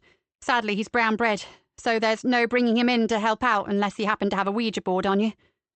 Sorry, I left it at home. Where did all this occur? Asked Joseph. On the borders of Harlan Marsh and Fenton Village. There used to be a police station at Fenton at the time Bethany went missing. It closed down years ago, but the search was originally based there. Harlan Marsh assisted, but she raised an eyebrow. Well, we all know what a load of shysters that crew were, especially their illustrious leader, Superintendent James Cade. The very name brought a bad taste to Joseph's mouth. Cade had been an evil bastard, and if it hadn't been for their colleagues at Sultan Le Fen, he could be ruining lives even now. So basically we are on our own, with just the case notes and media reports to go on. Kat was peering at her screen. At least those are pretty good, Sarge. Rogers was methodical and very meticulous. Oliver disagrees. He said a vital clue was missed, and it involves something she was doing on the Tuesday night before she went missing. Oh, and a chap called Tyler. Kat pulled a face. There's no mention of any Tyler, but she did have an actual calendar. It was mentioned several times. It was one of those wall jobs with a square for each day. She hit a key. Yep, here it is. Tuesday, you say? Joseph nodded and thanked Ben for the coffee he'd just put down in front of him. Got it. Kat read out the entry. Owl Watch, 2200 hours, WEBR. She glanced at Joseph. Oh yes, she was into bird watching and wildlife conservation, I think. Sergeant Lucy Wells, who was the Flo, said the family told her she was passionate about it. Okay, said Joseph, thinking hard. So what did Rogers find out about this Owl Watch? Like, where was it, and who did she go with? And what does WEBR mean? Kat scrolled down, closed the report, and accessed another one. Here we are. It seems that the location varied as well as who attended. Their group had around 25 members, but they often went out in small groups or even in pairs. Kat read on. Oh yes, Rogers said she was going to the Wash End Bird Reserve. So that's your WEBR. And she was going with 3 friends, 2 girls called Lisa and Ava, and a guy called Artie. They wanted to get some night photos of a barn owl, but they cancelled as the weather was bad and the conditions too poor for photographs. No Tyler, mused Joseph. How about on the list of members of the club? Kat shook her head. Nah, definitely not. The next day her car was found in the car park of a bird reserve. Was it the same one, Kat? Asked Joseph. No, it was found at a small place right at the bottom of Carter's Drove near the marsh. It's called Saltmere Reserve, but it's seldom used and has never been properly maintained. According to Rogers, the hides were falling to bits. It was well overgrown, and the car park was a dump. I heard that a burnt-out stolen car was found there a week or so ago, so I guess it hasn't changed. Kat looked up. So where's this glaringly obvious clue we're supposed to have missed, Sarge? It looks to me like Rogers was pretty thorough. Joseph shrugged.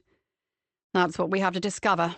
And fast. Something is apparently wrong with her calendar entry, so get hold of those birdie friends of hers if they're still around, and try to find a discrepancy. He frowned. I'll dig out Uniform's report on her car. You never know. There might have been something odd about it, like some indication of a struggle. It's a bit tenuous, but worth a look. 20 minutes later, Joseph looked up from his desk to see Kat hurrying breathlessly towards his door. I think we've got it, Sarge. I've just spoken to her friend Ava. She lives in Corby Glen now, but clearly remembers Bethany and what happened. Joseph pointed to the other chair. Brilliant. So what did she say? And a little slower, perhaps? Kat grinned back sheepishly. Sorry, Sarge. Well, I got her to tell me everything she could recall about their owl watch. The one that was cancelled. She said they discussed it on the phone and decided to go another night after the weather improved. It was all exactly as Roger's notes. But then I asked her to tell me a bit more about Bethany and how she got on with the other members of the group. Ava said she was well liked, almost fanatical about conservation, especially the protection of wild birds. Kat raised her eyebrows. But she wasn't reliable. She often failed to turn up when she said she would, or backed out just before a planned outing without giving any excuse. Ava called her lovely, but deep, and said she often wondered what was going on in her life. And so? There was more Joseph could tell. And so I spoke to Bethany's next-door neighbour, a Mr. Tucker. He said he saw her car leave at 10 in the morning after her disappearance. Kat leaned forward. This is where Rogers or whoever questioned the neighbour slipped up. Tucker was asked when he saw her last, and he answered truthfully. He was not asked about the previous evening. Another neighbour, an elderly lady, had seen Bethany's car parked outside her house at 9:30, and it was assumed that because the owl watch was cancelled, she'd stayed at home. But she did go out. She did. Tucker saw her drive away at around 10:15, and he thinks he heard her car engine again at around 1 in the morning. He's pretty sure he's right, and as it was parked outside her house when he woke up, he thought no more of it. So where did she go? Asked Joseph. That's where we are now, Sarge, trying to find out. But we know one thing. She took her camera. Tucker said that he saw her leave carrying it on a strap over her shoulder, as it always was when she went bird-watching. There's a street lamp right outside, and he saw it clearly. So she went anyway, even without the others and in bad weather. Kat stood up.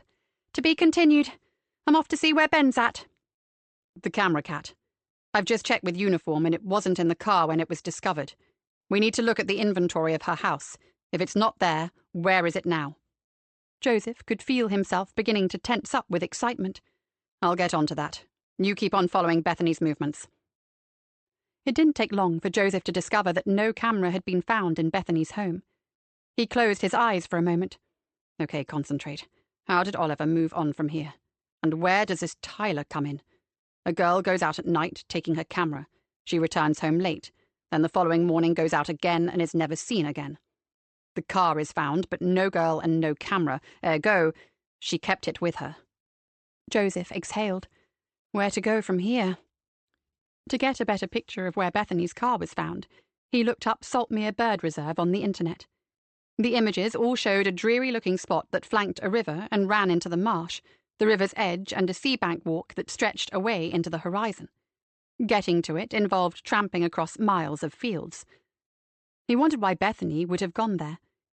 He was about to get Kat to ask one of the bird-watching group, when something on his screen, a blog on birds seen in the Saltmere area, caught his eye.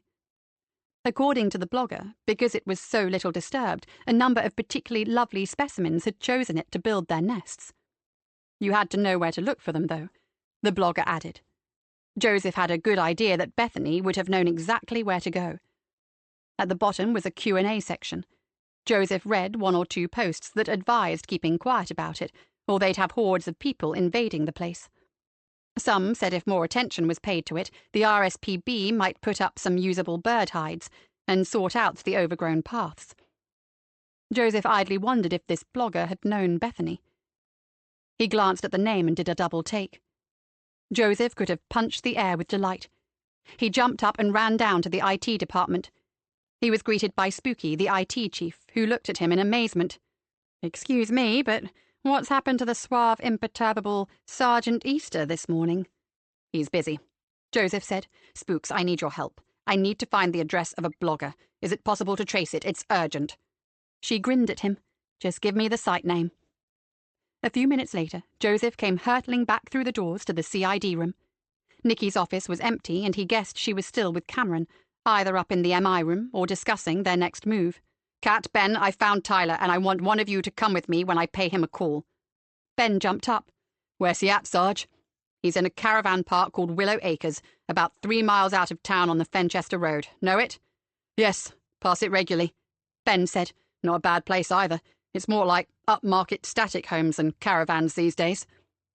Joseph told Kat to watch out for Nikki and tell her what they were doing, and he and Ben hurried down to the staff car park. "Fill me in on what you know on the way," Ben said.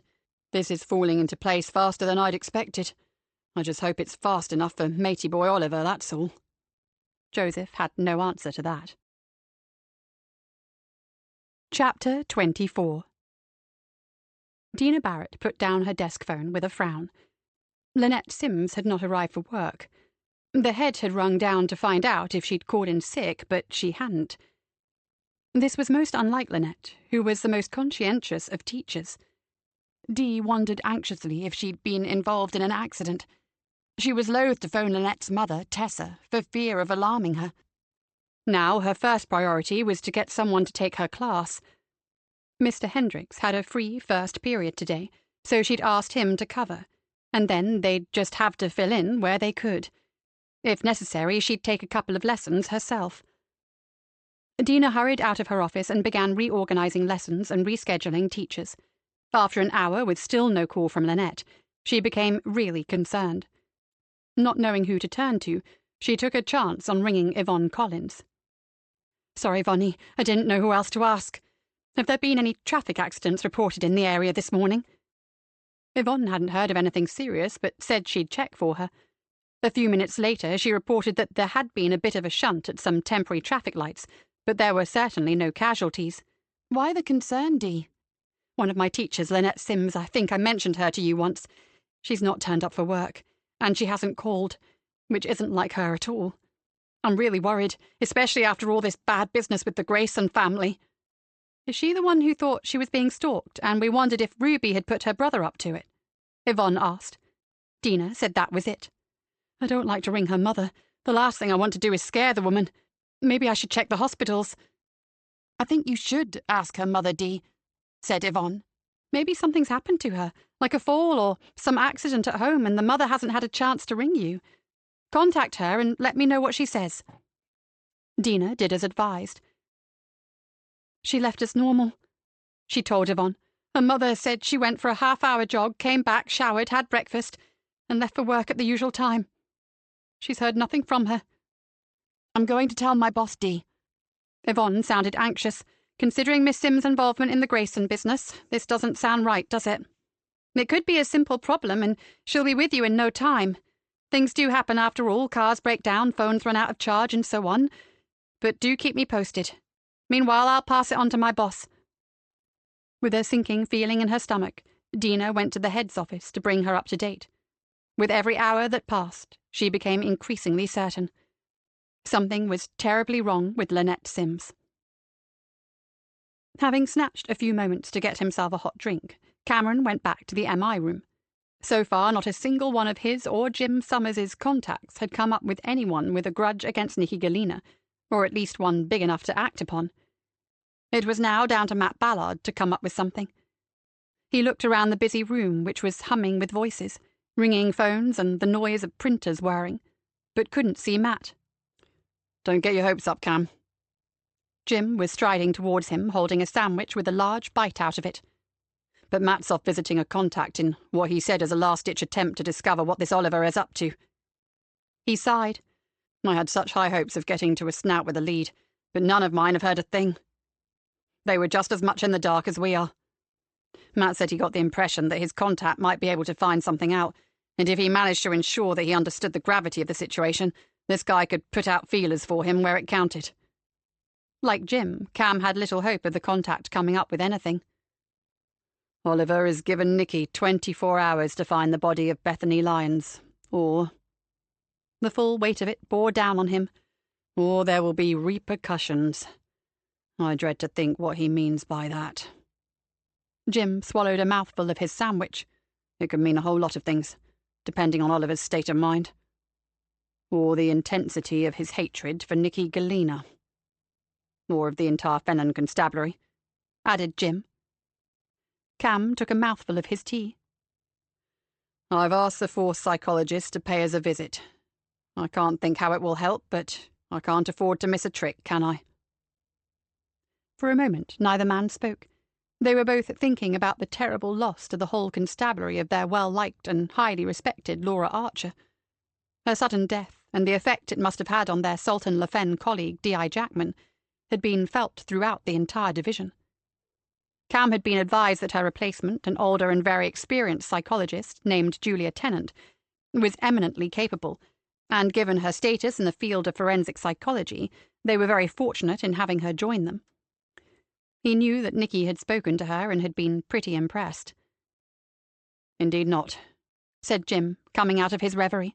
"Oliver's actions so far, along with his various communications, might well speak volumes to a professional. She might not be able to point us to the man's identity, but it would be a great help to us if we could get an insight into how he might act." Cam's phone rang. "Matt, anything for us?" Down a line that kept breaking, he made out the words, "Told to look to our own. Whisper that another police officer is going after D.I. Galena. Watch out. Intentions far from benign.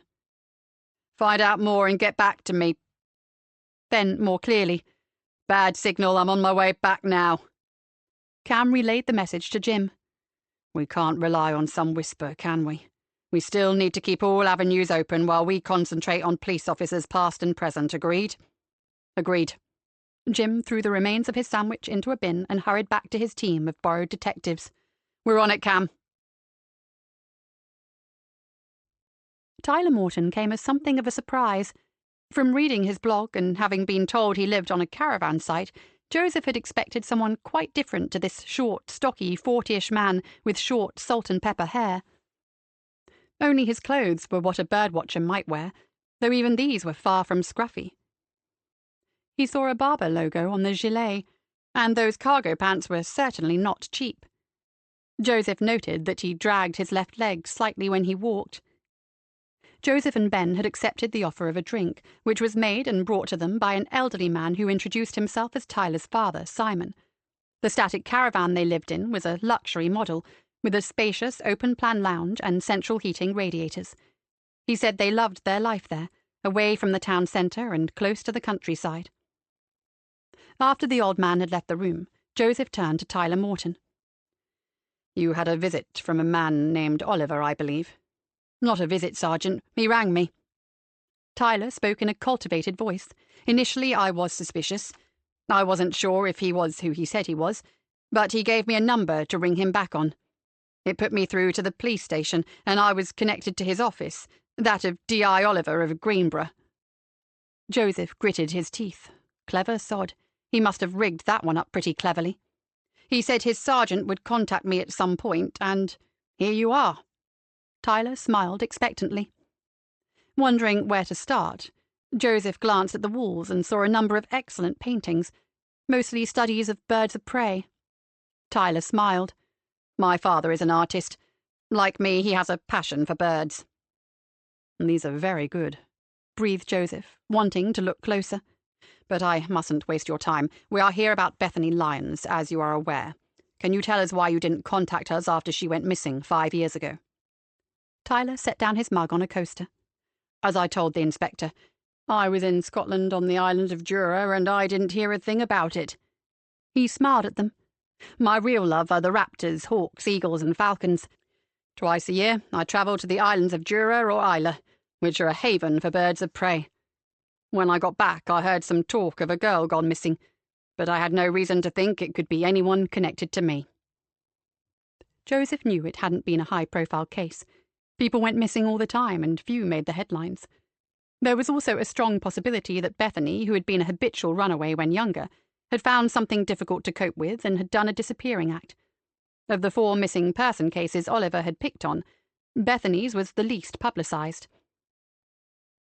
And your father, did he not make a connection? Tyler shrugged. Why would he? I barely knew her. I might never have even mentioned her to him. He says I didn't, and I'm sure he's right.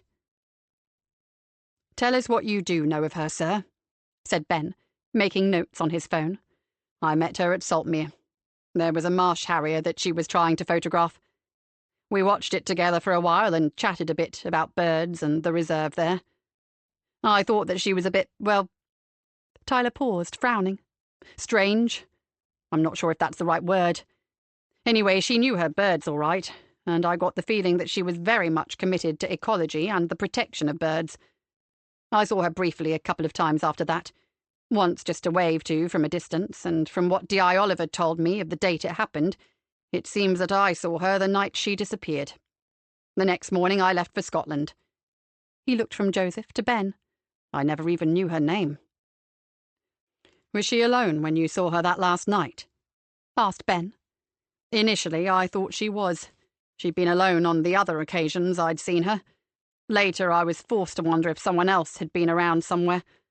I only spoke to her for a moment or two to ask if she was okay. It certainly wasn't a good night for photography. What did she say to you? Asked Joseph. Tyler shrugged. I've told all this to D.I. Oliver. She seemed distracted, said something about having seen a short-eared owl, which I thought was a bit odd, as they prefer to hunt in the daytime. She then said that she'd been waiting in the hidey hole, which is the only usable bird hide, but needed to get home. And off she went. That was it. Joseph frowned. Did she have her camera with her? I know it's a long time ago, but can you remember? Tyler Morton bit his bottom lip. Camera? Well, she always carried it with her. It was a good one, too, not one of those flashy things with a 40-foot lens like some obsessed birders lug around, but a decent one, a Pentax, I think. His frown deepened. I could be wrong, but as she hurried off, I don't think she had it over her shoulder. No, Sergeant Easter, now you mention it, she definitely didn't. Joseph's mind began to buzz. Tyler, you said you now wonder if someone else might have been there that night. What made you think that? It's hard to explain, Sergeant. It's just that when you know a place and are really familiar with it like I am, you kind of recognise subtle differences. Even after she'd driven away, I still had a feeling that I wasn't alone there. It could have been my senses fooling me, but I thought I could smell a hint of cigarette smoke. I never smoke, never have, and to a non-smoker that smell is quite distinctive. But you didn't see anyone? Tyler shook his head. No, sorry, it was just a feeling. But what with Bethany's unease and the smell of cigarette smoke, I'm still pretty certain there was someone else on the marsh that night. So am I, thought Joseph. Someone who probably killed Bethany Lyons the very next day. Time to tell this man the truth about D.I. Oliver. He gave him a brief outline of what had been happening, and watched the colour drain from Tyler's face. Not a police detective. He was lying about everything, Tyler said, aghast. The shock on his face could not have been feigned. If it makes you feel any better, he's been fooling people for years. He's very, very good at it. Joseph said kindly. But to what end? Exclaimed Tyler. We wish we knew, said Ben grimly. He's dragging the police through the mud, all right. We just hope it's nothing more sinister. At that point, Simon Morton came back into the room and spoke quietly to his son. While they talked, Joseph said to Ben, From what we've just been told, it's my opinion that Bethany left the reserve because she was frightened of something and ran off, leaving her precious camera behind. I think she went back for it the next morning and someone was waiting for her. Ben nodded slowly. We need to check out this Saltmere place, don't we? We certainly do, said Joseph, immediately. With him? Ben nodded towards Tyler. Who better? It'll save us a whole lot of time, and time's at a premium, what with Oliver's ultimatum. You ring for a crew to meet us there. We'll go direct, hopefully with a guide. As soon as Simon had left the room again, Joseph asked Tyler for his help. Tyler stood up. I'll just go and tell Dad and then get my boots on. Yvonne went to tell Nicky that the teacher who had first flagged up Ruby Grayson's issues had left for work that morning but had never arrived. The news almost floored her. Outwardly calm, Nicky was screaming inside. It wasn't fair. It really wasn't. Having to cope with the shit Oliver was throwing at her was bad enough, and now this. She had been certain that with the death of Daryl Grayson, the whole stalker thing was over. I'm concerned that this is still something to do with the Grayson family. Although with the stalker son dead and the disturbed daughter being watched round the clock, I cannot think how, Yvonne said. Yvonne looked drawn, older than Nicky had ever seen her. Their workload at present was affecting every last one of them, which only served to make Nicky hate Oliver even more. I understand your concern, Vonnie, Nicky said. But first we need to rule out all other possibilities. Contact the local hospital, and if you get no joy there, we'll need someone to check all the available cameras along the route she takes from home to school, okay? I assume someone has tried her mobile. Dee Barrett did that, and there's no connection at all. That's something else I didn't like the sound of. Yvonne stood up. I'll go and make that call to the hospital, and I'll let you know the outcome. Please do, Vonnie. And I must say, even though we have to do these checks first, I'm with you on suspecting the Graysons. And like Yvonne, she had no idea who or why. Okay, the teacher had opened a can of worms, but she had meant no harm. Quite the opposite. She was only trying to help. Now she had vanished. Yvonne went out, leaving Nicky thinking about the Graysons. What a perfect family they had seemed. Little had they known. She hadn't yet received the forensic report on Daryl Grayson's DNA, but she was certain it would show that he had inherited the rogue gene.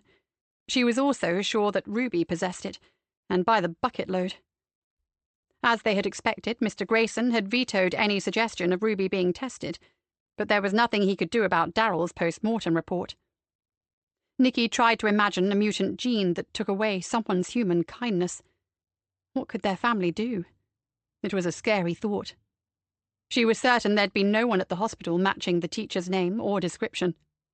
The best hope lay in the traffic cameras and CCTV along Lynette's usual route to work.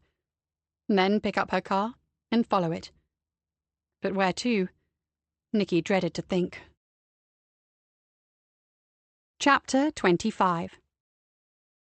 Saltmere turned out to be an even more miserable place than the pictures Joseph had seen of it.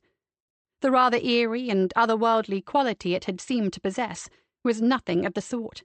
It was merely grey, the most depressing place Joseph had come across.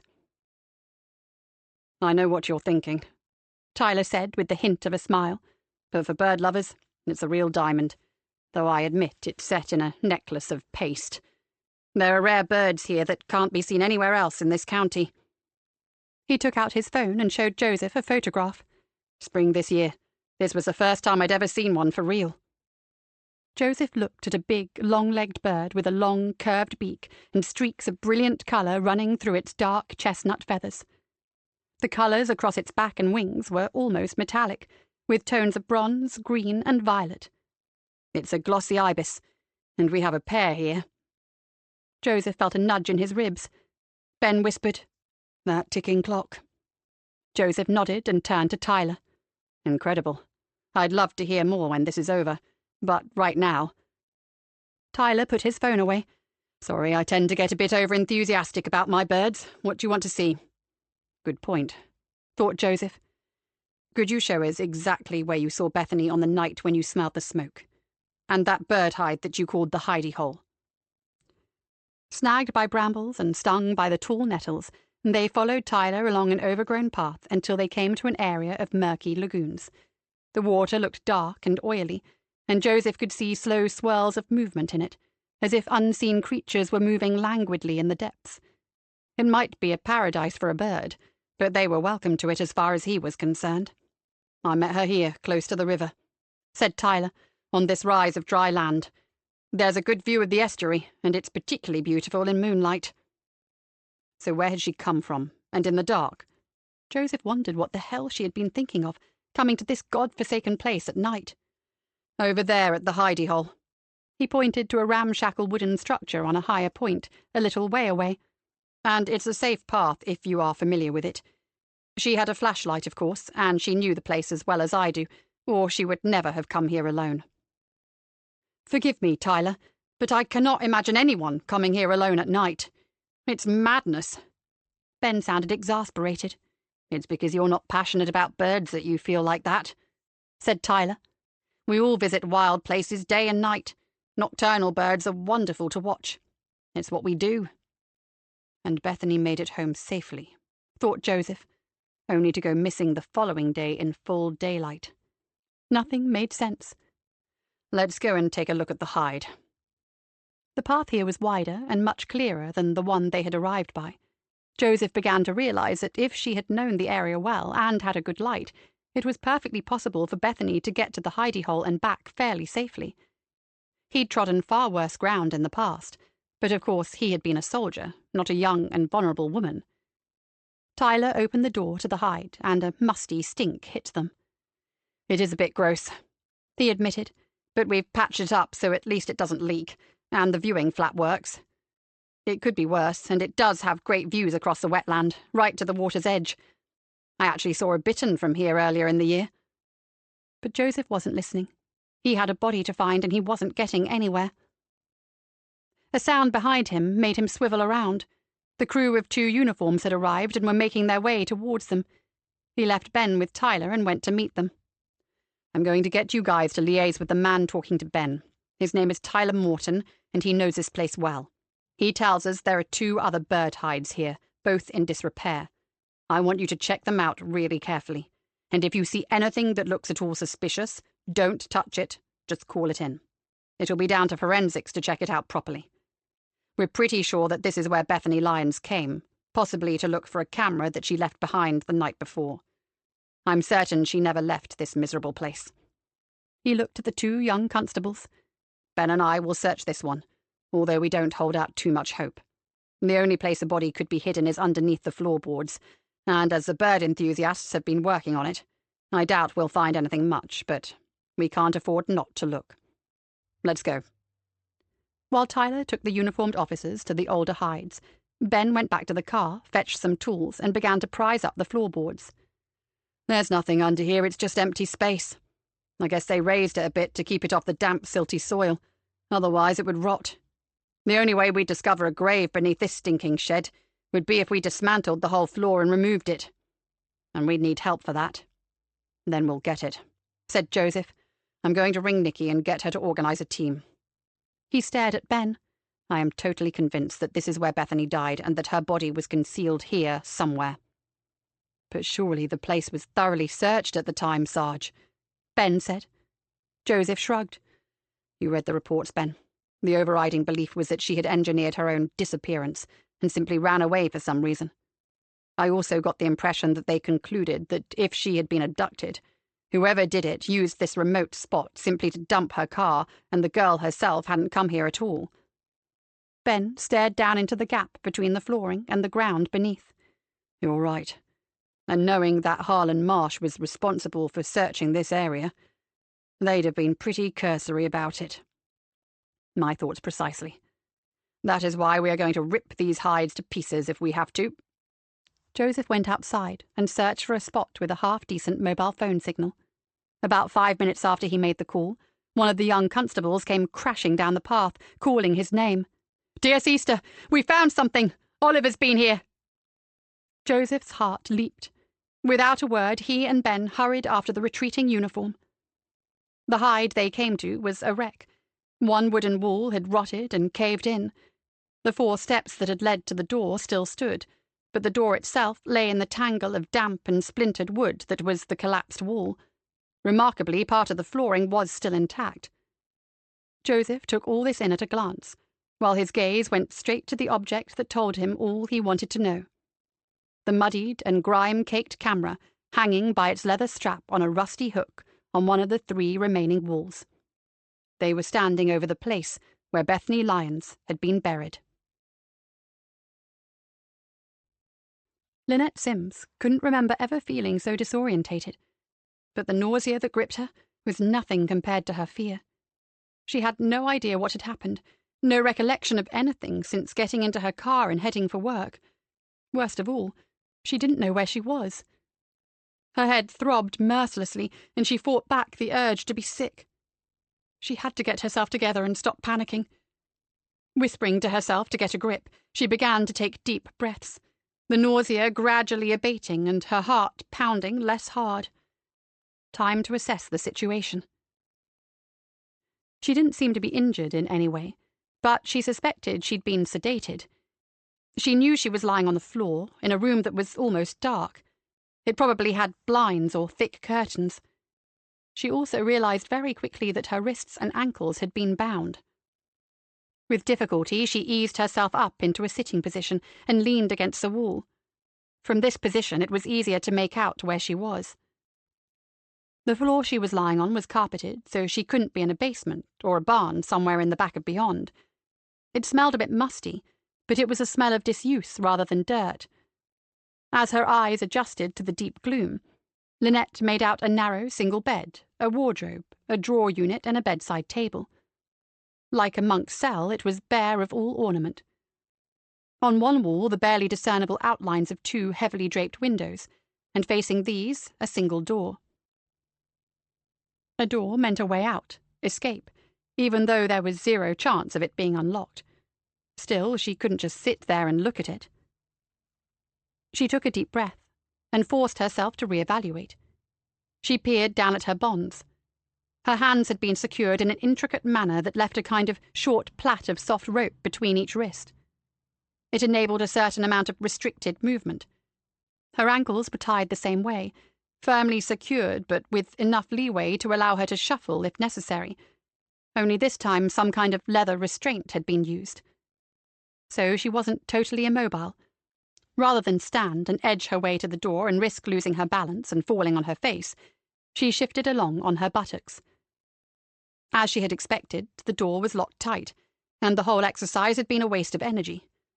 Next, the windows. If she could just see out, it might give her some idea of where she was, and if she knew that, maybe she could fathom out who had done this to her. Stupid. It didn't really matter, did it? You didn't snatch someone, bind their hands and feet, and lock them up out of loving kindness. Lynette curled herself into a tight ball and wept. It looked like they'd got it wrong. Darrell Grayson might be a thoroughly nasty young man, but he wasn't her stalker. Whoever had been watching her had taken it a step further. She didn't dare imagine what he would do next. Nicky gazed out over Saltmere and shivered. Jesus, what a dreary place. Sure, the sky was overcast, but she had a feeling that even shafts of heavenly sunlight wouldn't lift the depressing atmosphere pervading this corner of the fen. If that poor girl had indeed been left to moulder here, no wonder she'd never been found. Tyler Morton thinks it's a diamond of a place, said Joseph flatly. Or is he some kind of a moron? She said. Nope, he's a bird lover, and this place is home to rare species. So it's special to him. Well, he's welcome to it. Now where are we heading? Over to the left, and watch out for the brambles and nettles along the first path. The rest is easier. Joseph led her to the ruined bird hide. Uniformed officers stood a little distance away, one holding a reel of striped police cordoning. As we suspected, she's beneath what's left of the floor, Joseph muttered in a voice as somber as the sky above them. Sometimes I hate this job. Nicky squeezed his arm. I know, but at least we can do what's right by her now, can't we? Yes, of course. He briefly touched her hand with his. The prof's on his way, and I'm pretty sure he won't be as ecstatic about this crime scene location as he was the last one. A constable and a socco were laying stepping plates around the outside of the hide to stop the spread of further contamination. She was buried in a shallow grave towards the back of the hide. The killer then pulled bracken and other greenery over it. It wasn't visible at all from the front or sides, and as most of the back was just an overgrown tangle of bushes, no one ever thought to look any closer. Nicky peered inside the cabin and at once saw the mud-caked camera. The bastard certainly knows how to create a dramatic effect. She glanced around. No paravion apparent? Not as yet, and I don't think he did too much excavating at the grave site either. It appears that the killer buried her without disturbing anything, then threw the camera in at the last minute to get rid of the evidence. I think Oliver did a bit of rooting around and dug it up, then just checked to make sure there was a body there. He never actually exposed the remains. Joseph looked at her.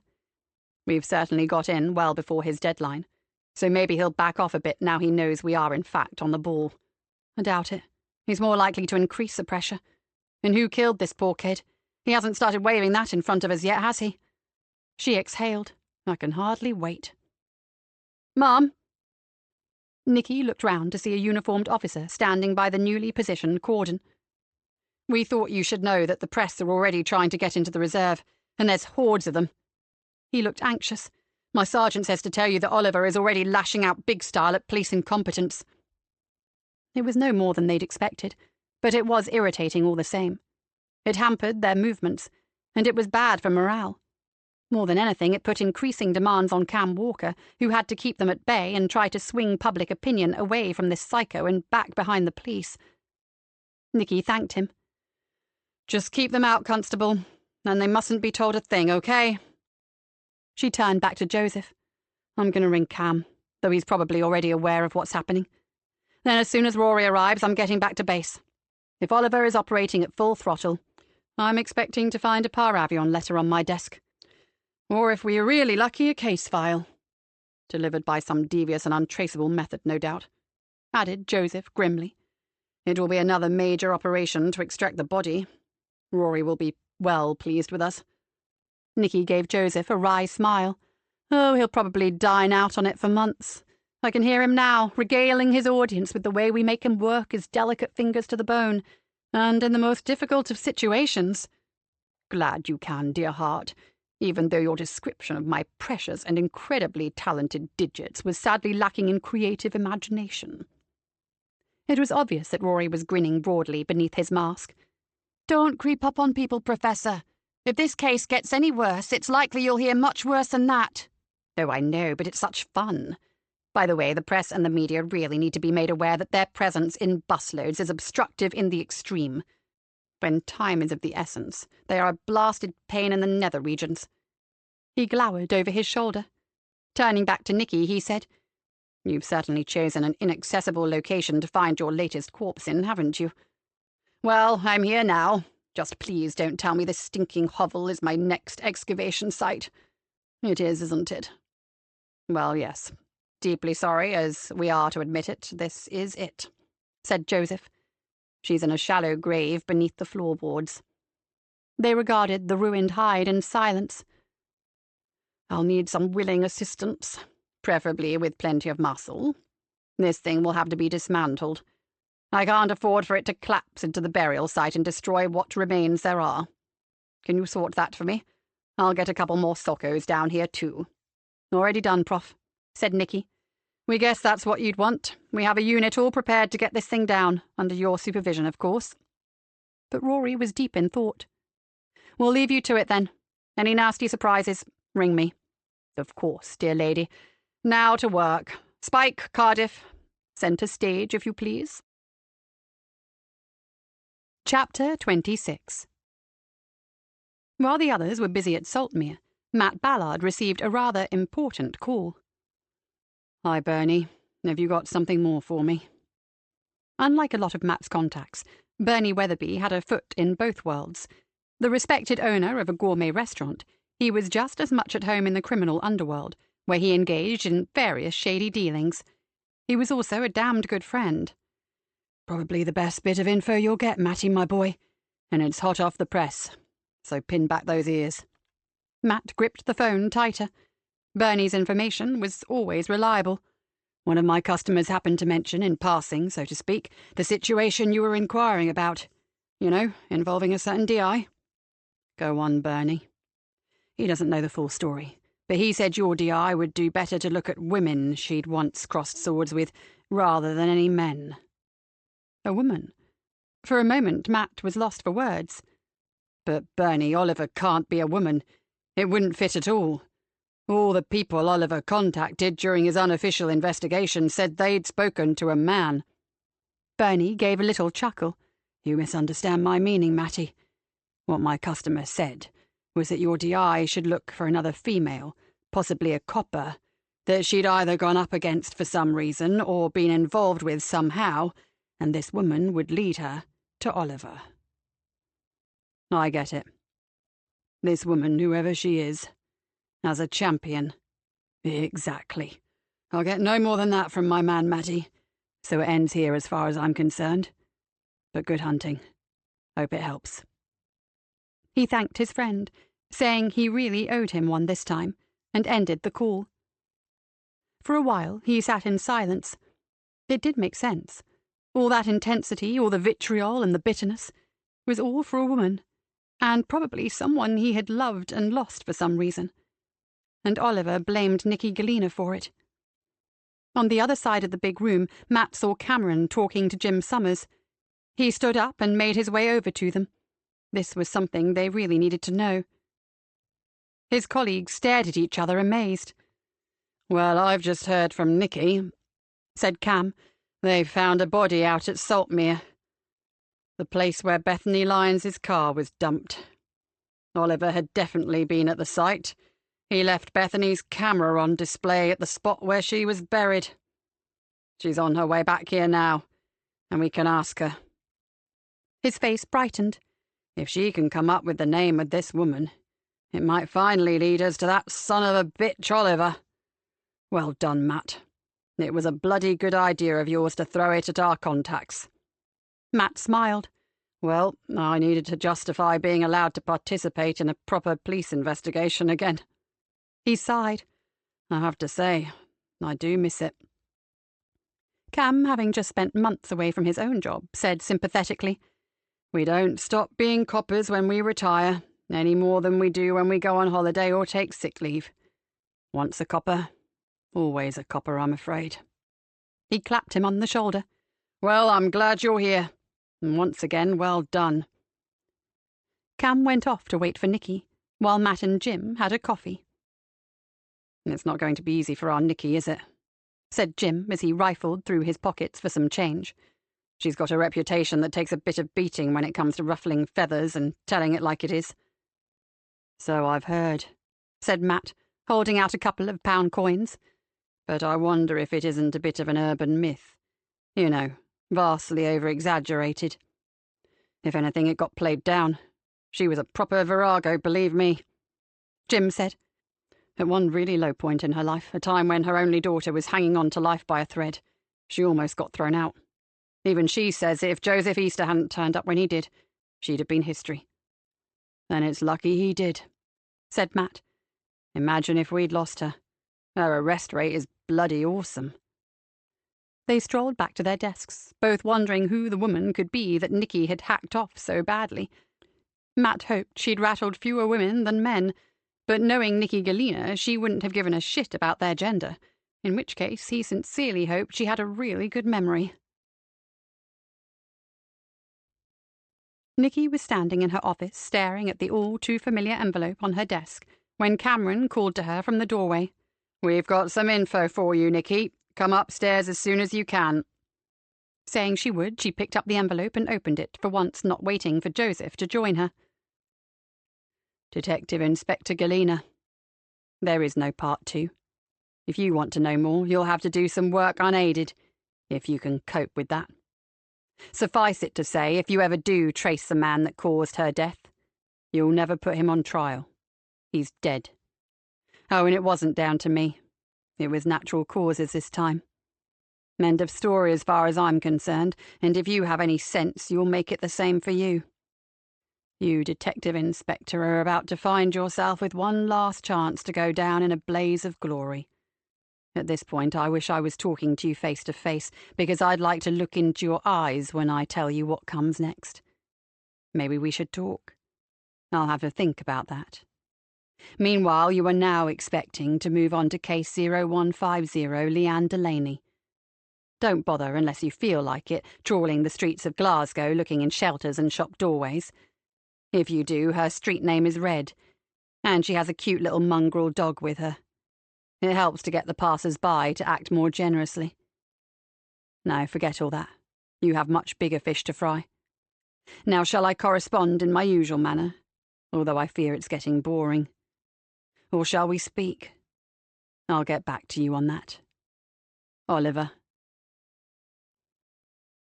Nicky swallowed hard and tried to assimilate what he had said. Forget the last girl, this Leanne. So why had he even mentioned her? You have much bigger fish to fry. Hadn't she completed his list of 4 girls? Apparently they were just a foretaste. She picked up the letter and, yelling for Joseph, left her office and headed for the stairs. "The super has something for us," she said as Joseph caught her up. "And I have this." She waved the airmail letter. "I'll let you and Cam read it together. It'll save time." Nicky was wondering how much longer she could hack the pressure her unknown adversary was putting on her. It was unrelenting, mentally draining, and physically exhausting. She guessed that was the whole point, to wear her down. But to what end? He sounded like he was going to throw one last mammoth task at her. Would she be up to it? Meanwhile, Cam was speaking, and he looked excited. "Before you show me that nasty little envelope, Nicky, I need you to put everything else aside and concentrate on a new lead that's come our way." He leaned forward. "Matt Ballard has picked up some possible vital information from a contact of his." "A snout? Is it a reliable one?" Nicky couldn't quite understand why her relationship with Oliver should be of interest on the streets. "It's not a snout, Nicky. It's a friend with dubious connections. And yes, he is reliable. If Matt vouches for him, you can be sure of that." "And this new avenue?" asked Joseph.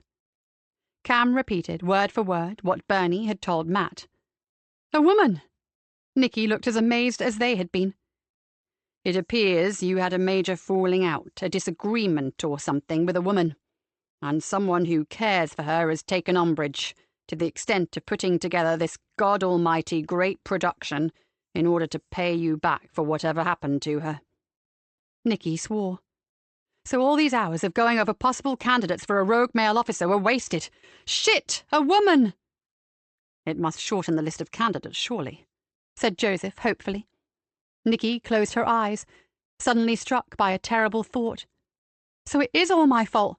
All this because I probably got in a strop and bollocksed someone out. An incident I can't even recall, but it meant so much to Oliver that he's made it his life's work to make me pay. This is awful.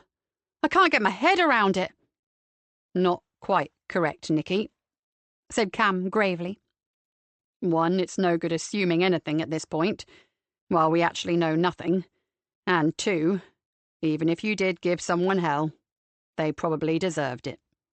It's no bad thing to expect other officers to give 100%, and if you picked on someone with a pathological partner, that's hardly your fault. I suggest you postpone your guilt trip until we have some facts. Hard as I might sound, I need you at the top of your game, not wallowing in self-pity." Cam's uncharacteristically harsh words had the same effect as being doused with ice-cold water. It hurt, but it did her good. They needed the old Nicky Galena to bring this man down, not some pathetic loser that even she didn't recognize. She apologized, something she rarely did, and found it quite unnerving. Apparently Cam and Joseph did too. Cam raised an eyebrow at Joseph and said, "Well, that's a first." The moment over, they all smiled.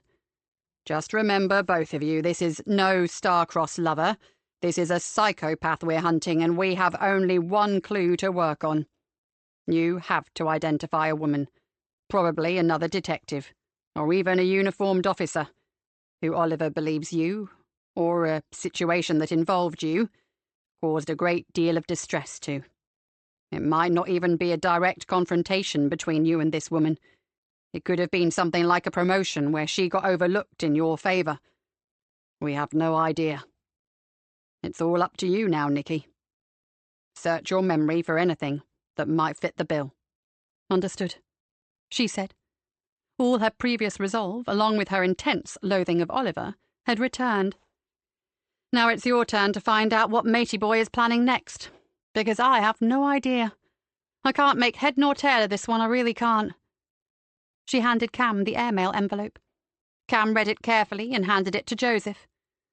"You're right, Nicky, it's not clear at all.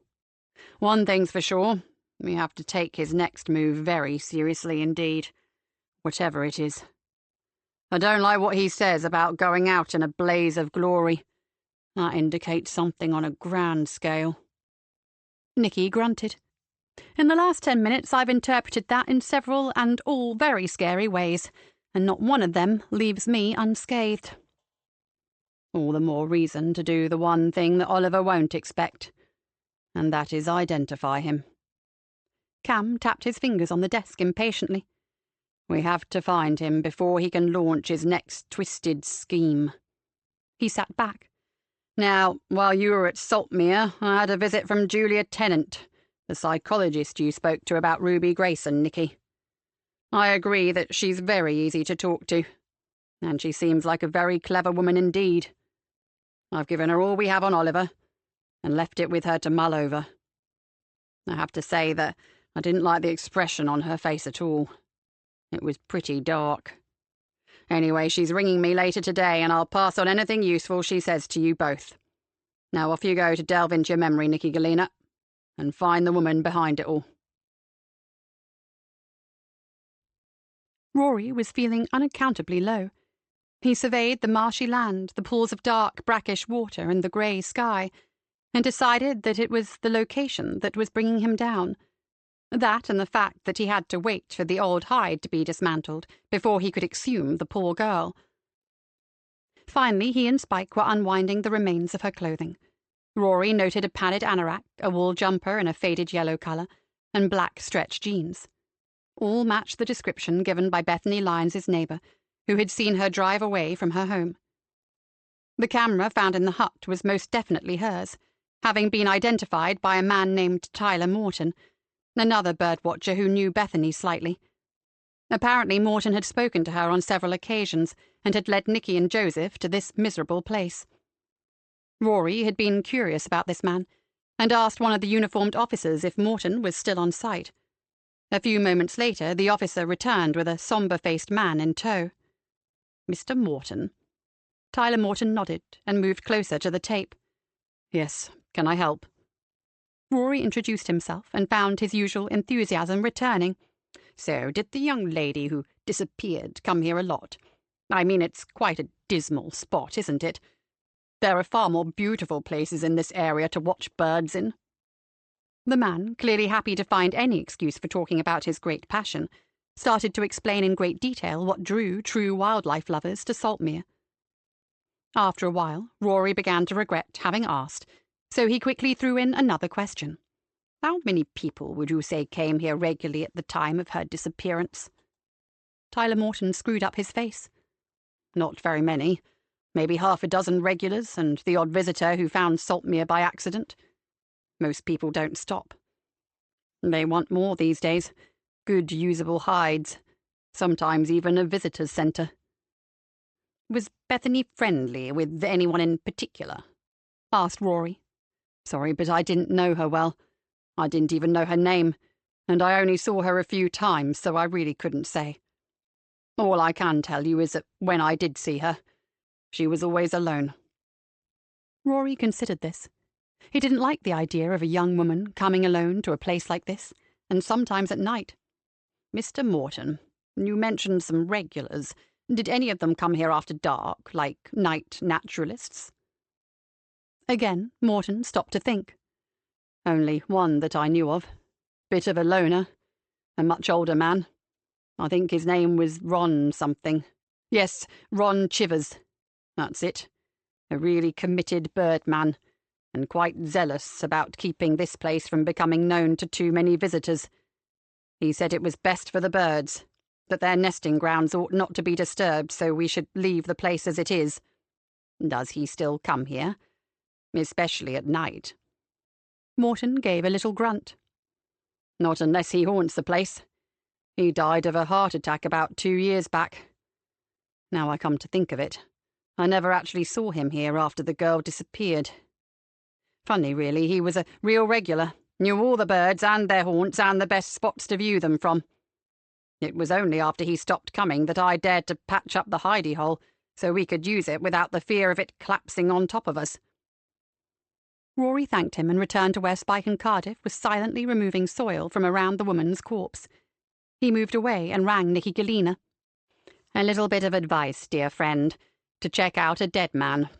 A certain Mr. Ron Chivers, last seen out here in the Slough of Despond, at around the time Bethany went missing. He had been a regular visitor, but after she vanished, suddenly stopped coming and never returned.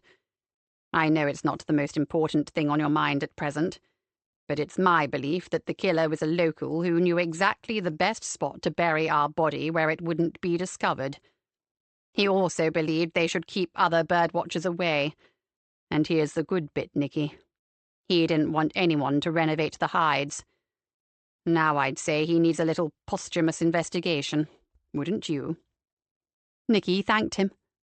"Oliver stated that the killer is dead, so I think you're spot on. I'll get some officers to follow it up. Then maybe, after we have all your findings from the post-mortem, we can draw a line under this one too." "Well, I assure you there'll be no delay at this end. The sooner I'm away from this dreary place, the happier I'll be.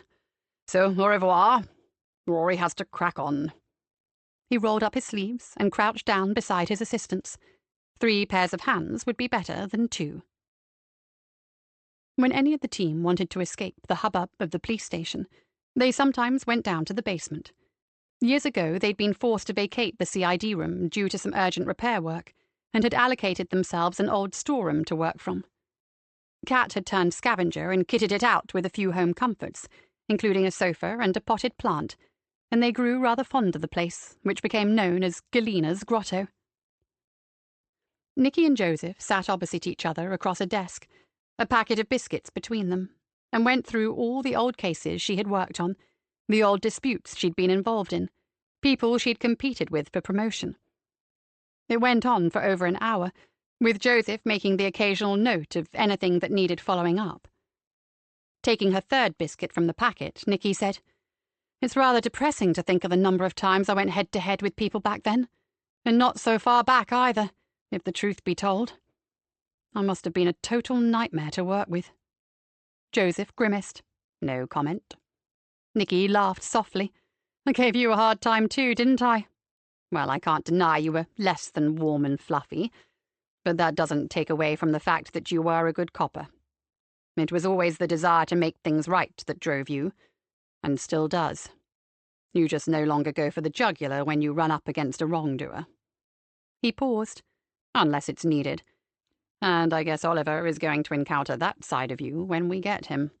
"You can bank on that," growled Nicky, "with knobs on." They continued their discussion. "Who would you call your real bête noire among the women coppers you've met? Someone you just could not relate to on any level?" asked Joseph. "How long have you got?" said Nicky miserably. "At one time I couldn't even relate to myself." She frowned. Then her eyes widened. "Adele Jacoby. We were both DCs at the same station, but in different teams. Talk about a clash of personalities. I swear there were times when we nearly got physical. They moved her to Fenfleet in the end." "Do you think she holds a grudge? Or might someone she's close to think he's doing her a favour by taking on her old duelling partner?" Nicky shook her head. "No, she's a DI now, up county, happily married to another detective from a neighbouring division, a woman called Fiona. I've spoken to her since those days, and we're both different people now. She's got herself a great record since transferring out, and a good team under her. I could almost admire her. When we spoke, I got the impression she felt as I did, that we'd both grown up and moved on." "Anyone else?" "There was another detective a bit younger than me, who was pretty envious of my position. I can't even recall her full name, but her surname was Jones. I do remember that. She was really spiteful, the toadying type, you know. A right brown nose and happy of any opportunity to drop me in the mire, which she did on many occasions. I bloody hated her." "The sort to hold a grudge," suggested Joseph. "Probably, but I can't see Oliver wanting to take up her cause. He's too intelligent, too bloody clever. For a start, she wasn't at all likeable. It wasn't just me either. She had very few friends, and I never recall hearing about a boyfriend." Oliver must have really admired someone to take his campaign this far, and that just wouldn't happen with DC Jones. After another half an hour, Joseph looked up from his notes. There are a few possibilities here. Maybe I should go upstairs to my computer and get searching for more details. Nicky was deep in thought. I can't help but think that while we've been digging up my past, somewhere along the line we touched on something that should have rung bells. But it didn't. No, but something should. She bit hard on her bottom lip, trying to recall what case or person they had been discussing. Nothing materialized. Shit! That's so annoying! Joseph agreed. But you know what they say. Try to put it out of your mind, and then it'll come to you. Easier said than done. Oh, hell, Joseph. Whatever this is, I'm sure it's relevant. Would another coffee help? I'll go get one and bring it back down. You stay here and try to go over what we've discussed. Joseph stood up. Maybe a few moments on your own might allow you to clear your mind a bit. She thanked him. It's worth a try, and I wouldn't mind another coffee anyway. After he'd gone, Nicky sat with her eyes closed tightly, going over every case and every name they had considered. When Joseph arrived back in the CID room, he was practically jumped on by Kat and Ben. "Sarge, we didn't like to interrupt, but the boss needs to know that Lynette's car was picked up on CCTV and then seen parked and empty in a lay-by just 500 meters from the school. Someone recalls seeing her talking to a tall man through the window of her car. Then she got out, locked the car, and hurried after him in the direction of the recreation ground on Laurel Drive. That's the last time anyone saw her. We believe he's abducted her." Joseph cursed silently. He needed to keep Nicky focused entirely on Oliver and not get distracted by separate incidents. Go and tell the super. He knows Nicky's pretty involved with something else at present. He'll make sure this is dealt with in the proper manner. Has Nicky come up with any suggestions for Oliver's ID yet? Asked Ben, hopefully. Not as such, but something has touched a nerve somewhere, and she's trying to fathom out what the hell it is. He looked at them both. She's pretty sure we discussed something that should have set off alarm bells. I'm getting her a strong coffee, and I'll keep you posted. He bought her a chocolate bar, too, and went back down to the grotto where Nicky was pacing to and fro. "Joseph, I think I've got it. It could be a complete crock of shit, but things are starting to make sense. I think I know who Oliver is." He put the drinks down, spilling some, and stared at her. "Tell me." "Sit down, please, and I'll explain." She flopped into her chair and picked up her beaker of coffee, clasping it in both hands and staring into it as if into a crystal ball. "Remember we talked about a messy case where tempers ran high, and there were several fallings out among the officers, with me at the heart of one or two of the disagreements." "The missing boy who is found to have been drowned?" Joseph queried. "That's the one. But this is the thing. It wasn't the actual case, but something else that was going on at the time, and it involved a DC called Sharon Kelly. Lots of the guys called her Shaz. She was drop-dead gorgeous, Joseph, and one of the most likable women you could hope to meet."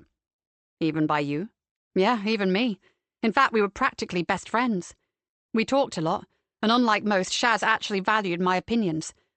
Anyway, she was going out with a detective from over Louth way. To start with, she was pretty enamored. He was very smart." "Brain or wardrobe?" Joseph asked, trying to get a picture of the man who might turn out to be Oliver. "Both, as it happens, but I'm talking intelligence. He was sharp as a razor, and he fell hook, line, and sinker for DC Sharon Kelly. After a couple of months going out together, he proposed. Nicky pulled a face, but Shaz wasn't ready for that, nor was she prepared to start juggling her career with a marriage, so she backed off." "Ah, and this detective didn't take it well?" Joseph had seen this kind of thing before. Some men were not good with rejection and simply couldn't accept it. Nicky puffed out her cheeks. "Didn't take it well as an understatement. In the end, Shaz told me she'd become scared of him. Apparently he was talking all kinds of rubbish. Couldn't live without her, and he'd be better off killing himself or her, or better still, killing them both. Shaz was in pieces." Something, he wasn't sure what, told Joseph that she had correctly identified Oliver. But what could possibly have happened for him to feel so hostile towards her? One day I had a visit from this man. Sounding perfectly reasonable, calm and collected, he tried and tried to make me take his side. He even asked me to advise Sharon to stay with him, said that he truly loved her and would care for her. Hell, Joseph, by the time he'd finished, I could almost hear the words "until death us do part." I dread to think what you said to him. Actually, I was thinking of Sharon, and how if she wasn't mistaken about him, shooting him down in flames as I was tempted to do would only make things worse for her. Nicky sighed. He was obviously obsessed with her, so I told him that it might be better if he just cooled off a bit and let Sharon have some space. Receiving a proposal was a big thing. Women needed time to think it over, especially those with career prospects and a job they loved. Joseph was surprised at Nicky's tact, given that it hadn't been evident at other times in her stormy past. And how did he take that? Badly, even though he endeavoured to cover it up. He said he'd hoped that as Sharon's friend I'd help him persuade her to see sense. I tried reasoning with him, even though all I wanted to do was chop him up and feed him to the fishes. But he just walked out, and I never saw him again. Joseph thought about it. That's not nearly enough for a vendetta on this scale, Nicky. What happened after that? Nicky looked perplexed. This next bit is odd, because I was certain he couldn't know about it. Anyway, Sharon told me she needed to get well away from him. She talked about going to Australia. That's how frightened she was. She knew that there was no lateral transfer agreement between the UK and Australian police services. Sadly, police officer doesn't qualify you for an immigrant visa. However, before entering the force, she had trained as a social worker, which was on the list of preferred occupations. Nicky took a gulp of her coffee. Her plan was to get a sponsor and emigrate, work for as long as it took, then apply for the police as an Australian citizen. She looked up at Joseph with a pained expression. I got her the sponsor, a distant cousin of mine whose wife worked for social services. But we made sure never to speak to anyone else about it. So how her rejected lover found out that I was involved in getting her away, I have no idea. Maybe he didn't, Nicky. Perhaps he just thought you encouraged her. The idea could have built up in his mind and got out of control, until he decided you were entirely to blame. Maybe. But Joseph read her expression. This doesn't have a good ending, does it? The worst. And I've never got over my guilt at having helped her, however irrational it may be. She stared down into her soothsaying coffee mug. Oliver, whose real name I suspect to be ex-DC David Pelham, went right off the rails. He had a glowing career ahead of him, prospects most people would have given their eye teeth for. His commanding officer believed he was one of the most astute and perceptive detectives that he'd ever come across, and David blew it all. When he learned that Sharon had left the country, though he had no idea where she'd gone, it affected him so badly that he screwed up a case, and another officer was seriously injured as a consequence. He handed in his warrant card and left the force. He lost everything then. Joseph exhaled loudly. More than you think. Nicky sounded about as somber as he had ever heard her. All went well for Sharon. She settled in and enjoyed her new job, though she couldn't wait to get back into the police. She took a holiday and went backpacking with 2 new friends. In short, there was a freak accident. Sharon got hit by a piece of metal that somehow sheared off a massive truck and trailer that was passing them as they crossed a bridge way out in the middle of nowhere. It practically decapitated her, and she died instantly. Joseph hardly knew what to say. I know, said Nicky. Floors you, doesn't it? It took me months to even talk about it. She was such a beautiful woman, Joseph. It was a terrible waste. For ages I kept asking myself if she'd still be alive if I hadn't got her that sponsor. You know the answer to that, Nicky, said Joseph softly. If that man hadn't made her life hell, she'd probably be here now, with a fantastic career under her belt. If it hadn't been for David Pelham and his obsession with her, she would have had no need to run away at all. I often wondered about Pelham, and how he took the news. It was all over the local papers and even on the TV, so he couldn't have missed it. I mean, if I felt bad, how the hell did he feel? Whatever he felt, it had nothing to do with personal guilt, even though he was solely responsible. He looked for someone else to blame, and you fitted the bill nicely. My God, Nicky. You've got this. You've identified Oliver. Even the airmail envelopes make a kind of sense now. He's reminding you that you helped her get away to another country. We have to take this to Cam. Nicky stayed where she was. I should have thought of this long before now. Why? We were looking for rogue officers, and both Sharon and Pelham were exemplary by the sound of it. We assumed it was someone you argued with or you got into trouble or plain disliked. But Sharon was your friend. Why would you even think of her? And David Pelham never threatened you, did he? Not then. You said yourself you tried to be understanding with him, and you simply never saw him again. It's a miracle you chanced on it at all. He smiled gently at her. But we really do have to go and find Cam. He needs to put out an attention drawn to David Pelham, a.k.a. Detective Oliver. Chapter 27. Nicky and Joseph hurried up the stairs and into the CID room. Even before the door closed behind them, Nicky was calling to the team. "Okay, heads up, everyone." Phone calls were put on hold, keyboards fell silent, and all looked at Nicky. "There's been a development. Would you all please make your way immediately to the MI room for an update?" With that, she turned on her heel. The big three, as Nicky liked to think of them, were all together in Cam's office. "Nicky Galena," Cam said on seeing her face. "You've done it, haven't you?" "We're almost certain, Cam, but we have to make absolutely sure of it before we go too far. Hear me out, and if you feel the same as we do, take action as soon as you consider it appropriate. Meaning, of course, as fast as you bloody well can." The big three, along with Nicky and Joseph, went up to the MI room, where Cam called on everyone to listen up. An expectant hush fell over the room.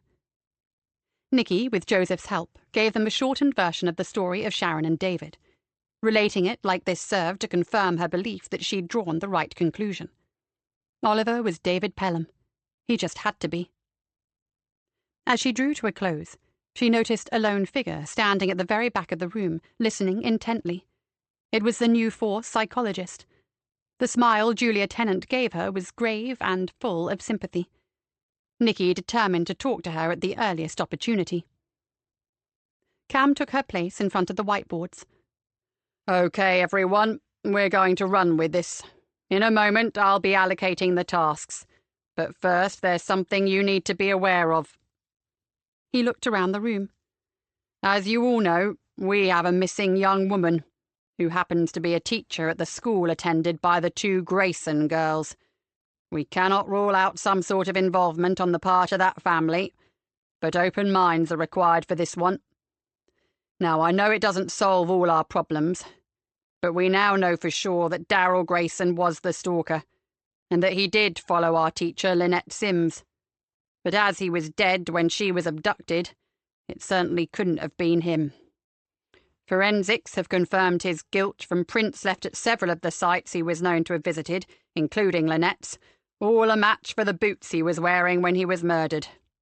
Also, pollen traces on his car correspond exactly to that found in the gardens of at least two of the victims. Next, his trademark giggle, something the women victims found horribly unnerving, has been confirmed as a habit of his. His work colleagues have testified to this, and one man even had a recording of it on his phone.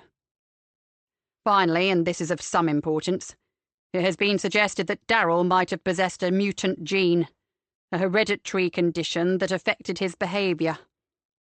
This is not the case. There was no rogue gene in his DNA. Darrell Grayson was simply a dangerous deviant bearing all the hallmarks of a rapist and possibly a killer. The officers began to mutter among themselves. Some whose words were audible expressed relief that the filthy bastard was dead. Cam raised a hand. "Just remember, it wasn't Darrell who abducted Lynette, so save your loathing for whoever has taken that poor woman. Darrell was murdered, and we have to investigate that as we would any other unlawful act. But right now we have two priorities, finding Lynette Sims and David Pelham." While Nicky, along with the other senior officers, discussed how best to allocate their men and women, she kept an eye on Julia Tennant in case she left before she had a chance to talk to her. She needn't have worried. The psychologist was just as keen to talk to her, so at the end of the meeting, Julia Tennant went up to her. "D.I. Galena, there's something I thought you should know, considering it was you who suggested that the Grayson family, through the Tate side, might be suffering from a hereditary condition." "Well, that got blown out of the water, didn't it?" said Nicky apologetically. "Not at all. That's what I wanted to tell you. I went to the Grayson house earlier, in a last-ditch attempt to get them to allow Ruby to be tested. And to my surprise, Mr. Grayson agreed. He said he'd been going to contact me anyway to sanction the test. Julia shook her head. People do have the capacity to shock even me. It's quite refreshing. Stops us getting complacent. Nicky found something very likeable about this woman. Apart from her looks, which resembled those of a beautiful Oscar-winning actress in her later years, she had a commanding presence which was very reassuring. I will, of course, let you know the result as soon as it comes back, but I'm confident it will be positive. Darryl, being male, was unlikely to have inherited it anyway, but I suspect from observing her behaviour and her responses to certain questions that our Ruby is one of the unlucky recipients of that mutant gene. I wonder what made him change his mind, said Nicky. He was so adamant that he didn't want it done. I'm sure it will be made clear before long. Julia looked at her encouragingly. Now, what did you want to ask me? It was written all over your face when you saw me back there. Ah, yes. How about you come down to my office where it's a bit quieter? Lead on, please. Julia looked about her. I'm not yet acquainted with the layout of this particular station, only having been here a couple of times. Nicky beckoned to Joseph. Come with us, would you? I need a few words with Julia and I'd like you there. Maybe you could organise Zena to get us some refreshments. When they were seated, Nicky explained what was worrying her. I'm fairly certain that David Pelham is Oliver. But what if I'm wrong? What if we find David and accuse him of waging this terrible vendetta, and he has nothing to do with it? How would it affect him, knowing his history? Julia looked at her shrewdly. Superintendent Walker gave me the story, and I listened carefully to what you told the meeting just now, and in my opinion it fits seamlessly with Oliver's scheme. Don't waste your energy worrying whether you are right or not. It is my belief that David Pelham is an obsessive who became deranged upon the loss of the object of his desire. He has completely exonerated himself of all blame, and needing someone to hold accountable, he's transferred it to the police, personified by you, as his lost love's best friend. Don't forget that he is also dealing with another grievous loss, that of his career, which could have been stellar. He never even considered the fact that the loss of both the things that gave his life meaning was entirely down to his obsessiveness and his controlling nature. Zena appeared with a tray of drinks and offered them around. When she'd left, Julia continued. You can see, I'm sure, that he is using his skill as a detective, which was never in doubt, to show you all just what you lost when he left the force. Joseph looked at Nicky and nodded. That sounds spot on, doesn't it? She agreed, though her apprehension didn't leave her entirely. A small voice at the back of her mind whispered that they weren't infallible. She couldn't bear to send an already damaged soul over the edge. Stirring sugar into her coffee, Julia mused. I'd be interested to know why he called himself Oliver. There's always a reason. That was it. Nicky smiled broadly at Julia. Thank you. You've just dispelled all my doubts about Oliver's identity. He calls himself Oliver because that was the name of Sharon's beloved dog. It was an old Labrador that died not long before she left. She always called it Ollie, and she adored it. Apparently, David had expressed his jealousy of Oliver because she loved the dog more than him. Then, my dear, I suggest you tell your superintendent to look no further for a suspect, said Julia. You know your man. Now you just have to find him. It took the terrified Lynette some time to get over the initial shock of what had happened to her. Having got herself over to the bed, she sat on it and tried to think of something she could do to help herself. Now that she was calmer, her biggest concern was her mother. They had always been close, and Tessa would be out of her mind with worry. If only for her mother's sake, Lynette had to get away from this place, wherever it was. Okay, first step, she would try and see if there was any possible means of escape. It wasn't easy finding anything in this intense gloom. She had already discovered that beneath the heavy drapes, which had been tightly sewn together, there was another sheet of material tacked and stapled firmly to the wooden window frame, and which was impossible to remove with her hands tied.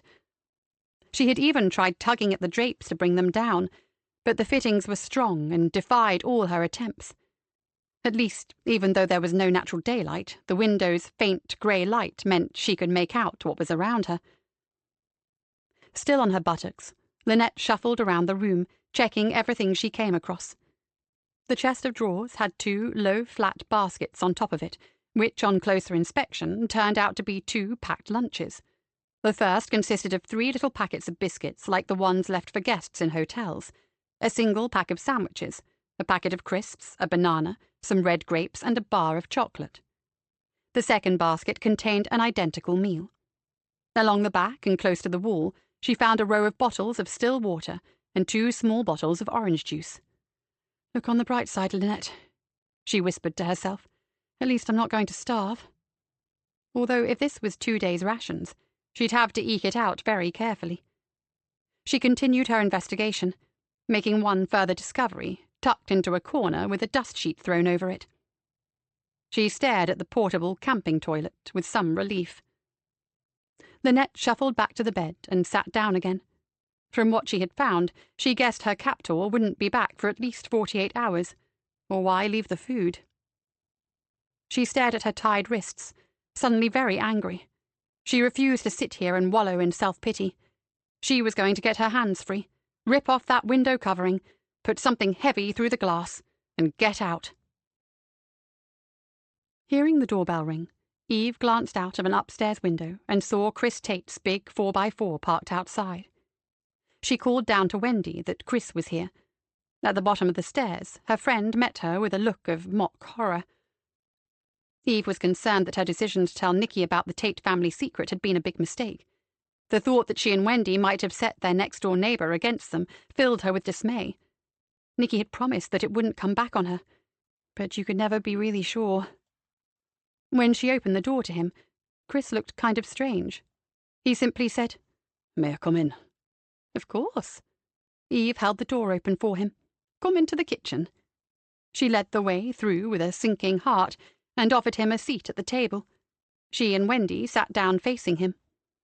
"I'm not sure where to start," he said, staring down at the table. "It's all a bit overpowering, really."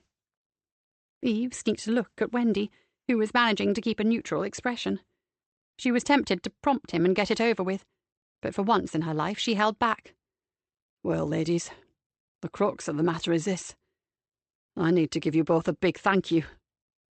Like a sun rising, his face broke into a smile. "Today has been something of a milestone for our family, and, like I said, I'm finding it all a bit overwhelming. But I wanted to come and tell you about it." "I reckon it's time to put the kettle on," said Wendy, getting up and heading for the sink. "Tea or coffee? Or something stronger?" They settled for tea, and while Wendy made it, Chris explained the reason for his visit. "I think your discovery of those old relics belonging to Thomas Tate was a kind of sign that things were about to change. And change they have. What you said about it has been haunting me. Last night I lay awake practically till dawn.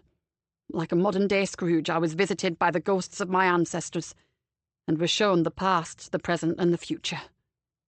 He grimaced. "And I didn't like how I felt about that future.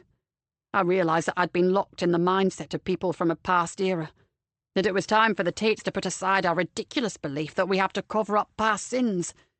For heaven's sake, they're not our sins, are they? We're just paying for them. Anyway, early this morning, I rang my brothers, my sister, and our other relatives, and we have all agreed, especially as one member of our family seems to be seriously affected at present, that we should admit to having a problem and make sure everyone gets tested rather than wait for the hammer to fall, and get help where necessary. We are dragging the Tates out of the shadows of the past and moving them into the 21st century at last." Eve could have cheered.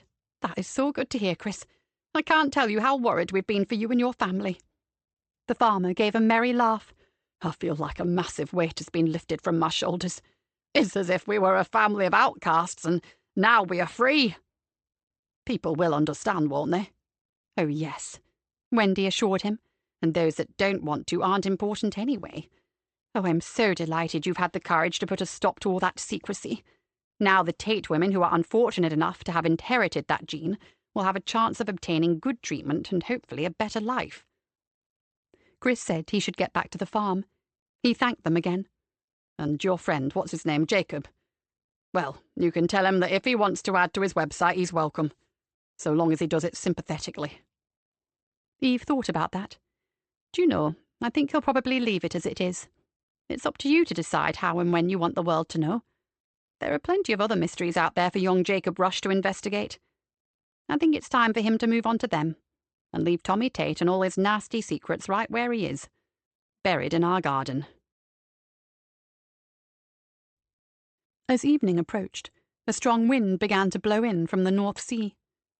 Cold and unrelenting, it tore across the flatlands, whipping the few trees and scattering everything in its path. It seemed to Nicky like a manifestation of the frenetic, highly charged atmosphere that ran through the police station. Knowing Oliver's real name had given them direction. They and every other police force in the county, and even beyond, were on the alert for a sighting of David Pelham, one-time ace detective constable in the Fenland Constabulary.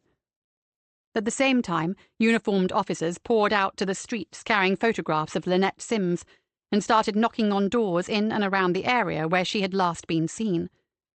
Cam had already booked a slot on local TV and put out a plea to the public for their help in finding this popular and dedicated teacher who appeared to have been snatched just meters from her school. The CID room was redolent with the smell of pizza and chicken nuggets, as detectives and civilians alike worked round the clock, making and fielding phone calls and scrutinizing the internet and the police databases in order to follow every possible avenue that might lead to the whereabouts of either David Pelham or Lynette Sims. At around 9 o'clock, Nicky escaped to the relative calm of her office to grab a few minutes alone. Speaking to Julia Tennant had been a turning point in the way she perceived this horrible case. None of it was down to her at all. They were dealing, once again, with a disturbed mind. A man was so far off the rails that he had lost sight of reality. A tiny part of her felt almost sorry for him. Nicky sat at her desk and held her head in her hands, remembering the time when Sharon had started going out with David. They had seemed the ideal couple, attractive, compatible, happy together. Each had the prospect of a fine career ahead of them, especially David. Sharon had confessed that he possessed a rare quality. It's really hard to describe, Nicky. It's a kind of clarity of thought that gives him the edge over everyone else in an investigation. He could go right to the top if he wanted to, though he prefers the thrill of the chase to mingling with the gold braid. I think he'll call a halt at superintendent. She had laughed, and I'll still be a humble detective constable. How wrong her friend had been. Sharon ended her short life as a civilian social worker, and David, who knew where he'd ended up, but it wasn't going to be as a superintendent. Nicky was sure they'd genuinely loved each other, but Sharon had needed time. She wanted their relationship to develop slowly into a real commitment that would allow them both to continue with the jobs that were so important to them. If David could only have controlled his intense emotions and been patient, it might have worked. Under the relentless pressure of David's demands, Sharon's love began to wane, while David's grew stronger as he grew ever more desperate to hold on to her. It took months for this to become apparent, but as the chasm between them widened, it became clear to everyone but David that the relationship was a lost cause. And the rest, as they say, is history. Now David Pelham was back in the CID room, not as a respected police officer, but as a picture on a whiteboard. Nicky and Joseph arrived home shortly after midnight. Joseph was exhausted, mentally rather than physically. Initially, the excitement of discovering who Oliver was had set them all off on a high. Now the adrenaline had worn off, and he felt wrung out. For once they had driven to Cloud Fen together, as the night had been so wild. Everywhere there were branches down, and in one place an old horse chestnut had toppled over completely, landing across the road and blocking it. At least Cloud Cottage Farm was undamaged, and by the time they were ready to turn in, the wind was beginning to drop, much to Joseph's relief. Weather like this did nothing to help when they were hunting for a missing person. They had just locked up and were about to go upstairs when Nicky's phone rang. "What now? I'm out on my feet." While she listened to the caller, Joseph watched her expression change. "Send it to my private email address right now, please." She ended the call. "He's contacted us again. One of the detectives on the night shift has scanned it and is sending it to me." They put the lights back on and went into the dining room where Nicky's laptop sat on the table. She switched it on. It seems it was delivered via a crew that were out canvassing near the school. This motorcyclist drew up level with a uniformed constable, thrust an envelope at him and said, "Get this to D.I. Galena," then roared off. A few moments later, they were staring at the letter. There were no preliminaries. "This is the last time you will hear from me. No clues, no suggestions. This one is your case to solve, so let's see how you detectives deal with the last missing person. Case number 0151. Lynette Sims. Went missing on her way to work at Ferndale School, Greenborough. The difference with this one is that you are on a time limit. You have 36 hours to find her alive. The clock will start at 6 a.m. After that, if you do find her, she will be dead. Like so many other beautiful women. All failed by you. Unless you all want to live with nightmares for the rest of your lives, don't fail Lynette. No signature, breathed Joseph. And he doesn't single you out this time, Nicky. I think you've served your purpose, and now he's finished with sending letters. You're no use to him anymore. But he's got Lynette Sims. Oh my God, I don't get it. Why her? Nicky looked pale.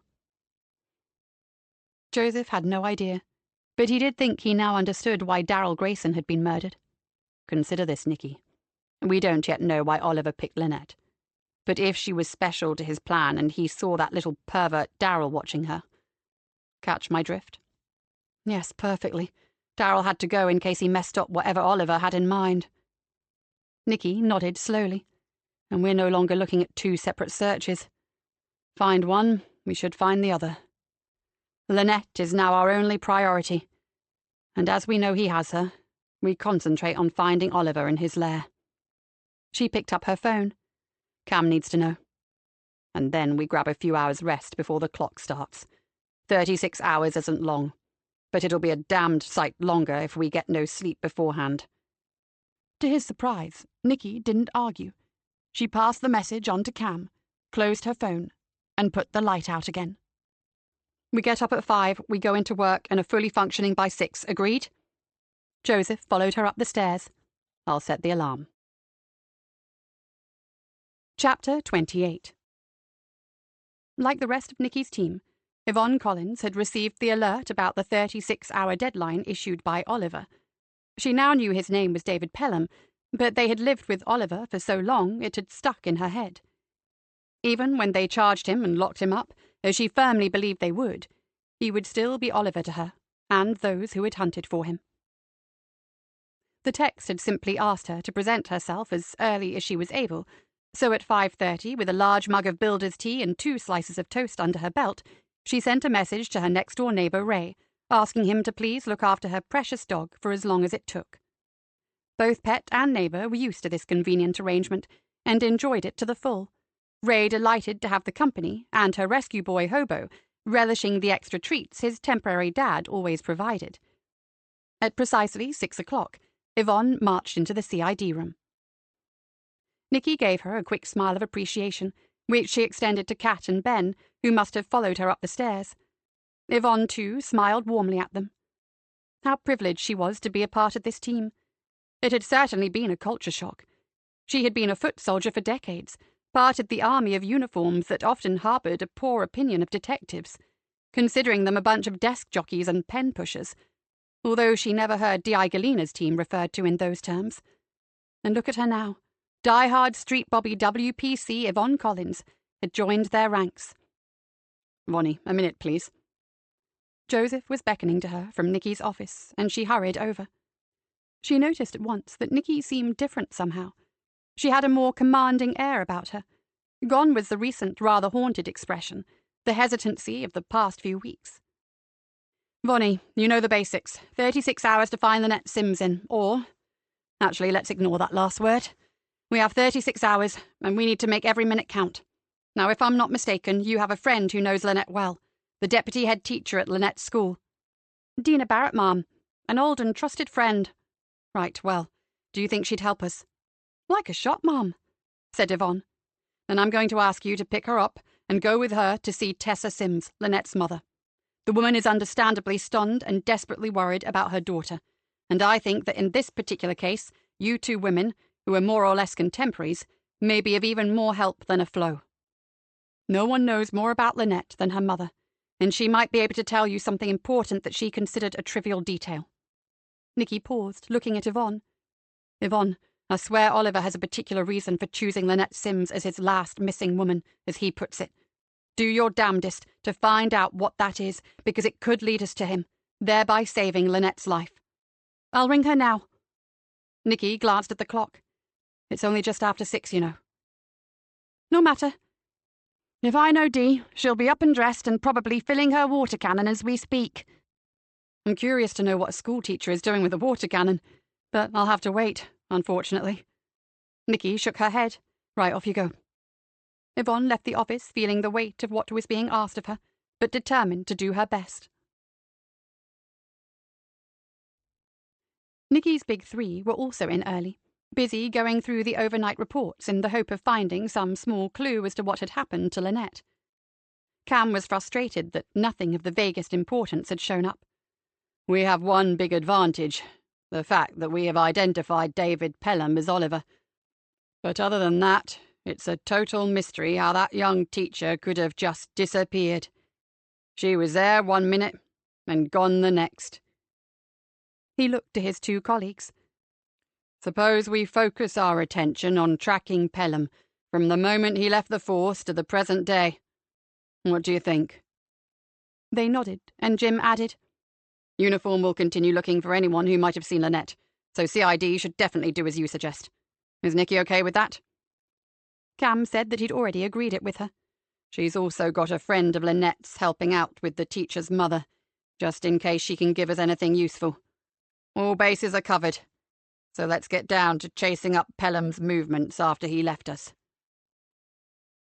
"One thing, Cam," said Matt. "I hope this isn't the case, but David Pelham was well liked back in the day. There's a possibility he still has connections within the force.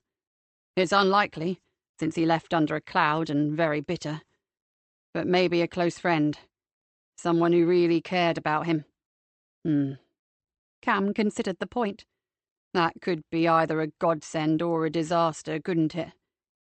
If this friend cared about him enough to warn him, Pelham could find out that we are looking for him all too quickly. Or," Cam shrugged, "if the friend is a decent, conscientious copper, he or she could lead us to him." "Maybe I should check with people who knew him at the time," said Jim. "See if he had any special mate or buddy who might fit the bill." "Yes, absolutely, Jim. Find anyone from his CID days, and even further back when he was in uniform. An old crewmate would be your best bet. You talk a lot stuck in a car together on long hours of obbo." "That's very true. I'll never forget those dark nights sitting in a car that smelled of fish and chips and farts." Jim pulled a face, then hurried away to rally his small team into action. "I seem to recall reading an article about David Pelham in Fenbeat, the Fenland Constabulary newsletter," said Matt thoughtfully. "It was a while ago, but the editor has been producing it for eons, so maybe he could tell us who wrote it.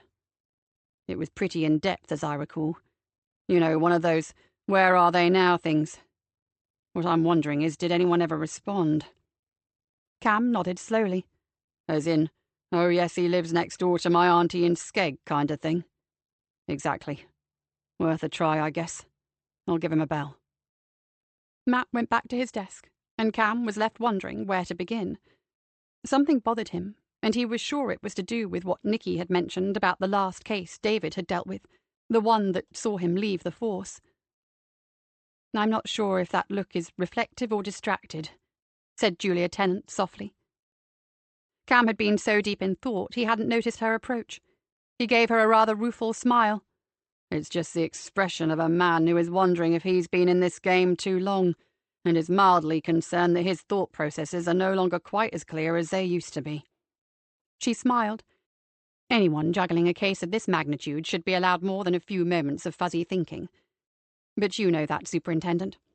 If it helps, just remember that tests done on the working memory show it to be capable of only holding around 7 items at a time, sometimes only 3 or 4.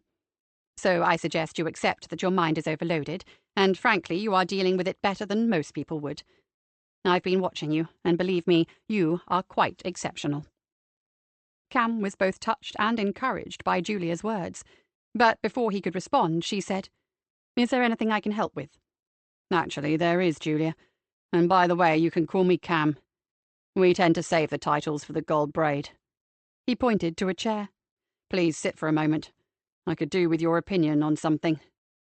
It had suddenly come to him, the memory he had been searching for.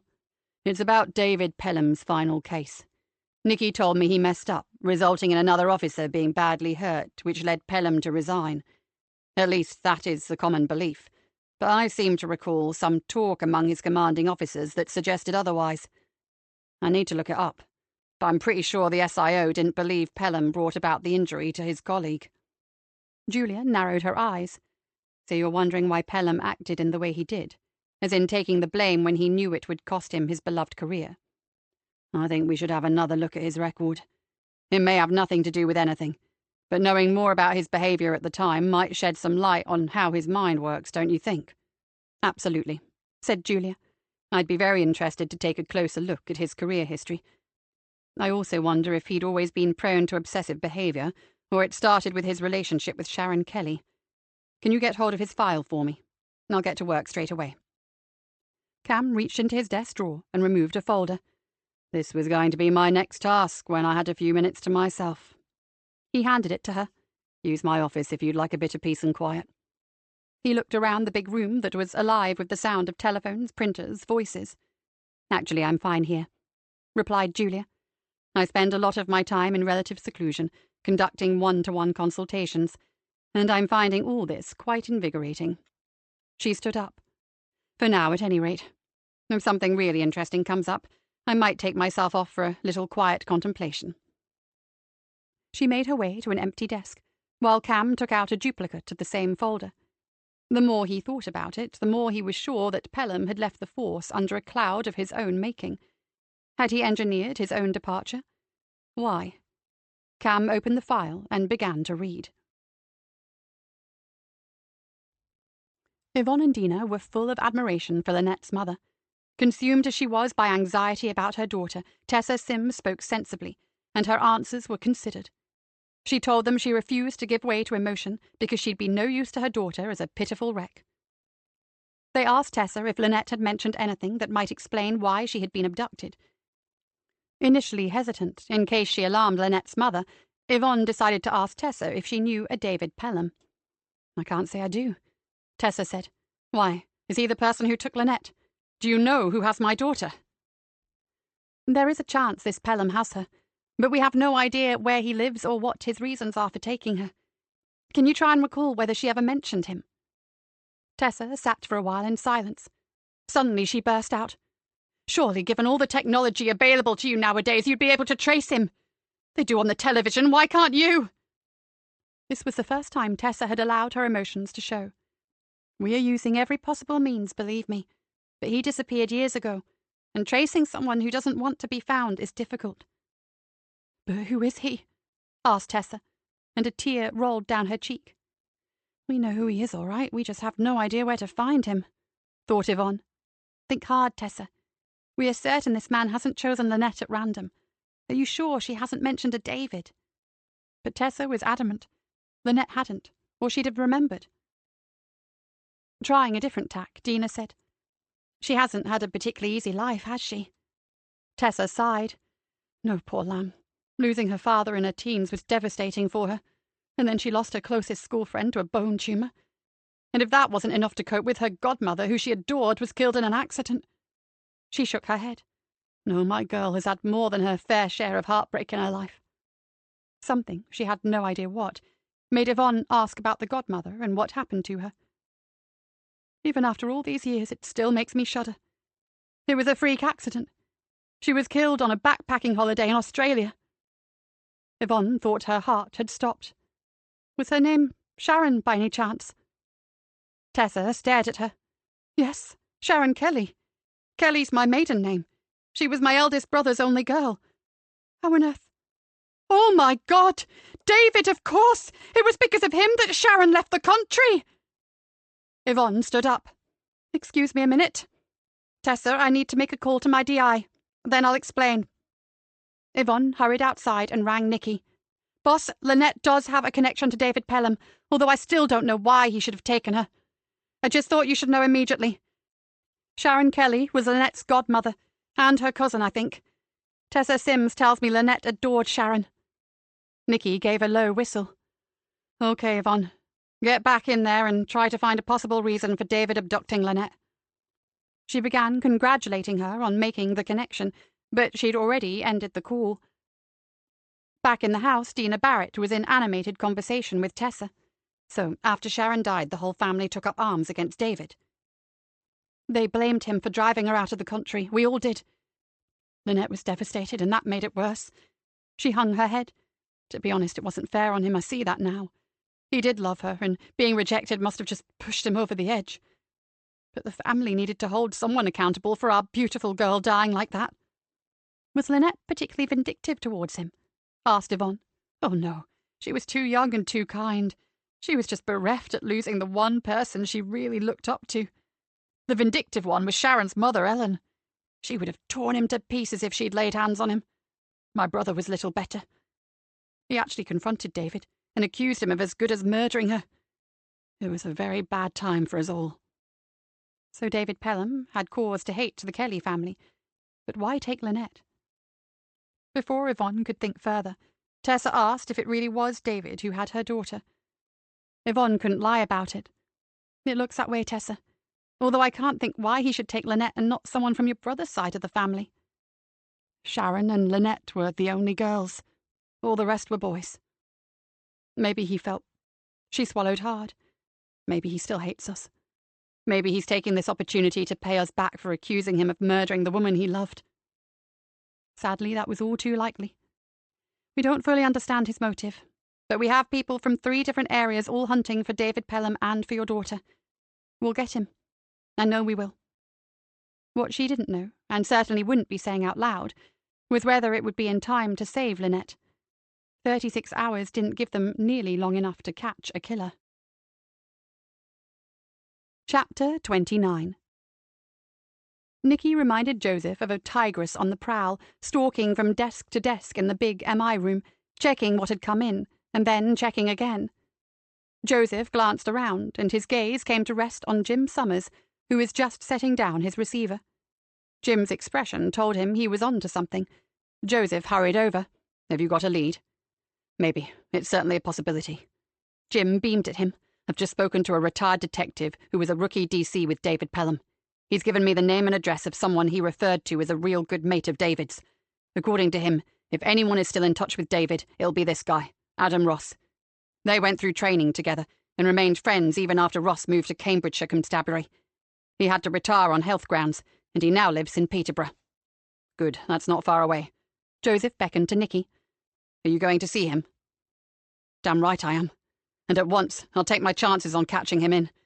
I can be there in just under an hour if I put my foot down." "Beware?" asked Nicky, hurrying towards them. Jim explained.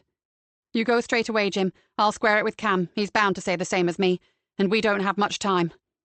"Whatever it is, Jim, if Nicky says go, you go," said a voice from the doorway. Jim grabbed his car keys and left the room at a run. Cam strode over to them, and Nicky explained what Jim had been told. "And you, Nicky, what's your next move?" the super asked. Before she could answer, a voice rang out. "Mom, got a minute?" All 3 went over to the desk where one of the young Fenfleet detectives was seated. "I've been checking Pelham's domestic arrangements." DC Kim Peters picked up a printout. David Pelham had 2 residences, one of his own and one left to him by an uncle. He sold his years ago, but the uncle's property is still in his name.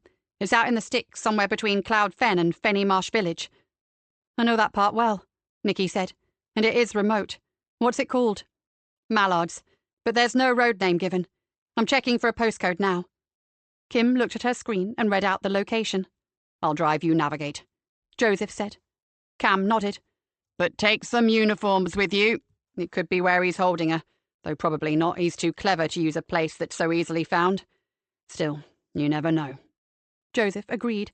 In any case, they had to check. They couldn't risk dismissing the smallest link in case it led them to Pelham and his hostage. In 5 minutes, they were driving out of Greenborough.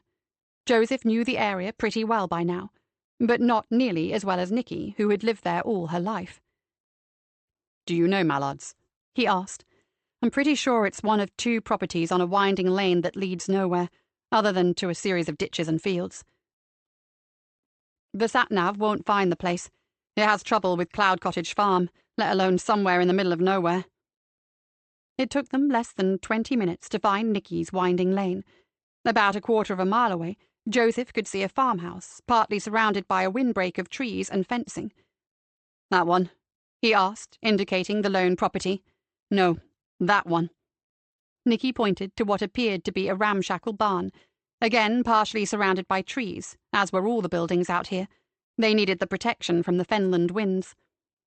As they got closer, Joseph realized that the barn had obscured another building, an old and almost derelict-looking house. A weather-worn board, the paint peeling from it, bore the name Mallard's. They pulled into a weed-choked drive, followed by the patrol car. They all got out and stood staring up at the old building. "Surely no one still lives here," murmured PC Reg Jenkins. "It's a dump." Joseph silently agreed. They'd just wasted a precious hour on a wild goose chase. "Okay, let's not piss about. Check it out and we'll get back to base," Nicky barked. "It looks like a crock of shit, but who knows? Be careful, guys." Joseph went up to the front door. It was locked as expected, but he noticed that a side window wasn't fastened securely. He slipped his hand into the narrow gap and lifted the latch. "Access point," he said to Nicky. "I'll go in first, and if all is clear, I'll open the front door." He knew she wouldn't object. It was how they worked. After all, he was best at this. The interior was in as bad a condition as the outside, but it took only seconds to realize that this place had seen visitors, and recently. Among other signs was a tiny area of dust brushed from an old wooden hall table, a partial footprint on the bottom tread of the stairs. Small things, certainly, but they put him on high alert. He opened the front door and held a finger to his lips. He whispered to Nicky that there were signs of recent disturbance, and he needed to do a recce of the whole house, especially the upstairs rooms. She nodded and whispered back that Reg and his partner, PC Bob Tinker, should take the downstairs, while they checked the upper floor. He sensed they were alone in the place, but nevertheless they moved cautiously. He knew from experience that you should never assume anything. Doing so could cost you dearly. The place smelled musty and damp, and it was probably many years since anyone had actually lived there, but even so, Joseph kept noticing those small indications that said they were not the first visitors to have been here of late. It was a strange place, sad. The furniture was old and shabby, but looked as though it had once been comfortable and well-loved. The place had been a legacy, and it was clear that the last occupant had been the person who wrote the will.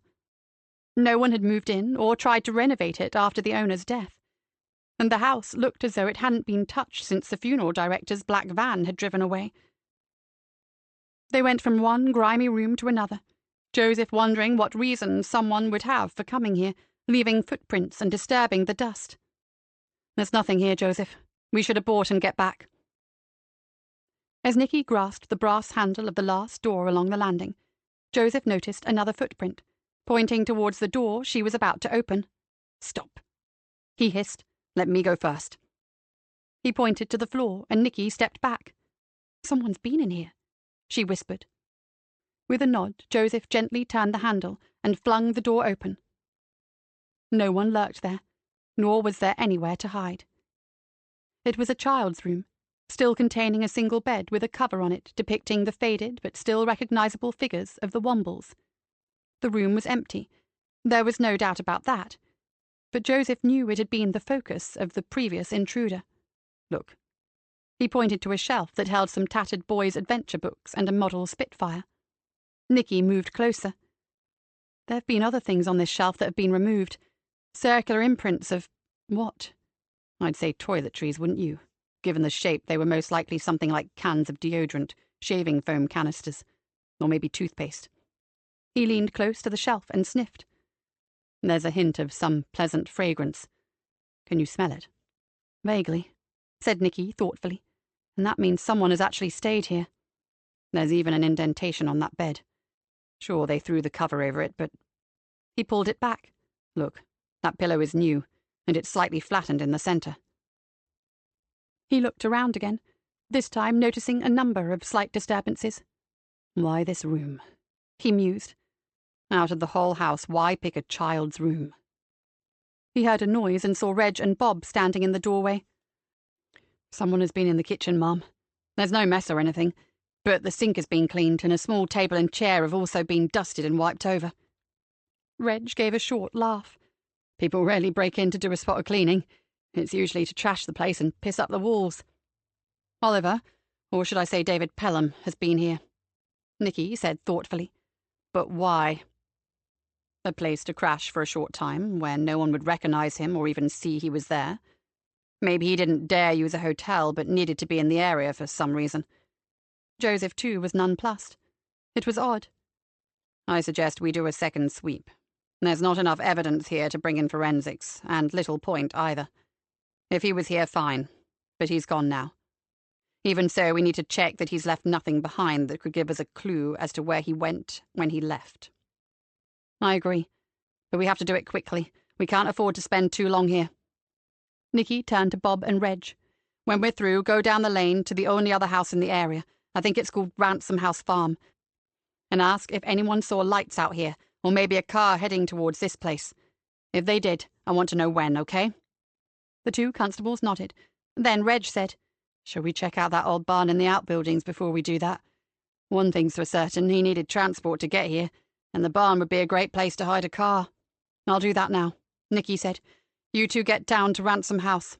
It won't take 4 of us to do a second sweep. Joseph can check the house and I'll do the barn. Let us know if you find out anything, but if not, keep moving and we'll tie up again back at the station." Starting in the kitchen, Joseph moved slowly and methodically through the whole house, constantly on the lookout for something that didn't fit or caught his attention for some reason. He concluded his inspection having found nothing that might help them track down Oliver.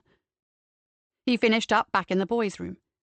He had the distinct feeling that Oliver's stay had been brief, maybe only 1 or 2 nights, and that apart from getting a snack and making a drink in the kitchen, he had spent all his time in this one small room.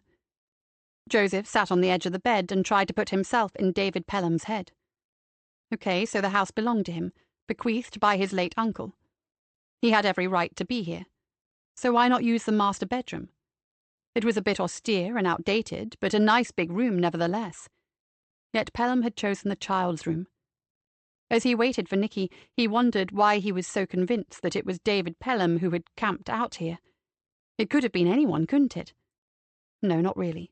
Whoever came in used the front door and had a key. That narrowed it down considerably. Pretty well to David Pelham. A sound from downstairs brought him from his reverie. He stood up, took a last look around, and went down to meet Nicky. "Definitely signs of a vehicle having been driven into that barn," she said, "but nothing anywhere else. None of the outbuildings have been touched for years. I'm considering getting a socko to come down here and take an imprint of the tire tracks I found. It could possibly tell us what vehicle he's driving. I've taken some shots on my phone in case getting forensics is a waste of time. Did you find anything more in here?" "Nothing to help us, so I suggest we get back. I think we need to take a really in-depth look at David's personal life. I mean his family history. He was here for a reason, and it might be linked to where he's holed up now. Okay, let's go." They hurried back to the car, and as they drove away from Mallard's, Nicky said, "Reg rang me. He said there was a vehicle seen driving this way about a week ago. The people at Ransom House saw it just the once, and didn't notice it leave or return. They couldn't identify it, just that it was a dark-coloured SUV, although their young son reckoned it was a Volvo. They wondered if someone was finally going to live at Mallard's, or whether it was going to be bulldozed and the land sold off. Well, one thing's for sure," said Joseph soberly. "After we've caught him, David Pelham won't be residing at lonely old Mallard's, and he won't be alone. He'll be sharing his new accommodation with a lot of other men, mostly murderers." Nicky just grunted. "We'll catch him, Nicky, and I believe we'll do it soon."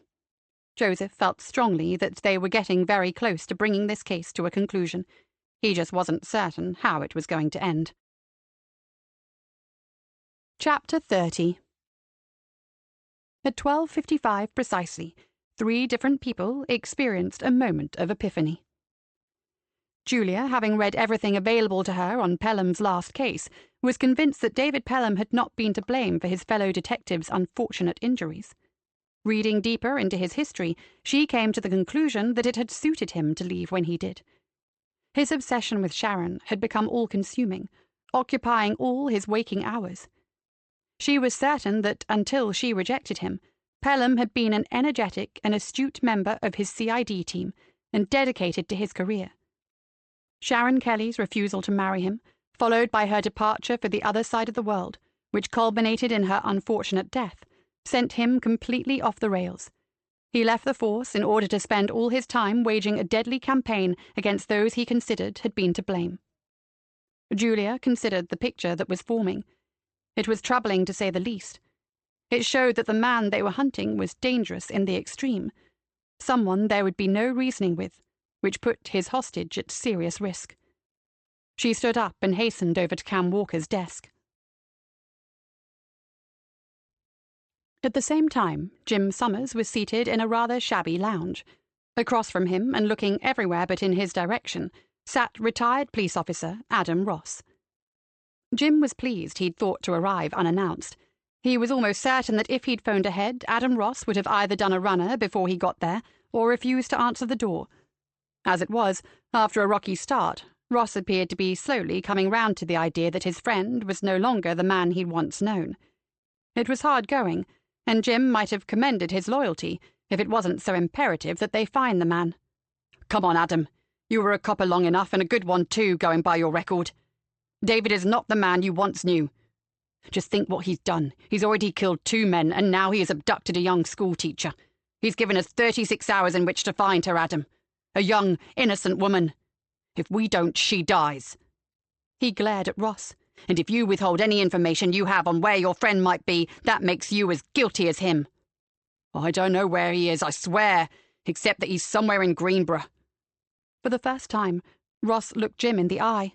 "Yes, I have kept in touch with him over the years, and yes, I've noticed him change. But the poor sod hadn't a friend in the world except me.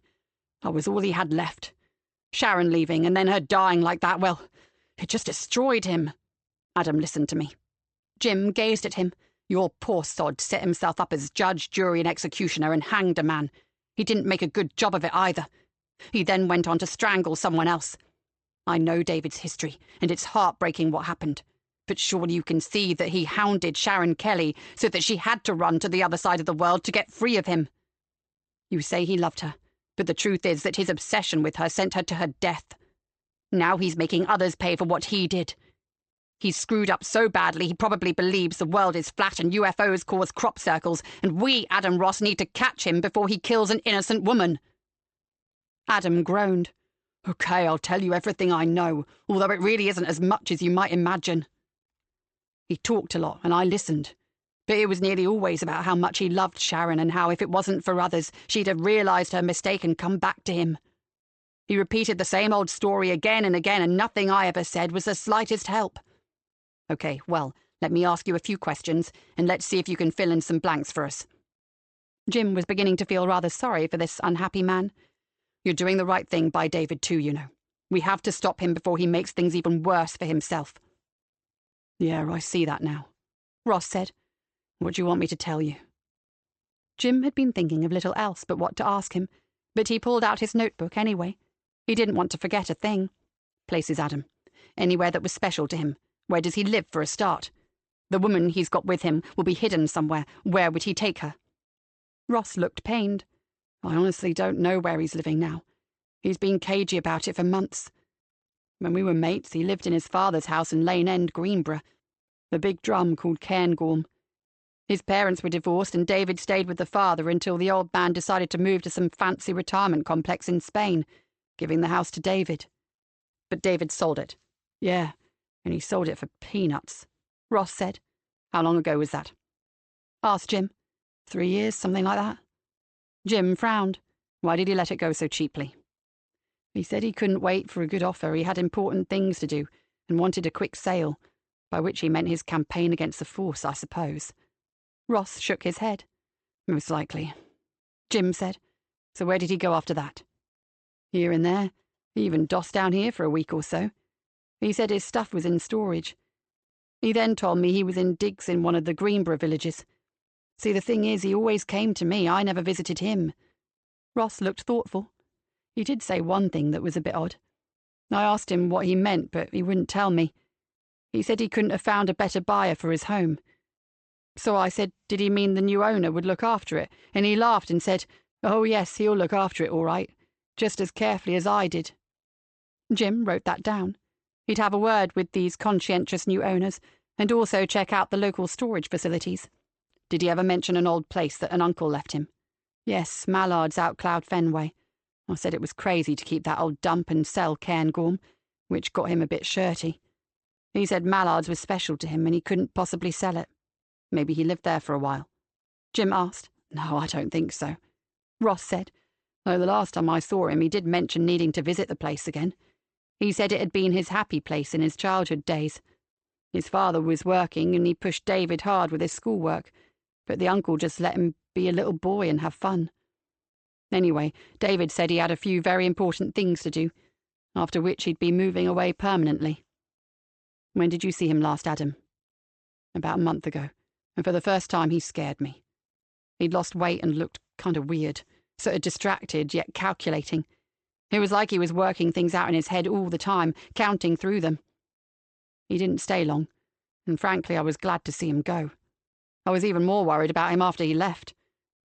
I guess I knew then that he needed help, the kind I couldn't give him. He looked Jim in the eye, defiant. He was a bloody good detective, and it's a wicked, wicked waste that he's finished up like this. I don't regret trying to stick by him. I won't knock you for that, Adam, and I appreciate your help. However, the situation changed when he turned killer. So last question. You know him better than anyone. Where do you think he's gone? He has a hostage with him, don't forget. Ross sat in silence for a while. I honestly can't think. If he'd still had Cairngorm, I'd have said there, as it was well away from the other houses on that lane. Or second thoughts, probably Mallard's. Very few people know that old place is even there, and it's right out in the boondocks. Unless you know the area well, you'd never find it. Yeah, my money would be on Mallard's. It's the kind of place where no one would hear you scream. Jim didn't like what that implied and said so. Ross merely shrugged. Jim stood up.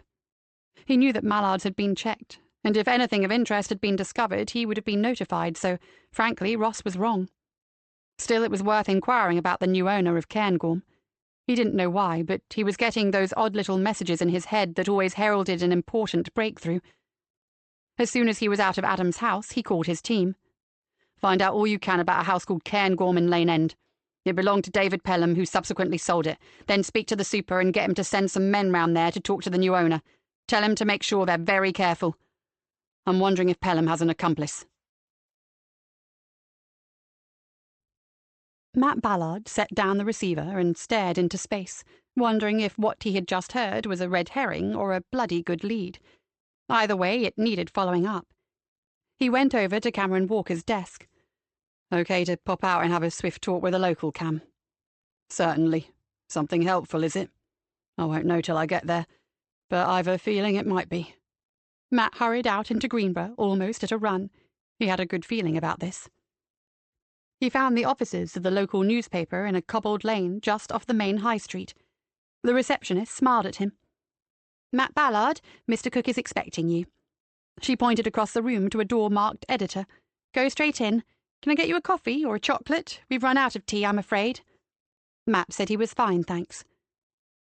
Johnny Cook was a big man with a wide smile, dark-rimmed glasses, and a mop of dark hair that badly needed taming or shearing. "I heard from my friend Lucas, who edits your Fenbeat magazine, that you're trying to hunt down David Pelham. Is that right?" Matt said it was. "We are very anxious to find his whereabouts, sir. Do you actually know him?" "I did, certainly. My family home was also in Lane End, so I knew him when we were boys. We weren't very close, but we spoke often enough. And I saw him, maybe a month ago. He came asking for access to back issues of my paper. He told me he was writing a book about unsolved cases involving missing persons. It was nice to catch up a bit, but hell, had he changed." "How so?" asked Matt.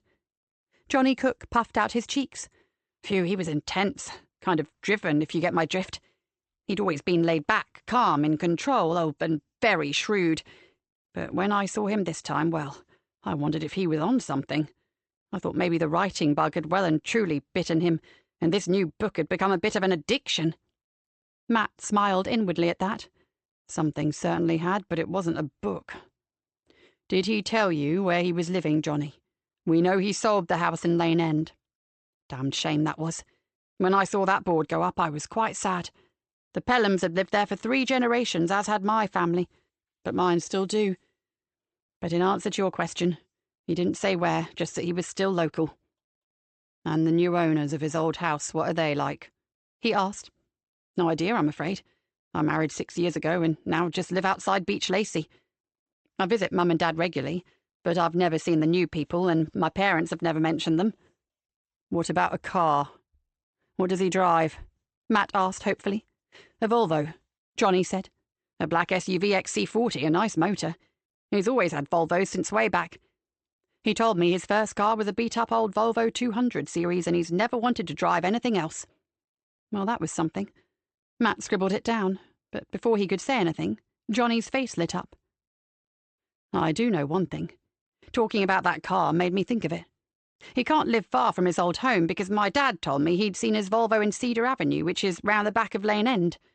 My dad reckoned he rents a garage from one of the householders there, as he'd seen the car a couple of times, and always outside Clem Smith's place. Clem has a couple of old barns that he converted into garages and rents them out. You've made my day, Johnny. Thank you. Now I've got to get back to base. Forgive me for rushing off, but this is important. He was almost at the door when Johnny called out, Keep me updated, won't you? With a brief wave, Matt kept on going.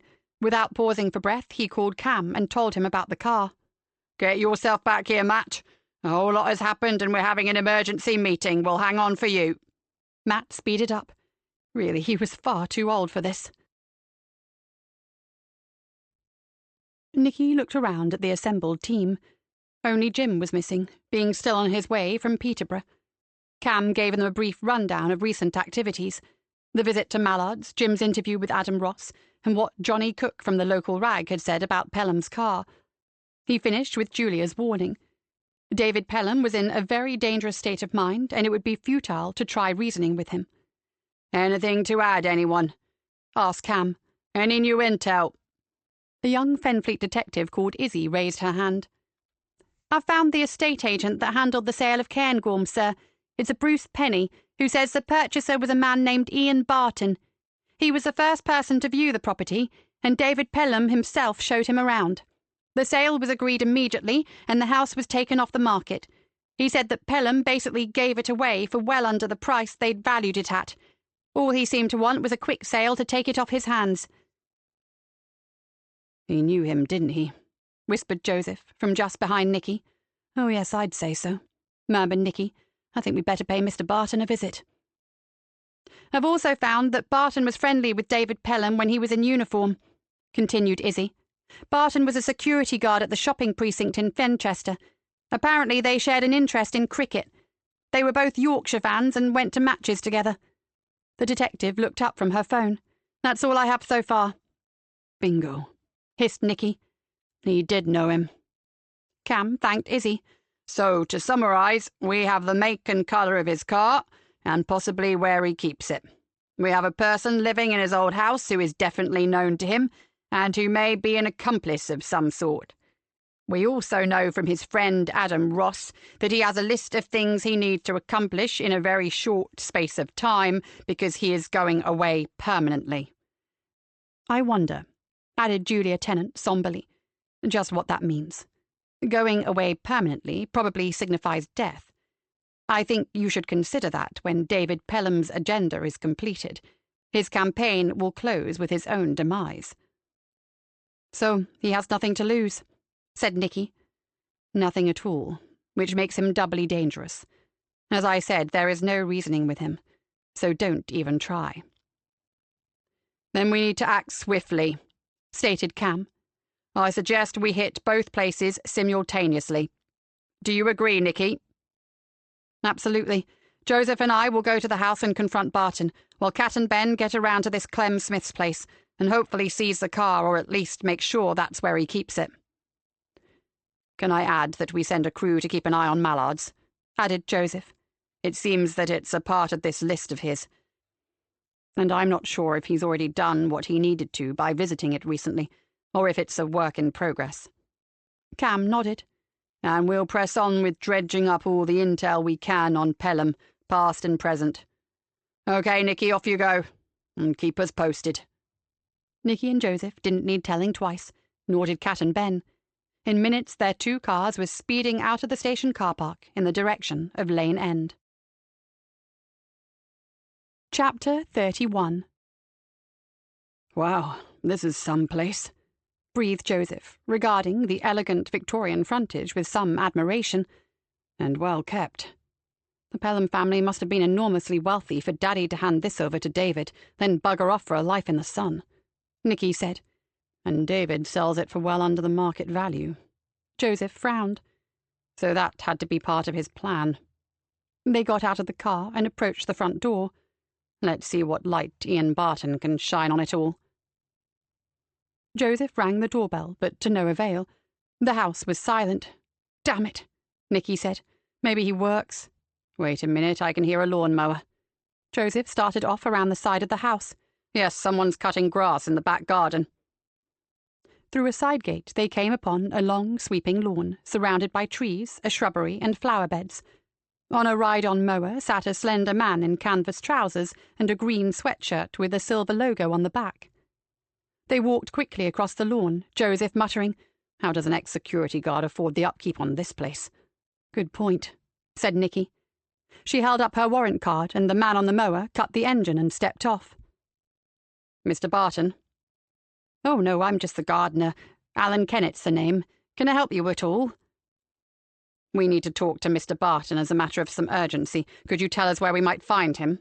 asked Joseph. "I'm afraid he's away. He went a week ago today visiting relatives in County Wicklow, Ireland. He paid me up front for 3 weeks." "And the house is locked up? No one's staying there while he's away?" asked Nicky. "No, he's not that kind of man. Doesn't like anyone coming into his house. I'm not even allowed in for a cuppa or a wee chat, for that matter. And I'm here for 3 hours at a stretch." The gardener rolled his eyes. "Bit of an oddball, really, if you get my meaning. I rarely see him. He pays well, but he's not exactly sociable." "How long have you worked for him?" asked Joseph. "I came here when he first moved in. Must have been 3 years back now." He frowned. "He's not in any trouble, is he?" "No, nothing like that," said Nicky quickly. "We just want to talk to him about someone he knows, that's all. Do you have a contact number for him by any chance?" "I do, but it's his house phone, so that won't help, will it?" Alan said. "I'll take it anyway," said Nicky, scribbling it down in her notebook.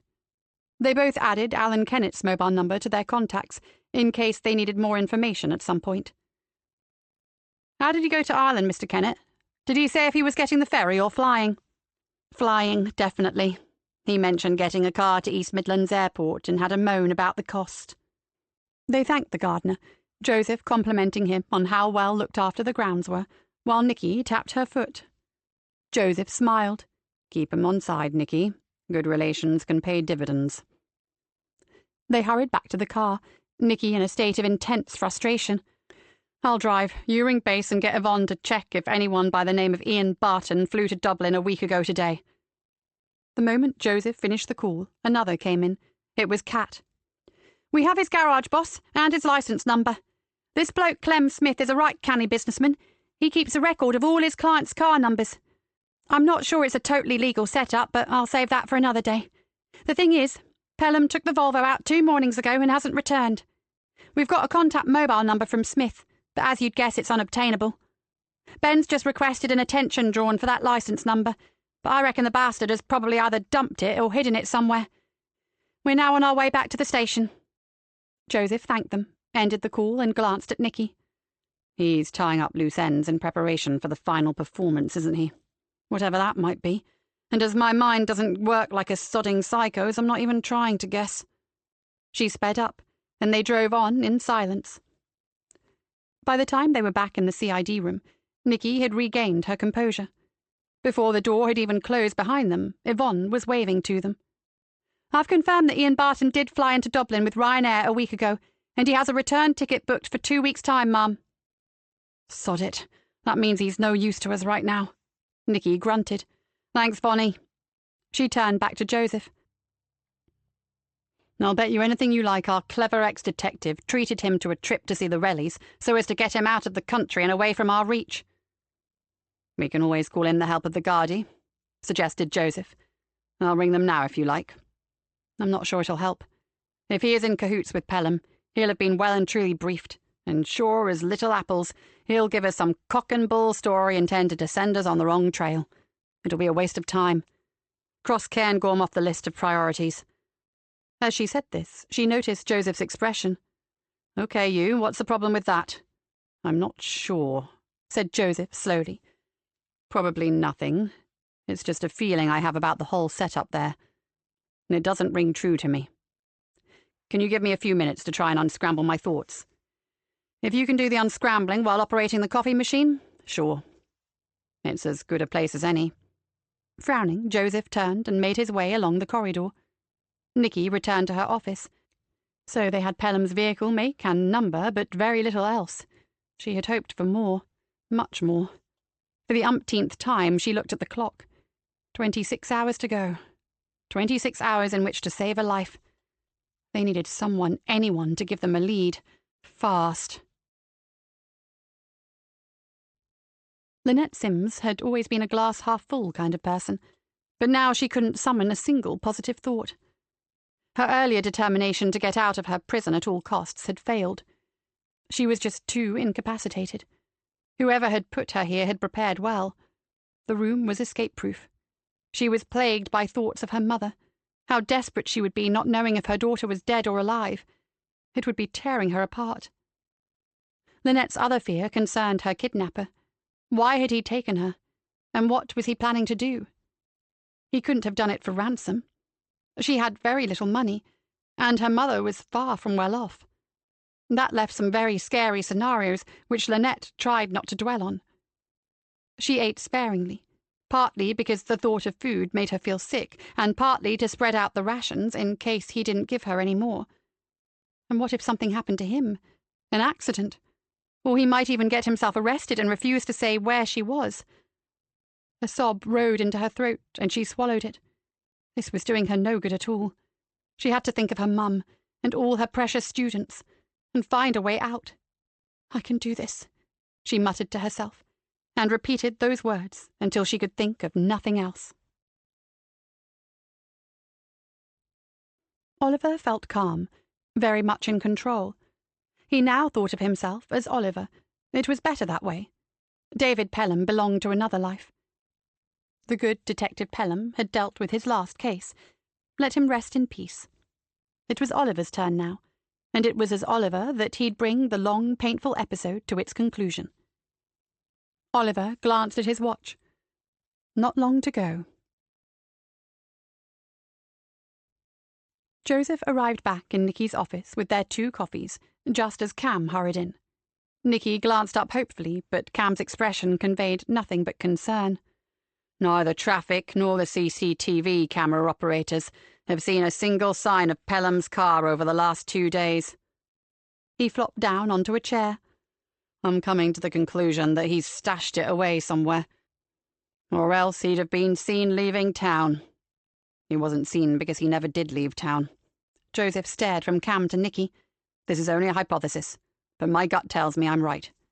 Nicky, can you give me time to make 2 phone calls and then I'll explain? Go." He saw her trusting expression and hoped that he was right. Back in his tiny office, he picked up his desk phone and dialed a number from his contact list. "Alan Kennett, Garden Maintenance, how can I help?" "Alan, it's DS Easter, we spoke earlier. Listen, I'm going to send an image to your phone. Would you be kind enough to confirm the man's identity? It was taken a while ago, but I'm certain he still looks basically the same." "Certainly, Sergeant, I'll wait for it." Joseph sent it off. "Oh, yes. As you say, he looks older and he's a lot thinner now, but I certainly recognize him. That's Ian Barton, no doubt about it." Joseph thanked him and made his second call. This one wouldn't be so easy. He asked to speak to Bruce Penny of the Penny Estate Agents on a matter of some urgency. After a few moments, in which he heard whispered voices, apparently in dispute, the deep voice of Penny told him he was due at a viewing, and Joseph would have to be quick. He gritted his teeth. "Mr. Penny, my call concerns the abduction of an innocent woman whose captor has threatened to kill her. If you are late for your appointment, get your secretary to phone and apologize. Now, I want you to tell me about the sale of Cairngorm and the transaction between David Pelham and Ian Barton." But I've already told you about that, said Penny. No, you haven't. For a start, it wasn't exactly a standard transaction, was it? Silence. I'm waiting, Mr. Penny. I don't know what Mr. Penny, if you have trouble discussing it on the phone, I'm quite happy to collect you from your agency and take you to the station so we can talk more formally. I presume you have your own solicitor, or shall I call the duty one? All right, just let me close my office door, and then I'll tell you what I know.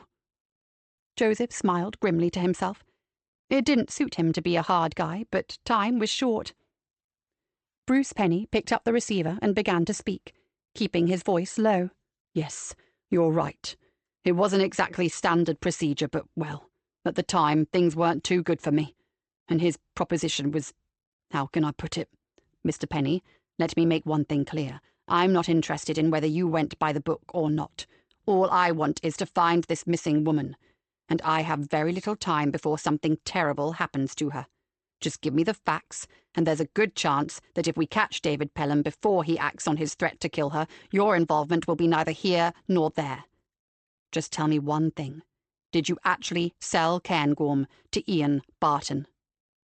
No. They decided on a private arrangement. We took it off the market and the sale was never completed. However, Mr. Pelham said he was a fair man, and he didn't want to see me lose out on my percentage after we'd done all the marketing. Joseph closed his eyes for a second. Say no more, Mr. Penny. That's of no concern at present. Thank you for your cooperation. Oh, one more thing. Do you still have all the details about the house? You know, the brochure, photos, floor plans. Yes, we always keep them on file. Then email it to this address and immediately, please. He gave Penny the address, hung up and hastened back to Nicky and Cam. Nicky looked at his smiling face. Positive news?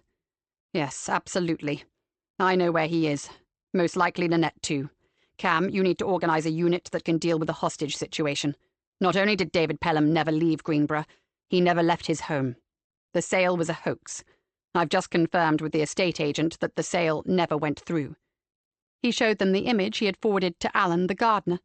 Alan Kennett positively ID'd this man as the owner of Cairngorm, Ian Barton. Nicky stared at the photograph. But that's David Pelham. Exactly. All along I've kept thinking that the situation stank. A security guard with a place like that. And the fact that a likeable man like Kennett wasn't even allowed in for a cup of tea or a wee. The owner wasn't just a bit eccentric.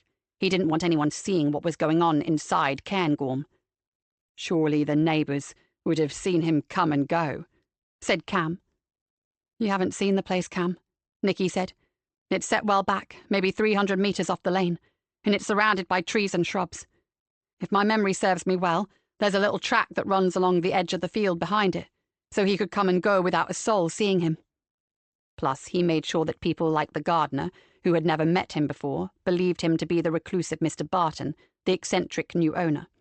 And when the estate agent's sold sign went up, courtesy of Mr. Penny, who pocketed a nice little backhander from David, who would think any different? Another thing was the security cameras. Nicky, did you notice them when we visited?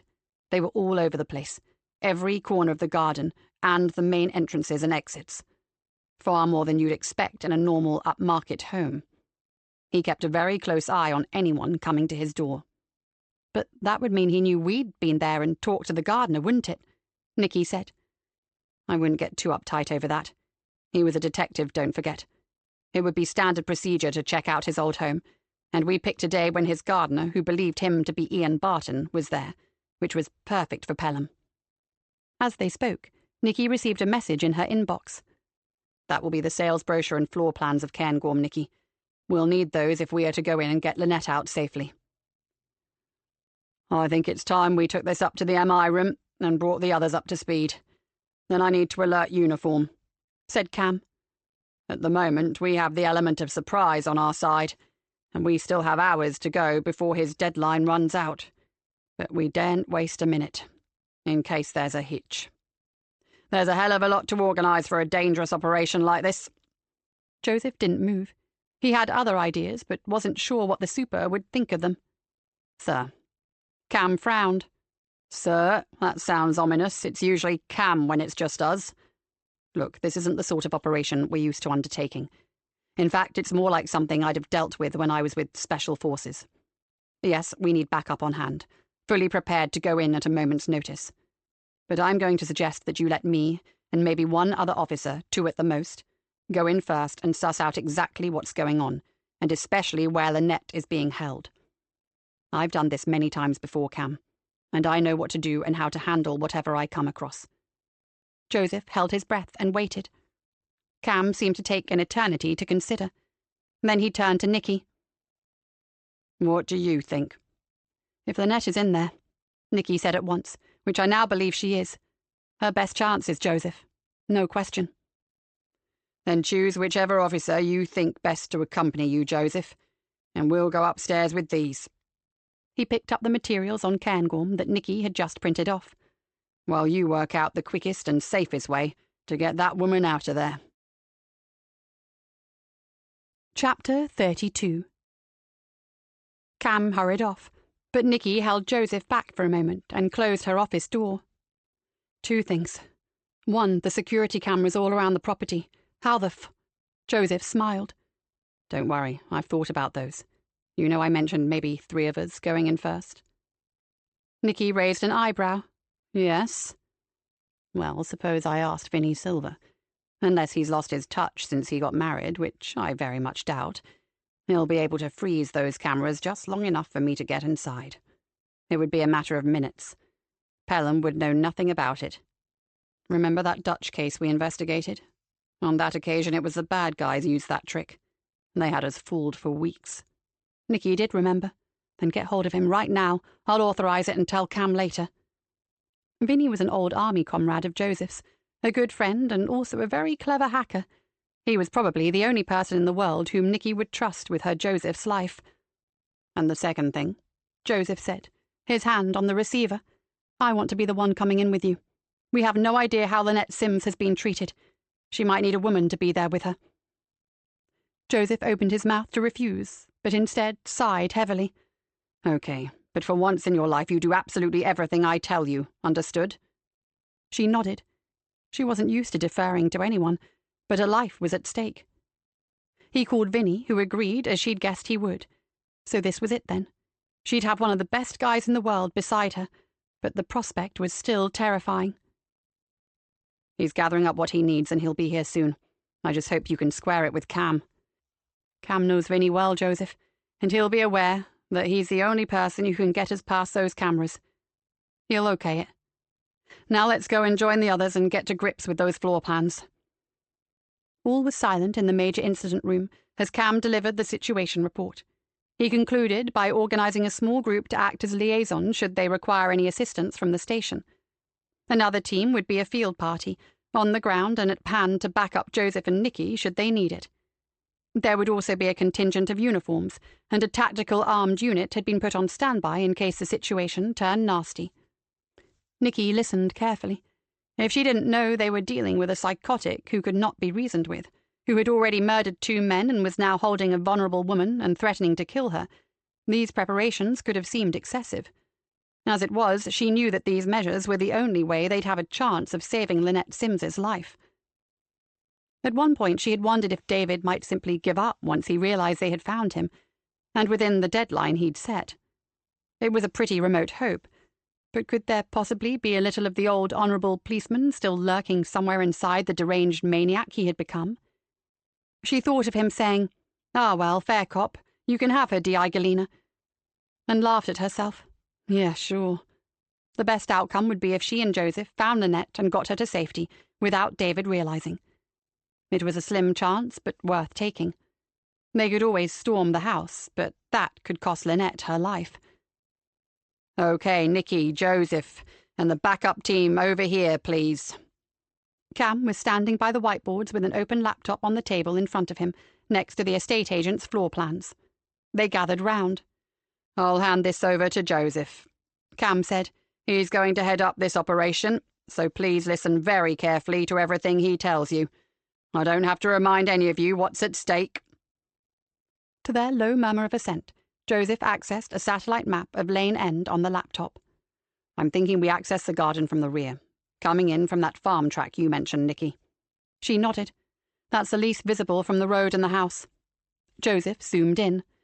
Now, when we were there earlier, I noted that there are only 2 cameras in that area, which helps us. I also saw a ground floor window that would be very easy to get in through. That would be my chosen method of ingress, but we might have to think on our feet. I'd dearly love to send a drone up so as to find where the heat sources are, but it would attract his attention. It's going to be down to sharp eyes and ears. Our priority is finding and bringing out Lynette Sims unhurt. If we can do that, while ascertaining if the place is safe to enter, Uniform can go in and take Pelham. For the next 10 minutes, they studied the photographs of the interior of the house, and then the layout of the rooms. We have here an old Victorian property with a large kitchen, a big lounge, a dining room, a study, and various other smaller rooms, as well as a utility room, a boot room, and a cloakroom, all on the ground floor. Joseph pointed to the boot room. That's the room with the window we hope to enter through. That's good, as it leads into a hallway, not one of the rooms. I don't want us walking straight into Pelham. Upstairs on the first floor there are 4 bedrooms and a large bathroom, plus 2 other storage or box rooms above those on a 3rd floor, and a single staircase leading to an attic. There is no cellar, thank heavens. If it was me, I'd hide Lynette in one of those, right out of the way. Nicky pointed to the top floor rooms. Normally I'd agree, but when we were in the garden, I noticed that one of the first floor bedrooms at the back of the house had some very heavy drapes pulled tightly closed. All the other windows had their curtains open, so I'm wondering if Mr. Barton wasn't just protecting valuable paintings from sunlight or the interest of a passing burglar while he was away. So we aim to check there first, said Nicky. Yes, and the sooner the better. Joseph looked at Cam. We should decide how best to get the backup close, but out of sight. And most important of all is to approach in silence. If some idiot hits the blues and twos, Lynette Sims is dead. Cam nodded soberly. Uniform have been made aware. They're going to approach from both ends of Lane End, staying well out of sight of the house. They will virtually cut Cairngorm off. We'll have another crew a few yards behind your own backup team, out on the farm track. If he takes off, no matter which direction he goes, we'll get him. Nicky hoped that would be the case, but she didn't trust David Pelham in the slightest. He had been an ace detective, and before that a damned good uniformed officer, so he would know how they'd likely proceed. However, he might not know about Joseph's special services background, and therefore about their covert attempt to gain access, especially when he believed he was protected by his surveillance cameras. Well, I guess we should get booted and suited, said Joseph. Stabby's on and phone's on mute, Nicky. And Cam, we'll only use our radios if we need assistance or have anything to report, and only to you, okay? No one radios us unless it's life or death. We can't afford to have them bursting into life just when we're tiptoeing past a room with David Pelham in it. With a final glance at the others, he turned to her. Okay, Nicky, it's time to shine. The 3 of them stood by the back entrance to Cairngorm. Joseph smiled rather grimly at the other 2. Looks like it's the dream team in action again. And this time we have to prove that miracles can happen. You, Vinny, are going to have to throw a cloak of invisibility over Nicky and me just long enough for us to get across the garden and pop that window catch, okay? Vinny beamed. No sweat, old buddy, and it'll be like it never happened. I'm all organised and set up. I have all the data I need on this place, and I'm ready to go whenever you are. He looked wistful. I just wish I could come with you. So did Joseph. Sorry, mate, but you know the score. Protocol and all that crap. But it's good to know you're here, so if things do go tits up, it'll be you I yell for, and sod protocol. He turned to Nicky. Right. As soon as Vinny says go, we head for that path with the shrubs and trees on either side, then branch off towards that window, keep as low as you can, and stay immediately behind me. And if I deviate from the route, stick fast behind me, because there'll be a reason for it, even if you don't know what it is. Got that? Got it, she said. Then over to you, Vinny. He glanced at Nicky, hoping she would understand the message he was silently sending her. They both knew he didn't want her there, but for now he needed to forget that she was the woman he loved. She was a trained police officer, doing her duty.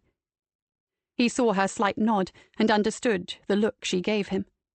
She was telling him she loved him, but that they had a job to do.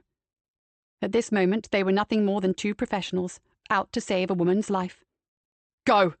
Vinny pressed a key on his laptop. "And no pissing about!" They ran. Even though Joseph's attention was focused on getting to the house unobserved, he took careful note of their surroundings, especially that curtained window. That, he was certain, was where they would find Lynette. The curtains didn't hang in folds as they should, and it looked to him as if they'd been tacked to the window frame, preventing whoever was inside from opening them, and there'd been no gaps to see in through. They arrived at the window they'd been aiming for, and in seconds, with the help of a trusty implement he'd often used in the past, Joseph freed the catch. He took a tiny bottle from his pocket and sprayed the hinges with a fine mist of oil. He couldn't afford a telltale squeak from a rarely used hinge, giving them away before they were even inside. The window swung back smoothly, and Joseph stood for a moment, listening. During his years living on the edge, often in situations of the greatest peril, Joseph had developed a kind of sixth sense for anything that threatened danger. He wasn't picking anything up here. He frowned. What if he'd been wrong? Dismissing the thought, he swung his leg over the windowsill and jumped down, beckoning Nicky to follow. The house was quiet. Quiet wasn't always a good thing. They were in a small room that smelled of wet leather and boot polish. It contained a collection of outdoor clothing, all expensive brands, along with a navy Gore-Tex weatherproof jacket that Joseph recognized as one-time Fenland Constabulary police issue. Despite its utilitarian purpose, the room was spotless, almost scrubbed.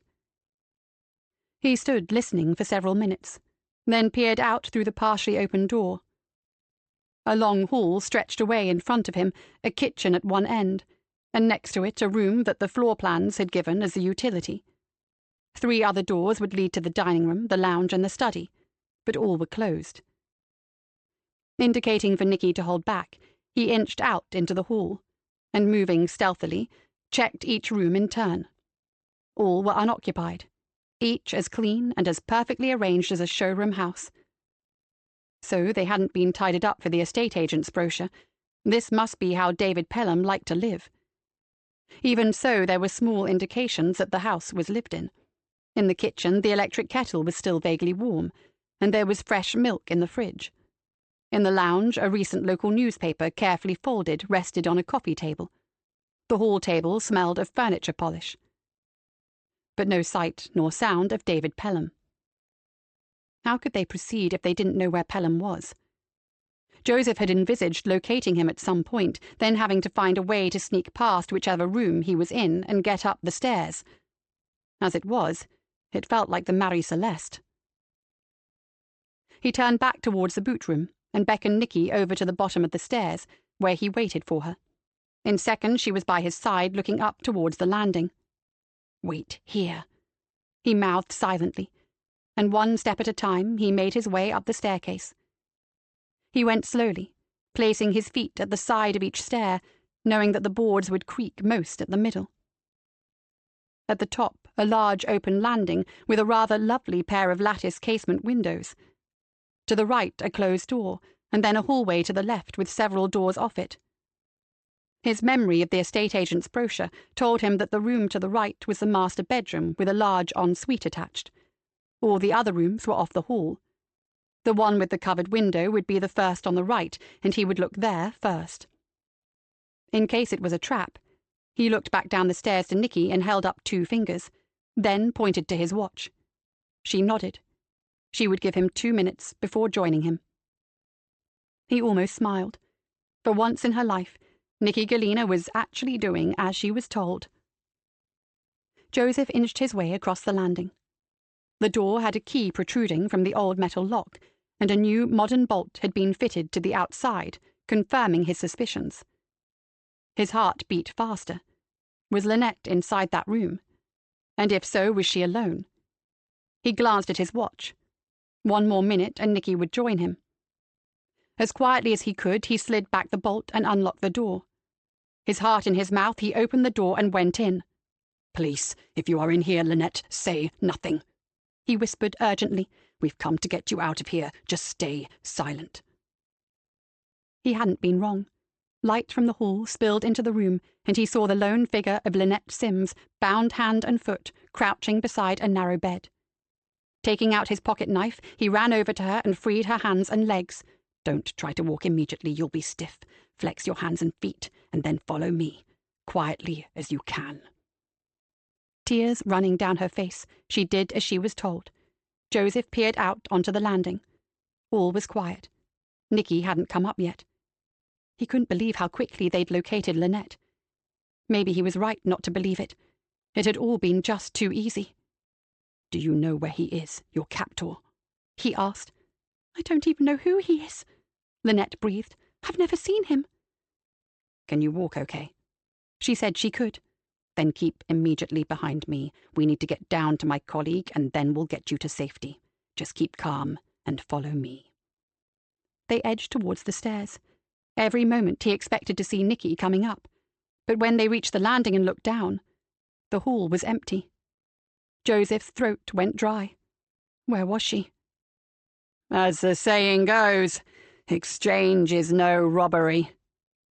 The voice that rang out was deep and menacing.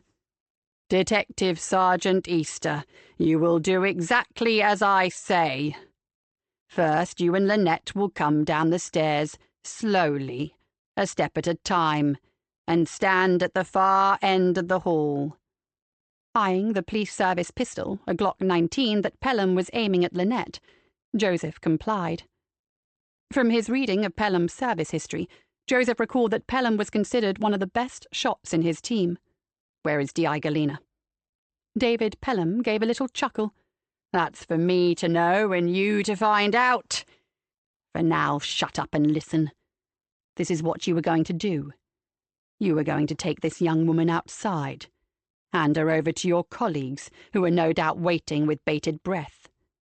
Come straight back inside and lock the door. Do you understand?" Joseph knew that getting Lynette away was paramount, although he had no idea why this deranged man was letting her go so easily. "As you guessed, David, my colleagues are outside. In fact, we have the whole place surrounded, so you won't get away, no matter what. First, my name is Oliver. Second, I don't give a flying fuck. This was only ever going to have one ending, so it's pointless threatening me." Pelham laughed. It had a hysterical, unhinged edge to it. Joseph remembered Julia Tennant's words. There is no reasoning with him. Still, he had to do something. First, Lynette. He ushered the terrified woman towards the door, unlocked it, and stepped outside, keeping her in front of him. "Lynette, just walk towards that area over there." He pointed to where the backup team would be waiting. "Tell them what's happened, and that they must surround the house but do nothing. Make that very clear. They do nothing until they hear from me. Now go." He watched her run to safety, saw Kat and Ben hurry forward to meet her, and turned back to face Pelham. Chapter 33. Kat and Ben listened to what Lynette told them with mounting horror. Kat then radioed the superintendent to apprise him of Joseph's request. In no time at all, the house was surrounded, and the tactical armed unit was en route to Lane End. Lynette Sims was taken to a waiting ambulance. She insisted she was unharmed and wanted to remain at the scene until she knew the fate of the people who'd saved her. All she asked was that someone let her mother know she was safe, so Yvonne Collins volunteered to go and fetch Tessa. There was nothing more to do now but wait. Kat felt sick. The two people she most admired were shut in that house with a madman who also happened to be carrying a gun and had once won a trophy for target shooting. Joseph stepped back through the door, and, as instructed, locked it behind him. Without waiting for Pelham to speak, he barked out, "Where's Nicky?" "Oh, such concern," Pelham mocked. "But then again, you love her, don't you? And I understand all about that. Sit on the floor, I want to talk." "I'm saying nothing until you tell me where Nicky is, and you've assured me she's unharmed." Joseph was tempted to rush him, sod the gun, but had the common sense to realize that he wouldn't be of much use to Nicky dead. Pelham gazed thoughtfully at Joseph. You really do love her, don't you? My advice to you is marry her as quickly as you can.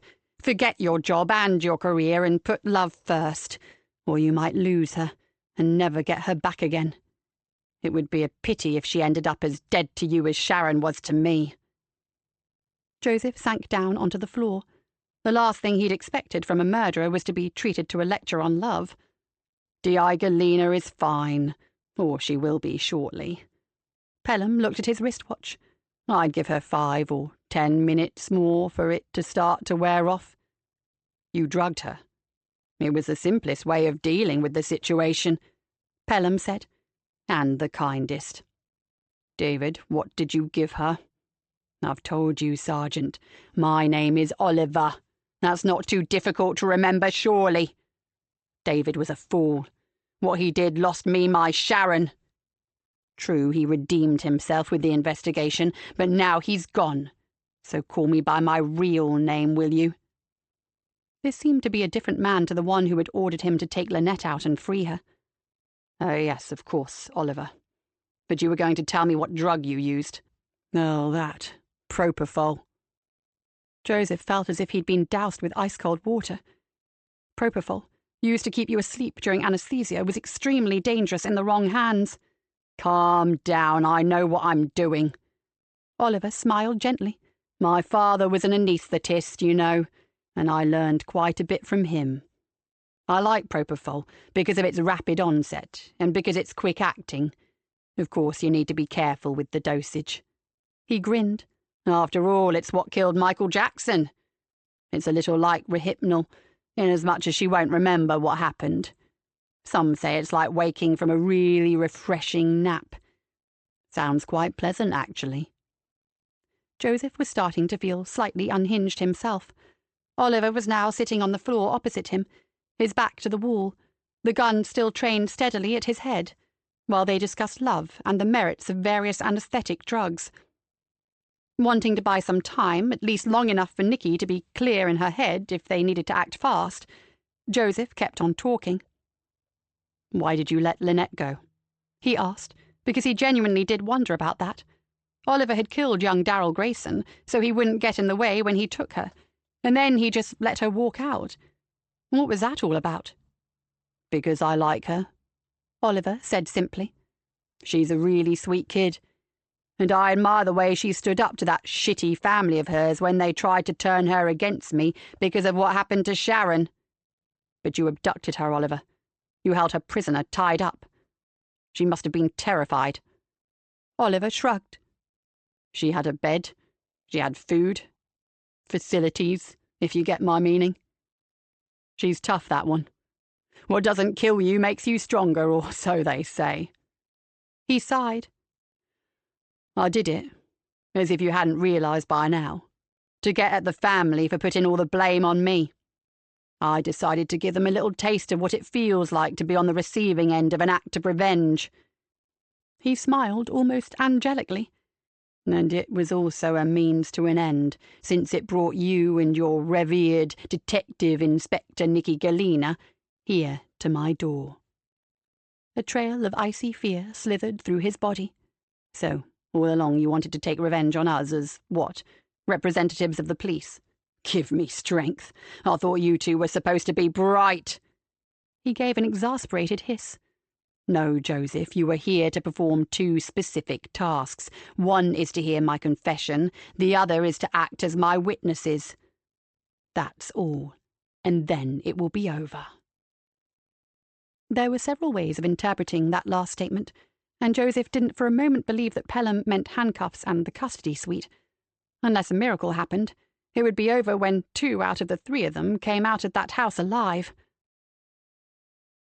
Seen from a distance, the house, surrounded with officers and emergency vehicles, resembled a scene from a movie.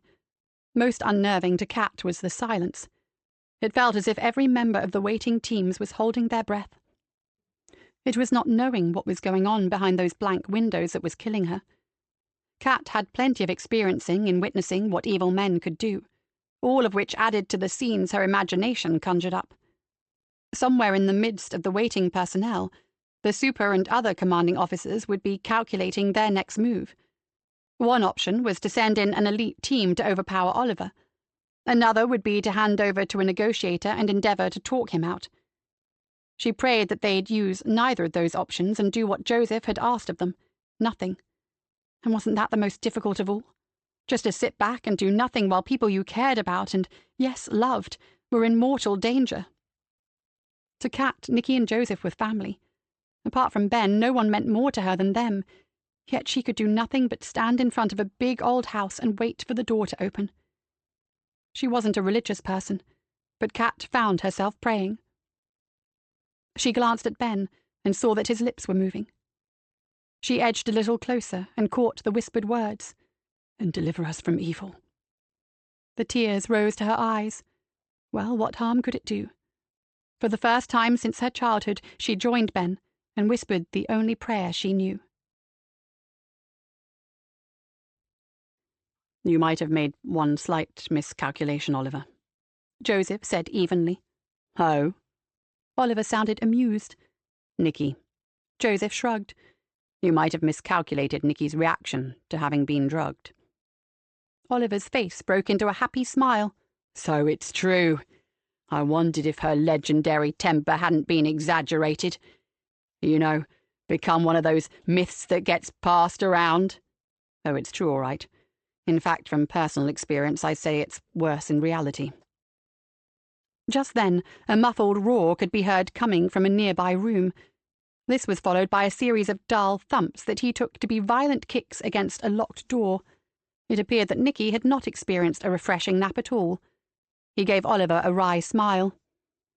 Oliver, meanwhile, looked amused, amazed, perplexed, and finally angry. "Shut her up!" He jerked the gun towards the boot room. "I can't think properly with all that row going on." Joseph started to get to his feet, but Oliver swung the gun round. "Stay on the floor. Crawl, but don't stand up. Talk to her, and I suggest you get through to her fast.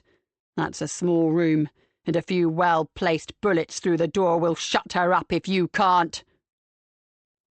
Gone was the man who, just minutes before, had spoken to him of love. Joseph turned his back on the gun and crawled to the door. "Nicky, listen to me." He could hear her swearing and grunting. "The bastard fucking drugged me! He's tied me up! He's gonna really regret this when I get—" "Just stop it. Listen, will you? I'm here. I'm safe. And Oliver's here too. He has a gun, Nicky. And unless you calm down, he'll use it. Understand?" He lowered his voice. "Please, Nicky. You said you'd do as I told you. So just get it together. Oliver wants to talk to us, and I think we should listen." The struggling ceased. "Can you please get me out of here? I'm not talking to anyone, Oliver included, through a sodding locked door." Joseph turned, looked at Oliver, and gave a slight shrug. "Remain on the floor, Joseph Easter. One single outburst, the slightest rash move, and you're both dead. If she can agree to that, reach up and unlock the door. Leave her hands tied, but tell her to sit beside you, all right?" Joseph nodded and whispered through the door. "No heroics, understand? We do everything he wants." He put his lips close to the wood. "For now."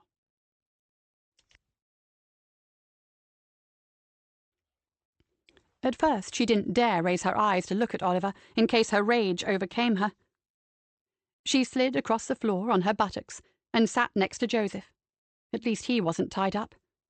Nicky guessed the gun had a lot to do with that, but Joseph, being free, still gave them a huge advantage, should an opportunity occur, if she could keep her cool.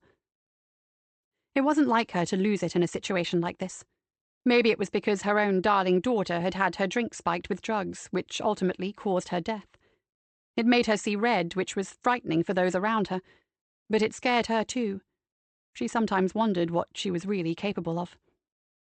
She raised her eyes to meet Oliver's gaze and hoped she never found out. The sight of him shocked her. No wonder no one had connected him with David Pelham, the handsome, debonair detective with the playboy good looks. This man was haggard, so gaunt that his clothes looked several sizes too large. His eyes were deep-set and had a haunted expression. His hair was too long. She pictured the photo on their whiteboard, and her fury began to dissipate. Had love done this to him? She could almost feel pity for the pathetic figure he had become.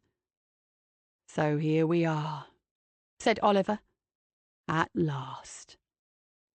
Neither she nor Joseph spoke.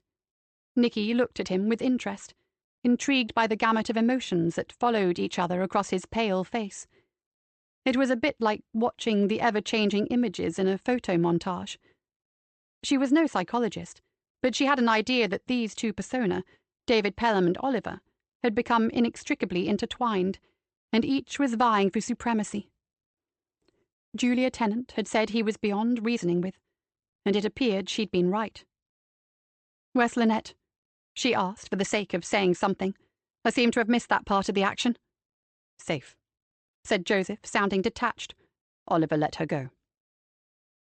"Because we inept coppers found her before our 36-hour deadline was up, I suppose," she said somewhat sarcastically. Surprisingly, Oliver, or David, or whoever he was at that moment, laughed. "You did indeed. Nice one, Galena. But no, it wasn't that. Frankly, there never was a deadline. I just threw that in to spice things up a bit. I enjoyed the thought of you all running round like headless chickens." "Thanks for that," Nicky growled, recalling the stress and anxiety of everyone involved. All for nothing. It seemed that Lynette Sims was never in danger at all. She exhaled, relieved Lynette was out of his clutches, but also annoyed at what he'd put them through. "Well, water under the bridge, as they say. So, Oliver, here we are. You wanted to talk to us." Joseph sounded oddly flat, and Nicky wondered why. Maybe he knew something she didn't. Or maybe he was warning her to be careful how she spoke to Oliver. Most likely it was both of those things, but in any case, she should follow his lead. All at once, Oliver looked terribly weary. If it hadn't been for the gun, which never wavered, they might have risked taking him down. "I've been working towards this moment for many years now," he said softly. "It's been a tortuous journey, but at last it's over." He looked around the big, spacious hall. "I was born here, you know. This house has always been special to me. That's why I've always looked after it so well." His tone took Nicky aback. He was talking like some old man, ready to shuffle off his mortal coil. Of course. That was it, wasn't it? Not old, but he was planning on topping himself. It was what she had missed when she'd been under the influence of that damn drug. Oh no, he wasn't getting out of it that way. Sad or not, he had still murdered 2 men and ruined several people's lives, principally that of Sharon Kelly. No matter how sorry she felt for him, she still wanted to see him in court and hear the judge pass sentence. And it wasn't just retribution. The man needed help badly. Then she had another thought. Did he intend to take them with him? Was that why they were here? Well, that wasn't going to happen either, not if she had anything to do with it. She tried to formulate a plan, but any attempt to get at Oliver would come to nothing if her hands remained bound. All they could do was sit where they were, listening and watching for his mood swings. "Did you enjoy the special investigation I devised for you? It was a great honor, wasn't it?" He was beaming like a child. "Did it excite you? Challenge you? Did you enjoy the thrill of the chase?" Nicky wasn't sure how to respond to that. Honor. It made her want to stuff his bloody airmail envelopes down his throat. Joseph answered for her. "Everyone involved was awestruck, Oliver. The way you solved those old cases was nothing short of brilliant. Or was it David who did that? Given the extraordinarily clever detective work involved, I think it was David, don't you? David, the detective who left the force when he should have gone on to higher things." Oliver gave him a withering look. "I'm tired. I'm exhausted, but I'm not stupid. Don't treat me like a head case. I know exactly who I am and who I was. Come on. If I was a nutter, I could hardly have solved 4 cases that had been baffling the Fenland Constabulary for years." He sounded petulant, childish. Oliver made her very nervous indeed, but she wondered what would happen if she were to speak to the real David Pelham. Well, she'd lose nothing by trying. DS Pelham, she shouted. My sergeant was talking to you. Please pay attention. Oliver looked baffled. He cast a quick glance around the room as if he wondered where he was. Beside her, Joseph stiffened. He too had seen Oliver's confusion. If it happened again, there might be just enough time for him to make a move. Oliver's confusion lasted only seconds, but seconds could be all he needed. Nicky nudged him very slightly to indicate she understood, and continued to address Oliver as if he were a police officer. You were being complimented on your exemplary work in solving those cold cases, David. Even I have to admit to being more than a little impressed, but I did wonder why you did it. She stared hard at him. What impelled you? And why did you insist that I had failed those poor girls? You said you failed me. In what way? David Pelham stood up and stretched, the gun still trained on them. Nicky thought he appeared taller, less ravaged and more in control. When he spoke, his voice was deeper and stronger. It's complicated, D.I. Galena. Yes, there was a little of the old police officer still in there, and he responded as if addressing a senior officer. It wasn't personal. It never was.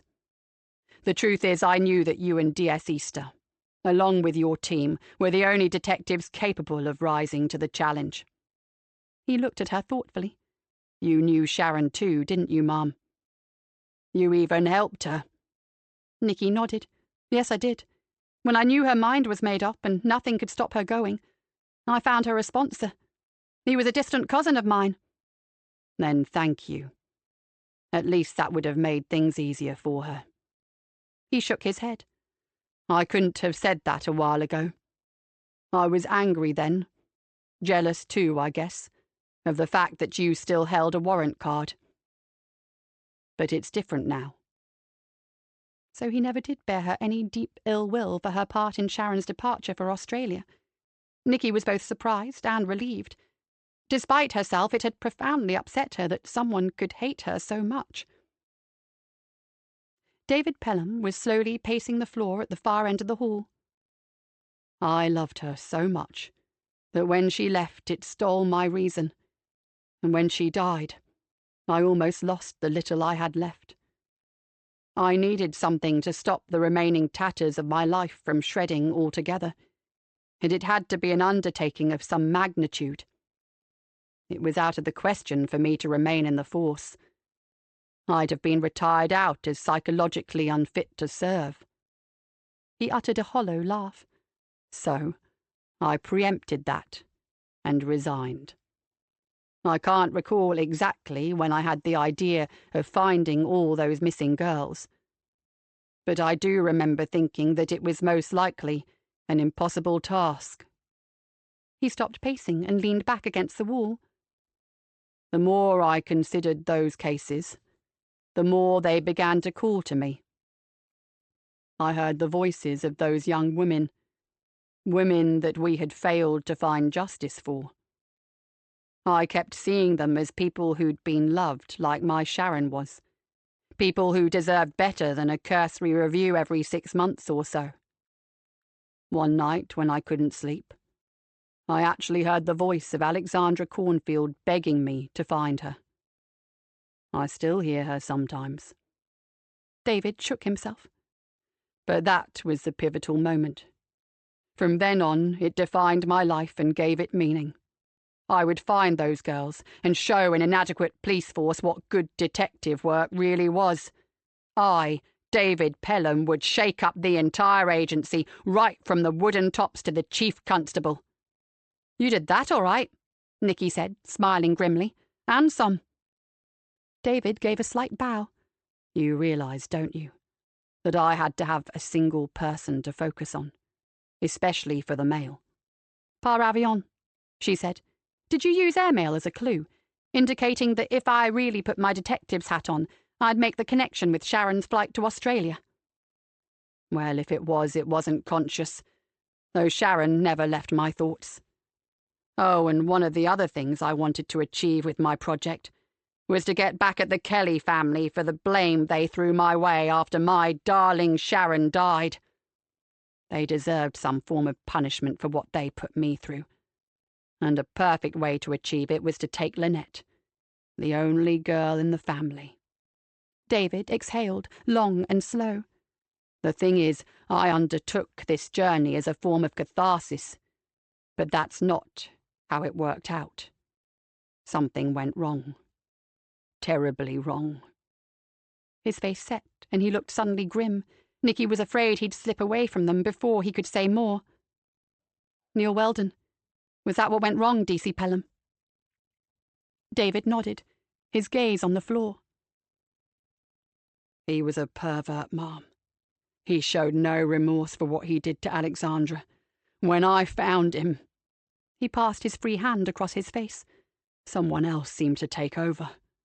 Looking back, I realized that I changed at that very point. I couldn't wait for justice to take its course, because I knew that with the way the CPS operated, it might never even happen. So I bypassed the system and executed him, said Joseph calmly.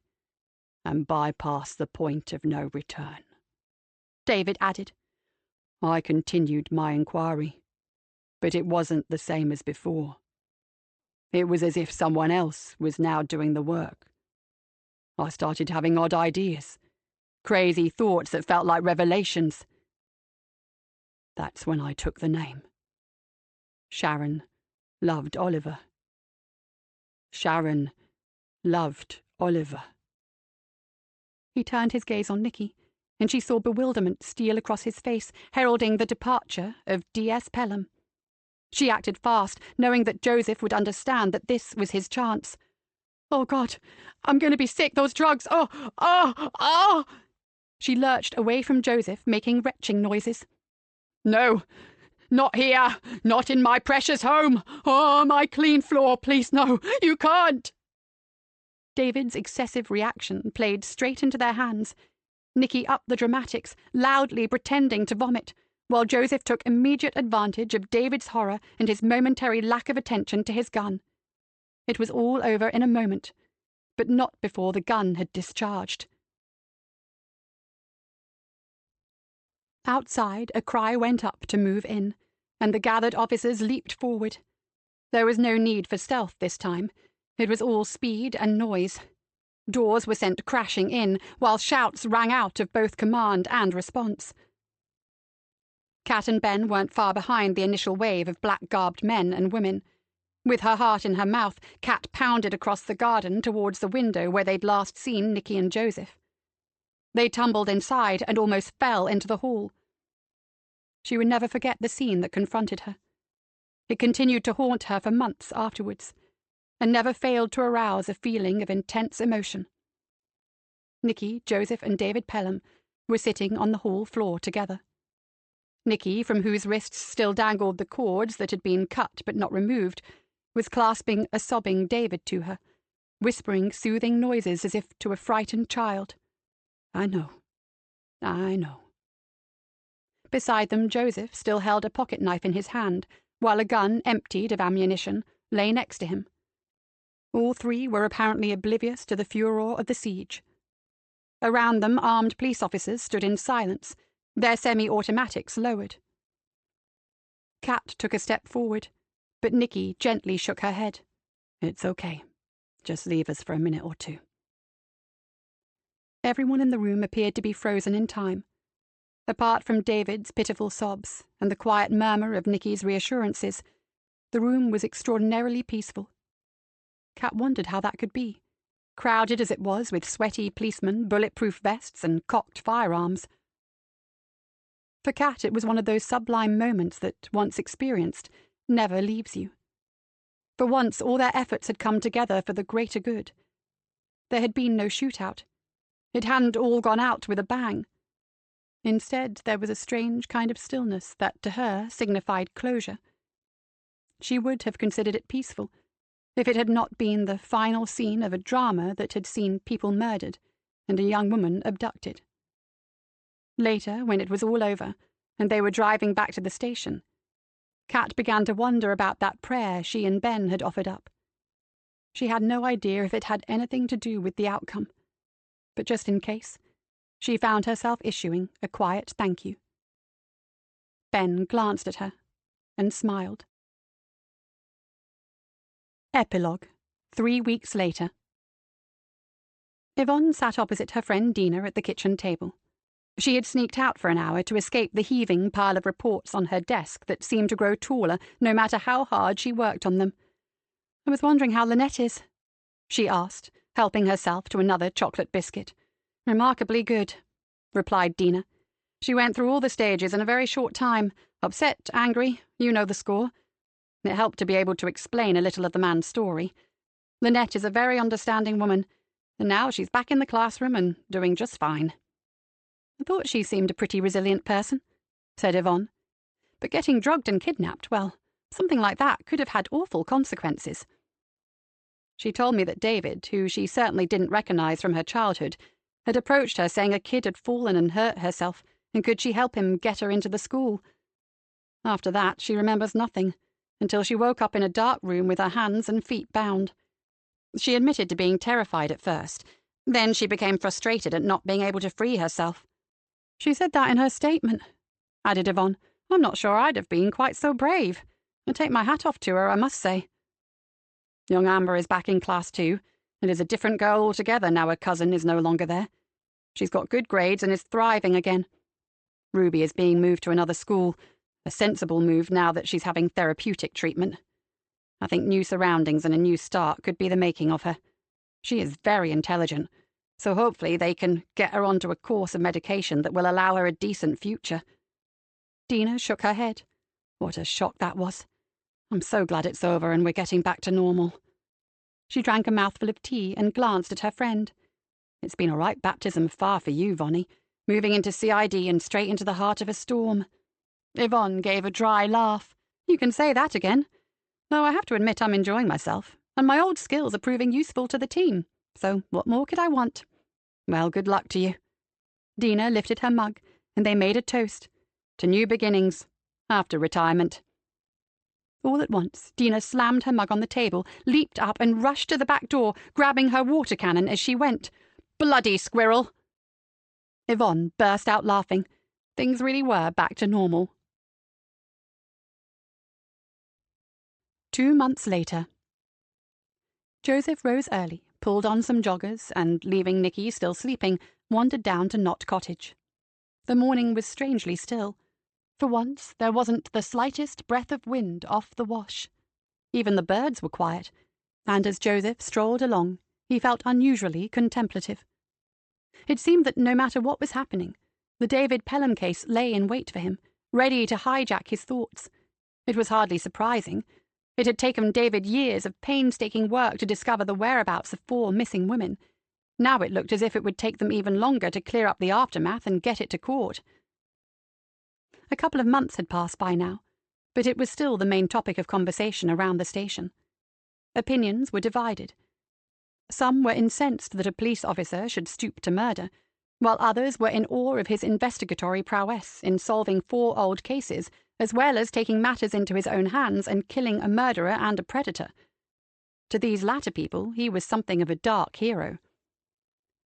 Joseph looked out over the marsh to the early light that glinted like polished silver off the pewter of the ocean beyond. He realized that it wasn't the case itself that had disturbed him. It was their getting Pelham's reasons for acting as he did so very wrong. It was quite understandable that Nicky should have believed the whole thing to be a threat against her in person, especially as he'd addressed all his correspondence to her.